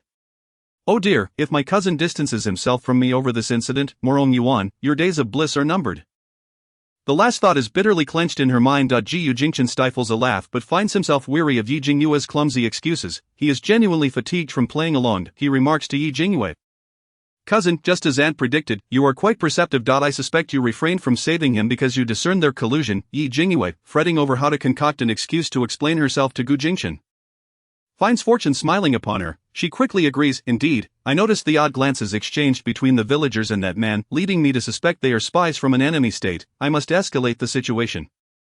Drawing my cousin's attention, perhaps he will eliminate Morong Yuan, thus sparing me the trouble." Gu Jingchen feels a pang of regret, thinking her claims overly exaggerated. Spies from an enemy state. She does not merely wish for him to incapacitate Morong Yuan. She desires his complete annihilation. He finds this cousin of his increasingly perplexing. After all, Morong Yuan is the very man she expended a precious elixir to save. Jiyu Jingchen feigns contemplation. "Rest assured, cousin, I have already dispatched someone to keep watch." Meanwhile, Morong Yuan emerges from the inferno, his figure blackened, coughing violently. It is only through the administration of a pill by Mu Xuanqian that he gradually recovers from the suffocating flames, his identical twin. Morong Jing regards him with profound disdain. "You cannot even handle a mere girl, yet you boast of being a lady killer." Morong Yuan was not raised within the royal family of Dongli but was sent to a prestigious sect to learn martial arts. Living a carefree existence. He is handsome, charming, and possesses a humorous disposition, earning him the moniker Young Master Er Yuan among the martial world. This title reflects his dual advantages of character and appearance, capturing the hearts of countless young maidens. He is, indeed, a true lady killer. Morong Yuan, incensed by his brother's mockery, shoots him an annoyed glance. Though it lacks any real force, this was an accident. Next time, I will surely win her over. Morong Jing scoffs at this. "Next time, you nearly lost your life in this charade, and you still wish for a second chance. Surrender. If you cannot manage it, let Mingzhu take over." "Cannot manage it?" Morong Yuan erupts with anger. After years of mingling in the martial world, while others may doubt him, to question his ability with women is an insult. As long as the subject is female, there is not a single one who can resist his charm. There is no woman he cannot win over, regardless of how enigmatic Yi Jingyue may be. He is determined to conquer her. Clearly in this moment, Morong Yuan's competitive spirit is ignited. This is no longer merely about the 9 transformation revival pill. The stakes have escalated. It now concerns his masculine pride. Morong Jing smirks. "Allow me to offer you a piece of advice." Yi Jingyue is quite the enigma in Morong Yuan's 3 failed attempts, though lacking in sophistication. Should have sufficed to deal with a woman. She saved Xiaoyu and boldly declared the victim's innocence, remaining undeterred by Zhang Hao's tyranny, most crucially upon reflecting on her responses to Morong Yuan's 3 advances. Aside from the second instance, where her flight was justifiable in the face of an unfamiliar man's unwarranted ardor, the other 2 reactions seem illogical, as if she possesses divine insight. Morong Yuan, however, is entirely impervious to this analysis. He gazes in the direction Yi Jingyue departed, his bright eyes filled with the most resolute determination of his life. Very well, woman, you have completely captured my attention. Achoo, achoo, achoo. Yi Jingyue sneezes thrice in rapid succession. She feels a sudden chill coursing through her body, as though she is being scrutinized. Rubbing her goosebumps, she dismisses the matter from her mind. Spurring her horse onward, she finally returns to the Marquis' residence by dusk. From a distance, she spots 3 figures standing at the entrance, their necks craned to catch a glimpse. Upon seeing her and Gu Jingchen, Gu Rong joyfully rushes out to greet her. You are sister, mother, sister, third brother. Yi Jingyue dashes into Gu Rong's embrace, enveloping her in a tight hug and planting a big kiss on her cheek. Mother, I missed you so much. Mother's embrace is so warm, so comforting, how delightful. Sob sob, I wish I could stay in her arms forever. Standing at the entrance of the Marquis' residence, Yi Jingyue's behavior is somewhat reckless, as it is broad daylight and may not reflect well, yet, hearing her inner thoughts, she hesitates to pull away.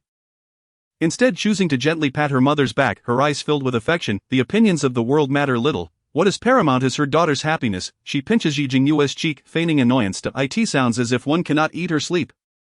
And yet the flesh on one's face has plumped up. Yi Jingyue, with a charming grin, reveals her teeth. Her cousin has fed her well. Gu Jingchen approached with a smile, performing a formal bow. Aunt Gu Rong breathed a sigh of relief upon seeing Yi Jingyue return unscathed. Her affection for Gu Jingchen over the years was genuine. She wished for nothing but his safety. It was a relief to have him back. At that moment, a splendid carriage came to a halt at the gate of the Marquis' residence, adorned with the emblem of the Eastern Palace. The gazes of Gu Rong, Yi Mingche, and Yi Yunyao simultaneously turned cold. Yi Mingche hastily suggested, Mother, sister, let us not crowd the entrance. Let us go inside to converse. He added, with a flourish, sister, everyone has gone to Qingyun City to witness the archery competition these past few days. The capital is rather empty, and I fortuitously managed to procure a box of osmanthus pastries from Kazage, just for you. Come, let us indulge. Yi Yunyao teased from the side, that is not mere luck. You queued for 3 consecutive days at the crack of dawn to acquire them. Yi Mingche's face flushed. I did not. I merely went out for leisure and happened to queue a bit. Those familiar with Kazage knew that the pastries were exceedingly difficult to obtain. Having wealth alone would not suffice. For Yi Mingche to acquire a box was indeed a labor of love. Yi Jingyue was deeply moved. Third brother, you truly have touched my heart. I adore you. She expressed her affection with fervent gestures, then, like a master of serving tea, took Yi Yunyao's hand, nuzzling her face against Yi Yunyao's, playfully declaring, you are my favorite sister. At that moment, Yi Qingqing, who had just disembarked from the carriage, felt her eyes sting with tears upon witnessing this scene. Chapter 64. Yi Yunyao confronts the crown prince. Yi Qingqing had lived in the Marquis' residence for 15 years. Yet had never experienced such warmth. Before her identity was revealed, Gu Rong had indeed doted on her. However, that affection paled in comparison to the present bond between Yi Jingyue and her family. It was evident that she was not a biological child. Gu Rong maintained a certain distance from her. As for Yi Yunyao, she consistently upheld the demeanor of a legitimate elder sister, her every word and action imbued with an air of superiority. As if she were exalted above Yi Qingqing. Yi Mingche was even less considerate, often treating her with disdain. Her elder brothers, one scholarly and the other martial, had spent little time at home since her earliest memories. Though they occasionally returned bearing gifts and feigned concern for her, she could sense their emotional detachment. The disappointment in Yi Qingqing's eyes was unmistakable. She had lingered there for quite a while. Yet no one in the family had cast a glance in her direction. Mother, third brother, elder sister, little sister. Finally, unable to contain herself, Yi Qingqing called out to them, her voice laced with unmasked grievance and a quiver of suppressed sobs. The warmth of Yi Jingyue's family was shattered by Yi Qingqing's intrusion, and apart from Yi Jingyue and Gu Jingchen, the other 3 were absorbed in their own joy, completely oblivious to Yi Qingqing's presence alongside the crown prince. Upon hearing Yi Qingqing's voice, Gu Rong's expression darkened. Yi Mingche's smile faded, and Yi Yunyao's laughter ceased. Clearly, Yi Qingqing was not a welcome presence. Yi Qingqing bit her lip, her hands nervously fidgeting with her handkerchief.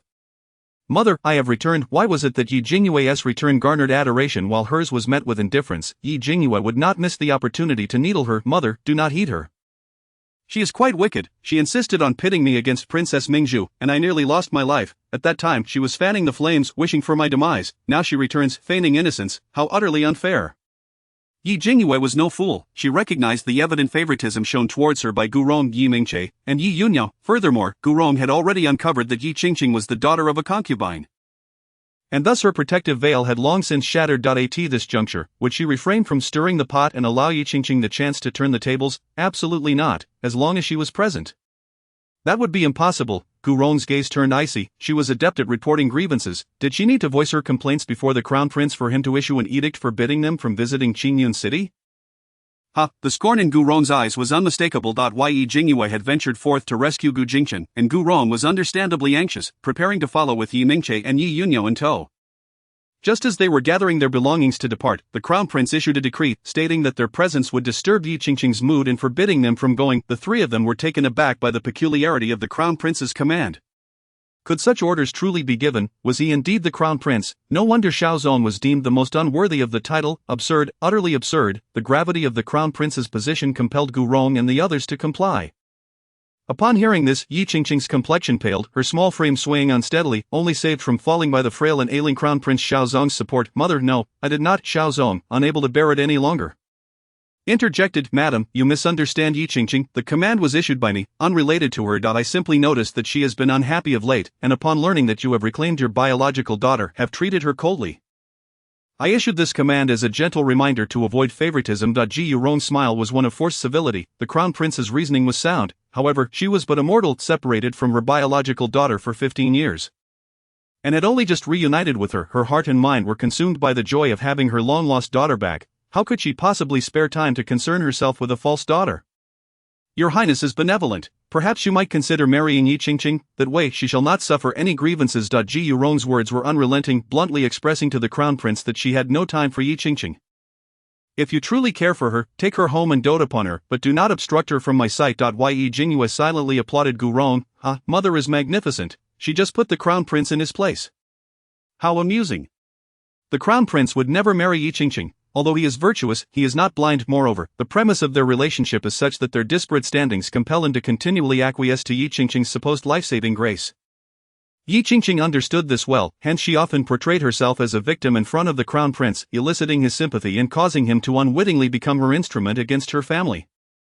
My mother and siblings' tragic fates bear a portion of the crown prince's involvement, and all of this stems from a grand misunderstanding of that so-called life-saving grace. I must devise a plan to unveil the truth. Otherwise, can I endure the crown prince wielding Yi Qingqing as a weapon against my family? I have it. I shall administer a potion to Yi Qingqing, compelling her to reveal the truth. Xiaozong felt his dignity somewhat compromised by Gu Rong's remarks. He intended to respond further, but Yi Qingqing gently tugged at his sleeve, her eyes glistening with tears as she shook her head. Her gaze pleading. It seemed she was imploring him not to further escalate tensions between her and the Marquis family. Yi Jingyue, uninterested in their theatrics, interjected, Mother, third brother, sister, let us go inside. I have purchased a plethora of gifts for you. Of course, it was all paid for by my cousin. Come, let us unwrap the presents. Gu Rong's face instantly brightened, her mood shifting with astonishing swiftness. Truly, she was a dutiful daughter, thinking of her mother whilst out in the world. Eager to show her what treasure she had procured. Yi Mingche chimed in with playful banter. Is there a gift for me? Of course, there are gifts for everyone, mother, sister, third brother, even for eldest brother and second brother. After all, it was not I who spent the money. I bought so many things. Sister, if you continue to squander your cousin's money in such a reckless manner, he may well evade you the next time he sees you. The group, including Gu Jingchen, entered the Marquis' residence. Yi Yunyao trailed behind slowly, but just as she reached the entrance she hesitated and turned back. She gracefully approached the crown prince, bowing before him. Your Highness, I pay my respects. Yi Yunyao was one who had also bullied Yi Qingqing, and Xiaozong regarded her with evident indifference. Missy, do you require something? Yi Yunyao, undeterred by his demeanor, replied directly, Your Highness, I seek to request something from you. Chapter 65, Yi Qingqing's repeated interruptions. Xiaozong furrowed his brow, his tone cold and unyielding. Missy, as the daughter of the Marquis, you are a paragon of noble women in the imperial city. It seems rather inappropriate for you to openly demand something from me. Yi Yunyao maintained her composure, her beautiful face exuding calm confidence. Your Highness has misunderstood. I am not demanding something from you, but rather reclaiming what rightfully belongs to me. Xiaozong's expression grew even colder, the distance between them palpable. Oh, are you implying that I have taken something of yours? Indeed, Yi Yunyao responded decisively. Xiaozong laughed a scornful mirth. And Missy, are you fully aware of the gravity of your words? Should you possess nothing that belongs to me, are you aware that slandering the crown prince carries severe repercussions? Yi Yunyao nodded firmly. I lack the audacity to slander the crown prince. I merely wish to retrieve what is mine. I beg your understanding. Xiaozong had already granted Yi Yunyao repeated opportunities Had she simply recanted her statement, he would have let bygones be bygones. That he had no desire to make things difficult for her, yet, her tone was so resolute that she had effectively cornered herself. I am quite curious, what, pray tell, have I taken from you, Jingyue, 6 months ago? Suddenly Yi Qingqing, who was beside Xiaozong, let out a piercing scream, rolled her eyes, and collapsed directly onto Xiaozong. Quick as a flash, he caught her in his arms. Unlike his indifference towards Yi Jingyue, his face was filled with urgency. Qingqing, what is wrong? At that moment, a nimble figure dashed forward. Let her go, let me handle this. Yi Jingyue, who had originally been escorting Gu Rong and Yi Mingche back to the manor, turned around upon realizing Yi Jingyue had lagged behind. As she approached the entrance, she overheard Yi Jingyue attempting to ask the crown prince for something. And just as she mentioned the words 6 months ago, Yi Qingqing fainted. Absolutely, my sister is definitely trying to ask His Highness the Crown Prince for the life-saving favor from 6 months ago. Yi Qingqing, fearing that the matter might be exposed, has feigned unconsciousness to muddle through. In accordance with the misunderstandings that perpetuate in novels, the truth is so close yet remains elusive. It's infuriating. The plot is progressing far too slowly. This is the moment where I, the harbinger of plot twists, must intervene. I cannot allow Yi Qingqing to ruin the moment of truth. Let me through, let me handle this. Yi Jingyue retrieved a black porcelain vial from her possession. Swiftly uncorked it, and held it beneath Yi Qingqing's nose. Instantly, Yi Qingqing succumbed to a fit of coughing, cough, and not only did Yi Qingqing react, but even Xiaozong, who was holding her, and Yi Jingyue, standing not far away, were overwhelmed by the pungent odor that invaded their nostrils, prompting them to cough violently. Even Gu Jingchen, who was lingering at the gate of the Ho residence, could not withstand the stench. He pinched his nose with his slender fingers. His gaze fixated on the vial in Yi Jingyue's hand. Standing behind her, he observed keenly. As she rushed forward, her hand had been positioned behind her, and that vial seemed to have appeared out of thin air. It was as if a magician had conjured it. The transformation was truly astounding. Gu Jingchen felt both curious and shocked. Where had her item emerged from? Yi Qingqing was jolted awake by the forceful coughing.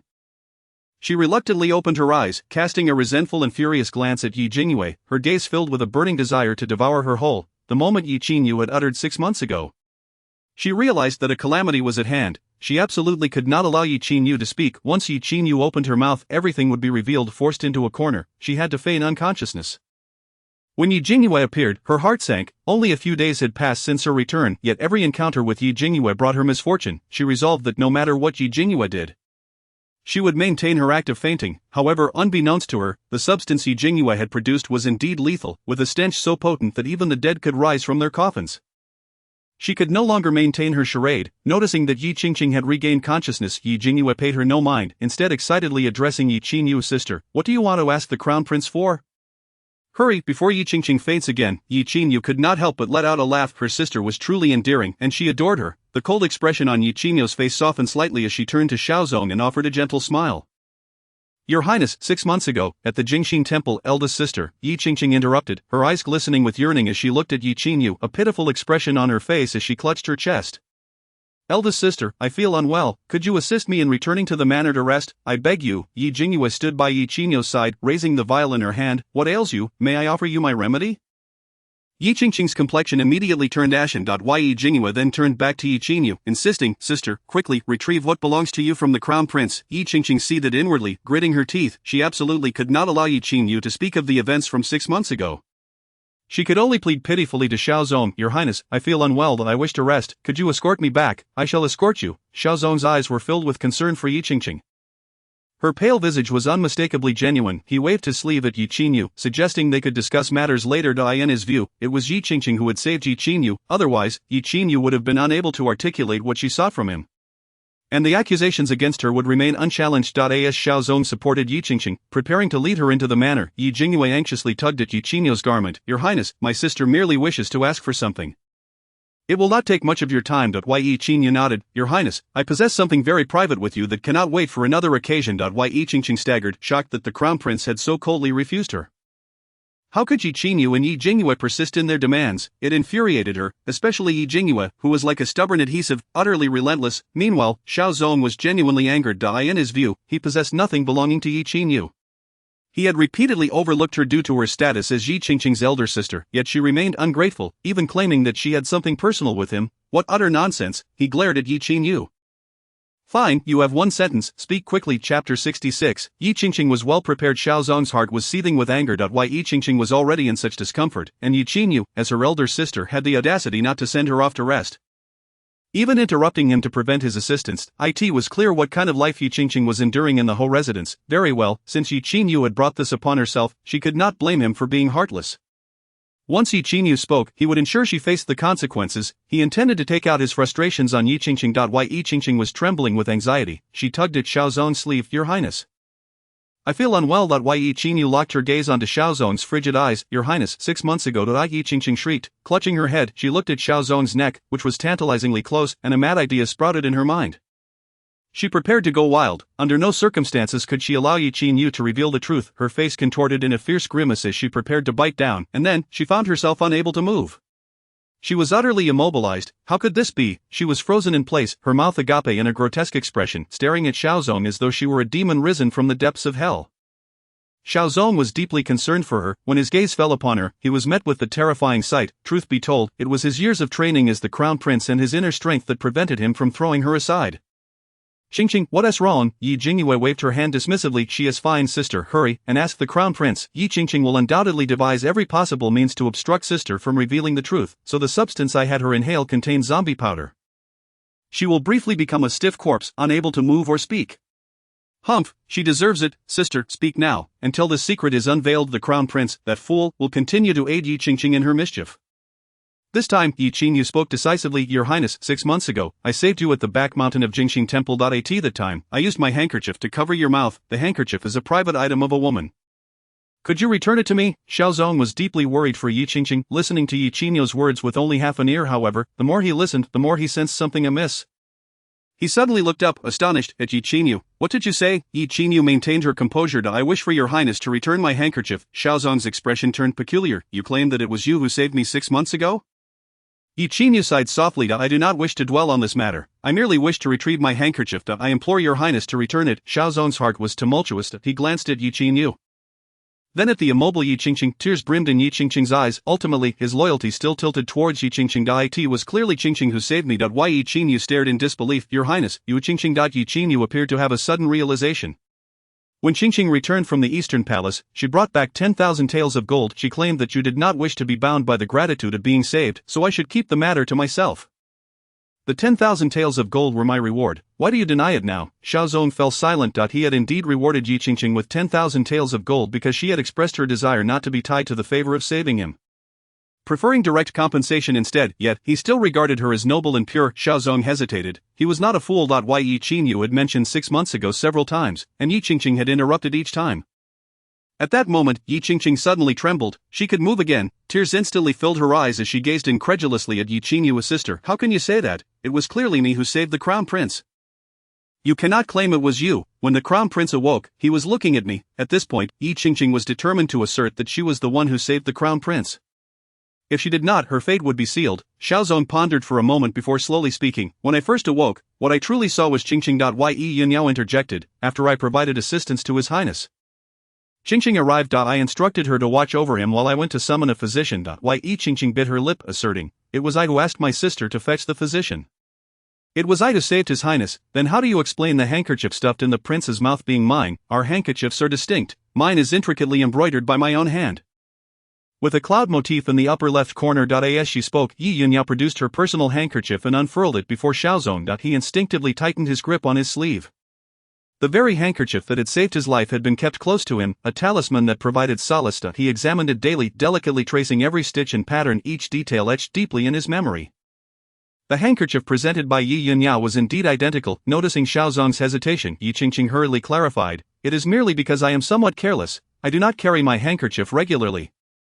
Thus I borrowed one from my sister. Although it is my sister's handkerchief, I truly saved you, Your Highness. Yi Yunyao's gaze scrutinized Yi Qingqing with disappointment. Simultaneously, a sense of relief washed over her. Grateful that Yi Qingqing was not her biological sister, a sister so malicious would be intolerable. Qingqing, since you were so well prepared, I shall not inquire how you rescued His Highness. Yi Qingqing, previously oblivious to the urgent measures required for handling an epileptic seizure, had now meticulously devised her responses. Had Yi Yunyao confronted her without any defensive strategy, she would have faced utter defeat. The prince would perceive her as someone who shamelessly usurped Yi Qingqing's merit, resorting to unscrupulous tactics. Yi Yunyao inhaled deeply, focusing her gaze on Xiaozong. Your Highness, when you experienced your episode, your consciousness was clear, correct? Xiaozong affirmed with clarity. Yes. He had suffered physically, unable to open his eyes. Yet his awareness remained intact. Ye Yunyao nodded. I whispered a blessing in your ear, do you recall? Xiaozong clenched his hand. Ye Yunyao turned her attention to Yi Qingqing. Qingqing, what were those words? Yi Qingqing trembled, her complexion pale, her eyes pleading as she gazed at Yi Yunyao. Elder sister, her eyes were filled with desperation, hoping Yi Yunyao would recognize her silent plea and show her a modicum of compassion. Not exposing her deception. Chapter 67. Yi Qingqing, you have deceived me most painfully. Yi Yunyao regarded the pitiful Yi Qingqing with cold detachment, her heart heavy with sorrow. This was the sister she had cherished since childhood. The previous incident at Jingxin Monastery bore her hand. It was not enough that she had stolen her life-saving grace, she had also schemed against her and her family. How could she possibly harbor any sympathy for Yi Qingqing? Yi Yunyao's voice was frigid. So you are unable to articulate it, are you? Yi Qingqing's lips trembled, her eyes filled with entreaty. Xiaozong felt his body shudder. It was clear to him now. The one who saved him was Yi Yunyao, while Yi Qingqing had merely impersonated her. To prevent Yi Yunyao from revealing the truth, he had offered her a fortune of gold. Urging her to refrain from mentioning the matter, instructing her to bury it deep within her. What would a rational person think? A normal individual would never disclose the truth. Thus, this matter was impeccably concealed. Disappointment clouded Xiaozong's gaze as he looked at Yi Qingqing. So it was not you who saved me, was it? Yi Qingqing continued to struggle, clutching Xiaozong's sleeve, her voice choked with emotion. It was I. Your Highness, I simply forgot what I said back then. It truly was I. Xiaozong suddenly felt a surge of annoyance, a visceral irritation. His voice turned icy. If you have forgotten, let Yi Yunyao speak. Yi Qingqing protested, but when I saved you, my sister was there. She heard everything I said. I said nothing at all. Yi Yunyao interjected abruptly. Yi Qingqing, when I saved the prince, I said nothing. Yi Qingqing staggered. Realizing that Yi Yunyao had ensnared her in a trap, she looked at Xiaozong in disbelief. Your Highness, it seemed she could hardly believe that he would willingly cooperate with Yi Yunyao. Why, she had assumed that Xiaozong's unwavering support stemmed from genuine affection for her. A fleeting look of discomfort crossed Xiaozong's handsome visage. In truth, Yi Yunyao had indeed spoken words of encouragement at that moment. However, she now chose to remain silent. As for Yi Qingqing's conflicting reactions, had Yi Yunyao chosen to voice those words, as Yi Qingqing had argued, she could have claimed that Yi Yunyao had heard them. Yet Yi Yunyao claimed to have said nothing. The expression of betrayal and deception on Yi Qingqing's face was unmistakable. Xiaozong released Yi Qingqing, who, overwhelmed by the blow, lost her balance and fell to the ground. He paid her no mind, instead looking at Yi Yunyao with a hint of helplessness. I do not know. Yi Yunyao replied coldly. Please return the handkerchief to me, Your Highness. Xiaozong instinctively tightened his grip on the handkerchief hidden within his sleeve. Yi Jingyue quickly interjected, Your Highness, you must return the handkerchief to my sister. Such an item is highly personal. It would be improper for my sister's reputation to be tarnished. Moreover, if you do not surrender the handkerchief, my sister could face grave consequences for defaming the prince. Yi Jingyue had positioned the conversation so that returning the handkerchief was inevitable. Furthermore, the accusation was one that Xiaozong himself had made. He slowly withdrew Yi Yunyao's handkerchief from his sleeve, his movements deliberate, clearly reluctant to return it. Yi Jingyue swiftly stepped in to snatch the handkerchief from him. Give it here, stop dawdling. She triumphantly returned the handkerchief to Yi Yunyao.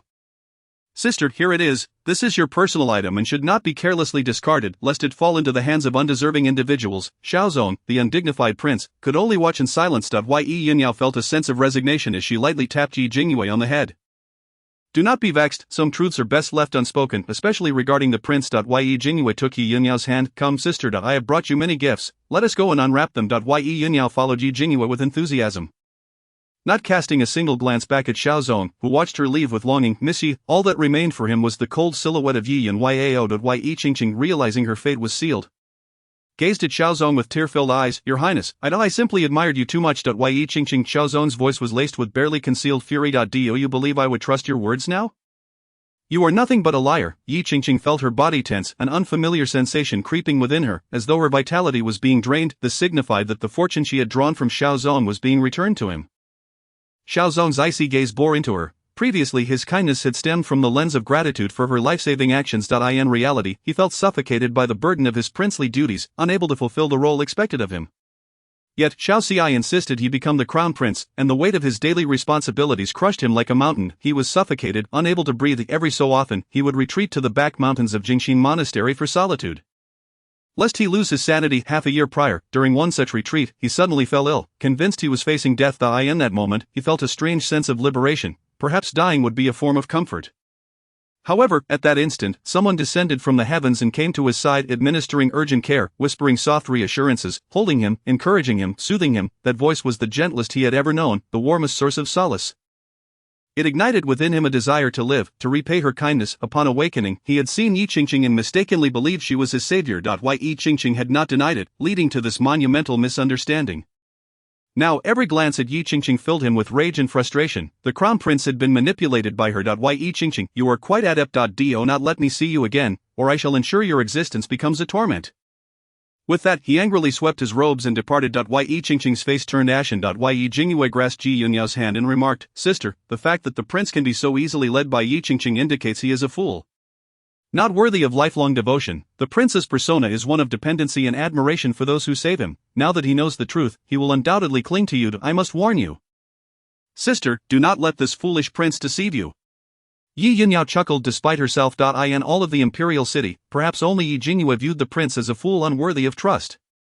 Chapter 68, Your Majesty, this is what you have sought. Why Yi Yunyao smiled at Yi Jingyue. Why are you telling me all this, Your Highness? How he fares is of no concern to me. For I have no intention of marrying him. Yet, the radiant smile upon Yi Jingyue's face is impossible to conceal. Indeed, my elder sister has no designs on him either. Whether he is foolish or lacks decorum matters not. As they spoke, the two merrily arrived at Gu Rong's courtyard, where a plethora of items lay scattered about. Since she was not required to spend her own money, she had been exceedingly generous during her shopping spree. Purchasing everything that caught her eye, silks and satins, as well as delectable treats and playful trinkets. A veritable feast for the senses. Yi Jingyue, a loud voice called from the entrance. Upon hearing it, Yi Jingyue's body tensed involuntarily. What on earth, is that truly Morong Mingzhu's voice? Am I imagining things? The others, too, furrowed their brows upon hearing Yi Jingyue's thoughts. The tale of Yi Jingyue and Morong Mingzhu's archery competition had spread far and wide. And it was well known that Morong Mingzhu had aimed to take Yi Jingyue's life. None in that family held Morong Mingzhu in high regard. Princess, you cannot enter, you simply cannot, do not hinder me. Yi Jingyue and I are friends, and I have come to visit her. There was no stopping her. Yi Jingyue felt a sudden tightening in her pores. Alas, it is indeed Morong Mingzhu, she is truly relentless. Pursuing me without cease. The steward attempted to block Morong Mingzhu, yet he could not bring himself to use force against a lady, especially one of royal blood from a neighboring kingdom. Thus, Morong Mingzhu boldly stepped inside. Upon spotting Yi Jingyue, her eyes sparkled with delight. She approached Yi Jingyue with a beaming smile, grasping her hand. Why Yi Jingyue, I have found you at last. Yi Jingyue's lips twitched. What could the princess possibly want with me? Goodness, does she like me, or does she simply wish to be friends? Regardless of which it may be, I shall never acquiesce. I am a woman she shall never possess. I have brought you some wonderful gifts, Morong Mingzhu exclaimed, clapping her hands. Following her were several attendants, each bearing an array of exquisite items. Behold, this is ice silk, woven from the rare ice silkworms found in the depths of the eastern sea. The fabric is light and comfortable, yet capable of repelling blades, and this is blue rain coral from the seabed of the eastern sea. Place it in your home, and it will keep the air delightfully cool. Moreover, Morong Mingzhu presented a multitude of treasures that left everyone in the room utterly astonished. These items were truly priceless, beyond the reach of mere wealth, and this, Morong Mingzhu tossed a small box to Yi Jingyue. Enthralled by the bounty brought by Morong Mingzhu, Yi Jingyue instinctively cradled the box in her arms as she carefully opened it. The moment she did, a collective gasp echoed from behind her. Inside lay 5 perfectly arranged eastern pearls, though not as large as the one Morong Mingzhu had previously lost to Yi Jingyue. Each pearl was nonetheless of immense value. Morong Mingzhu's generosity was staggering. Scanning the room, Morong Mingzhu began to count on her fingers. Your father, your mother, your eldest brother, your second brother, your third brother, and your sister. Not mine. Your family is quite large. 5 pearls simply will not suffice. I shall give you another box. With that, she stuffed another box of pearls into Yi Jingyue's arms. 5 plus 5 equals 10. Morong Mingzhu's lavishness astonished everyone present. The treasures she offered could easily purchase 2 cities. This was the first time Yi Mingche had witnessed such a generous display of gifting. His mouth agape in disbelief. All of this is for my sister, of course, Morong Mingzhu replied affectionately, draping an arm around Yi Jingyue's shoulders. Why Yi Jingyue and I are the best of friends, and such fine treasures must be bestowed upon her.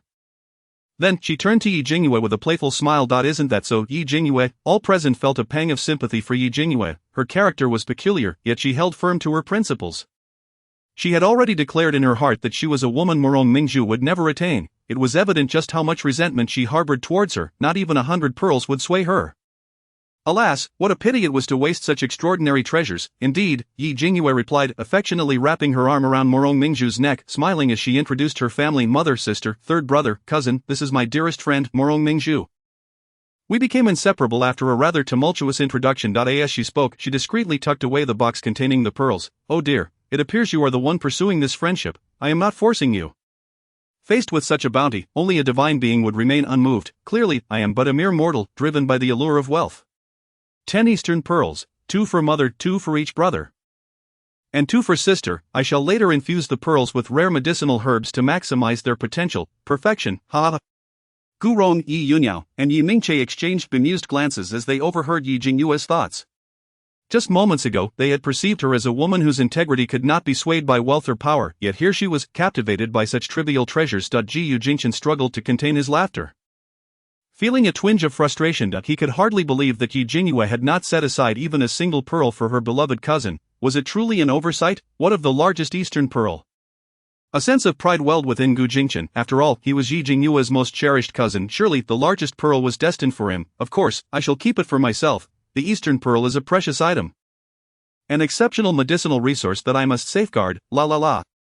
Ahem, Gu Jingshan inadvertently coughed, not out of intention, but from sheer inability to suppress it. Was that not meant for him? Yi Jingyue, hearing his cough, bestowed upon him a radiant smile. Cousin, it is only the affection I grant you. The pearl shall remain with me. Ah, as for men, they may deceive me with their affections, but they shall never deceive me with my wealth. Yi Yunyao immediately clenched her handkerchief. Yi Mingche turned away, desperately pinching his thigh to stifle his amusement. Ji Yurong maintained her composure, regarding Yi Jingyue with an approving smile. She believed her daughter was merely infatuated. Yet she was quite perceptive. As for Gu Jingshan, "Aunt, my cousin has returned safely. I shall take my leave." Chapter 69. Morong Mingzhu. The future Empress Yi Jingyue watched Gu Jingshan's retreating figure, a flicker of guilt washing over her. I suddenly feel a twinge of remorse for my cousin. I have unwittingly disrupted his potential romance. Originally, the narrative was that he and Morong Mingzhu were meant to be, yet it is evident that Morong Mingzhu has no interest in him. Her thoughts entirely focused on me. Cousin, I am truly sorry, this was not my intention. Gu Jingshan, still within the courtyard, caught wind of Yi Jingyue's thoughts. He bore her no ill will, truly, although he did not fully grasp the meaning of CP. He could surmise its implication that he had no desire to be paired with Morong Mingzhu. Yi Jingyue felt a pang of guilt. I feel genuinely remorseful. Morong Mingzhu is the empress, the first and only empress of the Jojo continent. Cousin, I have deprived you of the chance to court the empress. Just as Gu Jingshan stepped outside the courtyard, he stumbled slightly, nearly losing his balance. An empress, the royal line of Dongli had perished? How could a woman ascend to the throne? Equally astonished were Gu Rong, Yi Yunyao, and Yi Mingche. Their gazes were fixed on the jubilant Morong Mingzhu, who was encircling Yi Jingyue with a grin. Her behavior utterly unbefitting of an empress. Furthermore, according to Yi Jingyue, Morong Mingzhu was originally intended to be with Gu Jingshan. Gu Rong remained contemplative. She was aware of Gu Jingshan's true identity, and thus Morong Mingzhu's connection to him seemed plausible. The only inconsistency was that Morong Mingzhu was indeed the empress. Yi Mingche's eyes sparkled with excitement as he regarded Morong Mingzhu. An empress. An empress, the very title exuded authority. The beautiful and spirited young lady before him was destined to be the future empress. It was unfathomable. Moreover, she appeared to have a romantic entanglement with his cousin. How fortunate Gu Jingshan was. An empress. Yi Yunyao too was taken aback. Morong Mingzhu was the empress, a woman, an emperor. In that moment a wave of inspiration surged within her. She felt that women could indeed be so much more. Brimming with limitless potential, the barriers within Yi Yunyao's heart crumbled at that instant. Morong Mingzhu, brimming with excitement, clasped Yi Jingyue's hand and exclaimed, "Yi Jingyue, it is my first visit to the great Qian kingdom. Will you take me out to explore?" "Absolutely, ha! You have given me so much. Whatever you wish to do today, I shall oblige. Please shower me with riches and treasures. Come overwhelm me with your generosity." Gu Rong could hardly bear to watch. She had believed her daughter possessed a sense of boundaries. It seemed her perception had been misguided. Such boundaries were rendered insignificant in the face of wealth. Gazing at the room filled with treasures, she suddenly smiled. What harm was there in this? Who could resist the allure of the magnificent items presented by Morong Mingzhu? No one, yet some chose to feign indifference, deliberately rejecting them, even as their hearts ached. Her daughter was refreshingly genuine. Yi Mingche promptly chimed in, "I am well acquainted with the imperial city. Allow me to guide you both on your adventures." Yi Jingyue hurriedly called out to Yi Yunyao, "Sister, come along." Yi Yunyao smiled and shook her head. "I shall not join you. I have matters of my own to attend to." Suddenly she felt a surge of purpose. If Morong Mingzhu could ascend to the role of empress, what could possibly hold her back? Moreover, when Yi Mingche, Morong Mingzhu, and Yi Jingyue gathered, the scene would undoubtedly be exuberant, a spectacle she found herself ill-prepared for. She preferred her tranquil little haven. Well then, Yi Jingyue did not press the matter further and turned to Gu Rong, saying, "Mother, I shall go out to play." Ji Yurong waved her hand. Go on, go on." She understood Yi Jingyue's unwavering desire. After all, with the room adorned in jewels and splendor, she too wished for Yi Jingyue to enjoy herself with Morong Mingzhu. The allure of wealth had captivated her as well. Ye Jingyue linked arms with Morong Mingzhu and cheerfully stepped outside, while Yi Mingche followed behind. Today, Yi Jingyue was utterly entranced by Morong Mingzhu's grandeur. Completely oblivious to the presence of a figure among the entourage, whose gaze remained sorrowfully fixated upon her since the moment he had draped his arm around Morong Mingzhu's shoulder, this individual was none other than Morong Yuan, who had changed his mask yet again. Upon hearing that Morong Mingzhu intended to win over Yi Jingyue, he had disguised himself and come forth. If he, who had failed to charm her, could not believe Morong Mingzhu would succeed. And yet, not only did she succeed, but she did so with remarkable assurance. It turned out that neither the strategy of feigned suffering nor the allure of handsome men was effective, it was wealth that wielded true power. Morong Yuan was utterly despondent, to think that he shared the same womb, the same father, and the same mother as Morong Mingzhu, yet when it came to riches, he simply could not compete. Morong Mingzhu was the apple of her father's eye. Just the fact that she possessed the largest East Pearl in Donli Kingdom was enough to demonstrate her opulence. Alas, she was the sole princess of Donli Kingdom. On the other hand, Morong Yuan's fate was far less fortunate. He had been sent away at birth and lived a carefree life for many years, but without the companionship of parents or siblings, he had found little joy, although he lacked nothing in terms of money. He could never match Morong Mingzhu's lavish lifestyle. She could easily procure 10 East Pearls, a prodigal. If Yi Jingyue favored only this type, and felt a singular attraction to it, then he was doomed. No hope. He followed behind, seething with frustration, wishing he could lay bare his heart. He had no wealth to rival hers, but he could outmatch her in tenacity. This child was clearly beside himself with rage. The Empress Dowager's decree arrived. Before Yi Jingyue and her companions could exit Gurong's courtyard, a eunuch bearing the imperial edict approached. The entire courtyard was momentarily stunned before they quickly knelt. Ji Yurong hurried out to join them in kneeling. The Empress Dowager's decree summoned Yi Jingyue to the palace for an audience. Yi Jingyue replied, "This humble daughter receives the decree." The suddenness of the Empress Dowager's decree was perplexing, and the summons for Yi Jingyue seemed equally bewildering. Gurong quickly pulled the eunuch aside and discreetly slipped a hefty gold ingot into his hand. "Eunuch, what does the Empress Dowager's decree entail?" The eunuch weighed the gold in his hand, satisfaction gleaming in his eyes. "All I can tell you, madam, is that Messia's heroic deeds in Qingyun City have reached the Empress Dowager's ears." Upon hearing the phrase "the victim is blameless," she sent me forth to deliver the decree. Yi Jingyue believed she had merely saved a small fish. Little did she know, her declaration of the victim as blameless had quickly gained traction, creating a considerable uproar in an era rife with feudal decay, oppressive attitudes towards women, and harsh treatment of the female populace. Even Gurong and Yi Yunyao had heard this phrase. They were both stunned and shaken. Her simple utterance had voiced the grievances and injustices of countless women, akin to a pebble creating tumultuous waves in a silent and suppressed age. Thus, the Empress Dowager's decree was summoned. Chapter 70, The Deceitful Empress Dowager. With the Empress Dowager's decree in hand, it was clear that Yi Jingyue would not be able to continue her playful escapades with Morong Mingzhu. She had to enter the palace. Ji Yurong accompanied her to the palace gates. Inside the carriage, Gurong wore a troubled expression, gripping Yi Jingyue's hand tightly, as if burdened by countless thoughts. "You do not be afraid." Yi Jingyue nodded. "Mother, I am not afraid." Mother worries too much. What could I possibly fear? A little tempestuous spirit like me is only feared by others. Gurong could not help but chuckle. She could not resist admonishing her. The palace is quite different. The rules are stringent. A moment's inattention could offend the nobility. The palace is a treacherous place. After all, Xia Muyan met her untimely demise there under mysterious circumstances. Yi Jingyue had a rather impetuous nature, under the protection of her family in the Marquis' residence.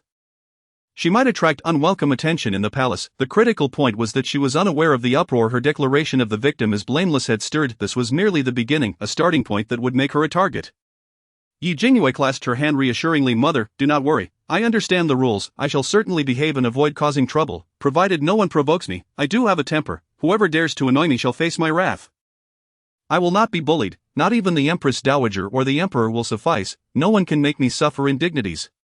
Gurong, she knew it, all her worries were in vain. Her daughter was indeed rebellious. Gurong hesitated. Yi Jingyue quickly deflected. "Rest assured, mother, I am quite well behaved and understanding, someone deserving of affection. Mother's concerns are truly unfounded. I can probably guess what is afoot. The dog emperor seems to harbor thoughts of a fiery romance." Gurong silently shed tears in her heart. Perhaps only Yi Jingyue would refer to His Majesty as the dog emperor daily. Her innermost thoughts were indeed perilous. She took a deep breath. "You need not worry. The Empress Dowager is a magnanimous person. As long as you adhere to the rules, she will be forgiving, provided she did not encounter the capricious emperor last time in the palace." Xiao Xi had stood by her side to punish Yi Bojian. Gurong did not harbor any illusions about Xiao Xi due to that incident. Over the years, his ruthless methods had unleashed storms of bloodshed that were no mere fabrications. He was inherently unpredictable, prone to madness at any moment. Moreover, regarding the death of Xia Muyan, he could not evade blame. Jingyue Rong had long since lost the youthful intuition that once led her to view him as a gallant young man. He was a shrewd and merciless monarch, a bloodthirsty ruler prone to violent mood swings. Ye Jingyue promptly nodded. Mother, do not fret, I will behave. Mother is so naive to think the Empress Dowager is a kind and benevolent person. She is, in fact, a venomous woman with a fade of virtue, skilled in her treachery. After all, the late Empress died within the palace, and this so-called benevolent Empress Dowager played a significant role behind the scenes. Moreover, my mother has suffered greatly. The true mastermind behind her tarnished reputation was none other than this Empress Dowager. Gu Ron's expression shifted from concern to shock, unable to fathom what she had just heard. The late Empress's death was linked to the Empress Dowager. Her own tarnished reputation was also connected to the Empress Dowager. How could this be? She wanted to inquire further, but the carriage had already arrived at the palace gates. The Empress Dowager had summoned only Yi Jingyue. She could not enter. Initially, she had worried that Yi Jingyue might encounter the Emperor's unpredictable temperament or the convoluted intrigues of the harem. Never had she placed the supposedly benevolent Empress Dowager on her list of concerns. Now her greatest worry was indeed the Empress Dowager. Yi Jingyue was to meet the Empress Dowager. She could only watch helplessly as Yi Jingyue entered the imperial palace. Yi Jingyue, however, was unperturbed by Gu Ron's anxiety. She was calm and composed. She had always acted according to her whims. With the approach of challenges, she would adapt and respond accordingly. The eunuch led her to the resplendent Sinang palace, where she beheld the Empress Dowager seated regally upon a high dais. Her countenance benevolent and welcoming. As Yi Jingyue entered, the Empress Dowager even bestowed upon her a warm smile. If one were to judge solely by her appearance and demeanor, one might mistake her for a kind old lady. In truth, she was a cunning and malicious old crone. Indeed, like mother, like son, the fifth prince was raised by the Empress Dowager, and both exuded a facade of benevolence while concealing their duplicitous nature. Yi Jingyue knelt and offered her respects to the Empress Dowager. The Empress Dowager smiled kindly at Yi Jingyue. Rise, my dear, come closer, let me have a look at you. Yi Jingyue rose gracefully and approached the Empress Dowager. The Empress Dowager, like a neighborly grandmother, affectionately took Yi Jingyue's hand, patting it gently, her gaze filled with tenderness and concern. What a good child you are. It pains my heart to see how you were exchanged. Thankfully, you have grown up safely and returned to reunite with your family. Yi Jingyue smiled sweetly. If the Empress Dowager was adept at masquerade, Yi Jingyue was no less skilled in the art of performance. She executed her role to perfection. With her striking beauty, bright almond-shaped eyes, and exquisite features, she was particularly adept at deceiving others. The Empress Dowager, with maternal affection, inquired, "How have you fared since returning to the Marquis' residence? Are you well adjusted?" "Well adjusted, mother treats me very well, and my brothers and sisters are all kind to me. I am very happy." "That is good to hear." The Empress Dowager noted the absence of Yi Bojian and the matriarch in Yi Jingyue's words. She certainly understood the reason but refrained from inserting a dagger into Yi Jingyue's heart at this moment. My dear Yuer, do you know that your statement, "the victim is blameless," has deeply moved me? Yi Jingyue blinked innocently, tilting her head with a look of pure naivety, as if she did not comprehend why a mere statement could provoke such a tumult. The Empress Dowager gently patted her hand and urged her to sit beside her. Speaking to her with the earnestness of a kindly grandmother, "This world is too harsh on women. It is evident that the fault does not lie with the women, yet all blame is heaped upon them, rendering life a formidable challenge for many innocent women. This is akin to the recent incident involving the young girl who was coerced by a bully. She is the victim, yet, in the aftermath, no one seeks to hold the bully accountable. Instead, the weight of all gossip is thrust upon her shoulders. How many women in this world have been driven to despair due to the loss of their purity and honor? Once a woman's dignity is tarnished, it seems there is no escape from a grim fate, whether it be voluntary or forced. Yi Jingyue did not comply with the Empress Dowager's statement. She deemed it unnecessary to respond to such a topic, which had been introduced by the Dowager herself, who certainly had her own designs. My dear Yuer, I am planning to establish a school for girls. What do you think about attending? Yi Jingyue. Chapter 71, Only the Loss of a Husband, No Separation. Yi Jingyue could never have anticipated such a turn in the narrative. All she desired was to lead a stable and carefree life. Utterly uninterested in studying, she had endured enough of academia in her past life. Now she was thoroughly disillusioned with it. Thus she cautiously inquired, "Your Majesty, might I be excused from attending?" The Empress Dowager gazed at her with kindness. "You do not wish to attend school?" Yi Jingyue began to belittle herself. "Your Majesty, I grew up in the countryside, barely literate. Such elegant pursuits as studying are truly not suited for someone as ordinary as I. If I struggle with my studies and fail to answer questions, I shall feel ashamed and weep." The Empress Dowager chuckled, though this time her mirth was not merely benevolent, it was genuine. Yi Jingyue realized that her attempt to downplay herself had only served to pique the Dowager's interest. She comprehended that this so-called school was likely a scheme of the Dowager's. With a smile, the Dowager reassured her, "Fear not, you are the one I specifically chose to attend. no one shall bully you. Moreover, to elevate the status of women, we must begin with education, allowing the world to see that we are no less than men. The atmosphere shifted to one highlighting the status of women. To refuse now would seem ungrateful. With a grimace, she could only nod in reluctant agreement. The dowager, observing her troubled expression, comforted her. Do not worry too much. I have selected 30 companions to study alongside you. The daughters of the Ho family Yi Yunyao and Yi Qingqing will also attend, as will your cousin's fiancée Yi, Lin Shishir. The inclusion of Yi Yunyao and Lin Shishir somewhat eased Yi Jingyue's mind. However, the attendance of Yi Qingqing was rather intriguing. Yi Jingyue remained unperturbed, prepared to face whatever challenges arose. The dowager continued to share heartfelt words before permitting her to leave. As Yi Jingyue exited the palace, Gu Rong was pacing anxiously at the entrance, a frown etched across her face. Mother, what did the dowager say? Yi Jingyue wore a dejected expression. She intends to establish a school for girls and insists I attend. Oh, how I wish to weep, after so many years since graduation, to be thrust back into the classroom. This dreadful idea must surely have originated from the tyrant, seeking to resurrect the school that the late empress could not establish. Gu Rong, Xiaomayan, under the oppressive weight of feudal expectations, understood the struggles of women and aspired to ascend to a position of power to advocate for their welfare. She invested considerable effort into founding a school for the noble ladies of the imperial city, aiming to dismantle the precedent that only men could take the imperial examinations. Although the school was established, no one attended. To be precise, the aristocracy forbade their daughters from participating. At that time, the scoundrel Xiao Xi had deliberately undermined Xiaomayan, causing the court to disregard the empress's words entirely. Ultimately, the initiative for the women's school fell into oblivion for 20 years, until now, when Xiao Xi finally decided to take action. Gu Rong consoled Yi Jingyue. Establishing a school is no small feat. We have time to prepare. It's not as if classes commence tomorrow. There is no need for anxiety. Yi Jingyue forced a smile. But it is tomorrow. Such haste? Is it at the palace? Beiqing Academy. Gu Rong's expression flickered with a myriad of emotions. Beiqing Academy was the foremost institution in the imperial city, where her second son, Yi Mingli, was a student. Moreover, it was the very academy that Xiaomayan had founded, only to be repurposed by the emperor for male students. A heinous act. And now, women were finally permitted to study there. Xiao Xi's actions only deepened Gu Rong's disdain. Think of it as a diversion. Do not burden yourself with excessive pressure. Indeed, it appears I have no choice.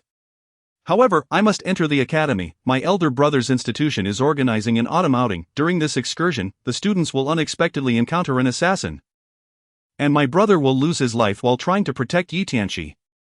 This assassin was actually hired by Yi Tianqi, aiming to seize my brother's article. Once my brother is dead, he will be able to usurp his work and become the top scholar. Gu Rong's countenance hardened, her hands clenched into fists, her teeth grinding. Yi Tianqi, born out of wedlock to Gu Yingxue, had been a source of sympathy for Gu Rong, who had supported both her and her child. Even considering Yi Tianqi her nominal son, Yi Tianqi, a child of dubious parentage, had no right to enter Beiqing Academy. It was only due to Gu Rong's entreaties and considerable bribes that he gained admission, with Yi Mingli tasked to look after him, and now he had turned into an ungrateful wretch. Gu Rong's fury was boundless.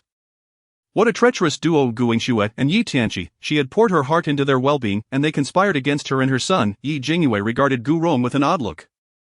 Mother, have you ever considered separating from father? Gu Rong's eyes turned icy, a sardonic smile gracing her lips.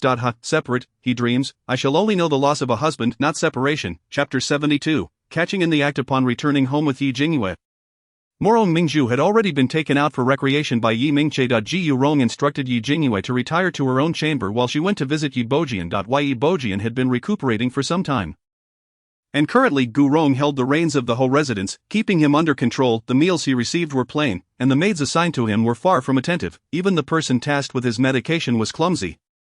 Leaving Yi Bojian in a state of frustration, when Gu Rong arrived, she found Yi Bojian pacing in the courtyard. His injuries were nearly healed, yet Gu Rong had confined him to the courtyard, causing him great discontent. To make matters worse, the old matron visited daily to weep, further exacerbating his turmoil. What did he need most at this moment? The gentle affection of Gu Yingxue. My lord. My lady.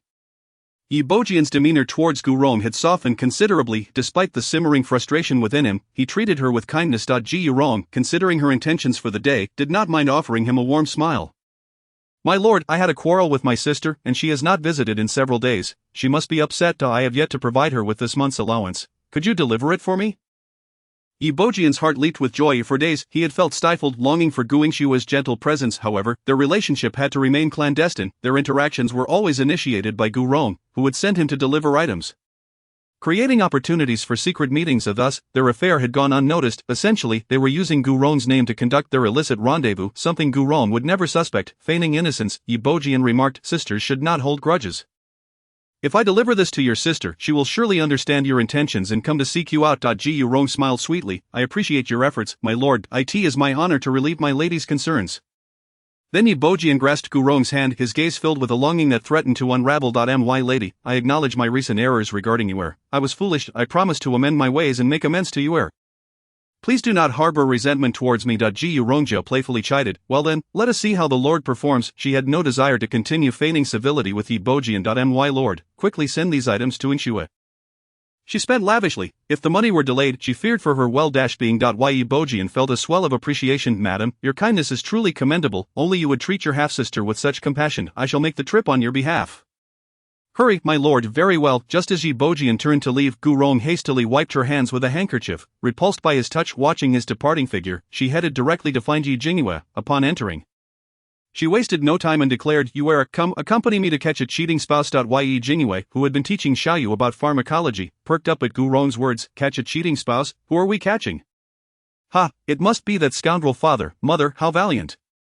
"Your father. You will accompany me, all right." Yi Jingyue's face was alight with excitement, but she hesitated. "Mother, would it be inappropriate for just the two of us? Perhaps we should find someone to witness?" "If we are to catch a cheating spouse, it should certainly be a grand affair. The more the merrier. It's dull if it's just you and me. Everyone should know." Gu Rong pondered. "Yes, you make a valid point. Who do you think would be suitable?" Yi Jingyue feigned deep thought before suggesting, "Mother, how about the Princess Dowager? She would be the most fitting." A smile of approval spread across Gu Rong's face. The Princess Dowager was a formidable woman, strong, loud, and a gossip at heart. If she were to join in the endeavor, scandalous news would certainly abound. Gu Rong found this idea most agreeable. It must be the Princess Dowager. Yi Tianqi's father is this esteemed lord, and he has maintained a relationship with Gu Jingyue for over 20 years. I shall plant a seed in the Princess Dowager's mind. One day, I shall ignite it." A shiver ran through Gu Rong. Yi Tianqi's father was indeed the esteemed lord. Did this not imply that back then Gu Rong was genuinely impressed by her sister, who could entangle Yi Bojian and bear children for the esteemed lord while entertaining other men? She truly was a master of time management, unfazed by potential mishaps. The distance between the Gu residence and the Princess Dowageress was not great. Gu Rong invited her for a stroll, and the latter happily accepted. The Princess Dowager was a robust woman, towering and portly, and walking alongside Gu Rong, her bulk seemed to dwarf Gu Rong's stature. An avid gossip, her excited gaze fell upon Yi Jingyue. "Gu Rong, is this the daughter you just reclaimed?" "Indeed, quite striking indeed. Follow me." Suddenly Gu Rong exclaimed, I just remembered, I left something at my sister's place. I must retrieve it. I shall accompany you." The Princess Dowager replied. Gu Jingyue resided on Gourd Street. A tranquil and elegant location, her abode was a quaint courtyard, serene and refined, where a small maid dozed at the entrance. As Yi Jingyue entered the alley, she scattered the sleeping powder, ensuring that anyone not occupied with serious business would soon feel drowsy. The little maid, merely a gatekeeper, fell victim to the effects. The group arrived at Gu Rong's door, and the maid remained oblivious. Gu Rong sighed. "This girl, let us enter ourselves." She pushed the door open and led Yi Jingyue and the Princess Dowager inside. As they approached, a series of indecent, scandalous sounds reached their ears. My dear, be gentler. My heart. My dear. I am enamored with you. Gu Rong's expression shifted dramatically, and she swiftly pulled the Princess Dowager to leave. However, the Princess Dowager, who thrived on excitement and gossip, could not possibly walk away from such a sensational revelation. With a powerful shove, she pushed past Gu Rong and stormed into the room. Shameless wretches, daring to engage in such acts under broad daylight. The Princess Dowager needed a justification for her intrusion. Gu Jingshua's premarital pregnancy already tarnished her reputation. The fact that she was not yet married made her even more of a scandal. Accusing her of lewdness was entirely reasonable. The door to Gu Jingshua's courtyard crumbled like paper before the Princess Dowager's imposing figure. Upon bursting through the inner door, the first sight that greeted her was the sight of two bare bodies entwined. The two lovers, caught in their illicit act, were paralyzed with fear upon seeing the intruders, followed closely by Gu Rong. Chapter 73, The esteemed Lord Gu Jingshue betrays you. The Princess Dowager was left stunned. It was indisputable that Gu Jingshue was indeed unfaithful, yet the shocking revelation was that the one she betrayed was none other than Yi Bojian, Gu Rong's husband, her brother-in-law. What a scandal! Unable to contain her outrage, she exclaimed, "Gu Jingshue, how utterly shameless you are!" Gu Jingshue's reputation had long been tarnished. Her premarital pregnancy meant that her survival over the years had been due to Gu Rong's support and protection. Without Gu Rong, how could she have lived so comfortably? She consumed Gu Rong's resources, enjoyed her hospitality, and even bore a child with her support, yet, here she was, entangled with Gu Rong's husband Yi Bojian. How disgraceful! Completely ungrateful, the two naked figures on the bed were utterly taken aback, especially when they beheld the icy expression on Gu Rong's face. For the first time, Gu Yingxue felt a pang of fear. Elder sister Ji Yurong was at a loss for words. Upon witnessing Yi Bojian and Gu Yingxue entwined together, the thread of hope she had clung to snapped irreparably. Perhaps she had harbored a glimmer of expectation for this pair of adulterers. Now do not call me elder sister, you will have no elder sister from this day forth, Gu Rong declared, unwilling to cast another glance at the couple, and promptly turned to leave. Elder sister, came Gu Yingxue's sorrowful, regretful cry. A panic seized Gu Yingxue. If not for Gu Rong, could she have continued to live so lavishly? It was over, all was lost. Yi Bojian, equally flustered, called out, "Madam, please allow me to explain." Yi Bojian was in a frenzy. Wondering how Gu Rong had arrived and witnessed this chaotic scene. What if she reported this to His Majesty? The thought was too dreadful to contemplate. He scrambled to dress and rushed to find Gu Rong. For the Princess Dowager, today had been a grand spectacle, a true drama. She spat at the scandalous couple and turned to leave. What a sensational tale, she must share it with others. The sounds from within the room were unbearable, clearly indicating the scandalous events transpiring. Yi Jingyue, a young lady yet to be wed, stood at the entrance, awaiting Gu Rong's emergence. When Gu Rong finally stepped out, she looked at Yi Jingyue, her face reflecting a newfound sense of relief. "Yue, let us return home." "Very well," Yi Jingyue obediently replied, taking Gu Rong's hand as they departed from the small abode. Ji Yurong felt the warmth of Yi Jingyue's hand, as if the wounds in her heart were being soothed. They strolled leisurely, and Gu Rong remarked, "Yue, do you know, at that moment, I felt as though the shackles binding me had loosened. I experienced an unprecedented sense of ease and joy. I no longer hold any expectations for your father." Yi Jingyue curled her fingers around Gu Rong's palm. "Mother, that scoundrel does not deserve you. Mother, the lightness you feel is because you have awakened completely. All the suffering you endured stemmed from a persona you created, one that demanded your unwavering devotion to Yi Bojian and calculated support for Gu Yingxue. You never doubted them, which allowed them to act under your very nose. Your persona compelled you to selflessly serve them, only to be betrayed, deceived, and ensnared in the end." Gu Rong reflected carefully. Before encountering Yi Bojian, she had once been a carefree woman of the Gu family. After suffering damage to her reputation, she had become meek and compliant. Yi Bojian, undeterred by her tarnished name, sought her hand in marriage. At that time, the entire royal city had shunned her. Only Yi Bojian disregarded such concerns, indifferent to societal judgment.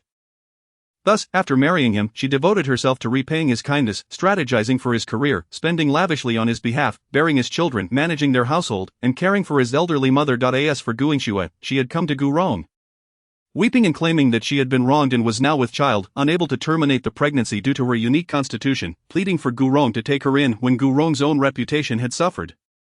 She had received scorn and humiliation, making her empathize with Gu Yingxue's plight. Having endured her own storms, she sought to shelter Gu Yingxue from the same fate. She would not allow Gu Yingxue to find herself in a position of vulnerability as she had. Thus she sheltered, protected, and cared for Gu Yingxue. Yet, from the very beginning, it was all a scheme. Yi Jingyue grasped Gu Rong's hand tightly. "Mother, they have deceived and ensnared you. We cannot allow them to escape so easily." A shadow passed through Gu Rong's eyes. "Of course, I will not let them off the hook so easily." Indeed, she would not allow them to meet a swift end, otherwise it would be a disservice to the humiliation she had endured for 20 years. The Princess Dowager, exhilarated, returned to the princess's residence, where she just happened to encounter the esteemed lord returning home. She immediately rushed forward with delight. Husband, the esteemed lord, having surpassed 40 yet maintaining his handsome demeanor, stood beside the Princess Dowager, whose stature seemed to overshadow his by twofold. Her eyes sparkled with mirth, and the lady appeared quite exhilarated, suggesting that some intriguing event had transpired today. The Duke of the State had always treated his wife with utmost courtesy, and to outsiders, they appeared to share a profound bond. The gaze he cast upon her was imbued with deep affection, though the Duke's wife bore the demeanor of a fierce tigress. In his presence, she transformed into a demure young lady, eagerly grasping his hand with fervor. "Indeed, it is something monumental. You would never imagine the gravity of it. It has left me so astounded that I could easily consume 3 bowls of rice tonight." "Oh," the Duke's interest was piqued. "Pray, tell me, what event has stirred you so?" He was well aware of his wife's penchant for gossip and her enthusiasm for social gatherings. She was privy to nearly every rumor circulating the imperial city and delighted in disseminating them. The Duke had gleaned many secrets from her over the years. With palpable excitement, the Duke's wife began. "Today, Gu Rong invited me to go shopping, and by coincidence, we visited Gu Yingxue, and guess what we saw?" Gu Yingxue, a faint smile graced the Duke's lips, concealing any hint of concern. "What has happened to her?" he teased. "Could it be that she is entangled in an affair?" The Duke was acutely aware of the truth regarding Gu Yingxue. Having known her for over 20 years, and given that Yi Tianqi was their child, he had no doubt about her fidelity. However, he feigned ignorance, knowing his fierce wife would not suspect a thing. Nonetheless, his wife looked at him in astonishment. "Husband, you are truly remarkable. You guessed correctly. Jingyue is indeed having an affair, and I witnessed it myself. Can you guess who her paramour is?" The chapter unfolds with Yi Tianqi being removed from the family tree. The Duke stiffened. "Is it true that Jingyue is unfaithful?" His wife nodded vigorously. "Yes, I saw it with my own eyes." The Duke clenched the hand that was free from her grasp, his forehead betraying the tension. His veins throbbed ominously.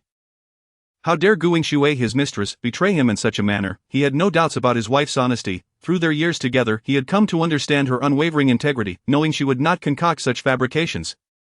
"Jingyue, you have overstepped your bounds." "Oh, and who is her lover?" "It is Yi Bojian, her very own brother-in-law." "How scandalous is that, Yi Bojian?" The Duke's eyes narrowed. Had it been anyone else, he might not have given it much thought.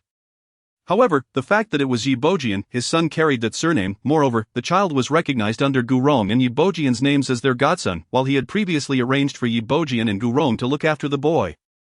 The idea of an affair between Jingyue and Yi Bojian was simply intolerable. His wife continued, "This Jingyue is utterly shameless. If it weren't for Gurong protecting her back then, she would have met her demise long ago. She has shown no gratitude whatsoever." The Duke's eyes darkened. He would never have allowed Jingyue to come to harm, not when she carried his only child. He had devised several schemes, the first of which was to place the burden on Gurong, who had willingly accepted it. He held both Jingyue and Yi Tianqi in high regard. Yet now, with Jingyue's infidelity, he began to doubt Yi Tianqi's legitimacy. Yet he gently addressed his wife. "My dear, this matter is quite undignified. It would be best not to discuss it further." His wife nodded. "Rest assured, I shall remain silent." The Duke donned a tender smile. "My dear, I have procured some peach pastries for you. Let us enjoy them indoors." "Very well." The couple joyfully entered the Duke's residence, unaware that a tempest was brewing. Just as Gurong and Yi Jingyue returned home, Yi Bojian pursued them. Yi Bojian took Gurong's hand and suddenly knelt before her. "Madam, allow me to explain." Gurong coldly withdrew her hand and delivered a sharp kick to his chest, sending Yi Bojian sprawling. Jingyue followed suit, kneeling beside him, tears streaming down her face as she implored, "Elder sister, this is all my fault. I have been a widow for years and unable to bear the loneliness. I seduced my brother-in-law. I am despicable. I am truly wretched. Elder sister, it is all my wrongdoing. My brother-in-law is innocent. He was drugged by me before we got engaged. They had been caught in the act, and there was no denying it. Thus, one would take the fall while the other would shoulder the blame. After all, neither would face death, and saving one could preserve the whole." Meanwhile, Gurong found amusement in Jingyue's claims of loneliness.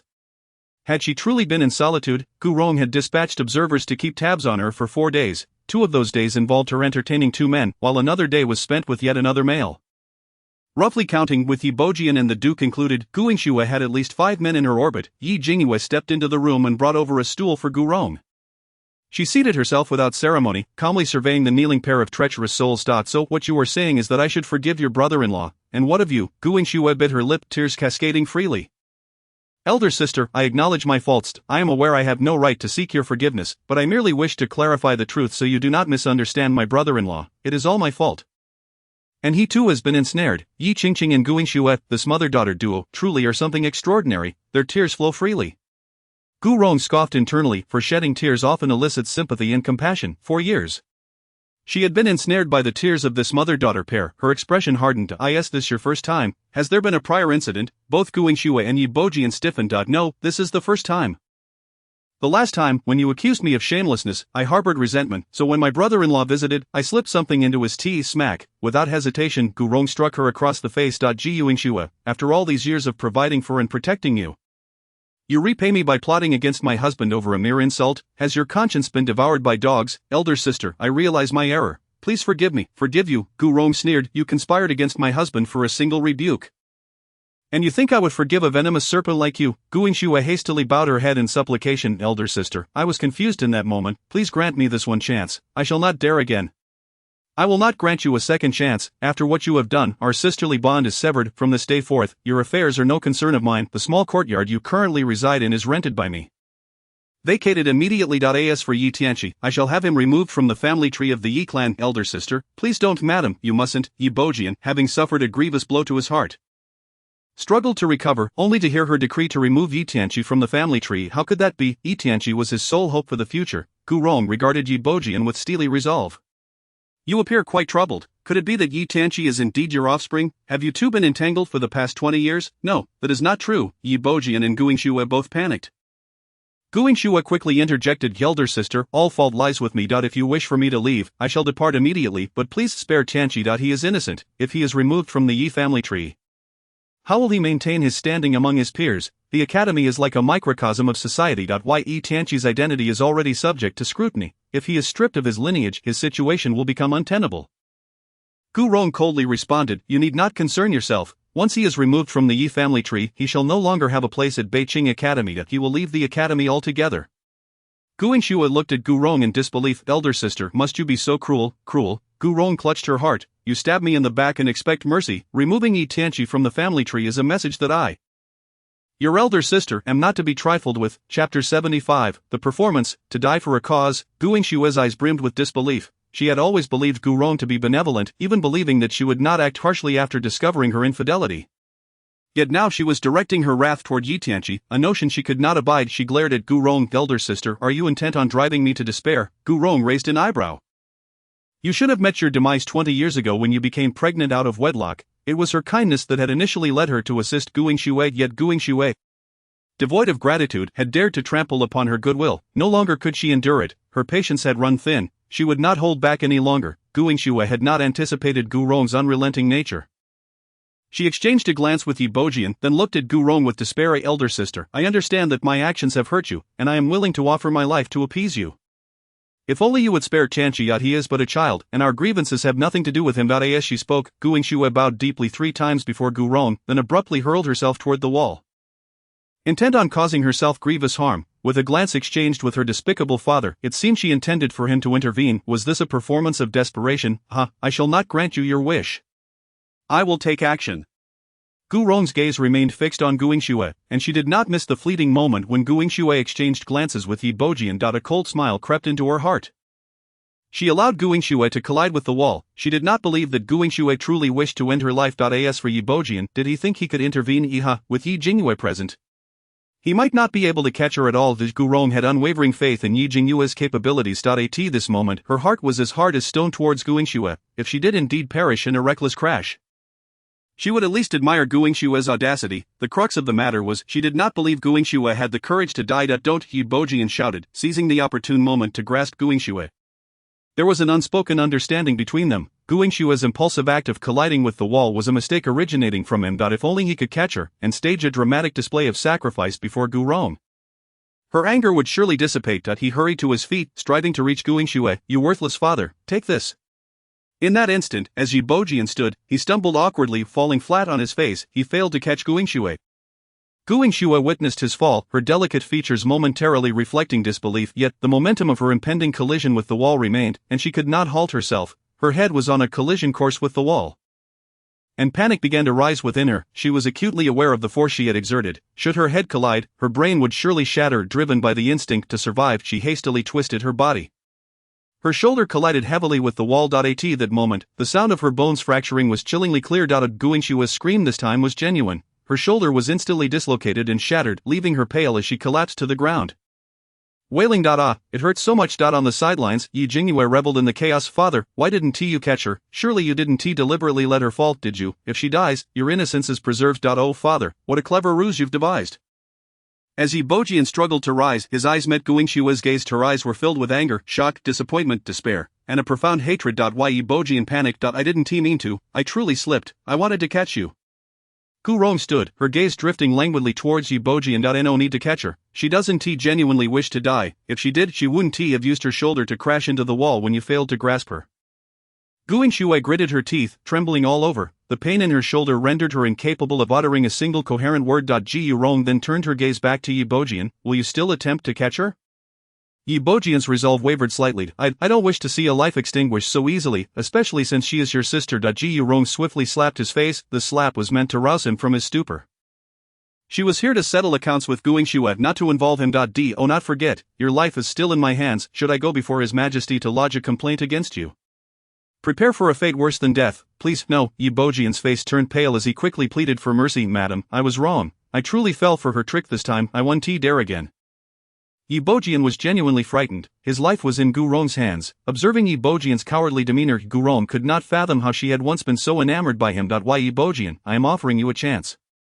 Will you accept? Yes, yes, yes. With a cold and ruthless tone, Gurong instructed Yi Bojian, tomorrow, remove Yi Tianqi from the family tree. You are to handle this matter, and if you fail, you may prepare for death. Yi Bojian's body stiffened. He realized he was now in a precarious position. Ji Yurong had presented him with two choices, either expunge Yi Tianqi from the family lineage or forfeit his own life. It must be said that Yi Bojian was a self-serving individual. He would undoubtedly choose to protect his own life, disregarding Gu Yingxue and their son entirely. I will take care of it. I will do it immediately. I will ensure it satisfies madam. Upon hearing Yi Bojian's words, Gu Yingxue closed her eyes in despair. The pain coursing through her body had long since frayed her nerves. She was barely holding herself together, and now Yi Bojian's words delivered the final blow. Her body trembled on the brink of collapse. However, Gurong felt it was insufficient, with a smile that danced on the edge of mockery. She gazed at the struggling Gu Yingshue's sister. Did you not realize who was with me during the ambush in your little chamber? Gu Yingxue gritted her teeth, forcing herself to endure. She had only seen Gurong. The identity of the other person had completely escaped her notice. Ji Yurong smiled brightly. It was the Duchess of Guo. Gu Yingxue was taken aback, her shock causing her to faint, her body trembling in fear. Chapter 76, Seeking recourse at the Duke's residence. Gu Yingxue was undoubtedly a siren of the sea. She was astute, clever, and deeply aware that as a concubine-born daughter, her prospects were bleak. She understood how to manipulate men who craved a sense of achievement and were drawn to gentle, nurturing individuals. She maintained her affairs outside the home, always providing a refreshing allure. In truth, 20 years ago, her pond contained more than just Yi Bojian and the Duke. These two were merely the easiest to manage. Yi Bojian needed no introduction. With her elder sister Gurong around, he was the perfect clandestine partner, easily maneuvered. She had long deciphered Gurong's temperament. Engaging in illicit activities right under her nose, over the years, Gurong had failed to catch her, even going to great lengths for her and her children. As for Yi Bojian, he provided the perfect distraction. This matter would never see the light of day. Now she could not comprehend how the situation had escalated to this point, and regarding the Duke, he was indeed a significant catch in her pond. The Duke was betrothed to the legitimate daughter of the Earl of England Qianning, a union bestowed by the late emperor, unchangeable by anyone. Qianning was sincere and straightforward, with a penchant for gossip. The Duke showered her with affection, yet outside, he flaunted his affairs. Their clandestine rendezvous with the Duke remained discreet, unnoticed by anyone, especially not Qianning, who was blissfully unaware. However, Gurong had actually brought Qianning to catch her in the act. Qianning had a notorious reputation for gossiping about everything she learned, but one thing was certain. She always spoke the truth. Having caught her red-handed today, her loose tongue would surely spill the beans to the Duke. It was over. The Duke, while appearing refined, possessed a vile and treacherous nature. He had always believed she was his sole lover. If he discovered her infidelity, she was doomed. The Duke was far more frightening than Gurong. Fainting, Gu Yingxue trembled in fear, ignoring the pain that coursed through her. Ji Yurong, observing her state, understood her thoughts. Seeing Gu Yingxue so terrified, she felt compelled to embellish the tale further. Thus, she turned to Yi Jingyue. Yue, come with me. Yi Jingyue eagerly took Gurong's hand. Yes, mother. The mother and daughter duo departed, leaving Gu Yingxue and Yi Bojian to their own devices. They could stir up whatever chaos they wished. As they exited, Yi Jingyue curiously inquired, Mother, where are we going? To the Duke's residence. You will watch and learn as I put on a performance. Assess the situation as it unfolds. A glimmer of excitement danced across Yi Jingyue's face. All right, I have a feeling Mother is about to stir up trouble. Exciting. I love a good commotion. Gurong sighed. Her daughter seemed particularly fond of chaos, yet she appreciated Yi Jingyue's spirited nature. In the blink of an eye, they arrived at the Duke's residence, where the staff recognized Gurong and promptly escorted her to the quarters of the Duchess. Qianning, upon hearing of Gurong's arrival, Qianning, like a dog sensing a scent, rushed out before Gurong could even arrive. A sister, dear sister. Ji Yurong called out to Qianning with feigned anguish, immediately bursting into tears. Qianning hurriedly soothed her. Sister, you mustn't feel wronged. Come in, sit down and rest. Yi Jingyue stood aside, astonished. Wow, Mother has such an impressive ability to cry on cue. Is it a trait of the Gu family to be so adept at weeping?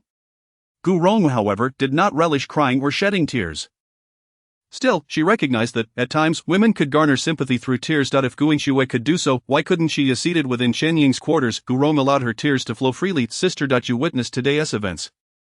I am truly desolate. My sister has been entangled with my husband. They are intent on driving me to my demise. Qianning genuinely cared for Gurong, and upon hearing her despair, she hurriedly sought to console her. Sister, you mustn't think like that. This is their fault. Both of them have acted disgracefully. You are truly remarkable, and you have done nothing wrong. Please do not entertain thoughts of ending your life. If you were to perish, those two scoundrels might very well unite, seizing your dowry and subjecting your children to cruelty. Such a loss would be immeasurable. I must admit, Qianning has a keen insight, her words striking precisely at the heart of the matter. In the original narrative, Gu Rong was not schemed against to her demise. Subsequently, Gu Yingxue ascended to the position of the Lady of the Marquis, tormenting Gu Rong's children to death or to a state of ruin. Gu Rong wept bitterly, exclaiming, "Sister, I am aggrieved. How have I treated my sister with such kindness? When her purity was tarnished, I sheltered her, providing her with protection. How could she betray me so?" As Gu Rong lamented. She tugged at Yi Jingyue's gown. Yi Jingyue understood immediately. "Lady of the national uncle, you are unaware. My mother returned home, and my father followed closely behind, pursuing Gu Yingxue. Do you know why Gu Yingxue entangled herself with my father? She claimed it was because she drugged him, all because my mother reprimanded her once. My mother has been nothing but sincere with her, yet because of a single rebuke she sought to seduce my father. How can she be so shameless? Furthermore, she feigned a suicide attempt, only to collide with a wall without my father catching her. Upon realizing her impending fate, she deliberately struck her shoulder against it." Xianning listened, dumbfounded. So the aftermath was this thrilling. She felt a pang of regret for not accompanying Gu Rong back, otherwise she could have witnessed this grand spectacle, not catching her during the collision. It seems there was a lack of communication with Yi Bojian, or perhaps Yi Bojian intentionally let it happen. In goodness, these three possess an abundance of cunning, Xianning remarked. "Sister, if what you say is true, I believe your sister has been scheming against you from the very beginning. Think about it, as a rational person, if one were to be wronged, would they keep the child of their assailant? It simply does not add up. Conversely, if she were to suffer such indignity and found herself with child, she would discreetly terminate the pregnancy. She would never allow a bastard to remain, yet Gu Yingxue nearly perished for this child." Xianning pursed her lips. "Sister, have you considered the possibility that this child belongs to the Marquis?" The gaze Xianning cast upon Gu Rong was filled with pity. For so many years, she had been deceived by her own sister, even aiding her in raising the child. Truly, a heart of gold. Gu Rong and Yi Jingyue exchanged a furtive glance, while Xianning felt pity for them. They in turn felt sympathy for her. "Yi Tianqi is not the child of Yi Bojian, but rather that of the national uncle." Gu Rong sobbed. "Sister, my visit to the national uncle's residence was to seek his assistance. Over the years, regarding Yi Tianqi's education, I sought the national uncle's help, often offering monetary gifts." Xianying's expression turned grave. "Wait a moment." Chapter 77, The National Uncle, a scoundrel like Yi Bojian. Xianying's countenance transformed, becoming serious and unappealing. "Are you saying that you bribed the national uncle so that he would facilitate Yi Tianqi's admission?" Gu Rong wiped her tears, providing a detailed explanation. "Yes, you should understand that Yi Tianqi's status did not qualify him for entry into the Beiqing Academy. I sought the national uncle's assistance to pave the way for Yi Tianqi's admission. In the end." Tears still glistened on Gu Rong's eyelashes. "Did you not know of this?" Xianning fell silent. A layer of anger clouded her strong features. "The national uncle is responsible for admissions to the Beiqing Academy, and he is particularly stringent. Xianying's maternal family has a nephew who also aspired to enter the Beiqing Academy. And when she approached the national uncle for leniency, he meticulously explained the process to her. He stated that the Beiqing Academy aims to cultivate the pillars of the nation, that the emperor places great importance on this matter, and that there are annual examinations, with only the exceptionally gifted permitted to remain. Thus, getting someone admitted is exceedingly difficult and subject to scrutiny. It is well known that the emperor is quite mercurial. If he were to uncover any discrepancies, one might not even know how they met their demise. The national uncle's refusal to accommodate her was clear. Xianning also believed the national uncle's reasoning was sound. When the emperor goes mad, not even the national uncle would be spared, let alone the late emperor. Furthermore, the national uncle's sister, who is now the empress, sits in that position merely as a puppet. The national uncle, being her husband, naturally must support her. There is no need for him to invite the emperor's ire unnecessarily. This matter remained unresolved. Of course, she had inquired how Yi Tianqi managed to gain admission to the Beiqing Academy. The national uncle had told her that Yi Tianqi had composed an essay that was eloquent and full of wisdom, which warranted his exceptional admission. The national uncle even showed her that essay. Although Xianning was not well versed in literature, she could not help but praise the piece, thus tacitly accepting the explanation for Yi Tianqi's admission. At that moment, she inquired, wasn't Yi Tianqi admitted because of his exceptional literary talent? I have read his essay, and it was indeed remarkable. Gu Rong appeared astonished. That essay was not written by Yi Tianqi, it was penned by someone the national uncle commissioned, with Yi Tianqi's name affixed to it. You were unaware, Xianning. She had no idea. The national uncle. What a national uncle! He does not assist his own family but chooses to aid Yi Tianqi, this illegitimate child. What is the national uncle thinking? Both Gu Rong and Yi Jingyue noticed the anger brewing atop Xianying's head. Yi Jingyue mused to herself, she is also a pitiful soul. The national uncle married her because he had committed a wrongdoing and needed her family's protection. Though he has treated her well on the surface over the years, he has never truly regarded her. The death of her child and her weight gain are, in fact, orchestrated by the national uncle. Gu Rong's heart trembled instinctively. She clenched her fists. Her relationship with Qianning had always been amicable. Both were daughters of distinguished families, once celebrated as the dual beauties of Kuju, showcasing their elegance. However, Gu Rong had remained within the imperial city, while Qianning had grown up in the wilderness, spending little time in the capital before returning home with her parents and brothers. Although they understood each other, they had little time to confide in one another. After marrying the national uncle, Qianning bore a son, who tragically drowned at the age of 8. During that period, Qianning grieved excessively, remaining bedridden and unable to rise, while others became emaciated from sorrow. She ballooned in size. The physician attributed her weight gain to her transformation of grief into an insatiable appetite, resulting in her overeating. Since then, she could not control her eating habits, ultimately reaching 200 pounds. As a woman, and one who once rode into battle, how could Qianning accept her weight of 200 pounds? Despite her attempts to lose weight, all were in vain. Eventually, under the national uncle's care, she ceased her efforts. After all, with her son gone, she saw no reason to deny herself. Little did she realize that her son's death and her current weight were both gifts from the national uncle. A scoundrel akin to Yi Bojian, Gu Rong resolved to expose the national uncle's true nature. To alert Qianning, she addressed Qianning, "You should inform the national uncle about today's events. For I am unafraid of airing our family's dirty laundry. With Gu Jingyue stabbing me in the back, I cannot simply let it go. Each year, I have been providing the national uncle with 20,000 taels of silver to facilitate Yi Tianqi's affairs. I must discuss this with him, and I will no longer provide such funds." Qianning gasped in shock. 20,000 taels of silver. What does that even mean? 1 tael of silver equals 1,001. A typical family of 4 spends about 1 tael of silver per month. An official family's monthly expenses are roughly around 300 taels. Gu Rong gives the national uncle 20,000 taels each year just for Yi Tianqi? Does the national uncle dare to accept such funds? To embezzle such a vast sum? Does he not fear the emperor's retribution? And yet he proclaims to be upright and incorruptible. Qianning stood in fury, declaring, "He is in his study. I shall summon him to come here so you may confront him directly." She was eager to witness how the national uncle would wriggle out of this predicament. Chen Ying's maid was dispatched to fetch the national uncle, and he arrived shortly upon seeing Gu Rong in the room. He instinctively paused, noticing Chen Ying's solemn expression. A sense of foreboding washed over him. "Madam, Lady Yi is also present." Gu Rong covered her face with a handkerchief and addressed the national uncle directly. "Esteemed national uncle, I trust your wife has informed you of my family's situation. I will not conceal it any longer. My sister Gu Jingyue has genuinely wounded my heart this time. Henceforth, I shall not involve myself in her or Yi Tianqi's matters. The annual 2,000 taels of silver I have been providing for Yi Tianqi's education will cease. Furthermore, I no longer wish for him to benefit from my generosity by attending the Beijing Academy. Please also refrain from assisting him in cheating during his final examinations." The national uncle, his gaze shifted to the furious Qianning, feeling overwhelmed. Why did Gu Rong have to bring this up? Seeing the fire in Qianying's eyes, he understood the situation had become complicated. However, with Gu Rong and Yi Jingyue present, he had to maintain his composure. "I am aware of this matter, but the imperial examinations are approaching, so it would be best for Yi Tianqi to finish his studies. After all, it is the culmination of a decade of hard work for any student."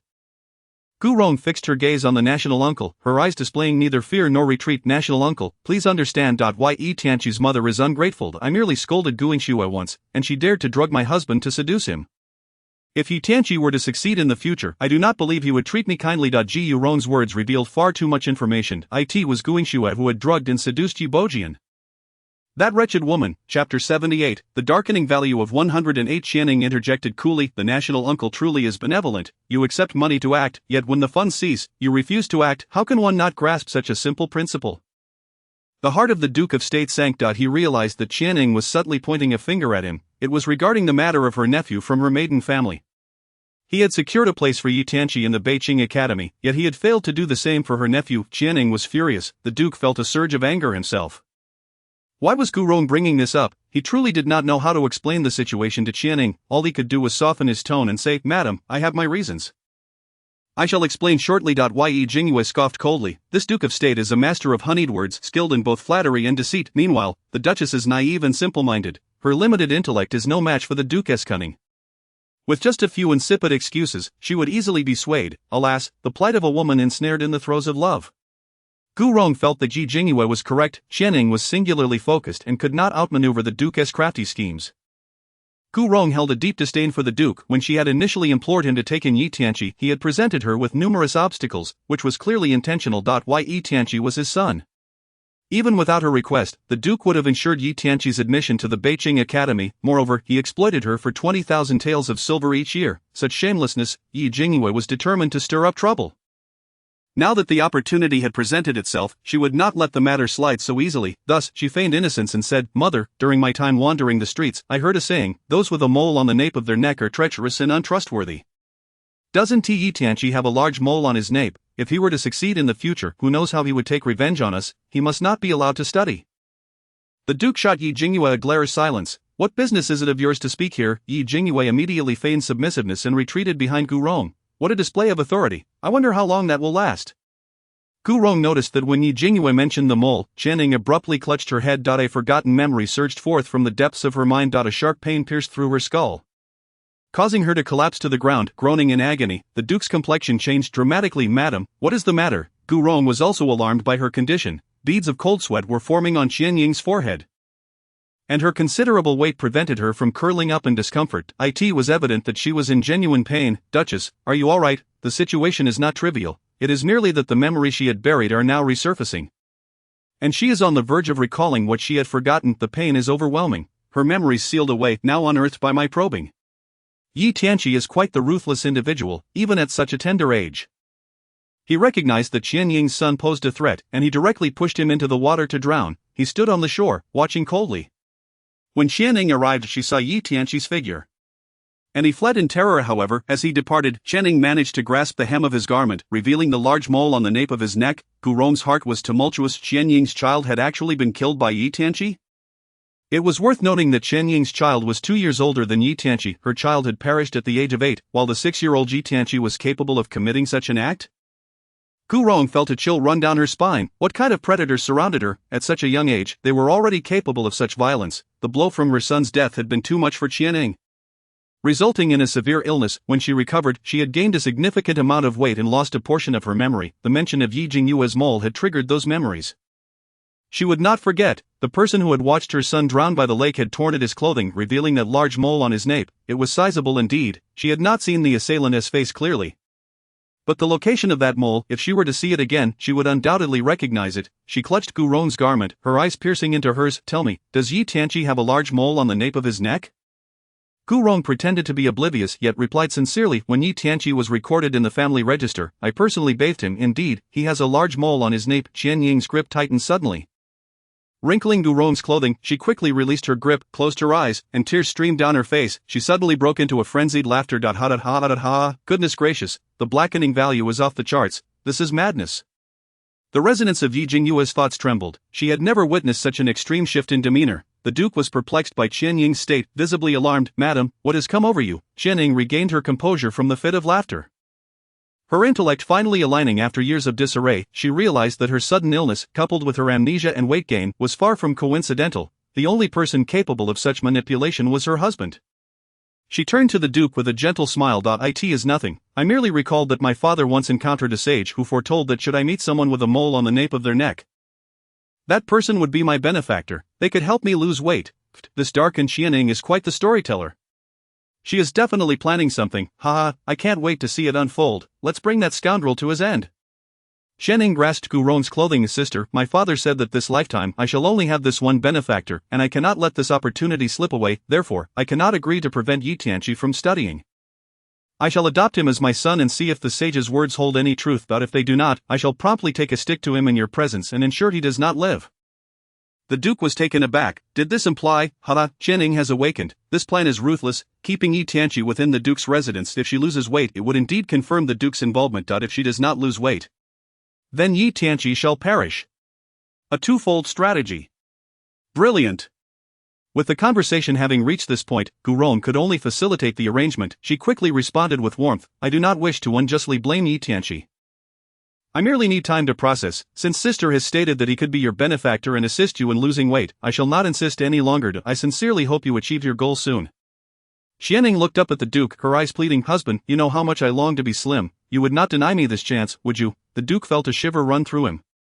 Why did Qianying's tenderness send chills down his spine? Chapter 79. Yi Tianqi bears a resemblance to the Duke of State. The Duke wore a troubled expression. To adopt him as a son, I fear it may evoke painful memories, yet, internally, he was elated. As a man, he held high expectations for his offspring. The more the merrier. When Qianying's child had died, it had not affected him deeply, after all.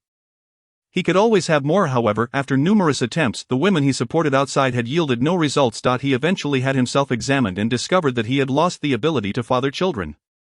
Thus, Yi Tianqi was his only son. Naturally, he wished to keep him close, especially since Qianning had proactively made this request. He could hardly refuse. However, he maintained a facade of modesty and reluctance. Qianning, sensing his hesitation, exclaimed sorrowfully, "Husband, you know how desperately I long to be thin, and now that I have this opportunity, can you bear to watch my hopes shatter?" "Of course not," the Duke hastily clarified. "I certainly wish for your well-being."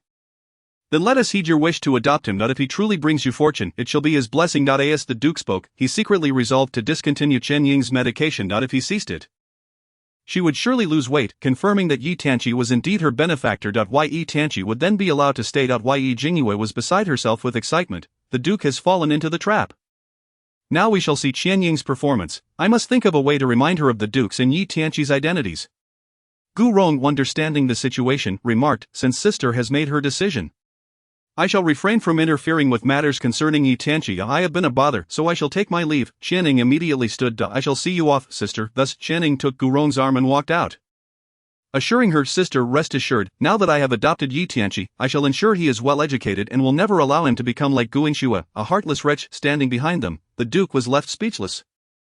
In an instant, Qianning had escorted Gu Rong and Yi Jingyue to the door. Gu Rong gently remarked, "For Yi Tianqi to become your and the Duke's adopted son is indeed a blessing for him. It is rather coincidental. Yi Tianqi bears a striking resemblance to the Duke, and when you meet him, you shall see that this is surely fate entwined with the Duke's household." Gu Rong distinctly sensed a momentary stiffness in Qian Ying's grip as she held her hand. Qianning had no prior connection with Yi Tianqi. Given their different genders, they had not crossed paths for many years, and even if they had, they likely would not recognize each other. She truly did not know what Yi Tianqi looked like. Gu Rong added another subtle jab. "I increasingly believe my sister's claim of being wronged by a villain is a fabrication. If she were truly violated, how could she have given birth to this illegitimate child? My sister is so cunning. It truly chills my heart." After speaking, Gu Rong pulled Yi Jingyue away. Qianning absorbed Gu Rong's words, pondering the implications. Upon reflection, she felt a chill of despair, just as Gu Rong had suggested. She too found it hard to believe that Jingyue had been ruined by a villain, compelling her to bear this child. The only reasonable explanation was that the child's father was someone whose identity could not be revealed. Surely one must be a denizen of the imperial city. What merit does the Duke of State possess in wholeheartedly serving Yi Tianqi? Is it merely a coincidence that Yi Tianqi bears a striking resemblance to him? Qianning inhaled deeply, her gaze icy and resolute. She needed to take this time to conduct a thorough investigation, and it also provided her the perfect opportunity to test whether she could indeed shed some weight. "Duke of State. Please do not let her down." Yi Jingyue glanced back at Qianning, who stood at the doorway, lost in contemplation, and noticed the shadow of gloom in her eyes. "Mother is truly remarkable. With just a few words she has unraveled the mystery. The woman, now darkened in spirit, is undoubtedly piecing together the intricate web of this situation. Though Qianning possesses an innocent and harmless disposition, she is, after all, a general's daughter raised in the wilderness, and she certainly has her own means. This time, the Duke of State, Yi Tianqi, and Jingyue are bound to face calamity." Yi Jingyue joyfully took Gu Rong's hand and exclaimed, "Mother, I wish to have peach blossom pastry." Gu Rong gazed at Yi Jingyue's innocent and untainted face, filled with affection. "Very well, I shall buy it for you. In the coming days, I will have your third brother queue up for delicacies from Qizhai Pavilion. Whatever you desire, my dear, I will procure it for you." Henceforth, there would be no need to concern herself with Jingyue and Yi Tianqi. She could save a considerable sum each year. Wouldn't it be more delightful to spend that money on her own daughter? Gu Rong led Yi Jingyue through the bustling streets, purchasing an abundance of food, goods, gold, silver, and exquisite jewelry. For the first time, she spent money so liberally, while Yi Jingyue protested, "No more, no more," yet Gu Rong continued to buy. "This must be bought, that too, all of it, everything for my precious daughter." Consequently, when they left, they returned with a throng of attendants laden with parcels. The sight of such a grand procession was nothing short of astonishing. However, upon their return to the Marquis' residence, they were met with an unexpectedly long queue. Boxes upon boxes of silks, satins, gold, silver, jewels, and various treasures awaited them. Yi Jingyue furrowed her brow. Is Morong Mingzhu truly this extravagant? She has already sent so much last time. Is it necessary to send even more? For heaven's sake, she is a princess of a neighboring kingdom. Is such ostentation appropriate? Is this meant to impress me or to send a message to the Easternly Kingdom? Gu Rong shared Yi Jingyue's sentiments. Morong Mingzhu was sending gifts once more. Such a voluminous shipment. Is the Easternly Kingdom truly this affluent? Yi Bojian stood at the entrance, directing the attendants to carry the items inside, his smile nearly reaching his ears, utterly unable to conceal his delight. He seemed entirely unconcerned with the troubling matters concerning Jingyue. Upon seeing Gu Rong return, he hurried to greet her. "Madam, you have returned." Gu Rong's expression soured upon encountering Yi Bojian, her good mood evaporating instantly. She regarded the mountain of boxes with a cold demeanor. What is the meaning of all this? Why are you allowing everything to be brought into the residence? Are you not afraid of attracting undue attention? Sensing Gu Rong's frosty demeanor, Yi Bojian sheepishly rubbed his nose and explained, these items are gifts from the crown prince for Yao Yao, so I instructed them to bring them in for her.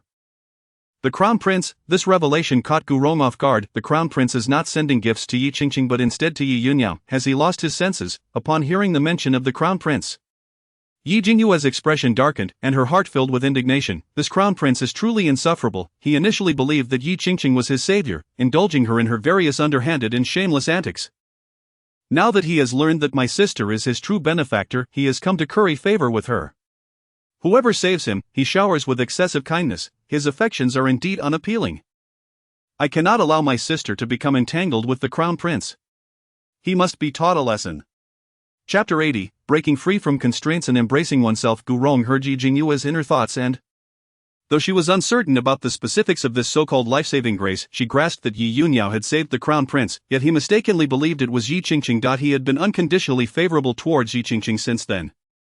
Gu Rong's expression darkened. Thus, in the crown prince's eyes, whoever saves him is deserving of his limitless goodwill. She had found his previous decree forbidding them from visiting Qingyun City utterly absurd. Now, it was evident that the crown prince was intent on winning over Yi Yunyao. And she had no desire for Yi Yunyao to be ensnared by him, as it could lead to undesirable repercussions. The crown prince was nothing if not oblivious. Ji Yurong swiftly stepped forward, blocking the attendants from the crown prince's residence who were attempting to carry the items inside. You will take these items back the way they came. We shall not accept them, madam. Yi Bojian rushed forward to intervene. The crown prince is sending gifts to Yao Yao because he is fond of her. This is a blessing for Yao Yao. How can you refuse? Gu Rong could no longer contain her anger towards Yi Bojian. She pushed him aside with determination. The crown prince sent gifts to Qingqing not long ago. Now he sends gifts to Yao Yao. What is this? Does he wish to involve himself with the women of my Marquis? I do not oppose his interest in Yi Qingqing, but when it comes to Yao Yao, that is absolutely unacceptable. She then addressed the attendants. If the crown prince insists on sending these gifts, they must be delivered to Yi Qingqing's quarters instead. My daughter Yao Yao will not accept them. The attendants felt a twinge of awkwardness. The crown prince had clearly stated that these gifts were for Yi Yunyao, and they were strictly not to be associated with Yi Qingqing. Yet Gu Rong insisted that Yi Yunyao would not accept them. The attendants felt overwhelmed. They were merely executing orders and found themselves in a predicament. Madam, the crown prince. Ji Yurong remained unfazed. Do not speak to me of the crown prince. My daughter's reputation is of utmost importance. Even the crown prince cannot tarnish it in the slightest. Take the items back. Yi Bojian, standing nearby, felt his eyes redden with urgency. However, considering the events of the day, he dared not speak further. It was a vexing situation. The attendants, seeing Gu Rong's unwavering stance, had no choice but to collect all the items and return them. Once Gu Rong observed that the crown prince's attendants had departed, she took Yi Jingyue by the hand and directly sought out Yi Yunyao. Yi Yunyao was inside her chamber, reviewing account books. Sister. You are. Upon hearing Yi Jingyue's voice, Yi Yunyao looked up with delight, seeing Gu Rong join her.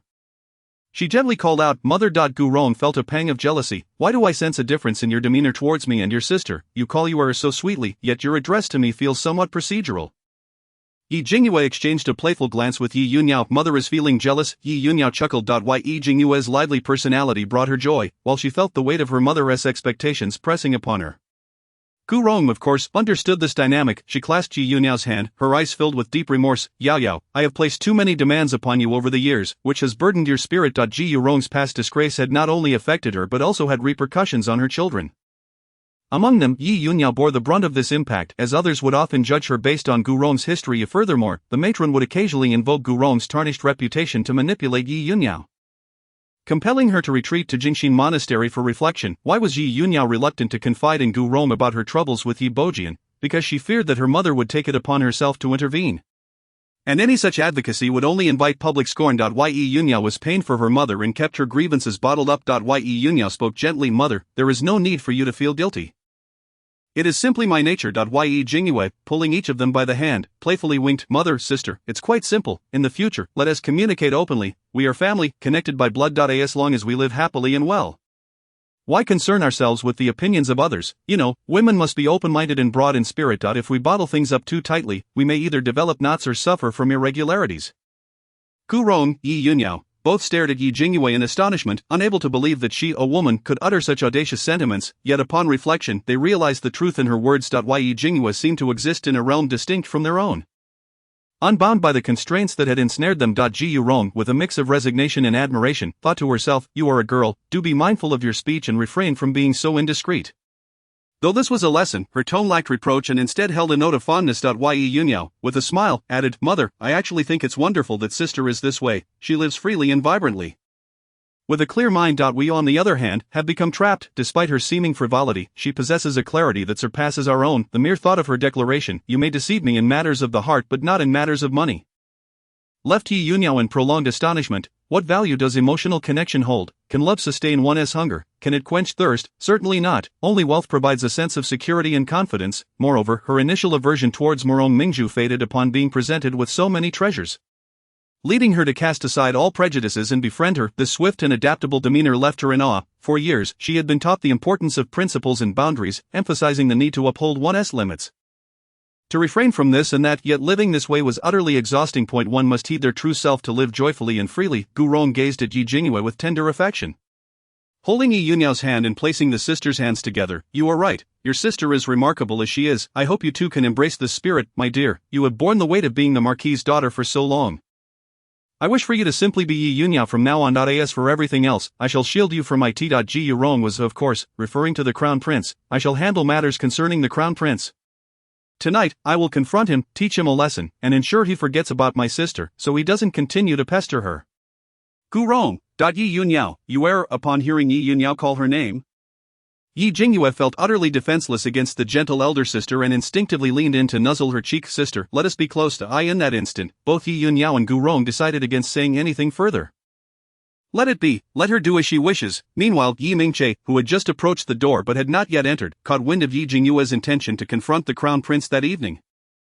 Resolute, he resolved to lurk nearby that night to uncover the truth of how she intended to deal with the Crown Prince. Chapter 81, The Terrifying Cousin. That evening, Yi Mingche, having learned from his previous misadventures, refrained from hiding at her door and instead concealed himself outside the courtyard. From dusk until the inky darkness enveloped the sky, his keen eyes remained fixed on Yi Jingyue's door. He was determined to witness firsthand how she would discipline the Crown Prince. He had been watching for 3 whole hours when, just as he could no longer suppress a yawn, he suddenly felt a sharp pain in his shoulder. Concurrently, he heard Yi Jingyue's inner thoughts. "What is my third brother doing? Why is he crouching outside my room?" Alas, his reasoning must be awry again. "Never mind, I shall incapacitate him first. I cannot allow him to witness my acrobatics as I leave to confront the Crown Prince." Having been knocked unconscious, Yi Mingche mentally cursed his luck. Here he was, merely trying to observe her confrontation with the Crown Prince. How had she discovered his presence? When had she crept up behind him? Destruction. After rendering Yi Mingche unconscious, Yi Jingyue waved to the little fish inside the house, who stealthily approached and made a reassuring gesture. "Fear not, miss. I shall take care of him." Yi Jingyue smiled at her, then strolled leisurely into the moonlight, disappearing from sight. The little fish then calmly escorted Yi Mingche back to his own quarters. Yi Jingyue, as light as a swallow, deftly navigated the rooftops of the imperial city. Unbeknownst to her, a figure trailed her at a leisurely pace. By mere coincidence, Gu Jingchen, lost in contemplation under the moonlit sky, spotted the agile figure leaping from rooftop to rooftop. He recognized her instantly. Yi Jingyue. Recalling the previous incident with Zheng Xiaoling, he surmised that her nocturnal escapades could not bode well. Curiosity piqued, he decided to follow her, ultimately arriving at the Crown Prince's residence. Yu Jingchen smirked wryly. Today, the Crown Prince's delivery of gifts to Yi Yunyao had become the talk of the town. Frankly, the intelligence of the Crown Prince was quite concerning. His actions bore no resemblance to that of a future heir. At this moment, he could empathize with Morong Jing's disdain for Morong Yuan. As he watched Yi Jingyue reach the Crown Prince's residence, a conflict brewed within him, torn between the omnipotent cousin and his own flesh and blood. How to choose? Never mind, I shall merely observe. The Crown Prince's residence was heavily guarded, yet to Yi Jingyue, it was akin to entering an uninhabited realm. She swiftly located the Crown Prince's chambers. A waft of peach blossom fragrance drifted through the air, lulling the inhabitants of the courtyard into a stupor. Without hesitation, she burst into Xiaozong's sleeping quarters. Sensing the intrusion, Xiaozong sprang upright in bed. "Who dares to trespass in this palace?" Before he could finish his sentence, Yi Jingyue delivered a swift kick, sending him tumbling back into the covers. She then yanked both him and the bedding off the bed, unleashing a flurry of punches and kicks upon him. "You arrogant fool, let me teach you a lesson for bothering my sister. Do you realize how bothersome your harassment is? Do you believe everyone is like Yi Qingqing, eager to cling to you?" She pummeled him mercilessly, bruising his face and rendering him a sight to behold. Xiaozong had intended to plead for mercy, but as he absorbed her relentless blows and insults, he quickly recognized her as Yi Yunyao's sister. Silent, he resigned himself to the beating. If he were to summon his guards and they discovered Yi Yunyuo's sister assaulting a crown prince, not only would Yi Jingyue be in peril, but the entire duke's residence, including Yi Yunyuo, would be at risk. He had already accrued too many debts to Yi Yunyuo. He could not afford to embroil her in further trouble. Yi Jingyue relished the exhilaration of her assault. Feeling utterly invigorated, she then casually seated herself nearby and poured herself a cup of tea, sipping leisurely. After enduring a thorough beating, Xiaozong, after a considerable time had passed without further punishment, finally mustered the courage to unceremoniously throw off the covers and emerge from his cocoon. Expecting Yi Jingyue to have departed, he was taken aback to find her still enjoying her tea. Bewildered, he hastily covered his face. "You must leave. I have not seen your visage, nor do I know who you are." On the rooftop, Gu Jingchen could not help but smirk at the absurdity of a crown prince behaving in such a manner. The heavens must be punishing De Qian. Yi Jingyue let out a cold scoff. "Enough of the charade. You cannot possibly believe that your words will move me, that you will persuade me to speak favorably of you to my sister. Let me be frank. I am here at my sister's behest. For she finds you exceedingly bothersome. Could you refrain from harassing her? Just because you are the crown prince does not grant you the right to be a nuisance." The crown prince's complexion paled as he recalled his past actions, a twinge of guilt creeping in. I was deceived by Yi Qingqing. I am grateful to your sister for saving me." "Ha!" Yi Jingyue replied coolly, "You are grateful to whoever saves you, yet you blindly aided Yi Qingqing when you thought she was your savior. Look at you now. Do you truly resemble a crown prince?" Yi Jingyue's words were harsh, yet the crown prince showed no sign of offense. Instead, he slumped his shoulders, acknowledging the truth in her reproach. Xiaozong was lacking in many respects, yet he possessed one admirable quality, self-awareness. He had privately confided to the emperor on numerous occasions that he had no desire to be the crown prince. Though the emperor refused to relent, he felt powerless, yearning for a simple, unrestrained life, perhaps running a tea-house, sipping tea, enjoying opera, dabbling in writing and painting, and occasionally experiencing the world, living a life of leisure. He did not wish to bear the burdens of the crown prince, constantly on guard and wary of threats from every direction. His father had essentially placed him on a spit to roast. All he desired was to be an ordinary wealthy heir, reveling in good company and merriment. Why was it so difficult? "I do not wish to be the crown prince. It is my father who insists upon it. I am not suited for such a role." Yi Jingyue felt a sense of frustration wash over her, akin to striking a cotton pillow. This crown prince was truly inept, so much so that she could not even muster the energy to cast him a glance. The troubling aspect was his current despondency, which rendered him rather pitiable. Yi Jingyue abruptly pinched her own arm. Yi Jingyue, you are losing your mind. Remember this, pitying a man leads to a lifetime of misfortune. His plight is the result of his father's actions, not yours. It is not your burden to bear. Indeed, the brainwashing is most effective. Thinking of Xiaozong's entanglements with my sister. Yi Jingyue, incensed, delivered yet another kick, sending him sprawling once more. On the rooftop, Gu Jingchen observed Yi Jingyue's actions and felt a chill run down his spine. How could his cousin be so violent? Was it not permissible to feel a modicum of sympathy for his brother Xiaozong, who truly was in a dire predicament? Furthermore, Yi Jingyue had already saved him several times, both overtly and covertly. He now felt as though Yi Jingyue could turn on him at any moment, ready to send him tumbling as well. Such a woman was not to be trifled with. To win her favor was an immense pressure. Terrifying. His cousin was truly terrifying. Chapter 82. Who was stronger, Yi Jingyue or Gu Jingchen? With a disdainful pout, Xiaozong picked himself up in silence after being knocked down. Yi Jingyue glared at him fiercely, declaring, "Xiaozong, I warn you, do not approach my sister again. You cannot even refuse the role of crown prince. What use is it for you to be near her? You would only bring her harm." "I understand." He replied, his voice tinged with a sense of grievance. This made Yi Jingyue feel somewhat unsatisfied with her own actions. As if she were bullying the weak. A surge of frustration welled within her. Which imbecile penned this novel, rendering a crown prince so pitiable? On the rooftop, Gu Jingchen echoed her sentiments, wishing to berate the author as well. Why must he be subjected to such misfortune, a life of tragedy, loss, and striving against the odds, all while relying on numerous women to exact revenge, ultimately leading to a dark ascension? Why must his story be so convoluted? Moreover, he and Xiaozong were indeed brothers at heart. Neither desired to be emperor. As Xiaozong lamented his lack of control over his own life, he could not help but pour out his thoughts. "I know my own limitations. I do not possess the talent to govern a nation, yet my father's deep love for my mother places all his hopes upon me, and the pressure is immense. If only my mother were still alive and my brother in her womb had survived, perhaps I would not have to endure such burdens." Yi Jingyue's expression darkened, growing increasingly ominous. Was he treating her as a garbage dump for his grievances? "Enough," she interjected. "You truly do not wish to be the crown prince?" "Absolutely not," Xiaozong answered without hesitation. Any hint of doubt would imply a longing for the position of crown prince. "Very well," Yi Jingyue replied with conviction. "I shall assist you, thank you." Xiaozong did not even inquire how Yi Jingyue intended to help him. Although he lacked the aptitude to be crown prince, he was not a fool. Given her extraordinary marksmanship during the archery competition, he recognized her exceptional abilities. The fact that she could infiltrate his residence undetected spoke volumes of her prowess. After all, he was the sole bloodline of the late empress. And Xiao Xi held him in high regard, dispatching numerous shadow guards to protect him. Were it not for these guards, he would have faced countless assassination attempts due to his position as crown prince. Jingyue produced a pill from her possession and handed it to him. "Take this, it will prevent you from becoming the crown prince." Xiao Zong accepted and swallowed it without hesitation. On the rooftop, Gu Jingchen was genuinely impressed by Xiao Zong's courage. He dared to consume whatever Jingyue provided without even asking what it was. Did he not fear it could be poison? Almost immediately after taking the pill, Xiao Zong collapsed to the ground. Jingyue rose gracefully to her feet, initially intending to deliver a fierce beating to Xiao Zong and subsequently administer medication to help him forget Yi Yunyao.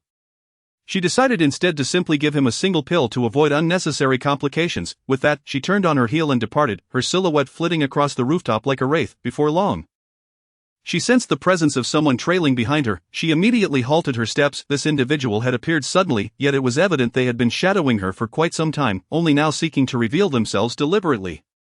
Upon stopping, the other person did as well, and the two stood atop the same rooftop, one at the front, the other at the back. Jingyue regarded the poised figure before her. Cousin? Gu Jingchen. Clad in a dark outfit that concealed all but his eyes, he was nearly indistinguishable against the inky night. It would not be an exaggeration to say that even his own mother would fail to recognize him. How could Jingyue know it was him? Was her love for him so profound that she could identify him even in ashes? "What is your purpose in following me, my lord? Oh, must you pretend not to know me? How difficult it is. Thankfully, I too am wearing a mask, so my cousin cannot recognize me." Gu Jingchen. But here were two individuals of exceptional prowess, both aware of each other's identities yet feigning ignorance. Gu Jingchen spoke. "I am merely curious about what you fed His Highness the Crown Prince. As his shadow guard, it is imperative for me to be informed about his health. What makes you think you are a shadow guard for the Crown Prince? Do not assume I would not recognize you just because you have donned a different facade, cousin." Gu Jingchen inwardly mirrored Jingyue's thoughts. "Just because you have concealed your face does not mean I would not recognize you. Cousin, curious, are you? I shan't tell you. If you have the ability, then capture me and interrogate me. I suddenly find myself intrigued. What is the true extent of my cousin's martial prowess, the foremost expert in the book? A sparring match might reveal all." Gu Jingchen raised an eyebrow. Strangely enough, this suited him perfectly. His cousin was both enigmatic and extraordinary, appearing and disappearing without a trace, and he was eager to discover the depths of her abilities. A duel would unveil the truth. Their gazes met, as if sparks could ignite from their exchange. Gu Jingchen unsheathed his sword, its blade glimmering ominously. Jingyue brandished her weapon, a pair of massive iron hammers. Swirling them like a tempest. Gu Jingchen was taken aback. Where had she procured such formidable hammers? This was unexpected. He initiated the assault, his form transforming into a phantom as he rushed towards Jingyue with astonishing speed. His sword sliced through the air, sending arcs of light akin to lightning towards her. Jingyue remained composed, her hammers soaring and twisting, forming an impenetrable barrier. Each time Gu Jingchen's sword struck, she adeptly blocked it with her hammers.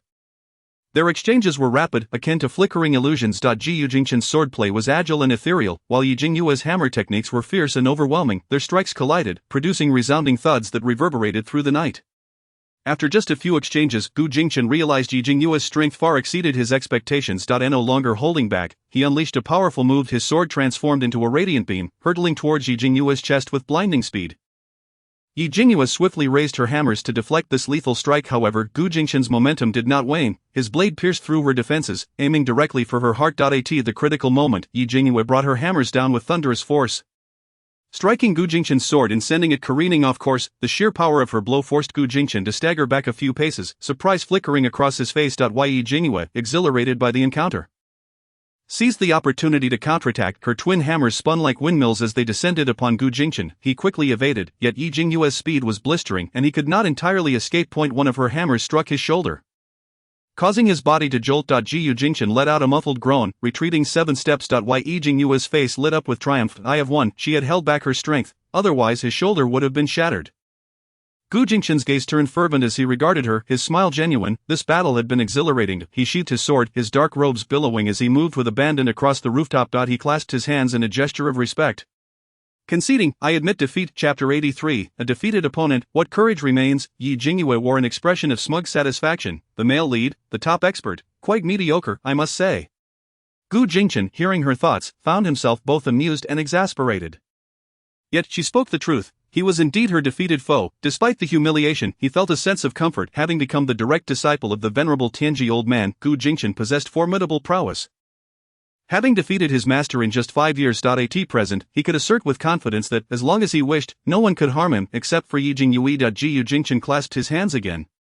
His demeanor sincere. Might you enlighten me as to what you administered to His Highness? Yi Jingyue shook her finger at him playfully. A defeated opponent has no right to inquire. As for what I gave the crown prince, you shall discover tomorrow. With that, she vanished in a blink, her laughter echoing in her heart. A defeated opponent? What courage can one claim? Ha! I shan't belittle my cousin in front of him, lest his fragile psyche falter. Ha! A defeated opponent. My cousin is my defeated opponent. Gu Jingchen, thank you for not verbally humiliating me. If not for my ability to hear your thoughts. Gu Jingchen could only watch her depart.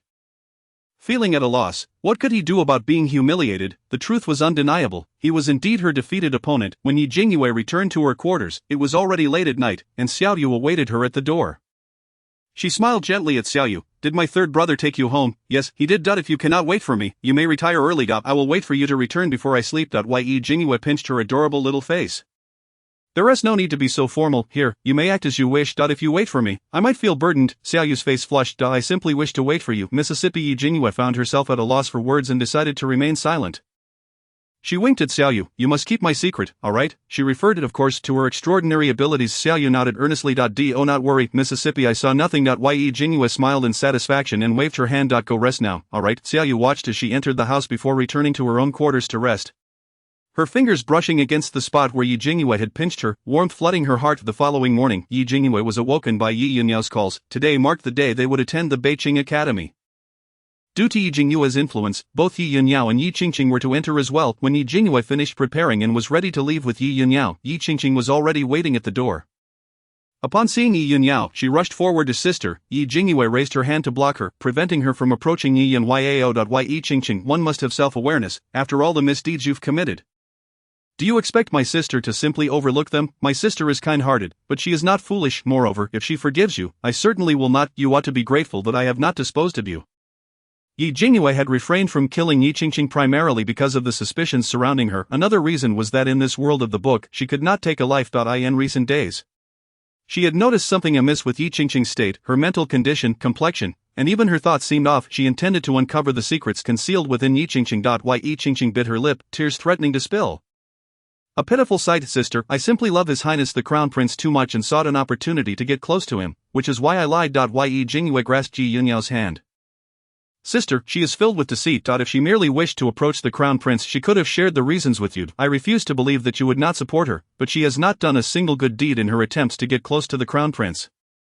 Sister, do not be deceived by her. Yi Yunyao nodded in agreement. Yi Qingqing glared at Yi Jingyue. Sister, I know I have taken your place, which is why you harbor grievances against me, but you should not sow discord between me and sister.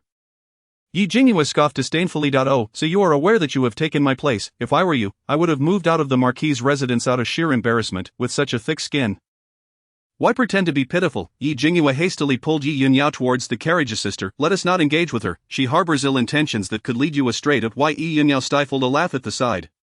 Yi Jingyue's personality was truly endearing. Her every word and action was protective of Yi Yunyao. In stark contrast, Yi Qingqing, who had been her sister for 15 years, was difficult to evaluate. After Yi Jingyue boarded the carriage, she instructed the driver, let us depart, she can find her own way. Yi Jingyue's disdain for Yi Qingqing was unreserved. She acted without mercy, let her walk on her own. Yet, as they were leaving, Yi Jingyue leaned out of the carriage.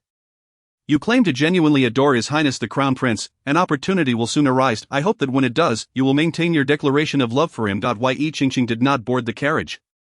Stomping her foot in frustration, she could not possibly skip the academy. Although this time she had benefited from Yi Jingyue's influence to attend, the Beiqing Academy was a coveted place for the students of the imperial city. And her attendance was indeed an honor. She must seize this opportunity to connect with the elite and influential. Thus, she sought out Yi Bojian and took another carriage to her destination. The Beiqing Academy is situated in a secluded area on the easternmost edge of the imperial city. It takes about the time it takes to burn a stick of incense to reach there, during which they encountered numerous noble carriages, each bearing young ladies of considerable wealth. By the time Yi Jingyue arrived, many had already entered. Lin Shishir, having arrived early, stood waiting as the Yi family's carriage had not yet arrived. Upon seeing the Yi carriage, she joyfully called out to Yi Jingyue, Sister Yuer. Yi Jingyue was equally delighted to see Lin Shishir. Sister Lin, Thus, with one hand holding Lin Shishir's and the other grasping Yi Yunyao's, Yi Jingyue entered the academy with great joy. Beiqing Academy already boasted over 300 students, each distinguished and learned. Among them were sons of noble families as well as those from humble origins, all united in their pursuit of knowledge. This marked the first cohort of female students in the 20-year history of the Beiqing Academy. Effectively shattering societal prejudices. A number of male students gathered at the entrance, watching as these young ladies of wealth made their entrance. Each noble lady was fair-skinned and exceptionally beautiful, creating a stunning tableau. Yao Yao, as they stepped into the academy, a deep male voice called out to Yi Yunyao. Upon seeing Yi Mingli standing in a corner, Yi Yunyao's face lit up with a smile. Second brother. Chapter 84, Second Brother. Yi Mingli. Yi Jingyue followed Yi Yunyao's gaze and beheld a tall, extraordinary young man. Her eyes sparkled with realization. Wow, this must be my second brother. He appears to be a man of remarkable talent and vast knowledge. Truly worthy of being the top scholar, a prodigy. Though Yi Yunyao smiled outwardly, she felt a sense of helplessness within. Thankfully, it was Yi Jingyue's inner thoughts, for had she spoken so bluntly, their second brother would surely be embarrassed. Perhaps even alarmed. Yi Mingli had been a prodigious reader since childhood, endowed with an exceptional memory and the ability to draw inferences from one instance to another. In an academy filled with the elite, he was undoubtedly a standout. He too had caught wind of Yi Jingyue's innermost thoughts. His expression registered surprise for just a moment before he skillfully masked it. However, his gaze fell upon Yi Jingyue. Who was she? Why did she refer to him as second brother? Noticing Yi Mingli's attention directed at Yi Jingyue, Yi Yunyao produced a letter for him. This is from mother. The matter is rather complex, but you will understand upon reading. Yi Mingli tucked the letter away. I shall read it later. Yi Yunyao glanced at Lin Shishir beside her, her expression wavering between speaking and withholding. Lin Shishir instantly understood. Turning to Yi Jingyue, she said, "Yue, I shall wait for you inside the academy." Alright. Once Lin Shishir departed, the three siblings found a secluded spot to converse. Yi Yunyao urged, "Second brother, you ought to open the letter and see its contents." Yi Mingli, taken aback by Yi Yunyao's eagerness, realized the letter must bear significant weight. Yi Jingyue and Yi Yunyao seated themselves nearby. As Yi Jingyue observed Yi Mingli's profile, she lamented inwardly, "My second brother possesses astonishing talent. He ought to be this year's top scholar. Alas, he is ensnared by that wolf, Yi Tianqi. Yi Tianqi has already obtained the examination questions from his father, the Duke, and has provided them to second brother." The article that second brother wrote was indeed the one meant for the top scholar. Thus, during this autumn outing, Yi Tianqi and the Duke have prepared a deadly scheme. On the day of the outing, Yi Tianqi will draw second brother into danger, leading to his demise. That article will then imperceptibly become Yi Tianqi's, allowing him to claim the title of top scholar. As Yi Mingli lowered his head to read the letter, its contents left him astounded. Yi Qingqing was not his biological sister. She had been switched at birth. Gu Yingxue was his father's long-concealed concubine. Yi Qingqing was Gu Yingxue's daughter. This act of switching daughters had been orchestrated by Yi Bojian? The revelations within the letter were shocking enough. Even more astonishing were Yi Jingyue's thoughts. He recalled that just days prior, Yi Tianqi had presented him with a topic for an article that was exceptionally well crafted. Igniting his eagerness to write, after 3 days, he had produced an article that had left Yi Tianqi in awe, who had informed him that it was a piece sent by a private acquaintance. Urging Yi Mingli to keep it confidential, being a gentleman, Yi Mingli had naturally kept it to himself. However, if that topic was indeed this year's examination question, a cold sweat trickled down Yi Mingli's back. Yi Yunyao felt the same chill. The Duke had audaciously stolen the examination questions for Yi Mingli to write, and then handed the resulting article to Yi Tianqi. If Yi Mingli were to perish, no one would ever know the true author of that article. Such cruelty. When Yi Mingli raised his gaze, he had already concealed the tumult within and directed a calm look toward Yi Jingyue. You have suffered outside these years. Yi Jingyue beamed sweetly. Second brother, I have fared quite well upon returning home. Mother, sister, and third brother have treated me exceedingly well. Yi Mingli's gaze softened. That is as it should be. You are our family, and it is only right that we cherish you. This is not compensation, it is what you rightfully deserve. Yi Jingyue smiled obediently. My second brother is so gentle, I cannot allow him to be harmed by that wastrel. Yi Tianqi. Perhaps I could delve into the examination questions and secretly infiltrate the palace to deliver a dream to the tyrant. Yi Yunyao and Yi Mingli felt a sudden panic. Infiltrate the palace?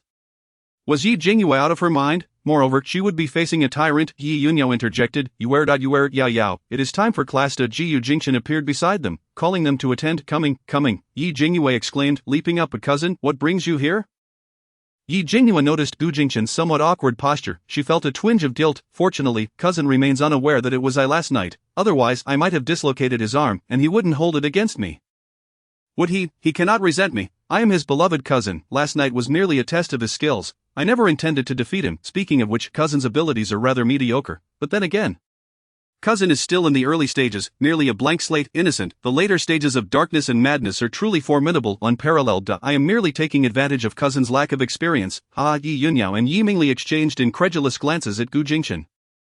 Yi Jingyue had engaged in combat with Gu Jingchen. He had nearly been disarmed by her. Instantly their gazes toward Gu Jingchen shifted to one of amusement. In their eyes, cousin was a figure of extraordinary grace and valor. Unmatched, yet he could not best Yi Jingyue. Cousin, you must have gone easy on her, right? Gu Jingchen felt a flicker of unease, clearing his throat theatrically. I am your instructor, thus I am also present. Yi Jingyue's face lit up with delight. Cousin, you are the teacher, huh? Does that mean I am exempt from assignments? Gu Jingchen smiled gently. Not at all, you must not only complete your assignments but also several times more than the others. He was quite vengeful, having nearly had his arm dislocated. He could not let it go unanswered in other respects. Yi Jingyue had not anticipated that her good fortune was at an end. Gu Jingchen addressed Yi Jingyue and Yi Yunyao, hurry along to the academy. Preparations for class are in order. Alright. Yi Yunyao and Yi Jingyue clasped hands and departed. Yi Mingli approached, wishing to discuss the leaked examination questions with Gu Jingchen. But he was at a loss for words. Should he reveal that he had overheard Yi Jingyue's thoughts? In truth, Gu Jingchen had heard all of Yi Jingyue's innermost musings, aware of Yi Tianqi's conspiracy and the leaked examination questions. Once Yi Yunyao and Yi Jingyue had left, he regarded Yi Mingli with a calm demeanor. Mingli, I need to ask you something. Cousin, please do. Recently, has anyone presented you with a particularly unusual topic to work on? Yi Mingli was taken aback, feigning contemplation. Yi Jingchen's expression grew serious. Who provided it? Yi Tianqi. What did he say? He mentioned it was a question posed by a friend and urged me not to disclose it. Gu Jingchen pondered, his gaze fixed on Yi Mingli as he replied, Mingli, you must exercise caution. If they provided you with examination questions, once you participate in the examination, this matter will be exposed. What do you think they will do? Yi Mingli was no fool. A chill ran down his spine. He would resort to murder to silence his victim. Only the dead can conceal the truth. He has now come to believe in Yi Jingyue's heartfelt words. Yi Tianqi intends to kill him during the autumn outing, ensuring that this matter remains forever buried. Yi Jingchen added, Yi Tianqi is now the adopted son of the Duke, and he has the Duke's backing. I will assign 2 shadow guards to protect you. For everything else, you must adapt as the situation demands. Last night, the Duke grandly brought Yi Tianqi back to the Duke's residence. Yi Mingli clenched his fists. His voice strained. Very well. He is a year younger than Yi Tianqi, for Yi Tianqi is the adopted son of his parents, and the two have always maintained a good relationship as fellow scholars. It would not be an exaggeration to say that he regards Yi Tianqi as a brother, yet Yi Tianqi seeks to harm him. Indeed, Yi Tianqi is the blood of Guingxue. Guingxue harmed Gu Rong. And now Yi Tianqi seeks to harm him. This mother-son duo is equally ruthless. Yi Jingyue returned to the classroom with Yi Yunxiao, where Lin Shishir had already saved her a seat. The classroom was spacious, accommodating 30 highborn ladies. The seats were arranged in 5 rows, each with 6 chairs. Yi Jingyue sat in the second seat of the 3rd row, with Yi Yunxiao to her left and Lin Shishir to her right, while Yi Qingqing occupied the bottom left corner. In front of her sat the only princess of the Great Qian Kingdom, Princess Annihilate. However, she was a shy and withdrawn child after being kidnapped in her youth. She returned changed, enveloped in silence. The emperor sent her here this time, hoping to open her heart. She was a particularly delicate and petite girl, engaged in her own world, drawing and writing, in stark contrast to the other young ladies who were anxious and excited. The educational approach of this era was quite simple, 1 class in the morning and another in the afternoon. The first class was taught by Gu Jingchen, the Minister of Justice, an honor for all. His tall figure commanded attention, and all the young ladies admired him. Many blushed secretly. Yi Jingchen stood gracefully at the front, a gentle smile gracing his handsome face. In the future, I will teach you all painting. I look forward to your guidance. The ladies huddled together, whispering excitedly of the young master's artistry was unparalleled, priceless. To say one was taught by the young master would be a source of immense pride. Yi Jingyue gazed at Gu Jingchen with sparkling eyes. Wow, cousin is so handsome, charming and suave, a class of his own. I want to marry him. Gu Jingchen pretended not to hear, or perhaps having heard it too often. He had grown immune. Yi Yunxiao lowered her head silently, avoiding the conversation. Yi Jingchen smiled and instructed, you may begin by creating a character portrait in your own style. I will share my thoughts later. As the first class was dedicated to painting, the students had already been informed and came prepared with an array of colors, displayed beautifully on their desks. Yi Jingyue began to draw. Yi Jingchen strolled through the classroom, observing the paintings created by the young ladies from noble families. These ladies had been taught by tutors at home and displayed no significant flaws. The only thing he needed to address was color mixing. As he made his rounds, he found himself beside Yi Jingyue, his eyes lighting up involuntarily as he gazed at her work. Is this Princess Mingzhu? Yi Jingyue beamed at him. Did you recognize it? Gu Jingchen was genuinely intrigued. While Yi Jingyue's depiction bore little resemblance to Morong Mingzhu, he could still instantly identify it as her. It was strikingly evocative. Indeed, the likeness may not be exact, but the spirit and essence were captured exquisitely. Unmistakably Morong Mingzhu. Gu Jingchen exclaimed with delight, "Your painting technique is unlike anything I have ever seen. Did you create this style yourself?" Yi Jingyue replied proudly, "This is called the Q version, which is a cute, exaggerated style, also known as a big head portrait." Yi Jingyue's portrayal of Morong Mingzhu depicted her in a red attire from the Dongli kingdom, one hand on her hip and the other holding a large, sparkling dongju. Yi Jingyue even added a phrase beside her, "Here a dongju for you," along with a proud and haughty expression on the character's face, resembling Morong Mingzhu perfectly. Gu Jingchen was equally impressed. "Cousin, you possess great talent. Your innovative approach is delightful and refreshing. Your style is unprecedented. I am truly in awe." The high praise from Gu Jingchen piqued the curiosity of the others, who gathered to see Yi Jingyue's work. Yi Yunxiao was also taken aback. Your painting is fascinating," Lin Shishir chimed in. "May I shamelessly ask for a copy? I adore it." Of course. Yi Jingyue retrieved another drawing from under the table and handed it to Lin Shishir. "Here, I have already completed this for you, Sister Lin." Lin Shishir received it with excitement. The picture depicted her winking, poised to shoot an arrow, with two little hearts drawn at the arrow's tip. At first glance, it bore no resemblance to Lin Shishir, yet those in the know understood it to be quite similar. Chapter 86. The adorable Princess Annihilate. Lin Shishir happily concealed her drawing. "Thank you, I love it." Yi Jingyue then produced another drawing for Yi Yunxiao. "Sister, here is yours." Yi Yunxiao took a look at her artwork, which portrayed her sitting at a desk, one hand manipulating an abacus while the other flipped through a ledger.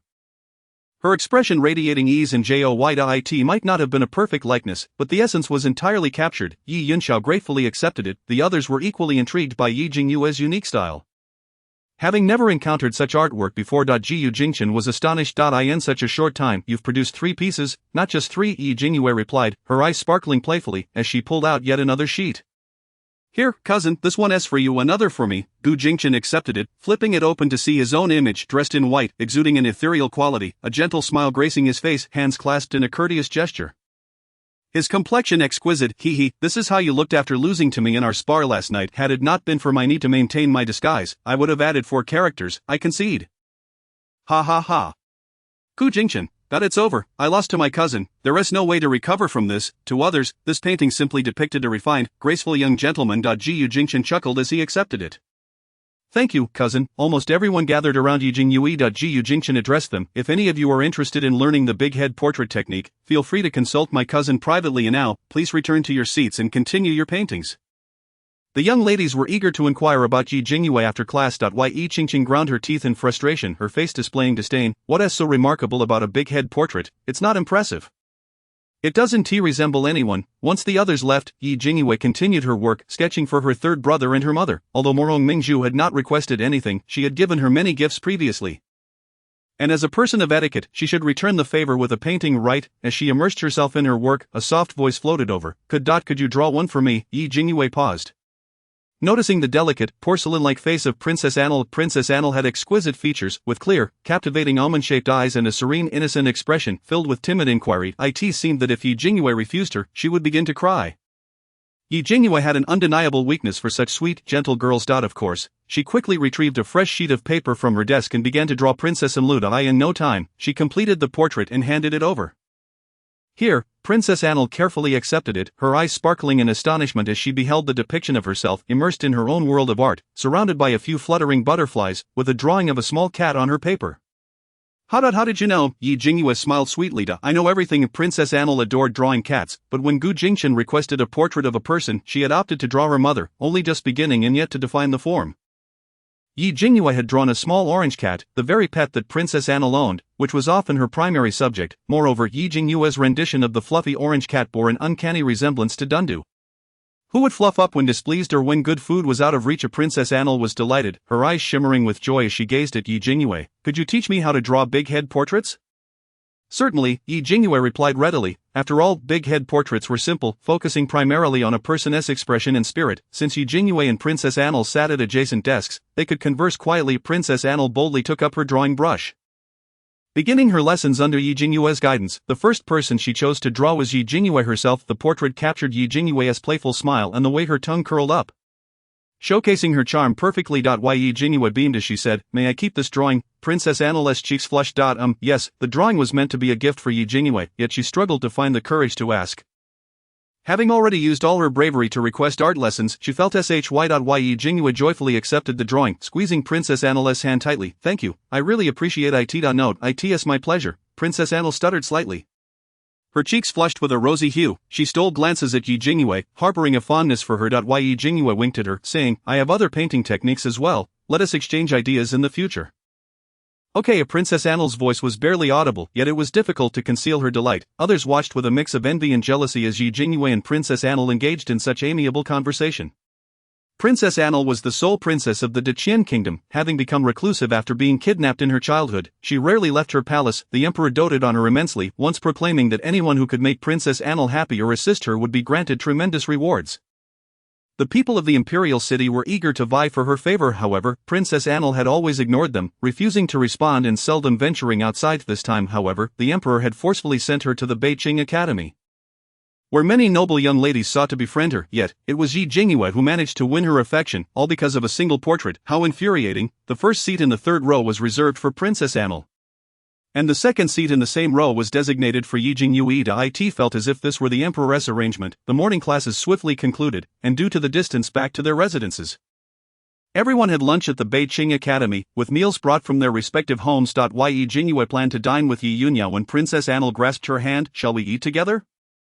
Ye Jingyue was taken aback for a moment but then smiled joyfully. "Of course, can I bring my sister and sister Lin along?" "Well, the more the merrier." Princess Annal nodded her agreement. Thus, Ye Jingyue led Princess Annal, along with Lin Shishir and Ye Yunyao, to a secluded spot where they laid out the various delicacies from their households on a table. The feast was simply magnificent, especially Princess Annal's, which had been prepared by the imperial chef.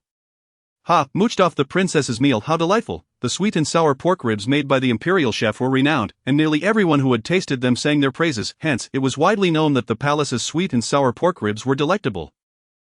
And such tangy sweet dishes were particularly favored by women, Princess Annal included. Consequently, her meal featured a serving of sweet and sour pork ribs. Ye Jingyue's eyes sparkled as she immediately picked up a piece and savored it. The ribs were sweet without being cloying. The sweet and sour flavor melted in her mouth, and the meat had a satisfying chewiness, with the chosen bones being tender enough to be eaten directly. "Wow, this is absolutely delicious. Come everyone, let us eat together." She served a piece to Princess Annal, then offered one to Lin Shishir and Ye Yunyao as well. "You all hurry and eat. Don't expect me to entertain you, I just want a feast."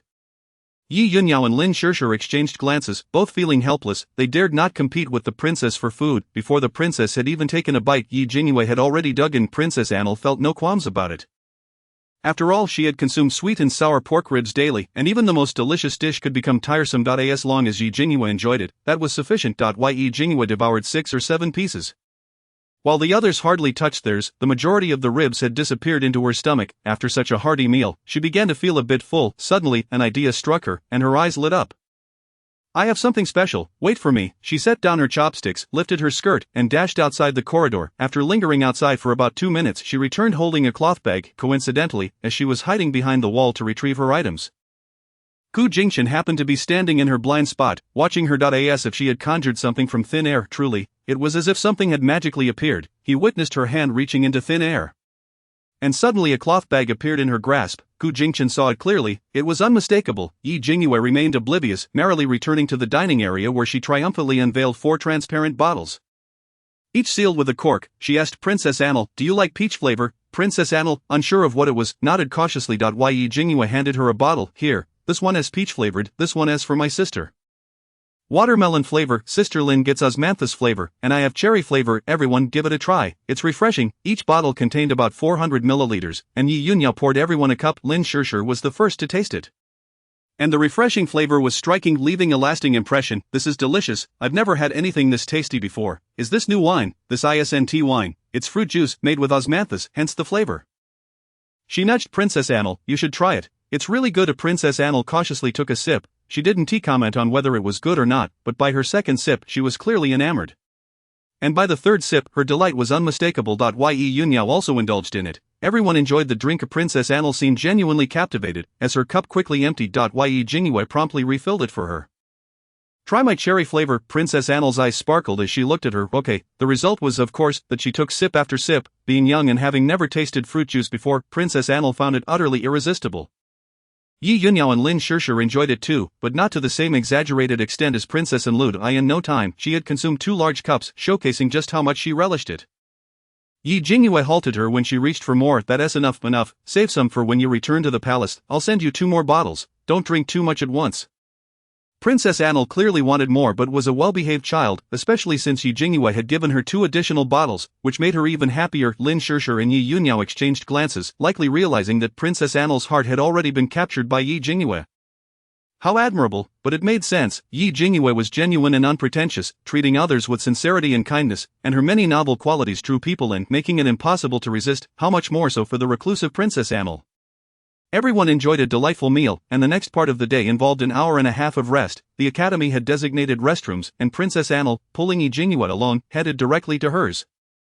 Yi Yunyao and Lin Shishir, lacking Yi Jingyue's boldness, found their way to a different restroom together. After a satisfying lunch, everyone rested before the afternoon classes commenced. Princess Annel, being rather delicate, had someone help her tidy up after waking, while Yi Jingyue simply brushed her hair and adjusted her clothing before departing. By the time she arrived at the academy, many students were already present, including Yi Yunyao and Lin Shishir, who were sitting together chatting. Suddenly, a loud voice came from behind them. Are you here to attend the academy or just to flatter others? I heard that the princess's plate of ribs was devoured entirely by you.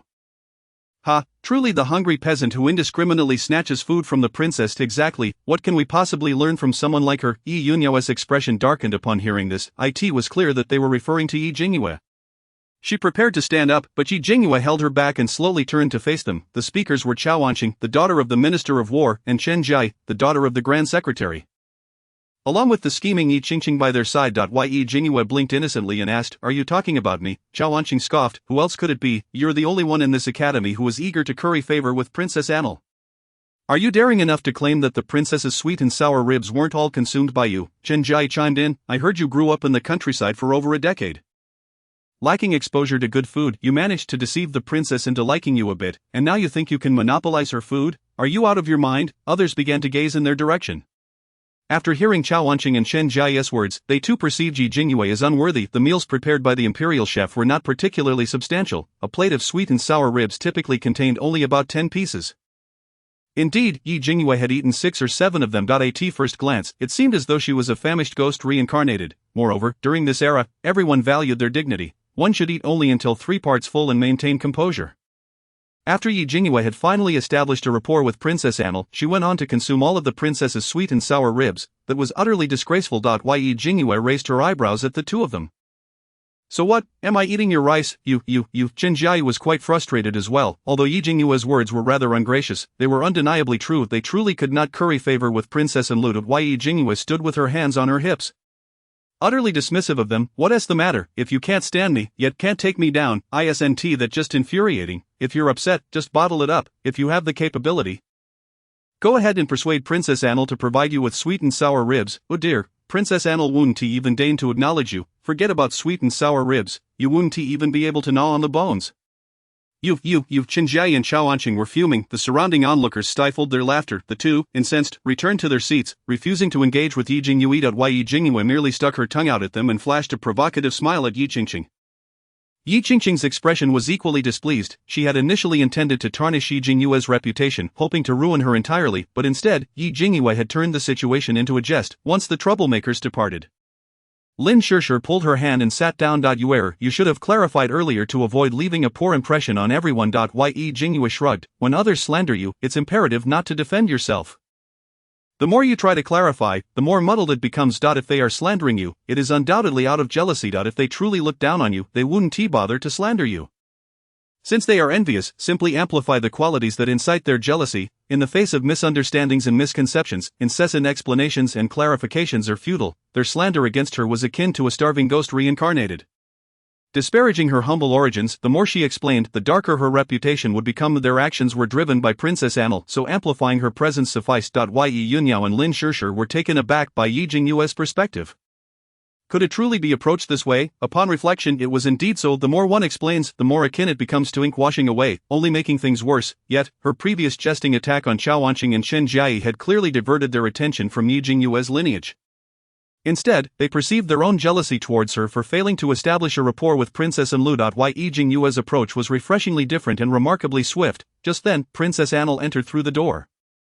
Jingyue cheerfully waved at her. Princess, over here. Everyone witnessed Princess Annel's face break into a smile upon hearing Jingyue's voice, and she immediately dashed towards her. Jingyue shot a glance at Qiaoanqing and Chen Jie, amplifying her voice with a cheerful demeanor, saying, Princess, the ribs today were delightful, but the portion was insufficient. Could you bring more tomorrow, please? Princess Annel nodded eagerly. All right, I'll bring you plenty tomorrow. Hearing this, Jingyue joyfully grasped the princess's hand, feigning a pitiful expression as she asked, Princess, if someone bullies me, will you protect me? Princess Annel, pure-hearted, replied, I will protect you. I am a princess. I won't let anyone bully you, but if someone dares to, just tell me, and I'll inform father. The onlookers gasped in astonishment. Regardless of Princess Annel's status, the mention of that tyrant was enough to instill dread. Jingyue gleefully embraced Princess Annel.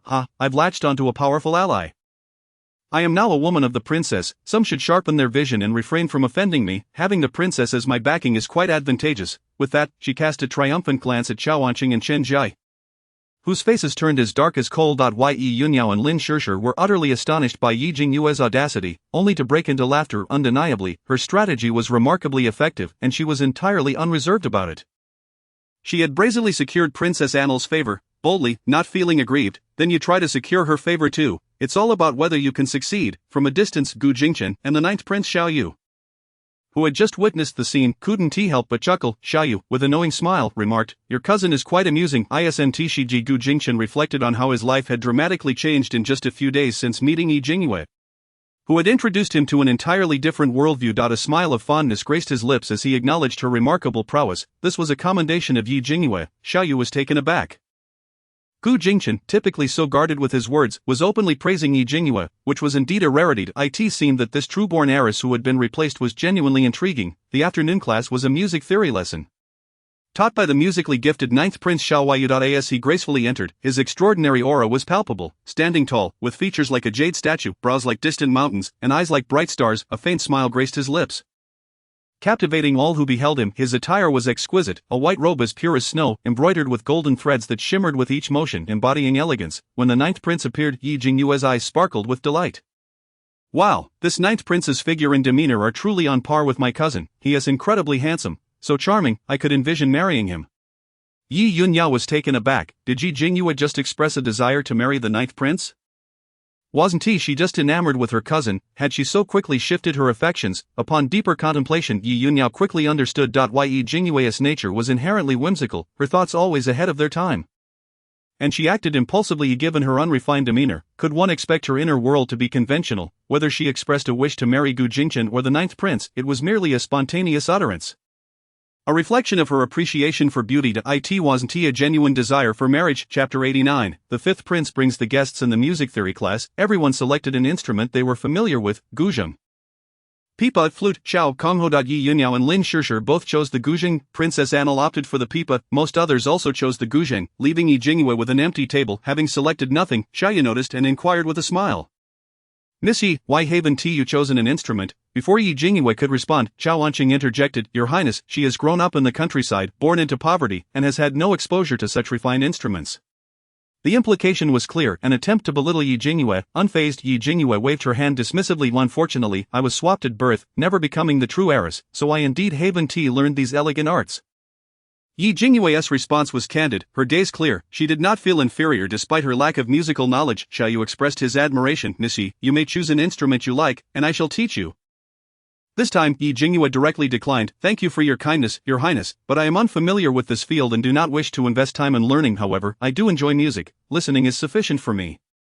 Please don't make it difficult for me to learn this, I beg you. As she spoke, she clasped her hands together, pleading with a sincerity that amused the ninth prince. Very well, I won't press you, Miss Yi, feel free, but do not disturb others. Ye Jingyue grinned. I absolutely won't. Musical instruments require early exposure to grasp their essence. Given her age, and her own admission of disinterest, the ninth prince was not one to force the issue. The first lesson in music theory began with the ninth prince performing Phoenix Seeking Phoenix on his guzheng. Seated before the instrument, he plucked the strings gently, producing a melodious and clear sound.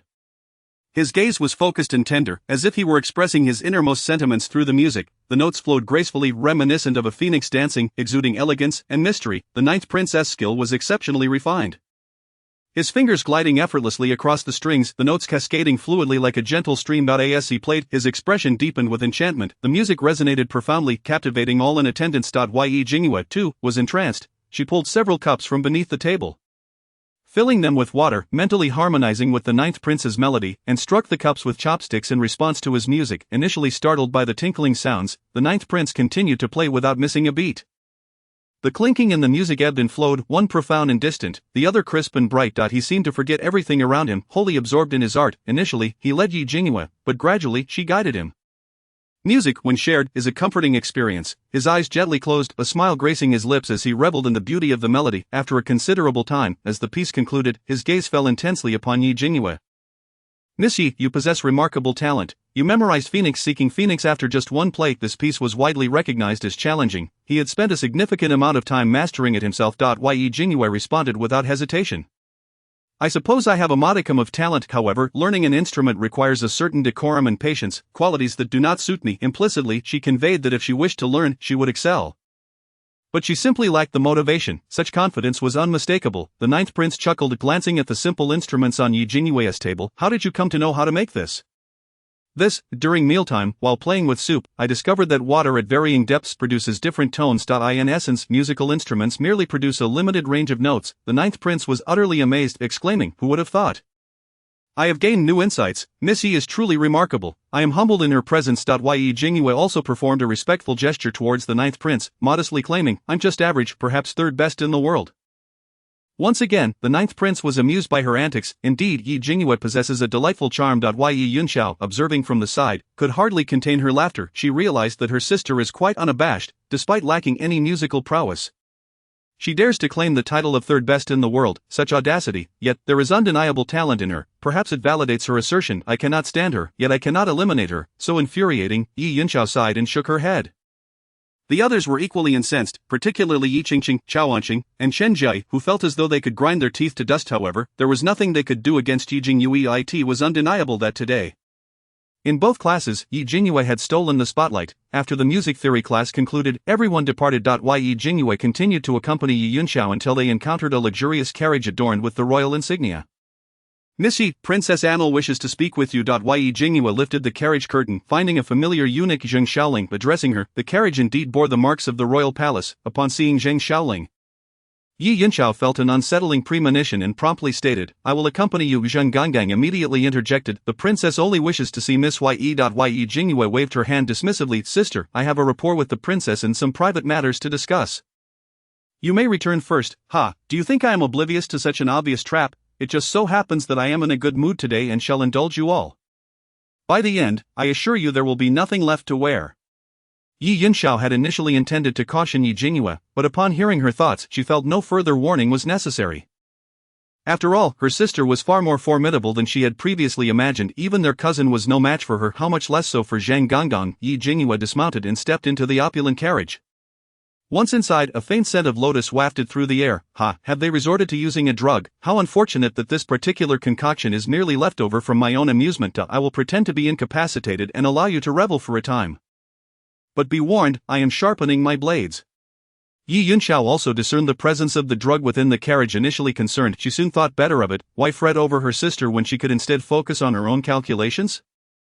Zhang Gangang guided the carriage to a desolate farmhouse on the outskirts, and upon lifting the curtain, he found Yi Jingyue already unconscious. Fifth Prince, the person has been brought. Chapter 90, the villain falls due to excessive chatter. The fifth prince sat in a chair, a white cloth obscuring his eyes, a faint scent of medicinal herbs surrounding him. His fingers lightly tapped his knee as he instructed Zhang Gangang, lock her up and douse her to awaken. Yi Jingyue's hands were clamped in chains, and a bucket of cold water was splashed upon her, chilling her to the bone. She opened her eyes in fear, the chains rattling at her wrists. Upon seeing the fifth prince, her complexion drained of color as she recoiled in terror. The fifth prince rebelled in her fright, a smirk playing on his lips. I have pondered for days how it could be that you are the granddaughter of the elder Tianji. Thus I have conducted an investigation within the imperial city and finally found you. Feigning retreat in fear, Yi Jingyue replied, how could you possibly find me? The fifth prince chuckled. It was indeed a challenge at first. Today, with the opening of Beijing Academy, I was to serve as the mathematics teacher for the girls' school. While observing from behind the screen during Gu Jingchen's class, I heard your voice. Yi Jingyue had shone brightly today. Others' voices were inaudible, yet hers had resonated throughout the day. This shouldn't be the case, Jingyue was puzzled. My voice was distinctly different from that day. On that day, she had deliberately feigned a weak demeanor. Her tone almost imperceptibly fragile. Today, however, her speech was infused with a sense of pride and normalcy. The fifth prince's smile deepened. I possess the unique ability to identify individuals based on their vocal timbre. Even if your voice today differs from that day, I can still sense it is you. Of course, I need confirmation, which requires someone acquainted with you to describe your appearance. The fifth prince had a remarkable talent for recognizing voices. Even if Jingyue concealed herself adeptly, he detected a familiar essence in her tone. Zheng Ganggang was the perfect choice for verification. He provided an impeccable description of Jingyue's physical features to the fifth prince, who then compared it to the memory of the person he had encountered that day. It was undoubtedly Jingyue. Understanding dawned upon Jingyue. After all, Gu Jingchen was the male protagonist. Initially, he had been manipulated by the fifth prince, proving the latter's cunning abilities. Jingyue had no desire to maintain her facade any longer. Impressive, truly admirable. The fifth prince noted her voice had become increasingly calm and composed. No more pretense, Jingyue smiled. That day was merely for the sake of appearances, as there were others present today. However, with no one around, why should I pretend? The fifth prince furrowed his brow slightly. If not for the white cloth covering his eyes, it would have appeared as if he were squinting. Who was it that harmed me that day? Was it a conspiracy against me? No, Jingyue answered earnestly. I orchestrated it, allowing him to witness your true nature. Who is he? My cousin, Gu Jingchen. The fifth prince abruptly stood, his demeanor darkening. Impossible, he had disguised himself so well before Gu Jingchen. There was no way he could have discovered his true identity. Do not be alarmed, Jingyue reassured him. My cousin is innocent and trusting. Given your remarkable disguise, he would never suspect anything. However, she shifted her tone, laced with malice. I am aware of your true nature, and I have discovered that the yellow dog has set its sights on me. Hence I took the opportunity to let the yellow dog capture me, leaving behind clues for my cousin to follow, revealing your true identity. The injury to your eye was inflicted by my cousin. And as for the reason behind it, you are clever enough to surmise it, are you not? Why else? It was to prevent the fifth prince from locating Jingyue. Initially, they believed that by blinding the fifth prince, Jingyue would be safe, yet they never anticipated he would find her nonetheless. The fifth prince clenched his fists, his emotions spiraling out of control, his expression so twisted that the cloth covering his face could not conceal the fury beneath. It was you vile wretch. Today, I shall make you wish for death yet find no reprieve. The fifth prince waved his hand towards Zheng Ganggang. Now is your time for revenge. Be ruthless. I want to hear her wretched cries. The more tormenting, the better. Yes, Zheng Ganggang retrieved a dagger capable of slicing through iron, its blade gleaming coldly. His eyes burned with a hatred that seemed boundless as he approached Jingyue step by step. Jingyue regarded the malice in Zheng Ganggang's eyes, tilting her head with an innocent expression. What do you hate me for? Did I harm you, or did I bring ruin to your family? I find it quite unreasonable. I haven't provoked any of you. It's all your fault. Zheng Ganggang's voice pierced the air, sharp as a blade. Your very existence disrupted our plans, leading my family to such a tragic fate. I will take my time to torture you to death. The fifth prince's voice dripped with venom. Once you are dead, your mother, brother or sister, and Gu Jingchen will follow. At the mention of Gu Jingchen, he ground his teeth in fury. Gu Jingchen had been the one to ruin his eyes. He recalled how concerned Gu Jingchen had been during that time. How Gu Jingchen's acting skills were on par with his own. Jingyue interjected with a grin. Fifth prince, do you know what happens to those who talk too much? The villain falls due to excessive chatter. The fifth prince scoffed derisively. You speak plenty yourself. You will die first. Besides, you have betrayed Gu Jingchen. If it weren't for Jingyue's words, he wouldn't have deduced it was Gu Jingchen. Jingyue tugged at the chains binding her wrists, her tone unfazed. Do you think there is a possibility that you 1T survived today? Zheng Ganggang's dagger was already poised to strike her face. In a swift motion, Jingyue flicked her wrist. The chains shattered effortlessly. She twisted her wrist, seizing Zheng Ganggang's arm, and with a gentle squeeze at his wrist, he let out a pained cry, causing the dagger to drop. Jingyue kicked out, the dagger slicing across Zheng Ganggang's face, leaving a deep gash. Simultaneously, she delivered a powerful kick, sending Zheng Ganggang crashing through the farmhouse wall, where he collapsed outside, spitting blood and losing consciousness. Jingyue's sudden display of strength was so shocking that even the blind fifth prince could hear the chains snap. He sprang to his feet, trembling with disbelief, his eyes wide. How is this possible? Chapter 91, Manipulating Men is the specialty of Gu Jingyue. Jingyue regarded him with calm detachment, her voice laced with mockery. Otherwise, I am well aware of your true nature. Have you set your sights on me, daring to put yourself at risk, without a modicum of self-preservation? How could I possibly act? Aren't you the master of disguise? When others feign, you are astonished. The fifth prince is utterly unconvinced.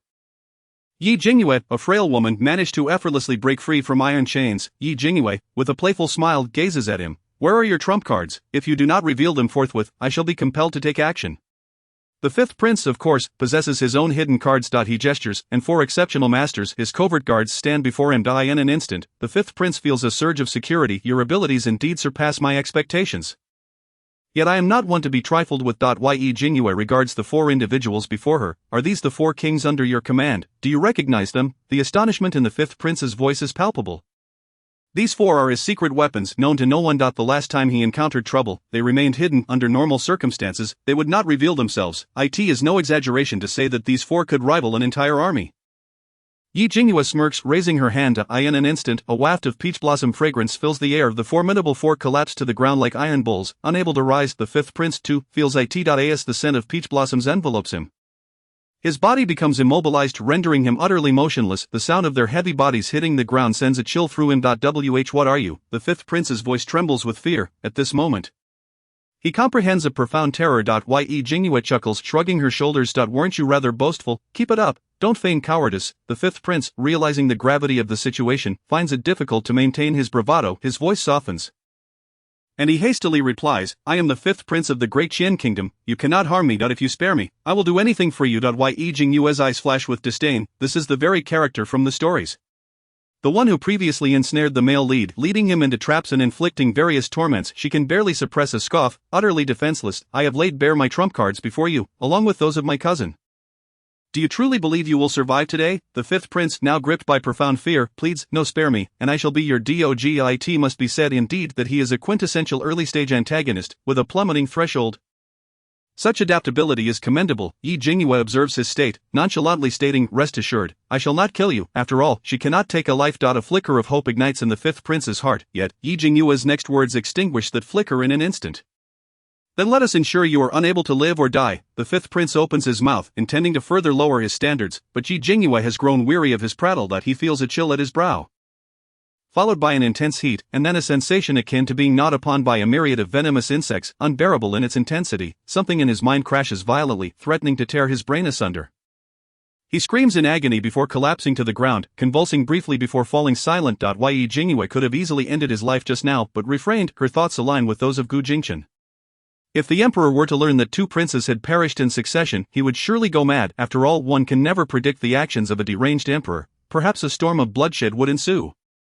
She despises tumultuous living and yearns for peace, yet, to her surprise, the deranged emperor proves to be even more unhinged than she imagined, entirely unconcerned. Thus, when the fifth prince collided with her, she decided to show no mercy. Casting a glance at the fifth prince sprawled on the ground like a lifeless swine, she mused that he would not die, but he would never recover from this. With that, Yi Jingyue turned and departed with graceful ease. At the state minister's temple, in a secluded chamber, the state uncle delivered a resounding slap to Guingshue's face, his eyes ablaze with fury. You wretched creature, how dare you seduce Yi Bojian behind my back? I shall strangle you today. With that, he seized Guingshue by the throat, causing her face to turn bruised. She was on the verge of asphyxiation, with her arm still bound in a brace from yesterday's collision with the wall. She was already in a weakened state now, facing the state uncle's violent wrath. She had no strength to retaliate. The sensation of suffocation surged within her, and she had no doubt that the state uncle would indeed strangle her. Initially she struggled, but upon seeing the malice in his eyes, she relinquished her resistance, tears streaming down her cheeks. State uncle, please kill me. I have already lost my virtue to Yi Bojian. I cannot face you. I beg you to grant me a swift end. After my death, I only hope you will treat Tianqi kindly. I am not a good mother. He has suffered enough due to my indiscretions. My death would clear his path. Ji Yuingxue had her affair with Jianing exposed. In that moment, there was no way to deny what had occurred, thus she decided to shoulder the blame entirely on Yi Bojian. Guingshue was confident that she could manipulate both Yi Bojian and the state uncle to her advantage. She had long since deciphered the nuances of a man's psyche. As anticipated, upon hearing her words, the state uncle's face darkened, his fists clenching, yet he remained restrained. Ji Yuingshue's demeanor was clearly laden with hidden truths. Speak, what on earth happened? Guingshue's tears fell freely. It was my brother-in-law. Recently, my sister has been unyielding towards him. Even bringing the matter before the emperor. He, harboring resentment, unleashed his fury upon me. When he sent me gifts through my sister, he drugged me. I was Chapter 92, hypnotizing Morong Mingzhu. The words that followed eluded Guingshue. However, her tears flowed unabated. The state uncle, consumed by rage, kicked over the tea table. That scoundrel Yi Bojian, how dare he bully a frail woman like you? Yet Gu Rong had clearly accused her of seducing Yi Bojian.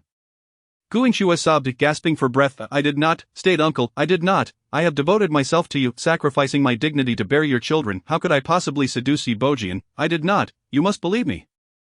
Her urgency was palpable. Moreover, it was true that she had sacrificed her reputation for him solely to bear his offspring. How could one describe it? Gu Yingshue's status was not particularly elevated, yet a woman willing to forsake her most cherished reputation for the sake of bearing his children must have loved him deeply, satisfying the state uncle's desires immensely. Thus, despite his other mistresses, Gu Yingxue had remained irreplaceable in his heart. Therefore, upon discovering her betrayal, he found it utterly unacceptable. The state uncle struggled to steady himself, but the veins on his forehead bulged with fury.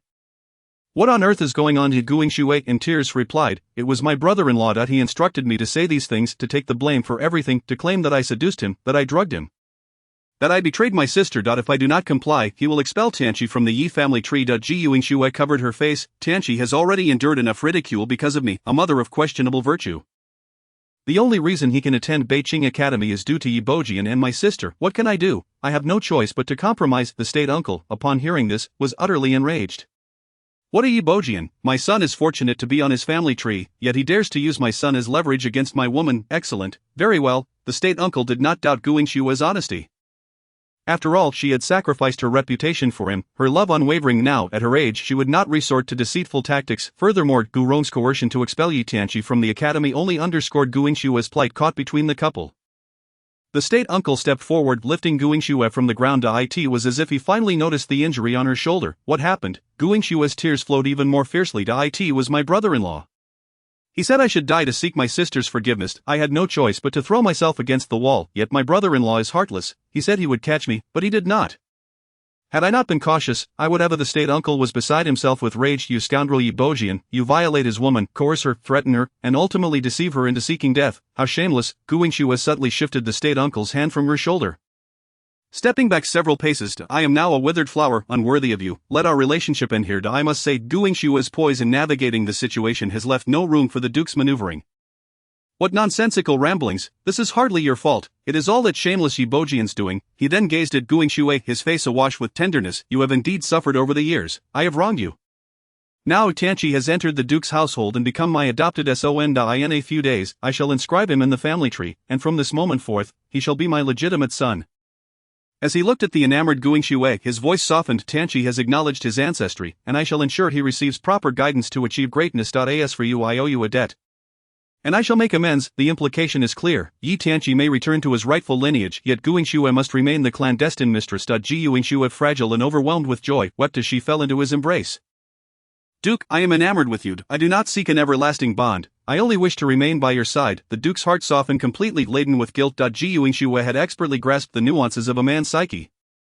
Even having lost her most cherished virtue, the duke showed no disdain. Anyone witnessing this would have to commend it. The duke's residence. Qian Ying listened intently as her covert informant recounted every detail of the duke's clandestine affair with Gu Yingxue. Leaving her utterly incensed, she finally understood how the duke had been engaging in an illicit relationship with Gu Yingxue, which transpired during the incense offerings on the 1st and 15th of each month. How utterly infuriating! Qian Ying laughed bitterly. This pair of deceitful lovers is remarkably cautious. They have birthed Yi Tianqi yet remain so composed. She glanced at her chubby wrist. Though still plump, it had shrunk a little. And this was just after a day. Once Qian Ying's mind engaged, clarity washed over her. Yesterday, she had not indulged in sweet soup, primarily because the duke had neglected to instruct the kitchen to prepare it for her. The concoction that contributed to her weight must have been within that sweet soup. What a cunning duke! How delightful! An icy glimmer filled Qian Ying's eyes. She would ensure that the scoundrel and the shameless woman, along with their child, would pay a heavy price. When Yi Jingyue leisurely returned to the residence, Morong Mingzhu craned her neck to catch a glimpse. Upon seeing Yi Jingyue, she joyfully rushed forward. Yi Jingyue, "You're back." With a beaming smile, she extended her hand towards Yi Jingyue. Today, Yi Jingyue's portrait had taken the entire imperial city by storm. Morong Mingzhu had already heard whispers of Yi Jingyue's exquisite portrayal. She had been eagerly awaiting her return. Yi Jingyue chuckled, retrieving the artwork from her person. "This is for you." Morong Mingzhu, elated, took the painting and her eyes sparkled upon seeing her likeness. "Wow, you've captured me so perfectly. This is undeniably me. Here is a pearl for you." A pearl appeared in Morong Mingzhu's palm, which she promptly gifted to Yi Jingyue. She cherished the artwork with utmost delight. Yi Jingyue gazed at the pearl in her hand, filled with elation. A single painting had earned her a pearl. What a stroke of fortune! Perhaps overwhelmed with affection, Morong Mingzhu embraced Yi Jingyue once more, exclaiming joyfully in her ear. Yi Jingyue, I adore you. I absolutely adore you. You are simply to my liking. Oh, I don't want to return to Donglida. I wish to stay by your side forever." Yi Jingyue instinctively shivered, yet her face bore a radiant smile. Come, let us go to my room." I have more delightful treasures to share with you. Morong Mingzhu effortlessly produced one pearl after another. Jingyue suspected that Morong Mingzhu's intentions were not merely to befriend her. There was something amiss. She resolved to hypnotize Morong Mingzhu, to extract information. In chapter 93, with the crown prince's left hand at 6 and right hand at 7, Jingyue led Morong Mingzhu to her chamber and poured her a cup of tea. She waved a pendant enticingly before Morong Mingzhu's eyes. Look at this, it holds a surprise. Morong Mingzhu, entirely unguarded, obediently focused on the pendant. As she gazed, she began to feel dizzy, so drowsy her eyelids grew heavy. And her gaze became unfocused. Jingyue withdrew the pendant and queried, "Why do you approach me? I like you." This answer was far too straightforward, moreover it hinted at romantic inclinations. Is there no ulterior motive? What, 9-turn soul reviving pill? Jingyue, you seek the 9-turn soul reviving pill, but why does your brother keep an eye on me? If memory serves, she had disclosed no information about the 9-turn soul reviving pill. How could they possibly deduce her intentions? Could it be that one among them had traversed the pages of the book as well, or perhaps they were well acquainted with her? Morong Mingzhu complied, saying, "Because Gu Jingchen is too difficult to approach, he is too astute and would uncover any clues. Gu Jingchen seems to hold you in high regard, thus we chose to get close to you." Jingyue's lips twitched with difficulty. This might be the legendary case of hitting the nail on the head. How absurd. Do you harbor any ill intentions? I do not. Morong Mingzhu's voice sharpened, even under hypnosis. She appeared tense. Jingyue discerned the underlying implication in her words. So you are innocent, but others may harbor ill intentions. Who? My fourth brother. He wishes to pursue you. Jingyue, is he the one who bears an uncanny resemblance to Morong Yuan? He seeks to court her. What kind of reasoning is this? Does he intend to pursue me, use me, and then discard me? No, Morong Mingzhu answered dutifully. Although my fourth brother is unreliable, he possesses good character. Should he win your heart, he would certainly take responsibility and marry you. Unreliable, good character, these two statements seem contradictory. Moreover, is this line of reasoning not ludicrous? He does not seem the type to settle down. Would he truly change his ways after winning me over? The sacrifice he would make seems too great. It is you who would bear the greater sacrifice. Morong Mingzhu exclaimed passionately, my fourth brother is entirely unworthy of you. Which is why I do not want him near you. I shall approach you instead. I genuinely like you. I would give you all of my pearls, all of them. Jingyue found herself at a loss for words. So Morong Mingzhu's way of expressing affection was through pearls. In such a short span she had already gifted her 12 pearls. Jingyue loved wealth, yet accepting them left her feeling somewhat guilty. Morong Mingzhu continued unabated, my fourth brother is unkempt and unreliable. And he is not favored within the royal family. You must not fall for his tricks. Being deceived by him would only lead to your tears. Jingyue could hardly contain her laughter. She yearned to ask, is Morong Yuan truly your biological brother? Why the disdain? Jingyue snapped her fingers, and Morong Mingzhu's murky eyes suddenly regained their clarity. A hint of confusion flickered in her gaze. But upon seeing Jingyue's face, she instantly beamed with joy. Jingyue, I can only stay here for half a month. Our Donli kingdom has an abundance of delicious food and fun activities. I invite you to join me for some adventures. Alright. Morong Mingzhu's enthusiasm was overwhelming. Jingyue found it hard to resist, yet, her nature was not malevolent. She was genuine and sincere. After all, she was the rightful wife of the protagonist's cousin in the book. However, now, with her intrusion, the bond between the two seemed completely severed, leaving no spark to ignite. Morong Mingzhu, cradling the portrait, smiled sweetly at Jingyue. Will you teach me to paint portraits? Jingyue contemplated for a moment.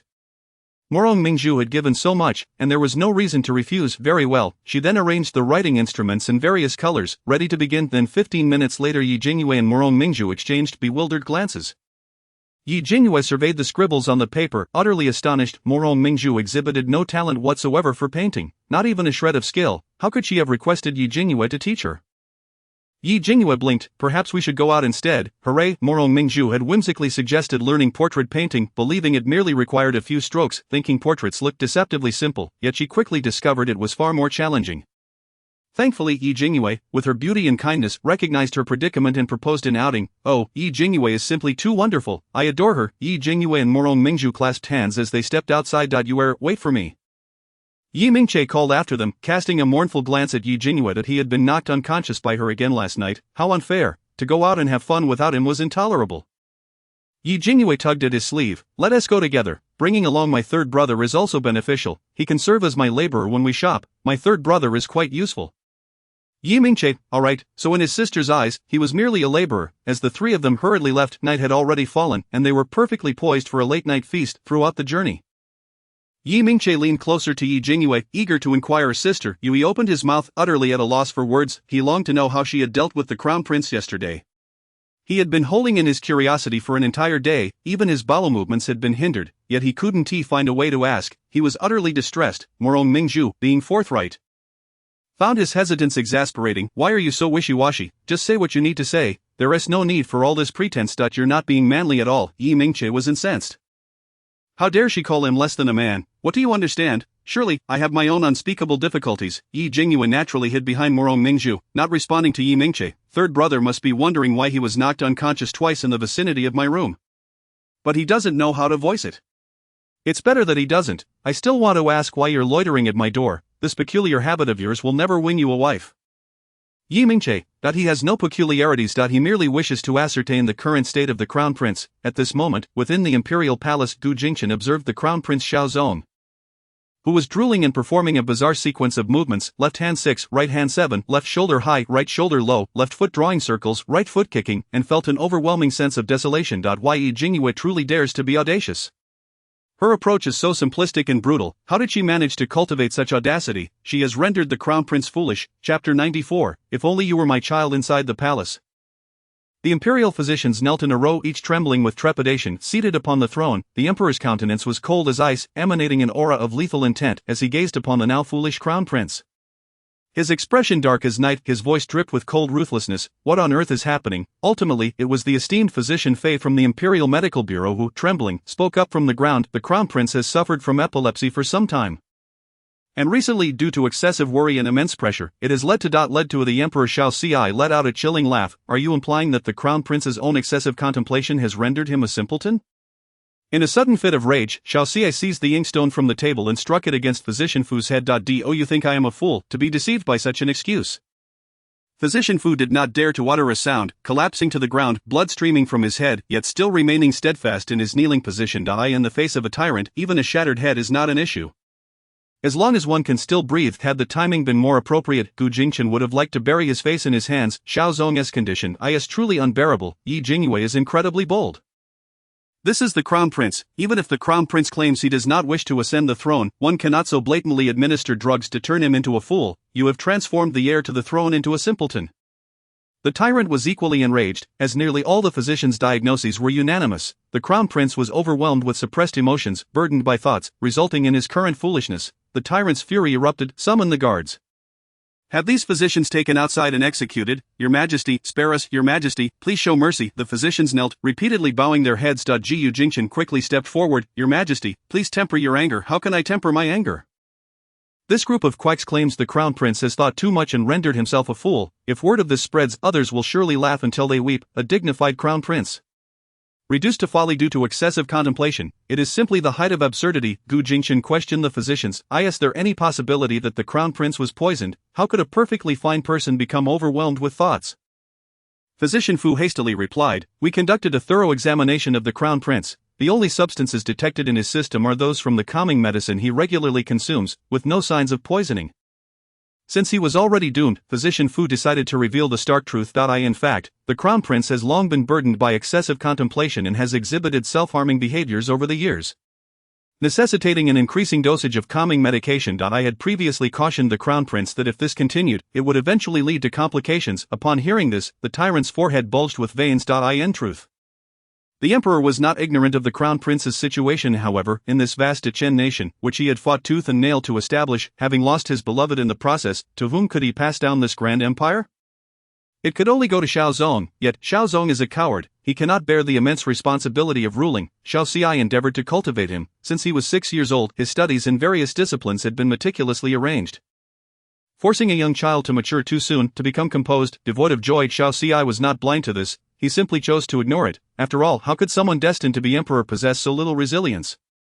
The reality proved that the crown prince indeed lacked the fortitude. The more the tyrant pondered, the angrier he became, until, in a fit of rage, he rose from the dragon throne and descended. This action sent shivers down the spines of the assembled physicians. He approached the crown prince and, in a fit of fury, delivered a powerful kick to his posterior, sending the crown prince tumbling to the ground, rolling several times. Now rendered a fool, the crown prince's reaction was immediate and bewildered. Upon realizing the sharp pain in his backside, he sat on the ground and began to wail uncontrollably, drool spilling forth, a truly pitiable sight. Gu Jingchen rushed to support the crown prince, addressing the tyrant. Your Majesty, the crown prince has done his utmost. Given his overwhelming thoughts, perhaps with proper rest, there may yet be hope for recovery. Your Majesty, after all, he is the sole bloodline of the late empress. Xiao Ci. Originally he intended to unleash a torrent of curses, but Gu Jingchen's mention of the late empress's only bloodline quelled his fury. Clutching his chest, he tasted blood in his mouth, shocked to find himself so enraged that he had coughed up blood. He leaned on his head, gesturing for Gu Jingchen to assist him back to the dragon throne. Then, with a wave of his hand, he commanded, "Take the crown prince to the Jiangnan palace. You all shall accompany him for proper recuperation." Furthermore, announced to the public that the crown prince is deposed. The tyrant finally saw the reality. The crown prince was nothing but a pile of useless clay, utterly incapable of being molded. To make him emperor while he remained so petulant was simply absurd. The mere thought of it would incite laughter. Enough is enough. After all, this is the only bloodline of Yenner. If he were to perish, how could he face Yenner in 100 years? Since the crown prince is so unwilling to bear the title, let it be as he desires. The physician seemingly received a royal pardon. Hastily crawling away. In an instant, only Gu Jingchen and the tyrant remained in the imperial study. The tyrant rubbed his temples, casually inquiring, "Now that the crown prince is deposed, who do you believe is suitable to take his place?" Gu Jingchen promptly bowed, trembling. "I am filled with trepidation." Gu Jingchen desperately wished for the ability to read minds, to discern the tyrant's thoughts. Having just declared the crown prince deposed, he now asked who would be suitable to assume the role. Gu Jingchen was not foolish. This question was clearly a death trap. The tyrant opened his eyes, his gaze settling upon Gu Jingchen, who had always been treated with kindness due to his resemblance to Xiao Mayan. The tyrant mused, "Your abilities are remarkable. If only you were my child, I would have appointed you as crown prince." He would not have been driven to such a state of fury that he coughed up blood. Gu Jingchen hastily knelt. "Your Majesty, please do not frighten me." Gu Jingchen was fully aware that he was indeed Xiaoxi's child, yet, he had no desire to be his child. Over the years, he had felt utterly indifferent towards the tyrant's actions. Moreover, the crown prince served as a cautionary tale. Being his child would be a dismal fate. At that moment, a guard rushed into the room. "Your Majesty." The guard glanced at Gu Jingchen. The tyrant waved his hand. "Speak." "The fifth prince has been harmed." The tyrant slammed his palm upon the table, a surge of intense rage radiating from him. What? Gu Jingchen's heart jolted. An instinct told him that the fifth prince's misfortune was somehow connected to Jingyue. "Cousin, could you perhaps tone down your knack for stirring up trouble? Just as one crisis subsides, another arises." Chapter 95. The disguise of Murong Yuan as Murong Jing. The emperor's expression was grim. However, compared to his earlier fury directed at Xiao Zong, the tyrant's anger was evidently not aimed at the fifth prince himself, but rather, how could the fifth prince have met with harm within the imperial city? This indicated that the fifth prince held no status in his eyes. In stark contrast to the earlier confrontation with Xiao Zong, the fifth prince was truly unfortunate. "Is he dead?" the guard replied tremulously. "No, the physicians say he has sustained severe injuries and has become a living corpse, unable to awaken." Seated in the high position, the tyrant showed no sign of concern upon hearing that the fifth prince would not awaken. He spoke with indifference. "Since he cannot awaken, grant him a swift end." Gu Jingchen felt a shiver run down his spine. Observing the tyrant's heavily furrowed brow, he suddenly comprehended the despair his mother must have felt in the past. When the tyrant turns cold and ruthless, it is a level of cruelty beyond measure. He is an emperor, his own child has been harmed, and he possesses the power to save him. The fifth prince, despite having a chance of survival, was so casually condemned to death. The guard accepted the order and promptly withdrew. The tyrant turned to Gu Jingchen, leisurely stating, "First the second prince, then the crown prince. And now the fifth prince. What a tumultuous season this is. Chief Minister of Justice, do you think the envoy from Dongli Kingdom's visit is a mere coincidence, or is there some conspiracy afoot?" Gu Jingchen inwardly lamented, "It's over, cousin, you have truly escalated the situation." The tyrant now suspects a connection to Dongli Kingdom. In truth, Gu Jingchen saw clearly that the tyrant had long sought to provoke conflict. However, due to various trivial reasons, he had refrained from doing so. Now, this presented the perfect excuse. As Gu Jingchen exited the palace, he remained in a daze. He naturally did not respond to the tyrant's question. Nor did the tyrant require his answer. He sensed the current political climate was perilous. He must find a way to glean information from his cousin, to ascertain the present state of affairs. Undeniably, the only source of security for Gu Jingchen now lay in the sentiments expressed by his cousin. Meanwhile, Yi Jingyue had taken Yi Mingche and Murong Mingzhu to a tavern. Certainly, it was recommended by Yi Mingche. He is well acquainted with the culinary delights and disappointments of every tavern in the imperial city. As a seasoned gourmand, his discerning palate is undoubtedly trustworthy. Yi Mingche promptly ordered several signature dishes. His thoughts entirely consumed by the puzzling situation of the prince's apparent foolishness. Could it be the doing of Yi Jingyue? After all, he is the prince. Yi Mingche, filled with trepidation, spoke up. "Where did you hear? The prince has lost his senses." Yi Jingyue gestured for silence. "We are but common folk. Let us refrain from discussing such sensitive matters. Moreover, Princess Murong Mingzhu is also present. Political topics are far too delicate. As for the prince's folly, surely it was my doing. Ha ha ha." He was the one who pleaded with me, expressing his desire to abandon his princely duties, and I merely assisted him. How could a fool possibly serve as a nation's prince? Yi Mingche clenched his fists over his mouth, suppressing his words, trembling with fear. It truly was Yi Jingyue's doing. Furthermore, in the Great Qian Kingdom, it is a widely acknowledged fact that the prince wishes to relinquish his title. Yet, to ensure the prince does not ascend to the throne, Yi Jingyue has rendered him a fool. This audacity is remarkable. He is, after all, the prince, while it is true that the prince does not want to be one. One cannot simply reduce him to a fool, Yi Mingche pondered. If he were to seek Yi Jingyue's assistance in evading an undesirable task, he would certainly not wish to be made a fool by her. What would happen when he regained his senses? Yi Mingche mused. I wonder if one day the prince will awaken and regret his decision. Yi Jingyue shrugged, withholding her opinion. This is no concern of mine. He wished to abandon his title, and my objective has been achieved. The rest is his own consequence. Yi Mingche. Indeed, it is typical of Yi Jingyue. Her thought process is rather unconventional. At that moment, a familiar voice echoed from the entrance. Gu Jingchen, his tall figure standing there. Yi Jingyue's eyes sparkled at cousin. Come, let us dine together. With my celestial cousin accompanying me, I can devour 3 large bowls. Gu Jingchen inwardly chuckled. The Great Qian Kingdom is in disarray due to her antics, yet she still has the leisure to consume 3 large bowls. He, on the other hand, felt no such mirth. Moreover, he realized he could hear Yi Jingyue's thoughts. This connection, this transcendence, felt almost surreal. While passing by the mansion on his way to the Marquis' residence, he had overheard Yi Jingyue's thoughts without even seeing her, and upon making a rough estimate, he deduced she was nearby. This area is known for its taverns, and he could ascertain her precise location in a few establishments. It was effortless to find her. He was unaware of the vast range of Yi Jingyue's thoughts or the method of this peculiar connection.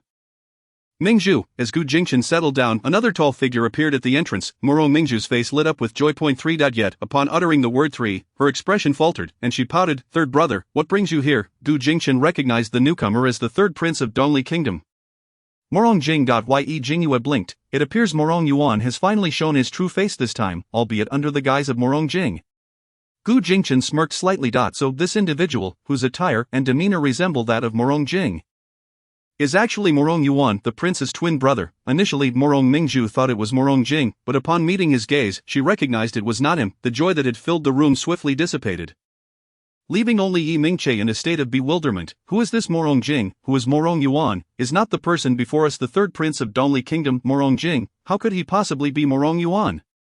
His mind was filled with questions. Morong Yuan strode in with long strides, smiling warmly at Yi Jingyue. I am merely a brother wishing to share a meal with my sister. You wouldn't refuse me, would you? Yi Mingche, ever the diplomat, welcomed him warmly. You are most welcome, Your Highness. This tavern is a renowned establishment of our Great Qian Kingdom, and you must certainly try its offerings. Although Yi Jingyue and Gu Jingchen remained silent, Morong Yuan, having received permission, boldly took a seat. Then I must indulge. Today is a gathering among friends. Let us enjoy ourselves without formality. As he spoke, his gaze fixed intently on Yi Jingyue, presenting what he believed to be an impeccable smile.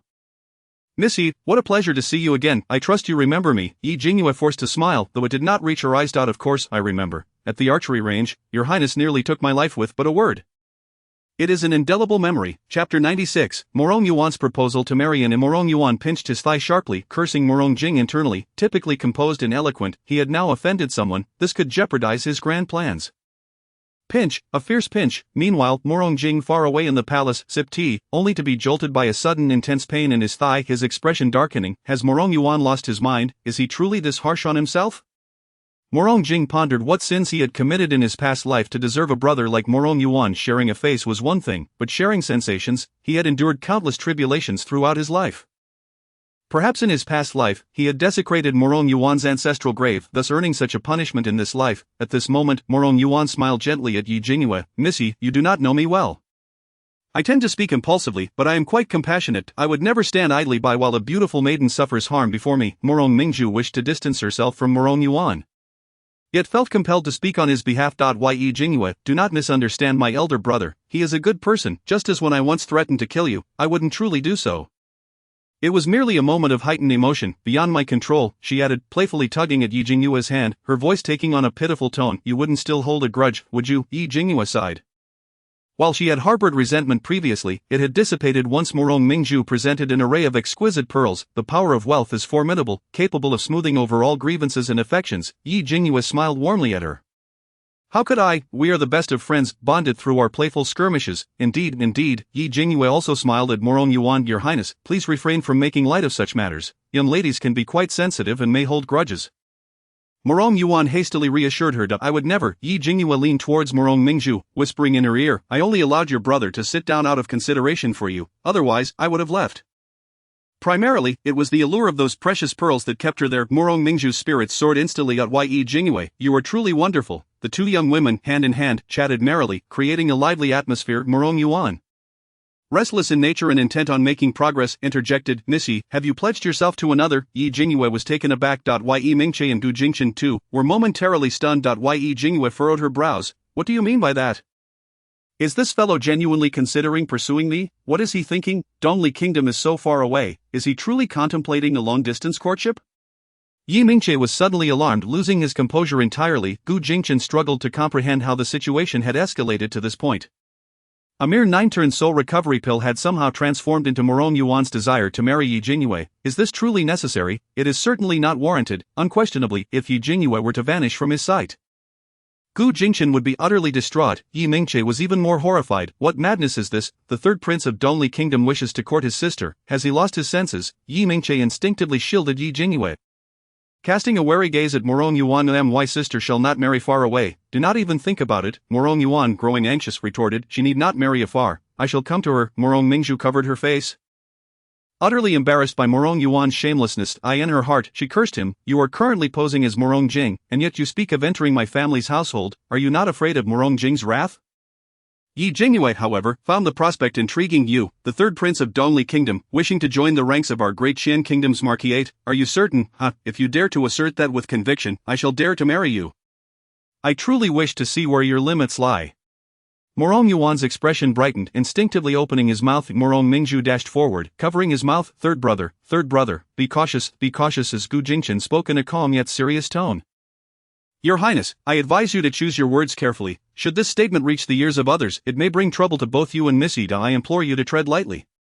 Gu Jingchen endeavored to maintain a composed demeanor, though internally he was in complete disarray. If this were indeed the third prince Morong Jing, such a scene would be inconceivable. Yet here stood Morong Yuan, whose conduct was akin to Yi Jingyue's, utterly devoid of boundaries. Yi Jingyue was curious to discover just how far Morong Yuan would go. As for Morong Yuan's limits, Gu Jingchen was uncertain. However, Yi Jingyue was entirely unrestrained in her actions. This much he was sure of: should Morong Yuan, in his reckless enthusiasm, declare his commitment, Yi Jingyue might just accept. The potential union of these two capricious individuals would undoubtedly spell disaster, setting aside the complexities of reconciling the identities of Morong Jing and Morong Yuan. Yi Jingyue was currently the apple of her aunt's eye, with one hand covering Morong Yuan's mouth and the other pulling him away. Morong Mingzhu exclaimed, Yi Jingyue, I have matters to attend to. I must take my brother away. I shall seek you out later for some fun. It was clear they could not remain in that place any longer. Just now, she observed with a sense of disbelief that Yi Jingyue was engaged in a lively conversation with her unreliable fourth brother. The marriage proposal was nearly finalized. Yi Jingyue watched helplessly as Morong Yuan was dragged away by Morong Mingzhu, a flicker of profound disappointment crossing her eyes. Alas, I was eager to witness how the identities of Morong Jing and Morong Yuan would unfold. But now it seems there will be no performance to behold. What a pity, oh. Gu Jingchen looked at Yi Jingyue, speechless and utterly at a loss for words. His cousin. Truly, is she not satisfied with the current chaos?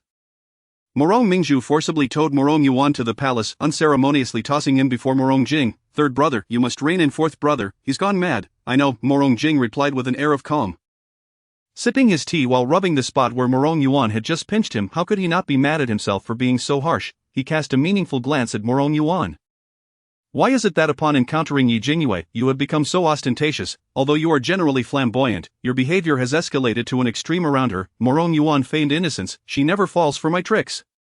It's incredibly challenging. I've never encountered anyone as difficult to handle as Yi Jingyue. His charm had significantly diminished. Unacceptable. Thus, he resorted to all means possible. Morong Jing maintained his composure, sipping his tea without even raising an eyebrow. So what madness has possessed you today, Morong Yuan? But he dared not speak. To assert before Morong Jing, with his face and status, that he wished to marry into the family. Upon reflection, it seemed rather ludicrous. He remained silent while Morong Mingzhu, in a fit of anger, exclaimed, Fourth brother is demanding to marry Yi Jingyue, claiming he wants to marry into our family. Chapter 97, The True Secret of the Twin Siblings of Dongli Kingdom. The unyielding Morong Jing erupted with fury. A tide of rage surged within his eyes. So, you truly dared to claim, under my face and identity, that you wish to marry into our family? Morong Yuan instinctively took a step back, terrified. Morong Jing's complexion darkened with anger. Well, you have truly outdone yourself. You professed that your approach to Yi Jingyue was for medicinal purposes, but were you truly motivated by love or merely by the allure of her beauty? Morong Yuan's feelings for Yi Jingyue were distinctly different. Anyone familiar with him could perceive this. Hence, when he declared his intention to leverage Morong Jing's identity to pursue Yi Jingyue, Morong Jing had acquiesced. Yet, Morong Yuan had the audacity to assert his desire to marry into their family. As the third prince of Dongli Kingdom, Morong Jing felt utterly humiliated. Morong Mingzhu further ignited the flames of anger. Fourth brother, you are utterly unreliable, and you severely impede my progress. Every time you show up, you disrupt the affection I have cultivated with Yi Jingyue, even though I had already won her over. To put it bluntly, Morong Yuan was more of a hindrance than a help. Every time she had been drawing closer to Yi Jingyue, only for her fourth brother to appear and ruin her efforts. It infuriated her. Morong Yuan felt a pang of guilt, reflecting on his earlier proclamation about marrying into the family. It indeed seemed rather unreasonable. I originally intended to win her heart first, then confess our twin relationship. Surely she would favor me as an individual. After all, regardless of whether he was the third prince or the fourth prince, there was no need for concern for a woman whose heart was already his. Morong Jing snorted coldly. Have you spent too long in the martial world, causing your brain to rust? Do you think those noble ladies are mere commoners? They are aristocrats representing power and privilege. Liking someone is inconsequential. What matters is that person's status. Yi Jingyue was the daughter of a marquis. Why would she forsake a life of luxury to wander with Morong Yuan? What was he thinking? Morong Yuan retorted. She is different. It was as though he were trying to convince himself, adding, she is not like those noble women. She doesn't care about such things. Morong Jing scoffed. How do you know? Morong Yuan defended himself. I just know. Yi Jingyue exuded a sense of boldness and directness. Unlike those delicate, spoiled daughters of noble families, Morong Jing's dark eyes bore into Morong Yuan. You are far too impulsive. Yi Jingyue does not require your approach. You should return to your sect. I will not return. Morong Yuan was resolute. He must win Yi Jingyue's heart. Morong Jing coolly remarked, considering the time spent together since arriving in Dakian Kingdom, we have already lived together for 20 days. There are only 10 days remaining. I cannot leave for now, so you must depart. Morong Yuan's body stiffened. In truth, the royal family of Dongli Kingdom harbored a secret. If twins were born, they must be raised apart. And their time together could not exceed a month. This was due to a prophecy from Dongli's divine priestess, foretelling that the twins would simultaneously fall in love with the same woman, leading to enmity and ultimately fratricide, resulting in the ruin of their nation. This was the true reason for Morong Yuan's exile. Clenching his fists, Morong Yuan wore an expression of unyielding resentment, mirroring Morong Jing's features. I will leave. I will take Yi Jingyue with me. Morong Mingzhu, furious, interjected. Fourth brother, while I cannot control your actions, could you refrain from sabotaging my relationship with Yi Jingyue? Do you realize you have disrupted my progress? Morong Mingzhu was genuinely exasperated. She had not been able to have dinner tonight, nor had she succeeded last time. Her fourth brother was truly a jinx. Morong Yuan felt a twinge of guilt. It was undeniable that, as a stranger, he found it impossible to approach Yi Jingyue. Only when Morong Mingzhu was present could he better navigate the situation. Wasn't he merely riding on Morong Mingzhu's good fortune? Morong Jing, observing his younger siblings quarreling over Yi Jingyue, felt helpless. He couldn't shake the feeling that the prophecy from the divine priestess was not about him and Morong Yuan but rather about Morong Yuan and Morong Mingzhu. Their current predicament seemed destined to lead to conflict over Yi Jingyue. Understanding Morong Yuan's stubbornness, Morong Jing knew he was already infatuated with Yi Jingyue and could not be dissuaded. You have 10 days left. Do as you please during this time, but once the 10 days are over, you must leave. The divine priestess's prophecy stated that as long as Morong Jing and Morong Yuan did not live together for more than a month, the tragic fate of simultaneously loving one person leading to national ruin would not unfold. Morong Jing had come to Dakian Kingdom on a mission and was required to stay for some time. Thus, Morong Yuan had to depart in 10 days. Morong Yuan pouted, clearly unwilling, then he turned his head and muttered, I suspect the divine priestess is toying with us. What nonsense about loving the same person leading to national ruin. If I fell for the same woman as you, I'd ensure you got her. He would never turn against his brother over a woman. Undeniably, Morong Yuan harbored a deep-seated resentment. He had been exiled since childhood due to the divine priestess's prophecy. Although he had enjoyed his freedom within the sect, who wouldn't long to be with family and friends? Moreover, he was a prince. Living in the palace was undoubtedly luxurious. Morong Jing shot him a meaningful glance. I too do not believe I would fall for the same woman as you, primarily because he did not hold Morong Yuan's taste in high regard. The women Morong Yuan admired were unlikely to attract him. Furthermore, Morong Jing was an ambitious individual, his sights were solely set on grand pursuits, romantic entanglements, absurd, let alone falling for the same woman as Morong Yuan, even more ludicrous. However, the divine priestess was a prominent figure in Dongli Kingdom, and her words could not be dismissed. Morong Mingzhu gazed at Morong Yuan with a look of despair. Fourth brother, it's not that I want to discourage you, but you truly stand no chance. You cannot win Yi Jingyue's heart. Her eyes were laden with open disdain. It was evident that Yi Jingyue would not be interested in someone of his caliber. Morong Yuan's chest tightened with frustration. His brows furrowed. This Yi Jingyue was rather enigmatic. He sensed something was amiss. In any case, she had ignited his desire for conquest, and he was determined to claim her. Morong Yuan was no fool. After enduring multiple setbacks at Yi Jingyue's hands, he had become aware of her peculiarities. It seemed she possessed an omniscient perspective, always anticipating his moves and guarding against him. He refused to believe he could not win Yi Jingyue over. He began to take matters seriously. Chapter 98, The Darkening of Cousin's Heart. After Morong Yuan and Morong Mingzhu departed, Yi Mingche hurriedly cautioned Yue, you must not be swayed by the third prince, those royal family members are cunning and eloquent. Their intentions are never pure. Remain vigilant. Yi Mingche felt a pang of concern. He genuinely cherished having Yi Jingyue as a sister. It was a stark contrast to Yi Qingqing, who was duplicitous and insincere. Gu Jingchen, upon hearing this, gazed at Yi Jingyue with fervent intensity, casually adding, the third prince is deeply scheming. He is not suitable for my cousin. Yi Jingyue spread her hands. I am not foolish, do not worry.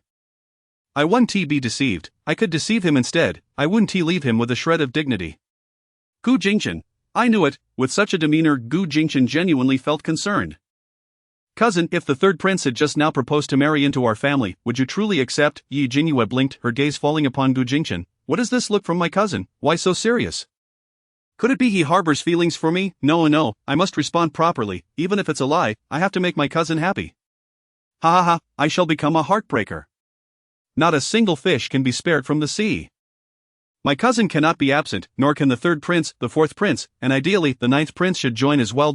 Embracing them on both sides, just thinking about it brings me immense joy. She sat upright, her expression serious, articulating each word with conviction. That certainly will not happen. What status does the third prince hold, and what was the occasion just now? I am well aware that he was merely jesting.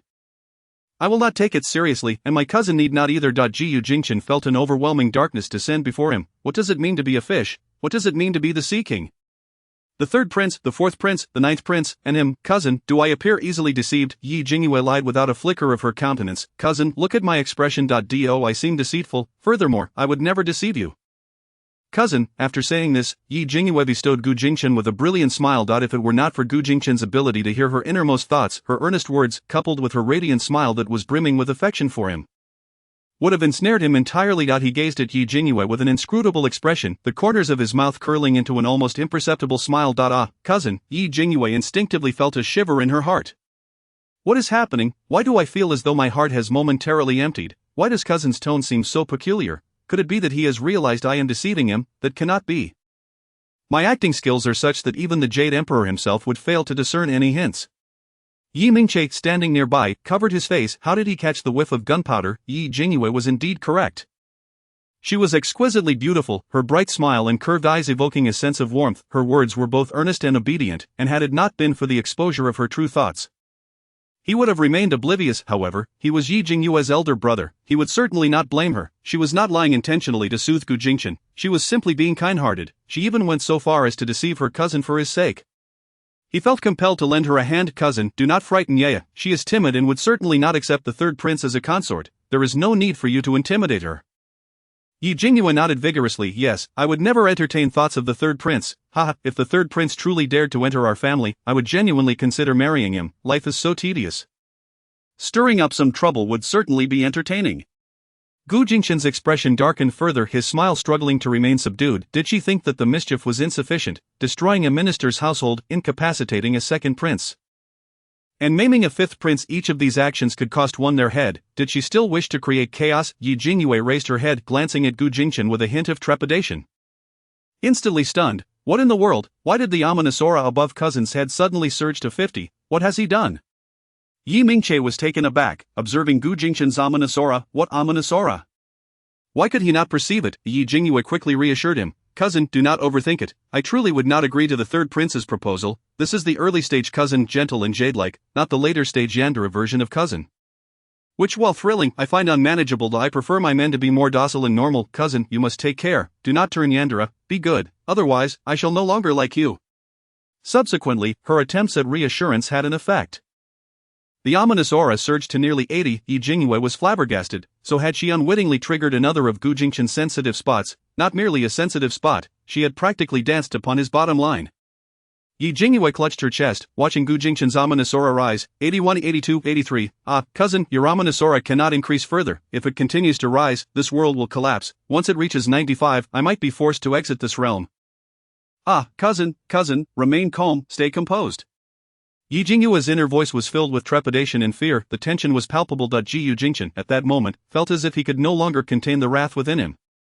Overwhelmed by a desire for destruction. As Jingyue mentioned that his ominous aura would reach 95 and she would be expelled, his gaze fell upon her terrified eyes, which gleamed with profound dread. As if piercing to his very soul, she would leave. Gu Jingchen realized this, and the taut string in his mind momentarily loosened, his rationality began to return. Jingyue watched as Gu Jingchen's ominous aura gradually diminished. 60.40.30.20. Cousin finally regained his composure. You frightened me to death. I thought my life was in peril. Cousin, take it easy, it's far too terrifying. I nearly soiled myself. Jingyue was perplexed, wondering how Gu Jingchen's ominous aura had soared so dramatically in such a short time. Was it truly just because the third prince wished to marry into their family? That seemed exaggerated. Jingyue reasonably speculated that, at that particular moment, Gu Jingchen must have recalled something distressing, triggering his momentary darkness. Jingyue was, in truth, a powerful figure from the Time Management Bureau, here to enjoy a leisurely retirement in this world. Her holiday came with one condition: the male lead's ominous aura must not exceed 95. Should it reach the threshold, she would be expelled from this world. She was thoroughly enjoying her time here, and did not wish to leave so soon. Chapter 99, It was all my doing. Gu Jingchen's ominous aura gradually subsided, yet Jingyue remained apprehensive, her gaze toward Gu Jingchen cautious. Gu Jingchen smiled wryly. It seemed he had frightened her. So if his ominous aura rose to 95, she would depart. Gu Jingchen understood that he must maintain his emotional stability, utterly stable. The remainder of the meal was consumed in silence. After finishing, the three of them departed together, but just as they reached the door, Mingche's good friend happened to arrive and spotted him. Hey, Mingche, what a coincidence. Come, let us share a drink. The enchanting singer is also here. Mingche had initially intended to decline, however, upon hearing that the enchanting singer was present. He found himself unable to resist. The enchanting singer was renowned in the tavern for her melodious voice, as sweet as a nightingale, resonant and captivating. Mingche was genuinely a voice enthusiast, utterly entranced by her songs. Gu Jingchen said to him, if you wish to go, then go. Do not worry, I will escort your sister home. Mingche felt reassured, yet his gaze lingered uncertainly on Jingyue. His eyes clearly conveyed that as long as his sister did not object, he would not go. Jingyue smiled helplessly. Third brother, go enjoy yourself. Cousin will take me home. Having received Jingyue's permission, Mingche could no longer contain his excitement, immediately linking arms with his friend and departing joyfully. Jingyue observed as he ascended the stairs and entered a private room, separated by a door, that enchanting singer is a good person. She has long harbored feelings for my third brother. Originally, he was framed and suffered a grave injury. Confined to a temple, this enchanting singer sacrificed her purity, embracing a life of seclusion to accompany him throughout his days. Gu Jingchen's gaze darkened. He understood that Mingche could hear Jingyue's thoughts. However, what Jingyue had just said would undoubtedly remain unheard by him. That if he had heard it, he would have certainly rushed out. It was not that he harbored disdain for the enchanting singer, but rather that he did not wish to bear responsibility. Mingche still retained a childlike disposition. If he were to discover that the enchanting singer had feelings for him and was devoted to him, he would undoubtedly flee. Despite his usual carefree demeanor, he despised being constrained. Gu Jingchen stroked his chin thoughtfully. So through a mere door, Mingche could not hear Jingyue's thoughts, yet, why was it that even from a distance, he could hear her thoughts when he could not even see her on the street? It seemed he could perceive Jingyue's thoughts more acutely than others. Why was that? Was it merely because he was the male lead? Uncertain, he resolved to interact with Jingyue more. Gu Jingchen and Jingyue walked side by side along the bustling streets. From the vibrant lights to the sparsely populated areas, between the street and the Marquis' residence lay a secluded path, and the two traversed the darkened road together. Gu Jingchen suddenly asked, Cousin, how did you find the experience at the academy today? It was tolerable. Not at all. The most tedious thing is attending school. How dull. I am now even compelled to attend classes. It is maddening. I feel like leaping over the palace walls at midnight to administer medicine to the Empress Dowager. Quite unsatisfactory, very unsatisfactory. Gu Jingchen clicked his tongue. The establishment of the Women's Academy had garnered considerable attention, though many were discontented, most of whom were men. However, the nation was under the tyrant's absolute rule, and no one could voice dissent against his decrees. They had no choice but to stifle their grievances, yet it was undeniable that this initiative was a boon for women. Many were thrilled and overjoyed. Who would not wish to read and write? Who would not aspire to be well-versed in etiquette? Yet past policies had prohibited this. He had assumed Jingyue would also be pleased, only to find that she detested schooling. Her lengthy diatribe reflected her utter disdain. Gu Jingchen could not help but chuckle. Cousin performed exceptionally well at the academy. I was quite surprised by your drawing today. I later heard of your talents in music theory. You are quite impressive. Very intelligent, and you grasped concepts effortlessly. Gu Jingchen's compliments flowed forth, one after another, without restraint. He was not one to boast or flatter excessively, typically adhering to a measured and reserved manner of speaking. However, in the presence of Jingyue, he found himself compelled to shower her with praise, wishing to elevate her spirits with his compliments. As anticipated, Jingyue beamed with delight, her smile radiant and luminous. Of course, I am Jingyue. I possess a remarkably astute mind. Gu Jingchen couldn't suppress the smile tugging at the corners of his mouth. Setting aside his cousin's eccentric musings, she was indeed refreshingly candid and enchanting. Her delightful disposition made their time together effortless and joyful. As they drew nearer to the Marquis' residence, Gu Jingchen steered the conversation back to more pressing matters. Cousin, have you heard the news regarding the Crown Prince? Jingyue nodded obediently. I have. Cousin, is it true that the Crown Prince has truly lost his wits? How could that even happen? It's utterly perplexing. Gu Jingchen sighed in exasperation. You asked me, but I am equally bewildered. He claimed he did not wish to be the Crown Prince, and I merely obliged his request. Gu Jingchen, he had initially thought that Jingyue's assertion of the Crown Prince's folly stemmed from a desire to prevent the Crown Prince from pursuing Yi Yunxiao. Yet reality proved him mistaken. His cousin's thought processes were perpetually idiosyncratic. So the Crown Prince declares he no longer wishes to be the Crown Prince, and you, in turn, have assisted him in becoming a fool? How audacious of you! He is, after all, the Crown Prince of an entire nation. Jingyue feigned a sigh of sympathy, but the Crown Prince has always been reluctant to embrace his role. With him in such a state, he surely cannot fulfill his duties as Crown Prince now, can he? Although the method may be crude, it is undeniably effective. Gu Jingchen was left in a state of incredulity. Indeed, it had proven remarkably effective. The Crown Prince had already been deposed. How unfortunate. When I intervene, one action is equivalent to 9. From now on, please refer to me as the Wishful Tortoise. I guarantee your desires will be fulfilled. Gu Jingchen, the Wishful Tortoise. His cousin's unfiltered thoughts were truly astonishing. Gu Jingchen couldn't help but marvel at how he managed to keep her chaotic and whimsical musings contained without a single drop leaking out. It was indeed a remarkable feat. Since he was the protagonist, he must possess considerable skill. This was undoubtedly the first time Gu Jingchen acknowledged his capabilities as the main character. He continued, today, it is not just the Crown Prince who has lost his mind. The 5th Prince has also fallen victim to treachery. He has become a living corpse. How could this be? I am responsible for that. The Crown Prince's folly is my doing. The 5th Prince's state is also my handiwork. It is all me. I am the greatest. Were it not for my restrictions against taking lives, I would have sent the 5th Prince straight to the underworld. Oh, so my cousin is unable to take lives? He had previously wondered why, having rendered the 5th Prince a living corpse, she had not simply killed him outright. Chapter 100. The tyrant carries poison within. Gu Jingchen bluntly stated, the 5th Prince has become a living corpse. Beyond salvation, the Emperor believes this state brings him great suffering and has granted him mercy. No attempts at rescue. This aligns perfectly with the Emperor's character. The late Empress's demise was partly orchestrated by the 5th Prince's mother. The Emperor is well aware of this and has seized the opportunity to eliminate the 5th Prince. Gu Jingchen's expression turned helpless. Rescue is futile. The imperial physicians have issued their decree. He added gravely, recently, the 5th Prince has encountered misfortune, the 2nd Prince has faced calamity, and now the Crown Prince is in a dire situation. Coincidentally, the envoy from Donli has arrived. The Emperor suspects these events are linked to Donli. Jingyue's eyes widened in disbelief. Why are you sharing such matters of state with me? Cousin, you are breaking character. I am merely a naive and carefree young lady. How could I possibly voice an opinion on such grave affairs?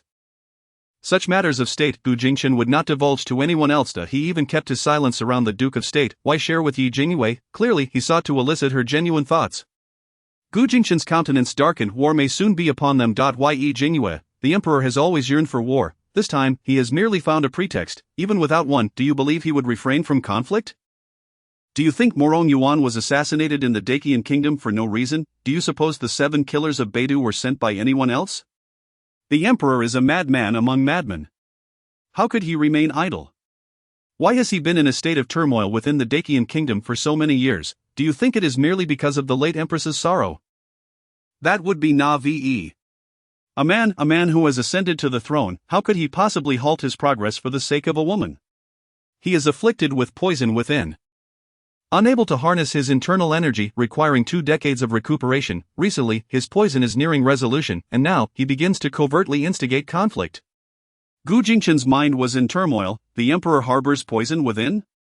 The 7 killers of Beidou are the emperor's subordinates. The assassination of Morong Yuan was intended to incite war between the two nations. Upon closer reflection, it indeed made sense. The tyrant was not one to be complacent. For years, the imperial city had been in chaos, his murderous intent palpable, and his cruelty evident. Everyone had been astonished at his prolonged state of agitation, not realizing it was due to poisoning. Gu Jingchen addressed Jingyue. Cousin, given the tumultuous times, you must prepare ample funds for your personal safety. Wealth is paramount during periods of unrest. Ye Jingyue replied nonchalantly, rest assured, war will not break out, it absolutely will not. I am here on holiday. All I desire is a tranquil life, devoid of bloodshed. Once the emperor's poison is resolved, I shall simply poison him again, allowing him to remain in a daze for another 20 years. Ha ha. Perfect. Gu Jingchen, cousin, this is utterly beyond expectation. As Gu Jingchen learned of the emperor's poisoning and its imminent resolution, he swiftly realized that war was now unavoidable. His mind began to strategize. Contemplating the logistics of warfare, troops, resources, and how to minimize casualties while swiftly concluding the conflict. He never, ever expected that he could poison the emperor once more. Cousin's approach is truly brilliant, without expending a single soldier. She could avert war. Indeed, at times, he overcomplicated matters. In truth, the situation should return to its essence, simplifying the approach. Moonlight cascaded over Yi Jingyue, enveloping her in a silvery glow. To Gu Jingchen, she sparkled like a radiant star. He felt his heart race uncontrollably, as if it might leap from his chest. Suddenly, a murderous intent. Gu Jingchen sensed it as well. In an instant, he swiftly grasped her waist, spinning her away from her previous position. Just where Yi Jingyue had stood moments ago, a chilling sword materialized. Had she not moved, she would have met a grim fate. Whoosh, whoosh, whoosh. Beneath the night sky, 5 figures clad in black emerged, silent as phantoms. Tall and draped in obsidian robes, they seemed to meld with the darkness. Each black-clad figure wielded a gleaming sword, its blade reflecting the moonlight with a cold glimmer. They silently encircled the two, forming a tight-knit circle that ensnared them. Gu Jingchen held Yi Jingyue close, while she in turn feigned innocence, wrapping her arms around his neck. The 7 killers of Beidou, these are the remaining 5 assassins. Gu Jingchen had just learned that the 7 killers of Beidou were the emperor's agents. And now they had come to assassinate him, the emperor. It seems the emperor can no longer remain passive. He seeks to eliminate you, cousin, eradicate the Duke of State's residence, and seize military power to wreak havoc. Gu Jingchen shared her thoughts. The emperor, in his quest to instigate war, would stop at nothing. Not only had he dispatched assassins to Morong Yuan to incite chaos between their nations, but he also aimed to assassinate him and obliterate the Duke of State's residence to gain military authority. Gu Jingchen's gaze turned icy and sharp, radiating a chilling resolve that sent shivers down one's spine. The night breeze rustled, the black-robed figures swaying as the wind howled. Their movements were light and eerie, and an air of tension enveloped the scene, as if a deadly confrontation was imminent. The 5 assassins, akin to specters, swiftly swung their swords towards the vulnerable spots of Yi Jingyue and Gu Jingchen. The blades gleamed, weaving an impenetrable web of death. These individuals are preparing to form their formation again. We cannot allow them to complete it, or we will be in dire straits. Though only 5 of the 7 killers remained, their formation was formidable. Being ensnared within would spell disaster, even if one survived without fatal injury. Gu Jingchen recalled vividly how powerful their previous formation had been, seizing the opportune moment as one assassin lunged at him with a thrust. He swiftly kicked at the assailant's knee, causing them to lose balance. Taking advantage of this fleeting opportunity, he propelled himself and Yi Jingyue towards a narrow passage. Yi Jingyue was taken aback in her heart.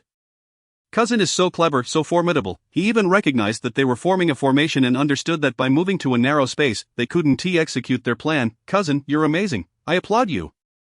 The 7 killers also realized the terrain was too constricted to utilize their formation. Ultimately, they resorted to the most primal method, direct assassination. Deprived of their advantage, their assassination tactics grew increasingly underhanded.